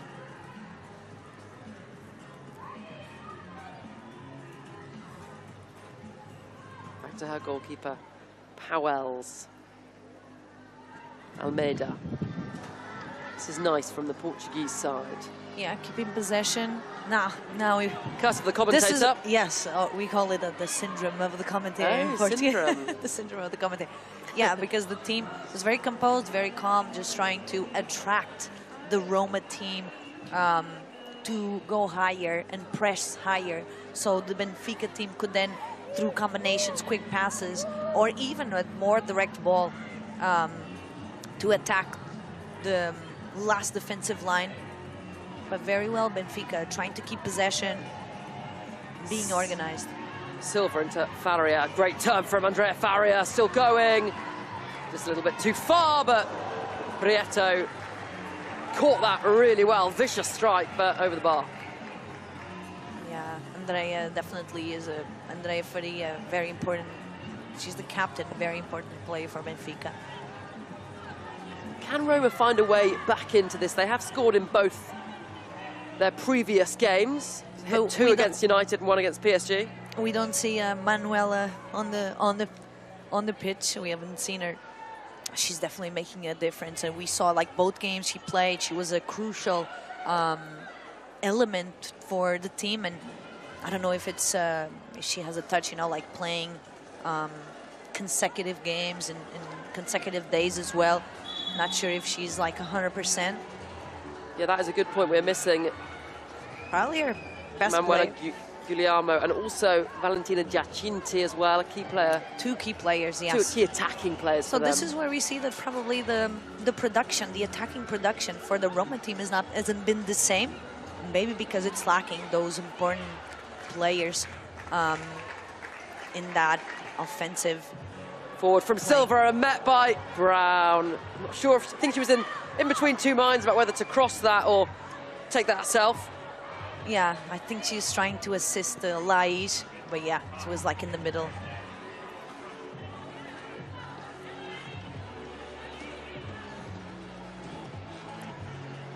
Howells bowls it out.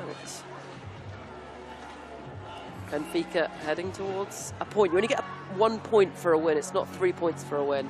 1 point for a win. There can be no draws. No points for a loss, of course. Both these sides already eliminated, but that would be a nice ball. They want to find a win. That was almost a very nice move. Good run from Jodie Brown. Yeah, but I think it's important, you know, it's being hosted for the first time in Portugal, in Lisbon. So I think it's nice for Benfica to come out of here with something at least. You know, for the fans that came out today, here in the cold, supporting their team. We could see when Catarina Amado scored, the majority of the crowd was cheering. It is a carnival of women's football here in Portugal this week. Saturday, of course, the Women's Champions League final as Arsenal take on the holders Barcelona live here on DAZN. What an amazing week for women's football here in Europe, in Lisbon. No better place to be this week than in Lisbon. Benfica coming forward, and that's a little ambitious from Araujo. Yeah, I mean, she did a great run, diagonal run from the inside to the outside, but then she had space and time probably to cross the ball. And there is the half-time whistle. Then a pretty tight contest between the two sides at the foot of the table here. Good goal there from Catarina Amado. And at half-time, it is Benfica 1, Roma 0. Analysis after the break.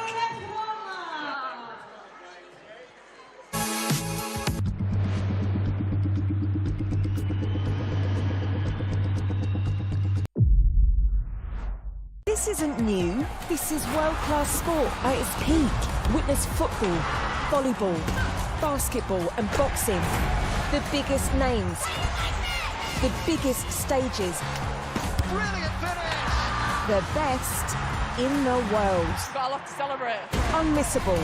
This is off the scale. This is where you watch.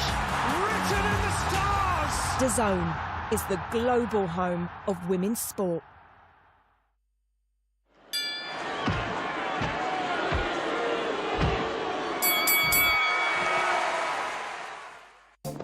Live golf on DAZN.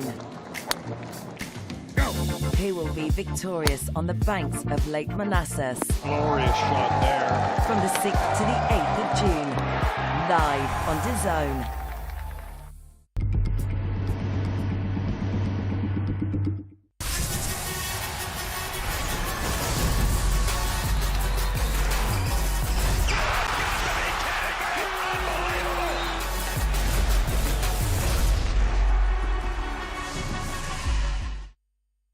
Discover the sport you didn't know you needed. Not just the bright lights and big leagues. This is back roads and bases. Grit and guts. Full throttle action. We're talking touchdowns and track and field. Powerboats with A-listers. Gravity-defying skaters. High-flying volleyball. Home run hitters. And pillow fighting. Because why not? Unmissable. It's all here. Discover more on DAZN.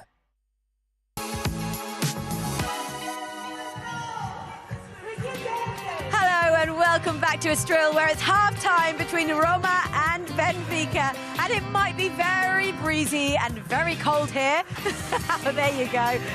We were caught on camera, Rachel. We were wrapped up watching the first half from the sidelines, but actually the fans are in good spirits. The DJ's keeping our spirits high. We're having to dance to keep warm, and we're loving it. But were you feeling warmer after your double blanket wrap? Oh, I loved it. It was a moment of joy for me. Yeah, it was. When I unwrapped, don't got out here, it's okay, game face. Many a time I was in goal, freezing. You just got to get on with it. You're used to it. Yeah. Hard stuff you're made of. Right, let's have a look at the highlights from the first half. And of course, it was Caterina Amado that got on the score sheet. Yeah, delight for the home fans in front of the crowd. Good follow-up, good save from the goalkeeper initially. But Caterina Amado, like you said, she'd been a pest. She'd been a problem for the Roma goalkeeper, for the Roma defence all this first half, and gets a deserved goal. And what a great way to go out of the tournament, if it stays like this, to go out with a win. And also a goal to please the home support that are staying here in the freezing cold, as Amelia pointed out. So on that note, let's hand you straight back to the commentators. Oh, they're joining in with the dancing as well. I love it. This is why we love this tournament. Everyone's up and dancing. And I hope that Flo and Amelia are also dancing in the commentary box. We are a little bit sitting down, just, you know, bopping back up and forth. The refs also at the break doing the YMCA. That was good to see. In fact, there they are again, learning their routine. Gonna have to improve their choreo a bit. They want to go professional there. So second half coming up. Roma currently heading out with no points. Both these sides cannot progress to the semi-finals, as the winds caught the notes of some of the people on the sidelines. So can Roma get back into this, or will Benfica get their first win here on home soil in Estoril?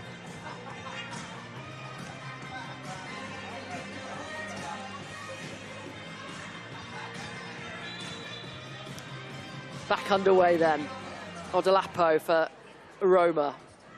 And they've got to go for this, Roma. Evelyn Wiens, experienced Canadian international. Oh, she's done well to wriggle away there. Plays it into a teammate, and it's now with Pilgrim. But the Benfica players swarmed around her like bees there, just blocking off the options. Yeah, I mean, with Patin, that being compact and having that discipline defensively, it's one of the keys. Pilgrim with the effort! So strikes close. The underside of the post. And then it's wide. Roma inches away from getting level. Pilgrim, what a great effort by the Swiss international. 2 times she could have here had the equalizer for the Roma team. She'll be representing Switzerland in the summer. They're hosting the Euros, of course. Also, earlier we saw Kika Nazareth amongst the crowd, former Benfica player, Portuguese star, now plays for Barcelona. She won't be playing on Saturday. She's been out all injury with a serious ankle injury, as Benfica take an effort from range. A real star, though, in Portuguese football, Kika Nazareth, isn't she? Yeah, she is. In terms of number 10, that technique, it's lovely to see, you know, kind of that. We call it the perfume on her feet, you know, that, you know, the Portuguese very characteristic, you know, of the doing wonders, taking a rabbit out of the hat kind of thing, and Kika can do that. Perfume on her feet. Yeah, we say that expression like perfume on her feet, you know, when the touch, when takes care of the ball, treats the ball by you, as we say, it's like the ball is our friend. I really it's like great that expressions. Like it yesterday, is. Remember the relationship with the goal? Or the relationship with the net? That's when the player has a goal. We're talking about that with the midfield. Pilgrim with the effort, and it goes wide. Yeah, Kika Nazareth scored a really nice goal actually against England in the Nations League in that 1-1. Absolutely. Came on, danced through the England defence and put it top bins. Yeah, that type of football. You see, that's the perfume. Stunk if you're an England fan, though. Oh, yes, absolutely. But that was for Portugal. That was a great result. Developing, making strides. And Wiens getting behind here. The goalkeeper's taking a little bit of a risk. That was kind of lucky there by Lena Powells. Now Leticia is being pressured in the corner. Roma are pushing for this. They don't want to go out without getting a win. And it's Ioni. Scoops it forward into the box. That was a futsal ball. It's great to see it here. Certainly was. Out by Odelapo.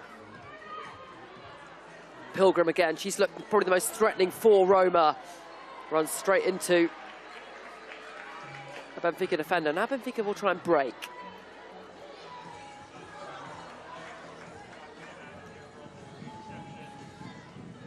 She needed some support there. That falls nicely for Pilgrim. Takes it first time. Evelyn Wiens cuts back on her left foot. Blocked. Great defending by Carol Costa. She's one of the most international players for Portugal. And now Benfica might be in no offsides, of course, and it's blazed over by Guedes. That was such a great opportunity to take the team to the 2-0 advantage. And this game feels tight, it feels close, it feels like another goal would decide it. And we're now going to see wholesale changes from Benfica, and they're changing their goalkeeper. This is the first time, I think, Emilia, we've seen a goalkeeper roll off and the new goalkeeper roll on. They've had a goalkeeper change at half-time, but not mid-game. Yeah, that's it's great. I mean, Filipa Patel wants to give an opportunity to Thais Lima, a 17-year-old that's been on the Benfica squad for a long time, almost since the beginning, 2020. So very young. Big job on her hands to help Benfica see out this win. Absolutely. Off the boot of Brown and out for a Roma throw-in.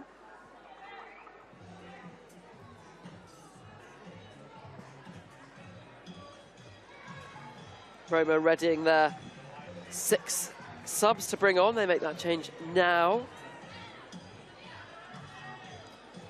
Experienced players back on the pitch. Trollsgaard. Yeah, Javi also for these last minutes tried to make a difference. And she has the armband, the captain armband, since Manuela is not playing. Julian. On the ball now, the Norwegian tries a little back heel to Pandini. Harvey got Corelli in the box. Catherine Kuhl on the cut back, instead picks out another player, and it bounces twice off the crossbar. That was... Thorgerson it was. That was so close. Thais Lima. In that situation, was so close. Great job by Faria, Andrea Faria, progressing with the ball, trying to create advantage. That was so close. Cristina Martin Prieto, the forward, making that cross to Jordi Brown. Looked like it just skimmed her forehead. Corelli leaves the ball behind. And that's nice work. Down the left-hand side, although it's run out of play. Unfortunate by Andrea Norton.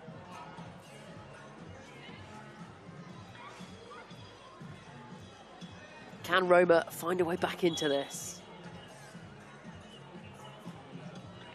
They'll have to do so, as we said, without Giuliano, without Giacinti. Got a free kick here, and I wonder if they're going to just go for goal. Why not? Yeah, why not? Here's Trollsgaard, and she does go for goal, and it got caught up a little in the wind and lifted well over the bar. Yeah, Benfica playing short, as they usually like, the more associative type of play. Short passes, a lot of movement, playing out of the back, with the goalkeeper also being an important role for that build-up, first build-up phase.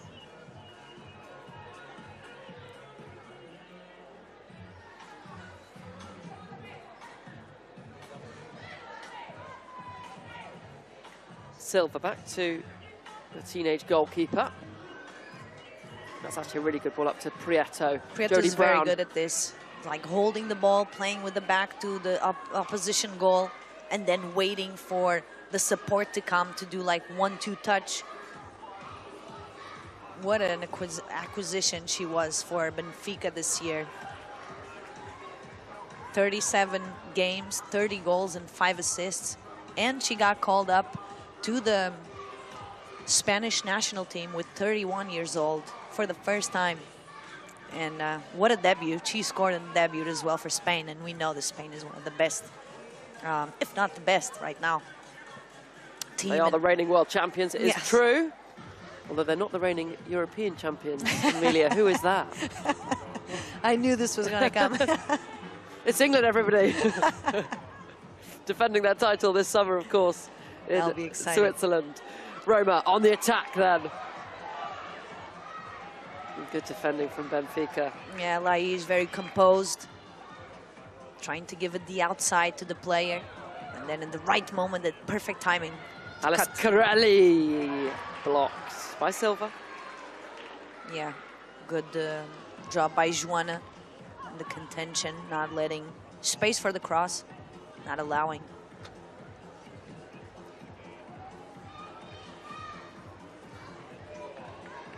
Six minutes remaining. 6 minutes for Roma to find a goal. Remember, we will go to the 5 minutes of five-a-side extra time if it ends level after 30 minutes. Catherine Kuhl with her pulling her shirt. They're still going, and the shot, a tame one in the end from the Danish midfielder.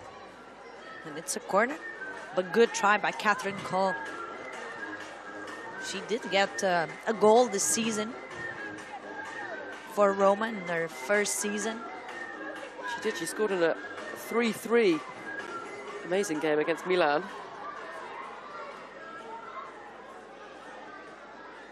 And there it is. We'll soon be seeing the subs coming off again. The entire team of Benfica, and then the same for Roma side.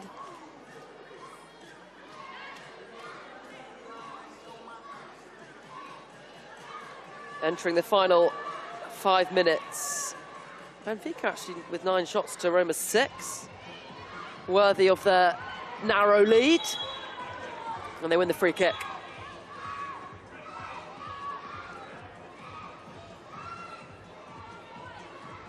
They lost the first 2, Roma, but this is probably their poorest performance so far. They're, as we said, a little unlucky against Paris Saint-Germain. That's nice though from Harvey. Got space to drive into. She'll go herself, and good goalkeeping caught on the second attempt. Great work by Javi. She was the one finding the space and then having a go, and that seems to be a foul, yes. Free kick for Guedes.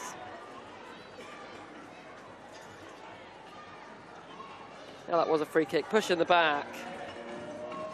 A little bit of frustration seeping out, perhaps.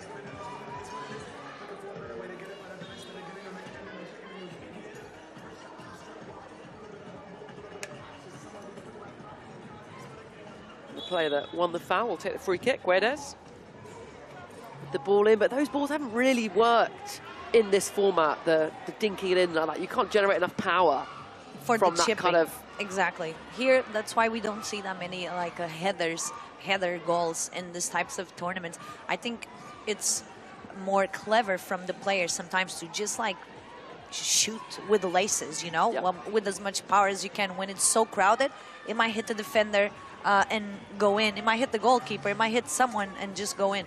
So I think sometimes it's just like the players need to play with that. If you ask me, it's not the most pretty. No, it's not a chip. But that's... And here we go! And penalty! Penalty for Roma. And as you were saying, Emilia, not the most pretty in terms of an attack, but Roma won't care because they've got a chance to get level from the spot. No, that's Pilgrim got to touch in the right moment. And does the goalkeeper get a touch on that? Is that a little unfortunate? It seems like it. Let's see if she can save it. Yeah, 17-year-old.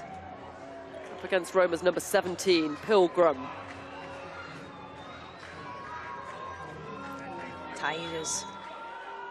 So, Elia Pilgrim to get Roma level, makes no mistake, and that is a emphatic penalty, top corner. Roma 1, Benfica 1. That was a great penalty, a lot of very potent, a lot of power. Well played, well placed as well. And the clock stopped for these minutes since we are within the last 5 minutes of the match. Let's see if this is going to take us to extra time.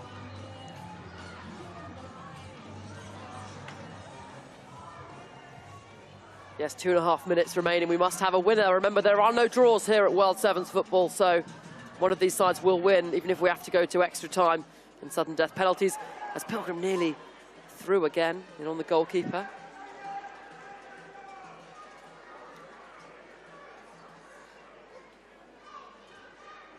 Forward comes the goalkeeper. Why not? Get involved in the build-up. Good Nice ball. pass. And the effort, a wayward one from Carol Costa. That was her weak foot, left foot. She usually has a great distance. She's a center back. Oh, out comes the goalkeeper, Evelyn Wiens in. And that's a little rash from the keeper. The keeper's been a little rash since coming on. Yoni to the byline, and Evelyn Wiens with the finish. She tried to mess it up, but on the second attempt, gets Roma in front and have Roma come from behind to nick a win. What a great work. Great work there, down the line, Benedetta Gliona. And then the pass backwards. And then after insisting, 2-1 up in a few minutes, 2 minutes, turned it around. Feels harsh on Benfica. They're just gonna have to go for it now. Sissoko, good strength from against Brown. Benfica, Andrea Norton, and it's finished off by Brown. Benfica back level. Jodie Brown with the finish. And this game's come alive in the final 5 minutes. Amazing, amazing to see the crowd with their scarves. Great timing.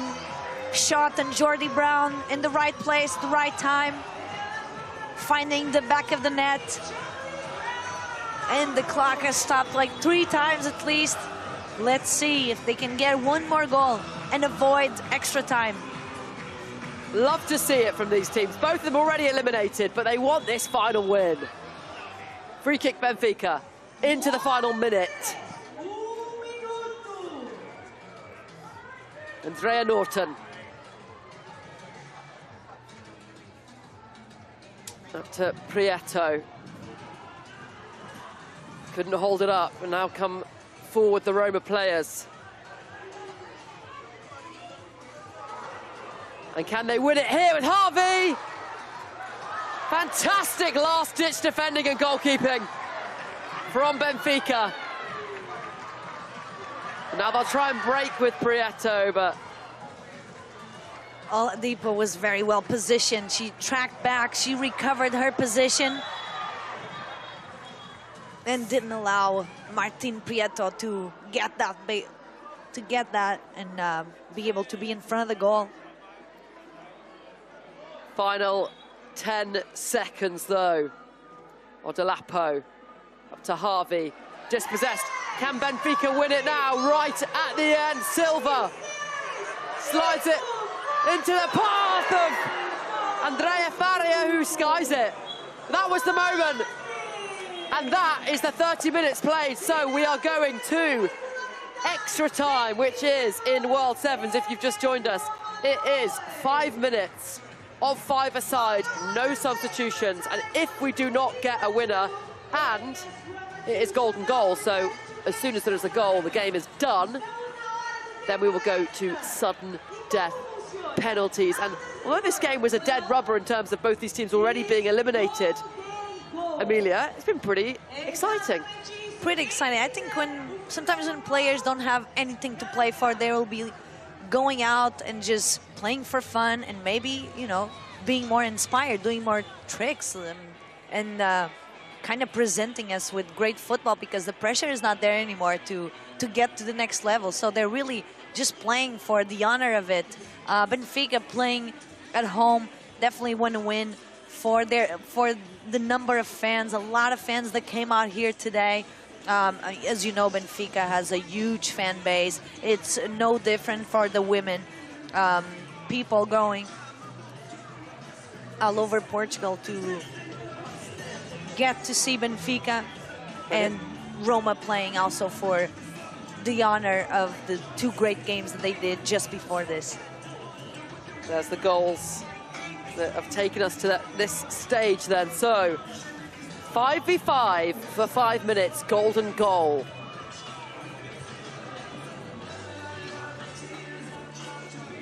Roma got Hauer Sissoko, Pilgrim, Thorgerson and Harvey. They're the 5, well, the 4 outfield players anyway, and Merola in goal still. Andrea Norton, Prieto.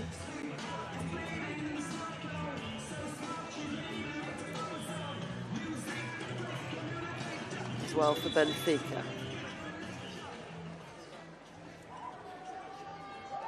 Totally different game now as Araujo knocks it forward for Faria.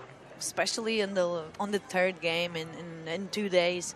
Of course, shorter in terms of the time of play, but it's really demanding, all the back and forth, all the running, and now less 2 players.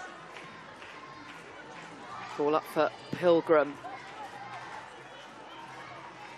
Behind for a corner. Roma lost on golden goal to Paris Saint-Germain earlier in the group, so they'll be keen to avoid that fate again. So the free kick goes the way of Benfica. Benfica manager urging Prieto forward, I think just suggesting that she might as well just linger up top waiting for the ball to come. Yeah, like we were talking about before, maybe just being in front of the goalkeeper, you know, just trying to bother the goalkeeper. Maybe a flick on might result in a goal from the goalkeeper as well.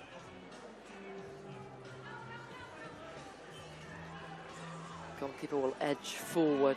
Cristina Prieto were saying for the goalkeeper to come and then eventually to pass her the ball.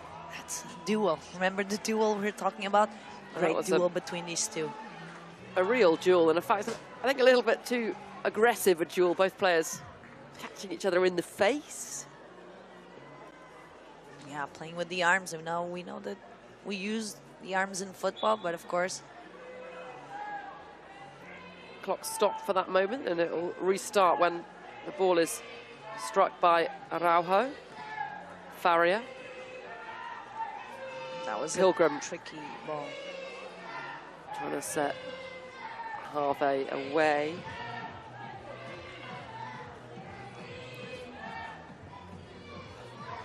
Up to Prieto. Oh, and couldn't quite find the target. A reminder that after this, we've got the final game of this group, the final game of the day, Manchester United against Paris Saint-Germain, and the winner of that game will top the group. Semi-finals tomorrow with Bayern Munich and Manchester City already through, and Pilgrim pulled back there, and that will be a yellow card because she stopped a really promising opportunity. For sure, but she had to do it. That was a smart foul, let's say, by Norton.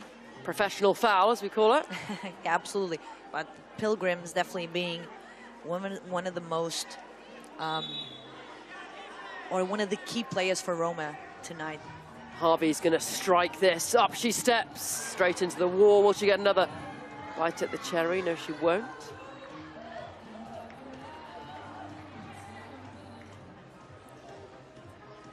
Hauer Sissoko into Pilgrim. One-touch turn, and out comes the goalkeeper. Now Benfica can maybe break, and ooh, Hauer Sissoko is going to get a yellow card for that. Yeah, twice she tried to delay the goalkeeper. Professional foul, here you go. Nothing professional about that. But, you know, it's smart because there was going to be a transition. 2 players from Benfica going alone in their offensive mid, and Thais Lima, the goalkeeper, was looking for that ball.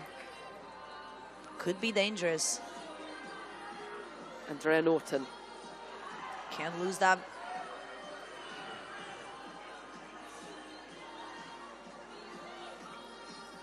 Faria. Nice work by Faria. Going forward, Seemed to be a foul, Thorgerson. but she got her position. Final 2 minutes as we will have sudden death penalties. Up to Harvey. Good defending by Laís Araújo, not letting her through. Thorgerson. Thorgerson very active in the last third. These two sides cancelling each other out as things stand. Into Harvey. Cuts it back to Pilgrim, and the goalkeeper does her job. Now the players are also tired too. That's a great ball, and Prieto, I think, had more time than she realised there. Absolutely. She definitely did. You know, the tiredness, players are starting to get tired, so the decision-making. Game's getting stretched. Harvey trying to play it back to Pilgrim, wins the corner. Less than a minute to go. Let's see if any of these teams can avoid a penalty shootout. Fans beneath us cheering Benfica on.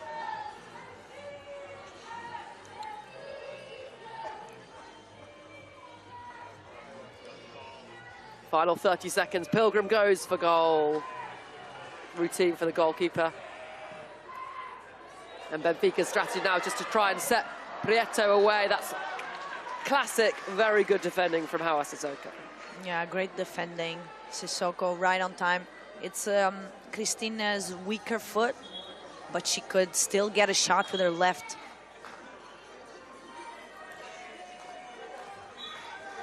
Not long to go.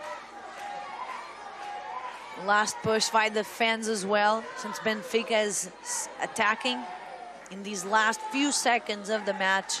Into the final 10 seconds. It's now or never, or else sudden death penalties. Into Prieto, and we will be having sudden death penalties then to find a winner in this game between Roma and Benfica. After extra time, it's ended 2-2. This is great. Second penalty shootout of the day. Let's see, we got to the 7th, so we repeated some players. Neither of these sides wanting to go home, trying to play this one out. They are both already eliminated, but they're playing to get a point on the board, playing for pride.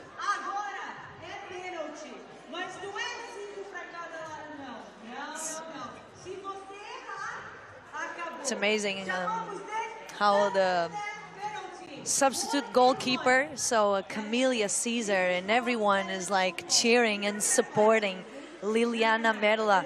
19-year-old is playing this game, so we're going to see two goalkeepers. 17-year-old in one side, 19-year-old in another. This is amazing to see from academy players in this level of, you know, elite football, and getting the chance to be the kind of main character, or one of the main characters in this penalty shootout at this time. It's amazing to see. And so they can also grow a little bit quicker, playing at this level as well. Great experience for the two young goalkeepers, that is for sure. Referee is going to flip the coin to decide which team will shoot first.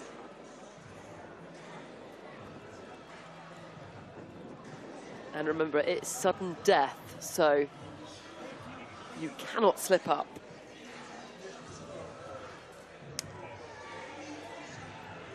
Penalties taken only by the 5 players on the pitch, so if all 5 players take a penalty and it's still 5-5, we go back to the start.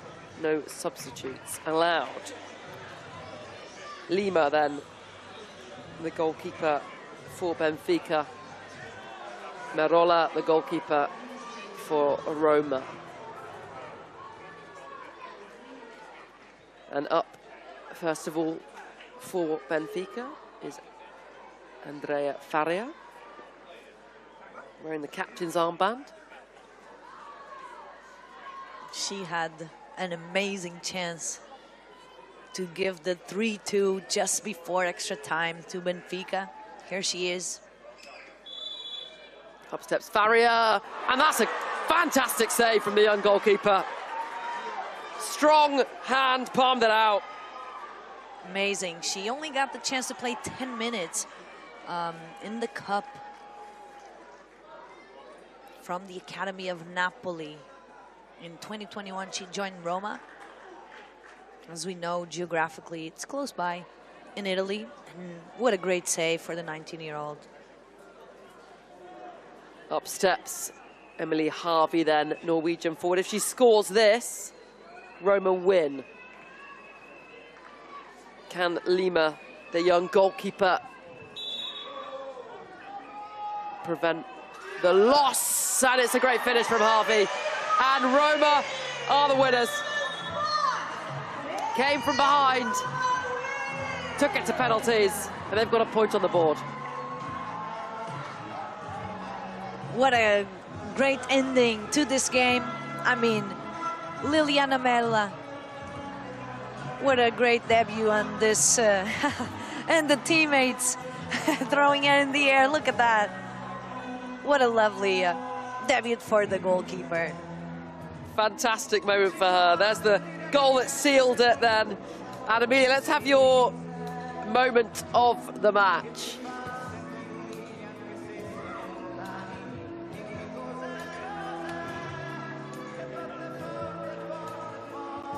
We'll come to that moment of the match shortly, though, because we want to soak up the celebrations. Merola getting all the plaudits for that fantastic save that she made. Great moment for a young player. Let's have a look at the table then. So as we know already, Roma and Benfica already eliminated, but Roma have that 1 point on the board. Next up, United against Paris Saint-Germain to see who will top the group.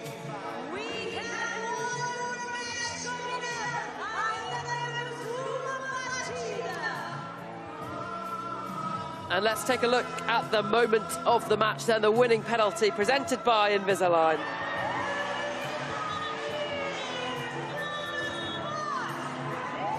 Breaking local hearts, no wins for Benfica in this World Sevens tournament. Roma snatched the victory late on.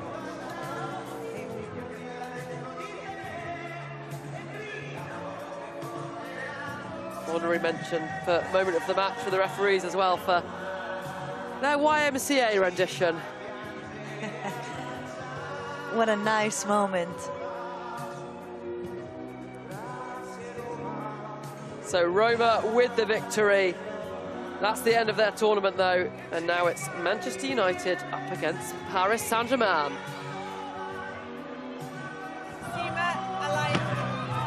Hello, hello, hello.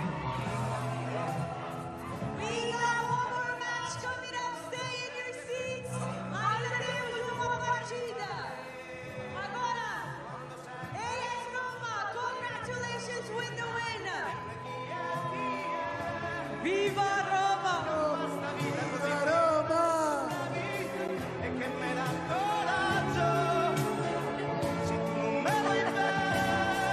Seema for some analysis. Oh yes, the atmosphere down here is incredible, and I'm standing by with our player of the match and her teammates. Come in, come in. No, it's fine. First of all, how much did you enjoy that? Like all about the vibe, and yeah, we really enjoyed. You know what? You all look like you enjoyed it. How much fun did you have? You speak English? You know, right? Yeah, a lot. From 10 to 100, 100. That's amazing. Marks out of 100. 100. It doesn't get better than that, does it? What did you enjoy most? Was there something that will always stand out for you? I think just the environment created, just watching other team and just, it was short, that's perfect. And yeah, it was fun actually. And of course, nice to end it on a high. No, you can come back. Nice to end it with a win. Oh yeah, that's always nice. Of course it is, of course it is. And you were really, really impressed impressed, weren't you, with what you saw today? 2 goals today was perfect, and 2 brilliant goals from your captain Giuliano in the tournament as well. What's it like to learn from more senior players? You know, the opportunity to play with and against international players. Has that been good? Yeah, I think like playing against top teams was really fun. Also to compete against them. And yeah, it was really nice. And I was saying to Rachel, we were sat in the dugout freezing with our blankets on. To play with the music going on in the background, does that make you, it just gets you going, right? Yeah, of course. Like the vibe was here, the music was here, so it was lit, yeah. And your teammates are celebrating as well. It's been brilliant, hasn't it, all around? And congratulations, because you are our player of the match. And here you go, that is just for you. The sustainable trophy. Something to remember the tournament. Thank you. Congratulations and best of luck. Thank you. Thank you for taking the time to speak to us. Thank you. Thank nice you. meeting you. Oh, brilliant stuff. Thank you, guys. Bye. You're very welcome. Enjoy the celebrations. Oh, fantastic. See, that just goes to show, when we say there are teams that are out of the competition, you can look at it in 2 ways. Either they have nothing to play for, or actually they can go give it a really good go and end on a high, and that's what they did. You want to take any momentum that you can. You know, a lot of these players, particularly the teams who are just finishing up their season, want to finish it on a high, you know. They may have won their league, they may not have won their league, but to come out here and enjoy themselves, you see the camaraderie, the togetherness. There's not many opportunities you get as a team to come out and really express yourself, really enjoy yourself, and that's exactly what this Roma team have done. They really have, haven't they? And let's have a word on Benfica as well, because they provided a lot of entertainment for the home support. They did. He scored some key goals that got the crowd off their feet, got them dancing along with the music, and you know, they've certainly enjoyed it. And like Alea just alluded to there, with the opportunity to come and play alongside and up against some of the best players in the world, it's only something that will help these younger players particularly, will help them grow. Oh, lovely scenes there. Them all standing by, having a photo as a group. It's really brilliant to see. And they'll take back lots of special memories from this tournament. I think everyone will. Everyone will remember this. Every player who's been involved will absolutely remember this, you know, for the opportunities off the pitch as well as the opportunities on the pitch. It's certainly been unique. And considering it is absolutely freezing, we've still got fans here. They're still dancing. The DJ's kept us all going, and the football has been thoroughly entertaining. And I think it's just about to get even more entertaining with the next match as well. How much are you looking forward to it? Tonight's session has built to a crescendo, hasn't it? With the 2 teams that are looking to fill the final spots of the semi-final tomorrow. Who's going to win the group? It's down to these 2. It is indeed. I mean, Manchester United against PSG. So these are the 2 teams that have topped Group 2. And what we do know is that the winner of this match will play Manchester City, because Manchester City have finished second in Group A, which means we could have a Manchester derby on our hands, or it'd be Man City PSG. Either way, it will be an incredible semi-final. Well, huge names in football, huge names in women's football, both in Champions League next season. So this is a great kind of preview of what we might see. I know, albeit within the confines of a 7v7 and a smaller pitch, but I tell you, both teams will want to stamp their authority on this and get the win. Player that you're looking out for the most today? Well, Letizia has led the team brilliantly. You know, in the change strips, they were in their blue strip. Now they're in the red. I'm just watching their impressive comings onto the pitch. Gabby George shooting hoops there, basketball style. I love that. But Grace Clinton's been impressive, couple of goals as well. So they've got firepower from all over. We're not seeing much of Leah Goldson. She played in the last game, but this format certainly suits her for Manchester United.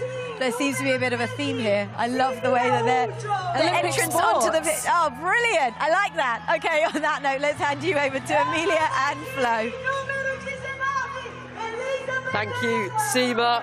And this is one I've been looking forward to all day. Manchester United against PSG, and the way the group's worked out means that the winner of this game wins the group, so it's all the more important.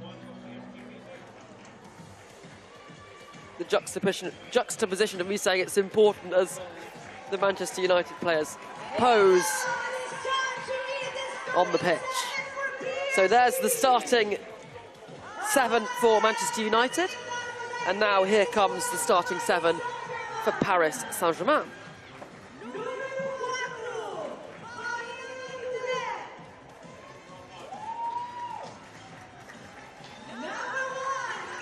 A little more straight-laced with the entrance to the pitch, the Paris Saint-Germain players.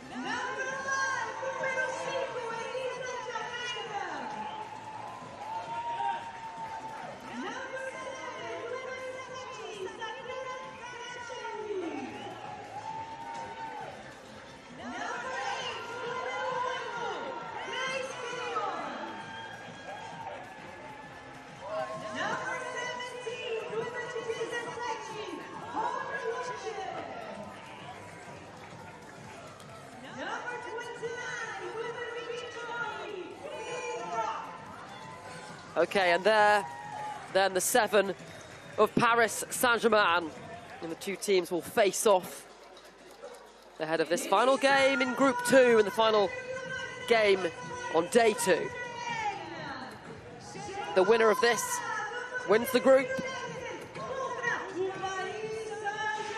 Laetitia, the captain of United. And they've been practicing their poses, the United players. Let's have a look at the first starting 7 for United then.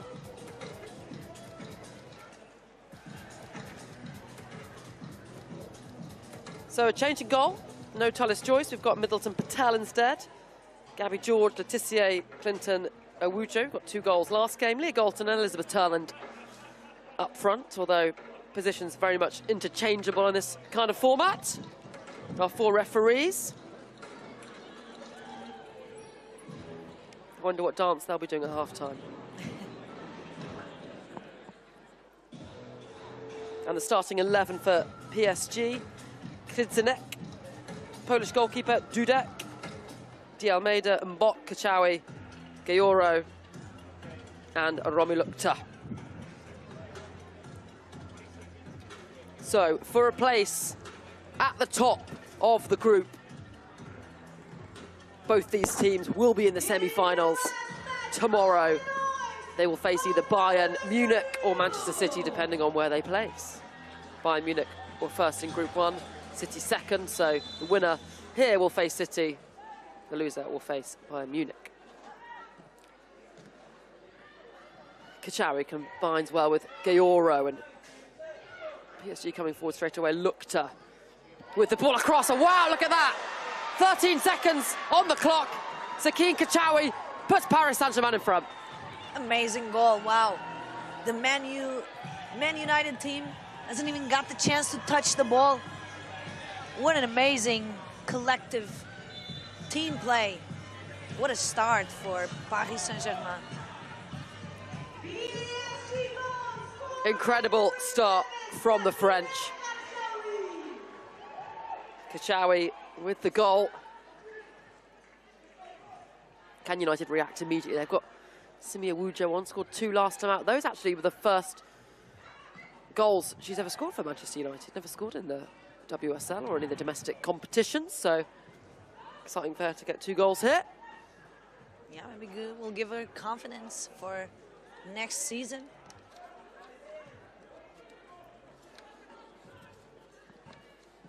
It's up along towards Lukta. One back by Clinton. Good to see Middleton Patel getting some minutes as well, the Welsh goalkeeper. Doesn't get too many appearances, with Tullis Joyce in the goal for Manchester United. And United look a little bit shell-shocked from that start.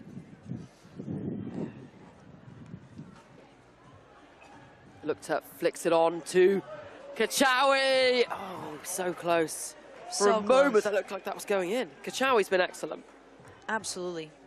She was the one kind of going forward with that play that turned into the first goal for Paris Saint-Germain on this match. And that was a right foot shot. Obviously, it's not her strongest foot. Really good from Middleton Patel. Turland now yet to score in this tournament. United's top goal scorer in the Women's Super League this season. Galton also yet to get on the score sheet. The United players that have scored: Bizet with 2, Owujo with 2. Ella Toon and Grace Clinton with a goal each.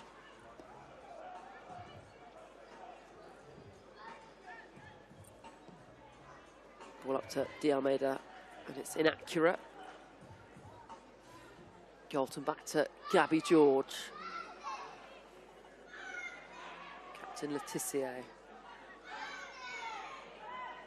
Waiting for the players to make those runs. Well played. Clinton into Awujo. Watched all the way and double teamed. Kachawi wins it back. Great play from Paris Saint-Germain's number 7. Steaming forward now, and that's a foul from Grace Clinton. It will be a yellow card. Yeah, that's the professional foul. Here she was going. Sakina Karchaoui. 85 times international for France. What a player. Great left foot. And she was going to create more danger, and there she is. Running the show out there at the moment for Paris Saint-Germain. Yellow card then for Grace Clinton. If she gets another, she'll be sent off and she will be suspended for the next game. Again, Kachawi leaves it for Lukta. Forward from Mbok, straight into the chest of Awujo. Great job to keep it in by Dudek, the Polish defender.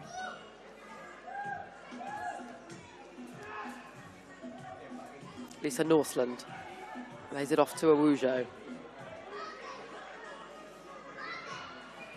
One back there by Letitia, who shoots low and gets United back level. She may be a centre-back, but she's got an eye for goal, and that's a bullseye. Amazing. Maya Letitia, great shot, crossed, still hit the post before he went in. Great goal, 1-1. This game was billed as the big one that it's delivering. Ball put forward for Melvin Mallard, and that was just a little bit too far in front of her. Yeah, Kachawi gave away the sensation that she could still make it to the end of that cross. Very promising cross. Great finish from Letitia. Struck that so sweetly in off the post. And again, the Brazilian manager making substitution. Only the goalkeeper remains the same.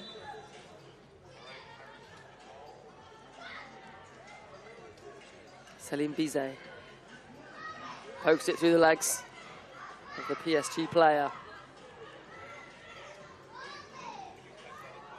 And that's a poor giveaway. PSG on the attack, and the effort dragged wide by Herté. Good try by the 3-time starter this season, Herté. Middleton Patel going for the direct option up to Mallard, who actually did an exceptional touch, but didn't quite back herself to get onto it. Couldn't quite keep it in. Kanjinga. Bizet. Nearly giving that up to Kanjinga.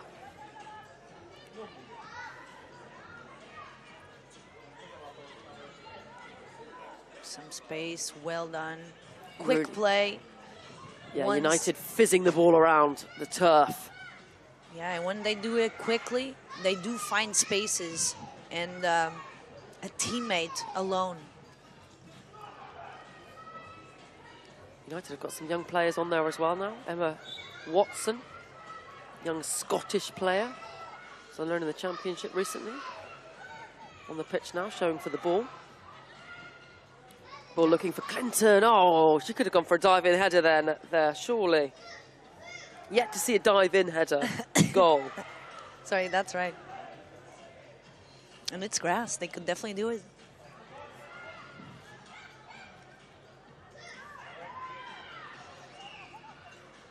So strong. Clinton staying with her, though.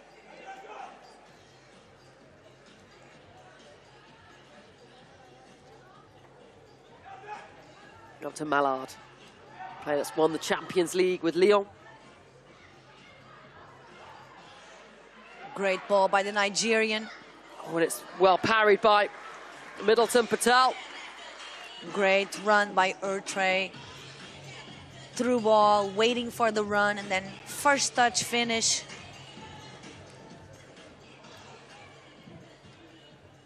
Can Bizet run this out? No, she can't. Cleared into the crowd. Some Man United fans sitting in those posh seats.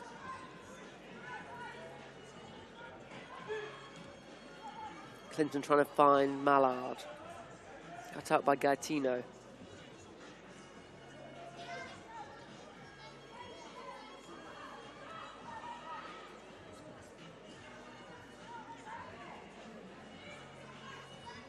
Very crowded, that area. Still managed to connect with a teammate. Bizet. Oh.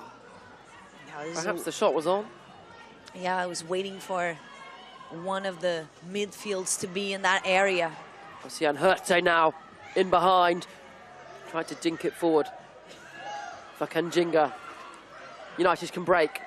Melvin Mallard all the way. Will she go alone? Oh, surely she had to square it to Celine Bizet. And you can tell by the outstretched arms of the Norwegian midfielder that's exactly what she was thinking. The pass was on. That was a great work by number 9, Mallard.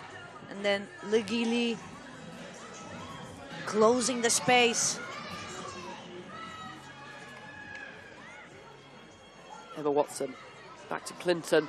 Lays it off to Letitia. Can she get another one? Good block from Echegini.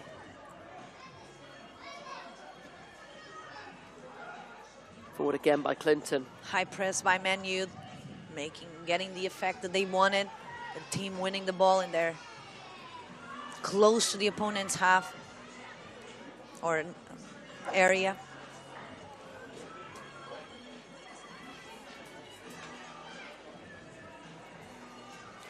Lorena Faza coming forward, her ball across. Aim for Kanjinga. So quick. That was a great work down the line. Trying to cross back. Phaser. 3 times international as well for France.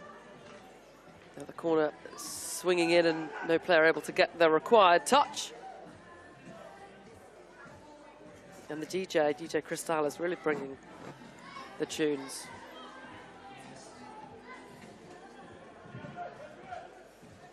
Letitia, United's goal scorer. Her goal getting Manchester United level. Gabby George. Good really turn and great good first control touch. from Awujo. George again. Forward for Galton. Nice spell this from Manchester United. They've got the corner. Quick corner. And that's what you've got to do from these set pieces in this type of format. Take it quickly. Exactly. They have to take advantage while the defense is not well positioned. It's still recovering. Some players probably still tracking back. Has to be that quick, taking advantage of every second. You could see how the wind had an effect on this ball in the air. Gabby George wins the aerial duel. I'm yet to see Gabby George lose an aerial duel. And I've watched a lot of Gabby George playing for Manchester United. Such a good defender. Roma Lukta now. Great from Letitia. Actually, played against her at Everton when she was at Everton. Gabby George? Yeah. There you go. One of the players here. But yeah, like you said, yeah, she was on the duels that we were talking about before. She was very, very strong when it came to defending 1v1s in the air especially. Lovely from Mbok up to Roma Lukta. Holding off Galton. Galton poking it into the path of her captain. Letitia with her socks slung low. Often. Do you think that she's using shin guards? I mean, nowadays the shin guards are so small, are so many. If she is, they're the size of custard creams. They're very small. Kachawi. Kachawi, something can come out of this left foot for sure. She's always trying to make things happen. Scored after 13 seconds. fantastic team goal, but she was the one that got the final touch. Yeah, and she started as well, trying to get the team forward through progression with the ball. Rougeau flicks it on. Jessica Simpson, young Manchester United player, getting some minutes. Back to Bizet. Magnon now. Another defender with low slung socks. All the rage. Good defending this time, Karchaoui.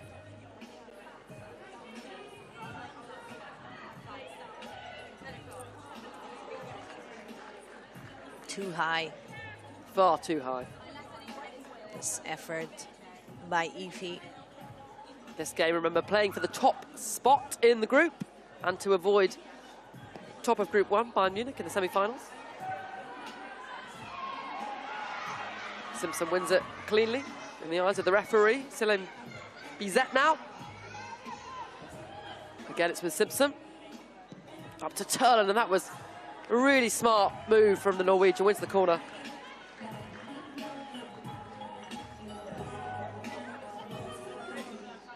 Taking advantage to do some subs here. Make some substitutions. Letitia, square to Clinton. Hooks it in, and Bizet caught it really well, but fires it out of the stadium completely and out into the shrubs over there. I'm going to keep an eye on that ball and go collect that later and take it home with me. Yeah, those goals when they hit the laces with the ball that's coming in the air can be like really amazing goals. Rougeau now into the path of Bizet. Can United get a goal later on this first half? Up to Turlen, her ball across, cut out. Rougeau tries to put it back in play. And now, conversely, PSG will counter-attack.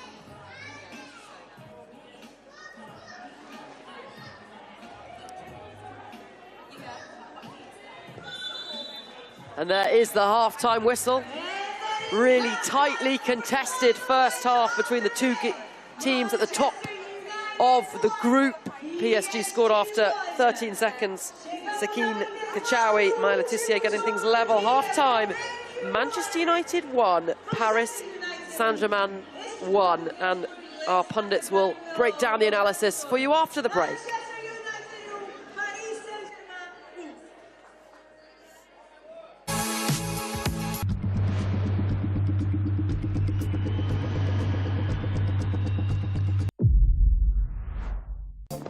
Live golf on DAZN.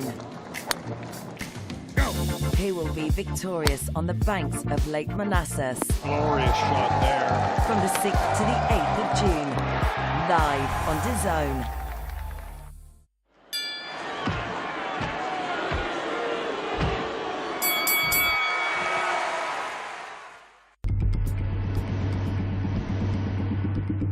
This isn't new. This is world-class sport at its peak. Witness football, volleyball, basketball and boxing. The biggest names, the biggest stages. Brilliant finish! The best in the world. Got a lot to celebrate. Unmissable. This is off the scale! This is where you watch. Written in the stars! DAZN is the global home of women's sport. Discover the sport you didn't know you needed. Not just the bright lights and big leagues. This is back roads and bases. Grit and guts. Full throttle action. We're talking touchdowns and track and field.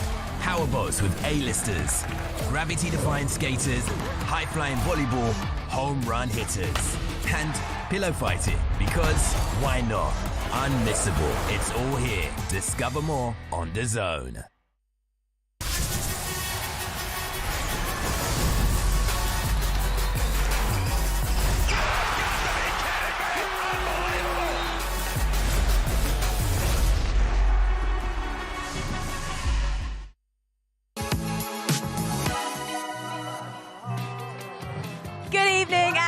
welcome back to Estrella, where this is the story of the first half so far. So it's 1 apiece at half-time, so a huge second half is upon us, and we're going to take a moment now to analyse everything we've just seen in that opening 15 minutes. And I'm delighted that Rachel Brown-Finnis is still here, and Laura George is back in. Thank you for coming back with your scarf. Nice and warm now? Yes, yes, better than... Well, let's take a moment to look back at what has happened so far. Maya Letizia got on the score sheet first. Well, it was Kashawi got on the score sheet first. She got on the score sheet first, but response really quickly from Letizia. Great strike from centre half and the captain. So it's a really tight game, not much in it at all. It has. What did you make of this first half then? I mean, we were expecting like Manchester United to come really strong, and even PSG. I would say that top team starting. For the coach, it's really important, like, to start really strong. Now I see like some change in the team, but tight game. It is a tight game, isn't it? Because there's so much riding on this. Well, yeah, if Manchester United win, they play Manchester City in the semi-final, so, you know, a kind of local rivals, but, you know, they're two top teams in Europe and they want to show that. Of course they do, and they want to make it all the way to that final. Right, let's have a look back at exactly how that opening half unfolded. A couple of the goals to show you. Kashawi, of course, opened the scoring in this first 15 minutes. And what did you make of the goal, Laura? I mean, we can see PSG is trying to build this game and open up the game on the side, and see Grace, she knows exactly where Kashawi should be, and she was expecting to come get this goal at the center. Yes. Voila. And the response was exactly what Manchester United needed. Just touch out of her feet, lovely, hard and low drill, dispossessed by North and Maya Letizia, the goalkeeper. I mean, that is unsavable. Even in the smaller goals, that is unsavable. Great. Yeah, really great finish there. Okay, well, as you can see, the fans are still enjoying themselves. They are here. DJ Cristal's keeping everyone entertained. So let's hand you straight back to Amelia and Flo. Thank you, Seema. They're playing Sweet Caroline in the stands. That's why we're enjoying it. A lot of England players in this Manchester United team. Letizia, of course, Gabby George. And England will be playing France in the Euros this summer in Switzerland. They're in the same group. And there's a lot of French players in this PSG side. Kashawi, the goal scorer, among them. So playing for the top spot in the group and to avoid Bayern Munich in the semi-finals.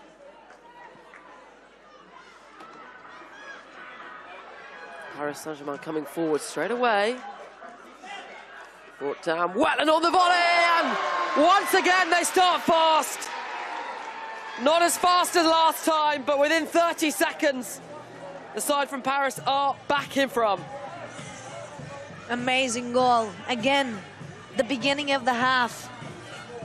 Great turn, great goal by the number 6, Honi Echegini, the player that came from Juventus in the last summer. Fast start again from the French side. Mallard, brilliant touch to take it into our path. Back to George. Can't get past Echegini. Just bounces off people like a trampoline, Gabby George.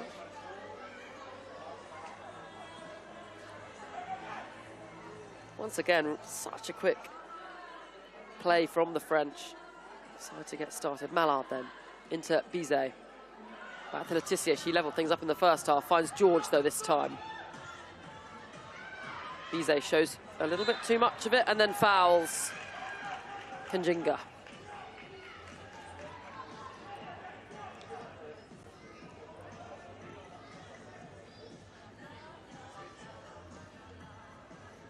Forward from the goalkeeper, and she almost scores! One goalkeeper almost getting on the score sheet. That would have been fantastic. That would have been the first. United have made a change of their goalkeeper. Middleton Patel is off, and it kind of Rendell's now in goal.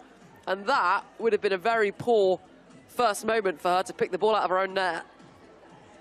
Yeah, absolutely. She got only 90 minutes on the WSL Cup this season. Signed in January from Championship side Southampton. And they're 23 international as well. stretching the team, taking advantage of the width, Man United. Forward from Letitia. Headed back across goal from Mallard. Oh, and Bizet thought about the overhead effort. Had Dawson too close to her, though, to pull that off.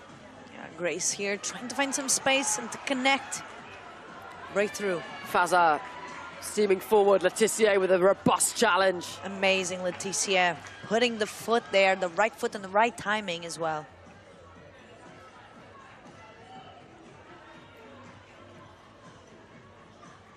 As things stand then in the semi-finals tomorrow, we would have Manchester City up against Paris Saint-Germain and Manchester United up against Bayern Munich. There's that chance for the goalkeeper. Would have loved to see that nestle in the bottom corner. A goal from a goalkeeper is always a collector's item. It definitely is. Celine Bizet. Ever seen a goalkeeper score in a game you've played in, Amelia? Mannion goes from range, good save there. To be honest, not that I can think of. Assists, yes, many times. One that sticks in my mind is very niche reference, but Seni Dieng, goalkeeper for Queen's Park Rangers, scored a header once from a corner in the Championship. Yeah. Only the real ones will remember that. Of course. I mean, in men, of course, we've seen several. Up to Melvin Mallard.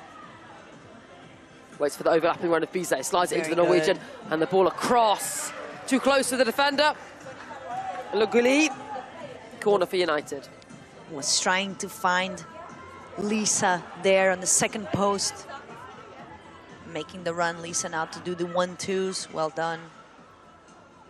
DJ's now playing Lady Gaga, Bad Romance. Says Manchester United romance their way in to find the back of the net. They are back level. What a great combination after that short corner. Very well done by the team. Jessica Simpson, the defender.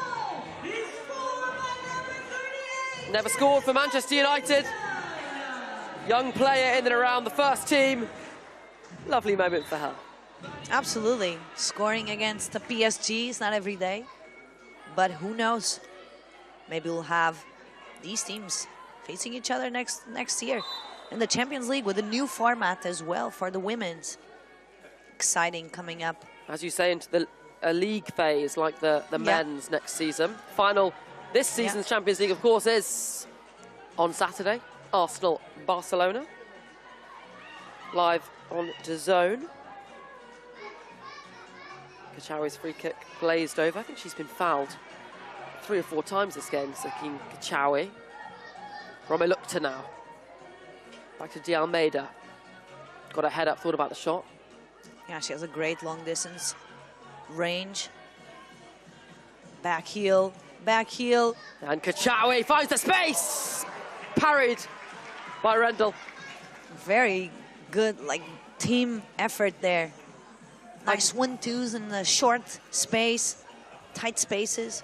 I've been so impressed with Sakin Kachawi, the speed with which she moves her feet and reorganises the ball is fantastic. Such a talent.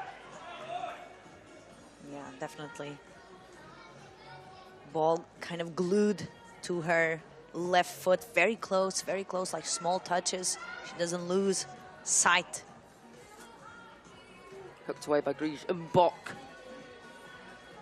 Experienced French player as Rome Luktas takes a bit of a kick in the ankles. United come forward though still. Mallard. Still looking for a goal tonight. Clinton into Simpson. In fact, sorry, it's Emma Watson, another young United player. And Bizet from range.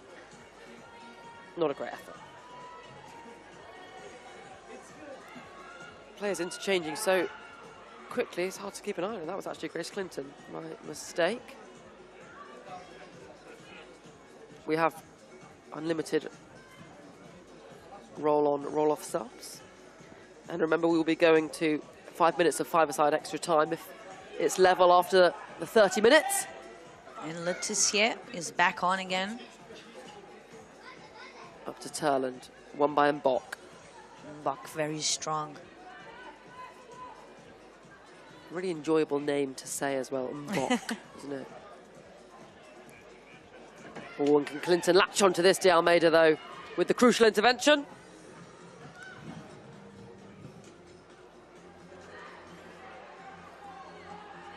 Gabby George. Well done defensively and being an option in the offense. Back on it and blazes that over. Left foot shot by Gabby. Too wide and high.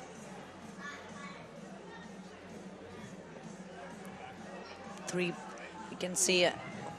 Roma looked to back to Kachawi! Fantastic volley and equally fantastic save from Rendell. Kachawi so close to giving PSG the advantage again. Great save, great shot, and again, what an answer by the keeper, Rendell.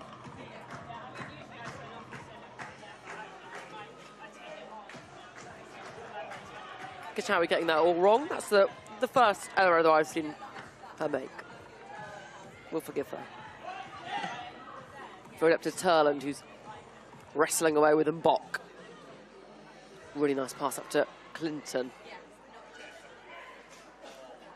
Thinks it goalwards and capturing practice that. Letitia now. Oh, in the book as well, Maya Letitia. Second Manchester United player in this game to get a yellow card. Yeah, Gotta be careful now. Lochter was just trying to turn and go straight to the goal. And you've got to hit this from here, surely. Rome looked to staying very close to it. She doesn't want a teammate to come and try and take it off her. She won the free kick. Three-person Manchester United wall. Yeah, these, like you said, can aim at the goal. Or even then a rebound, second balls. Rome looked It wasn't far off. I think in a full 11-a-side goal that would have been top bins, but the goals are slightly smaller here. That is true. I believe they're 2 meters in height and 5.5 meters in width. A wee bit smaller than an 11-a-side full goal. Clinton, fantastic ball to Letitia. Trying to pick out a red shirt in the box, but Krizinek claiming. Letitia very active in kind of attacking, on an attacking role as well. She is, she's staying up in the attacking half. Oh, Kachawi unable to pull off that move. That would have been fantastic. And we entered 5 minutes, less than 5 minutes to go. This fight for the first spot, very close. Subs coming on. Kachawi up against Mannion. Oh, good strength from the English fullback. Rendell up to Mallard. Mbok is there. So good at that, getting one of their long legs in front of the attacker to poke the ball away.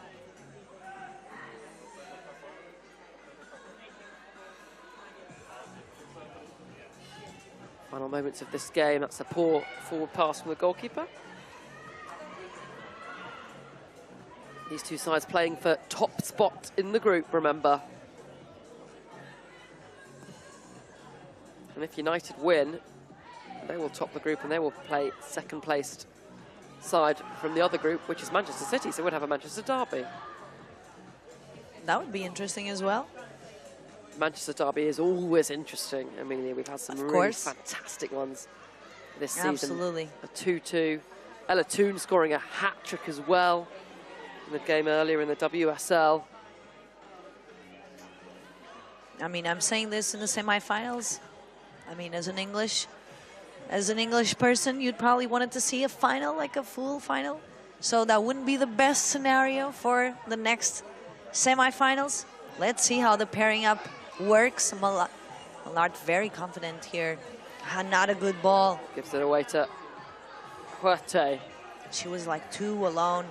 Huerte didn't have that support. Tracking back now, getting to that position defensively. And I think now it's like iffy with this ball. The tiredness of the players as well. It is past 10 p.m. That is true as well. Can't blame them.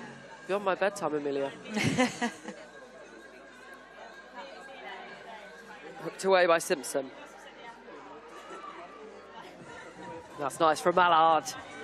Wriggles away up to Bizet. Heavy touch. Showed too much of it to Gaetino. Gaetino, good effort there. Not allowing the breakthrough to happen. Key intervention by Magnan. Celine Bizet. Trying to skip past her defender. Awujo. Nice combination play. And the ball across looking for Mallard. Met the ball well. Caught it well. Couldn't direct it downwards and goalwards. What a great run from behind, appearing and close to the second post. That was very promising. Great work on the right-hand side. Crucial intervention there from Simpson. Remember, there are no draws in World Sevens football. We will have a winner. So after 30 minutes, if it's still 2-2, we will have 5 minutes of extra time where it's 5-a-side with no subs, and then sudden death penalties, should they be required. Mallard now into Bizet.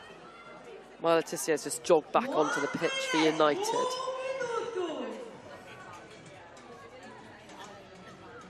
Awujo can't quite keep it in.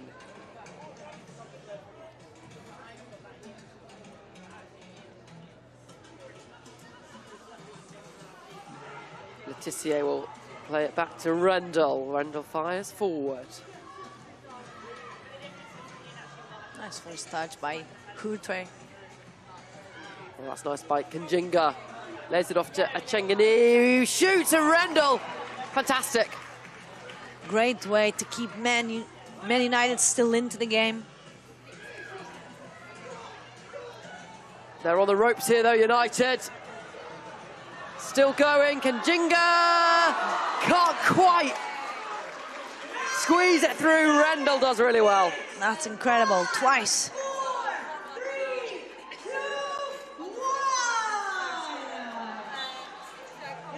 Full time then, we are going to additional time. 2-2 the score after 30 minutes. We will now have 5 minutes of 5-a-side to see if we can find a winner. If not, sudden death penalties. There must be a winner. We must find out who tops this group, who avoids Bayern Munich in the semi-final. Getting very late now, Amelia. Some people are going to miss the last bus home. Yes, I mean, but it will be a great way to end this second day, surely, after a 2-2, a close game like this, to start the day two. We're ending the same way. Paris Saint-Germain twice on the lead. Halftime was 1-1, at the end of the match 2-2, so very even. Let's see what's going to come out of these 5 minutes. We know the players are tired, and then to play 5 more minutes with less 2 players, that'll make a difference. Let's see. They know there's golden goal, and we're watching the match highlights, first seconds of the game. And PSG were in front within the first 13 seconds of the game. Kachawi with the finish. Didn't take United too long, though, to get level. Maya Letitia winning the ball back and firing it in off the post. Euro showing too much of the ball to the United player.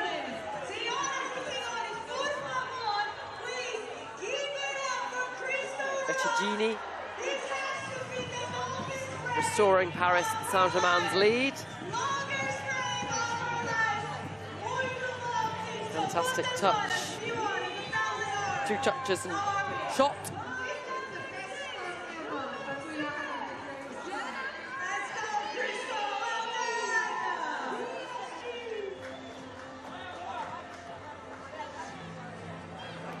Goalkeeper nearly scoring for Paris Saint-Germain. That would have definitely been the moment of the match, wouldn't it? Alas, they did not, and United managed to get level. That was a great play. And for Jess Simpson, what a nice way to score the first goal. And here it is, the player that's been making the difference for what an amazing left foot, technique, the perfume on her feet. Okay, 5 minutes then of five-a-side to try and find a winner. Try to come out strong again, the Paris Saint-Germain team. They have already won a game with a golden goal, Paris Saint-Germain. Romy Lukta got that goal. She's not on the pitch right now, so can't repeat the feat. But a strong 5 out there, Mbok, Kachawi, Gayoro and Echigini, and it's play through looking for Gayoro, but out comes Rendell to smother.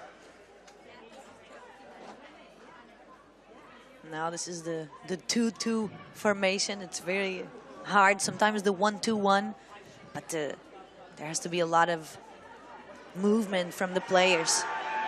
Wujo wanting a free kick there. There was a slight pull on her shirt, you could see. Yeah, by Mbok there.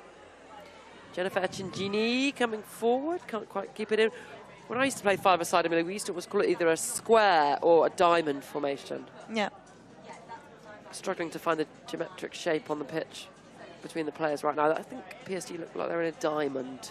And Mbok at the bottom and Echigini at the tip. Yeah. Gayoro into Kachawi. Back to Gayoro. Those two French internationals combined so well, played together so much for the national side and club side. Oh, transition now, but the ball was too much power in that pass and good recovery as well by the talented number 7 helping defensively, Karchui. Rendell thinks it up to Wujo. It's always a tough ball. Tired forward pass, I think. Yes, we can call the them. running behind, and there's not that much energy now, and especially 5v5 on the size of the pitch.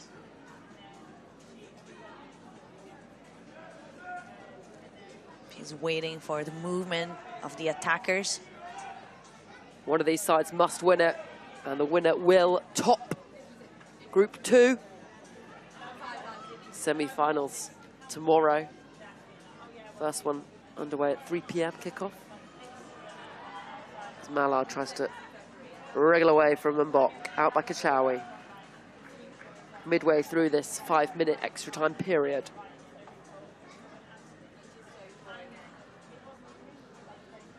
Let's see if Leticia is trying. That was too short. Rendell's high off the line. Dinks it up to Mallard. Touched it down with the outside of her foot. Mbok is there.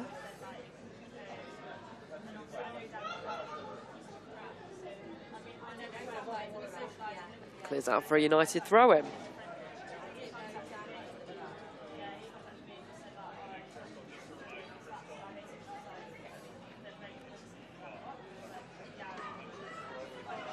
Leticia back to Rendell, who's getting involved in the build-up. Yeah, to do almost the 5v4, like they do in futsal when the team is losing and needs a goal. They play with the keeper forward. Very confident on the ball, Rendell, 23-year-old. Under Up to 9. Northland, and that would have been fantastic. That would have been a great assist by Rendell. First time volley, struck it sweetly. Just too much weight on the shot. But the technical gesture was very good. Inside of the foot, opening the body. Great strength by Kachawi. That last ball. Tried the disguised pass to Gayoro, and Leticia then hauled down by Kachawi. Yeah, Kachawi had to run alongside her. She couldn't let Leticia gain that momentum, and with the pace that she was already going into the offensive mid.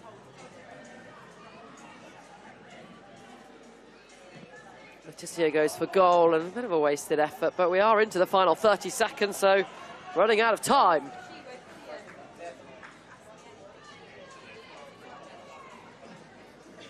Kricinek forward to Echigini. Not really got any support around her, so I'll have to go on her own. Another tired effort.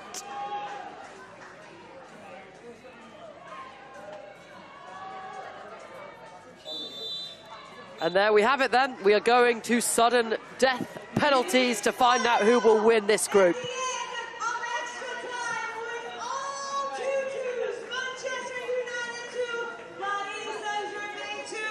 Top of the group will face second place in the other group, which is Manchester City. Second place will face Bayern Munich. And aside from Germany, Bayern Munich have looked pretty imperious, Amelia, haven't they? So you might want to try and avoid them. Absolutely. They've been coming out, not only having seems like the time of their lives, having a lot of fun, but when they mean business, they do mean business. They're being very, very strong these first 2 days and waiting for their opponent to come out of this match. We'll definitely have 2 great games in the semifinal, but before we have this penalty shootout, one we went to about 14 penalty kicks, 13, and the last game was only 2, so anything can happen. Anything can happen. Will we have another heroic display from a goalkeeper? We've got one young goalkeeper in Kyler Rendell, goal for Manchester United, and Krzynek, more experienced goalkeeper. Yeah. Goal for Paris Saint-Germain. Yeah, 34-year-old. A veteran. Yeah, the Polish international.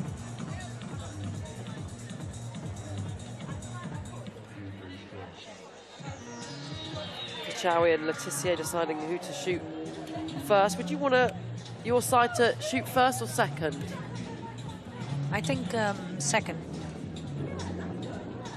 But it's you know, it's coming as they go. But sometimes, I mean, here it doesn't matter. But you know, when you would pick the best shooter to be the 5th, and it wouldn't get to the 5th.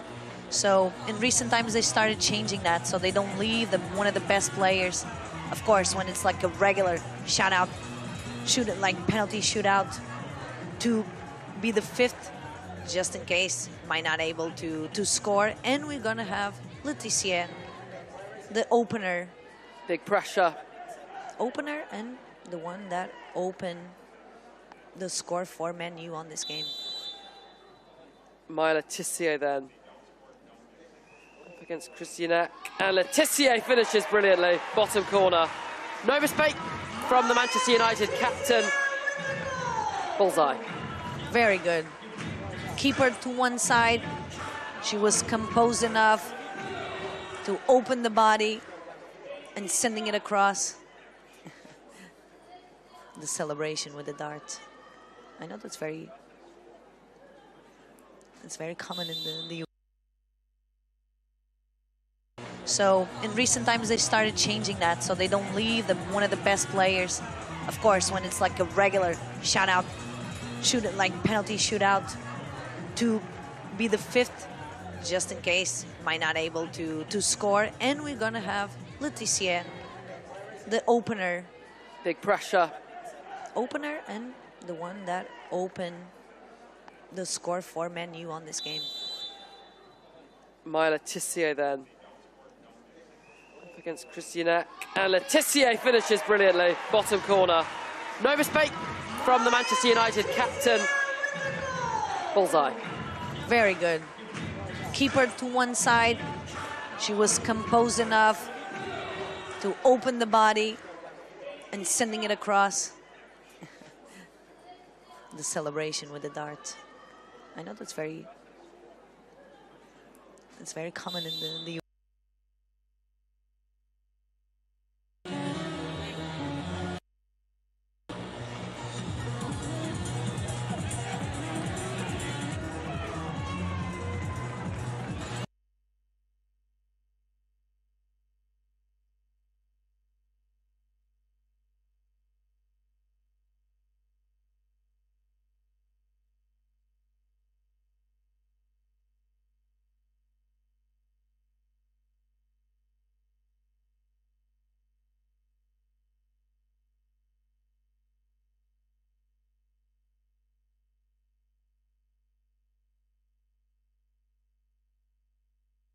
So in recent times, they started changing that so they don't leave one of the best players.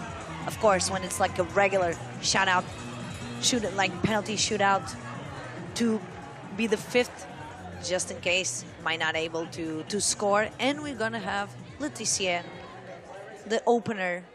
Big pressure. Opener and the one that opened the score for Man U on this game. My Laetitia then. Up against Christiana. And Laetitia finishes brilliantly. Bottom corner. No mistake from the Manchester United captain. Bullseye. Very good. Keeper to one side. She was composed enough to open the body and sending it across. The celebration with the dart. I know that's very common in the So in recent times, they started changing that so they don't leave one of the best players. Of course, when it's like a regular shootout, like penalty shootout, to be the fifth, just in case, might not able to score. And we're gonna have Laetitia, the opener. Big pressure. Opener and the one that opened the score for Man U on this game. My Laetitia then. Up against Christiana. And Laetitia finishes brilliantly. Bottom corner. No mistake from the Manchester United captain. Bullseye. Very good. Keeper to one side. She was composed enough to open the body and sending it across. The celebration with the dart. I know that's very common in the So in recent times, they started changing that so they don't leave one of the best players.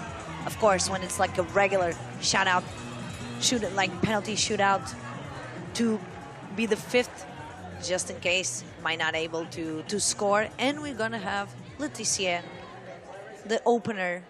Big pressure. Opener and the one that opened the score for Man U on this game.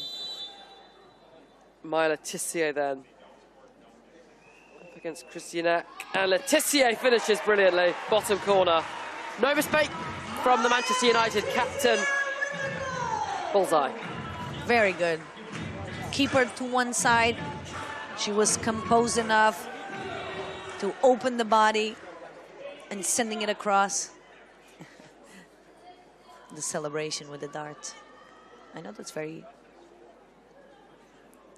common in the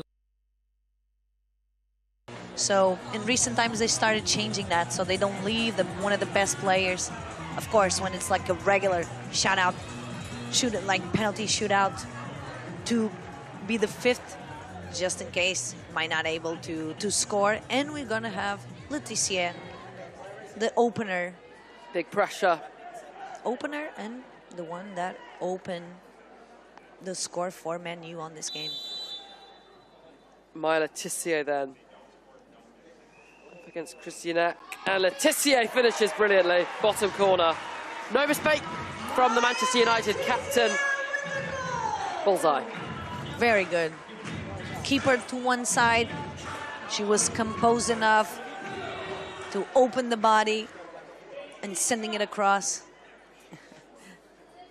The celebration with the dart. I know that's very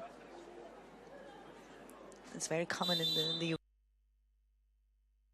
So in recent times, they started changing that so they don't leave one of the best players.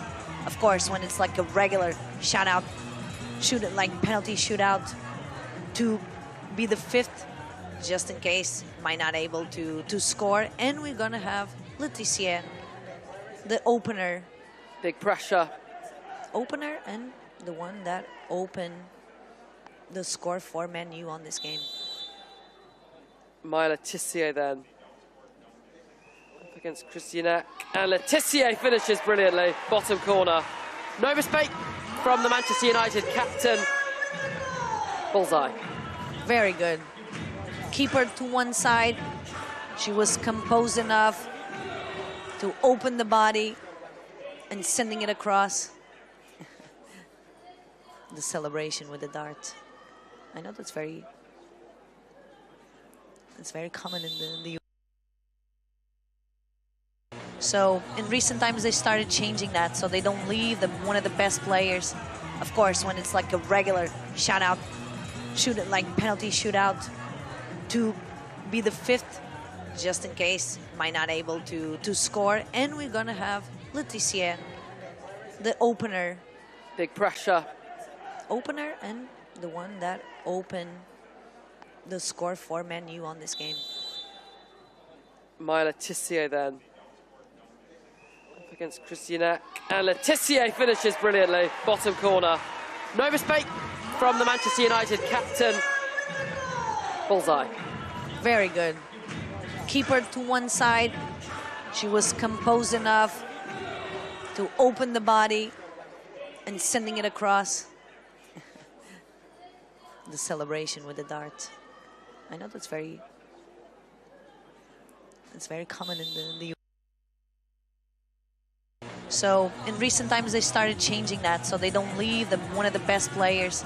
Of course, when it's like a regular shootout, penalty shootout, to be the fifth, just in case, might not able to score. And we're gonna have Laetitia, the opener. Big pressure.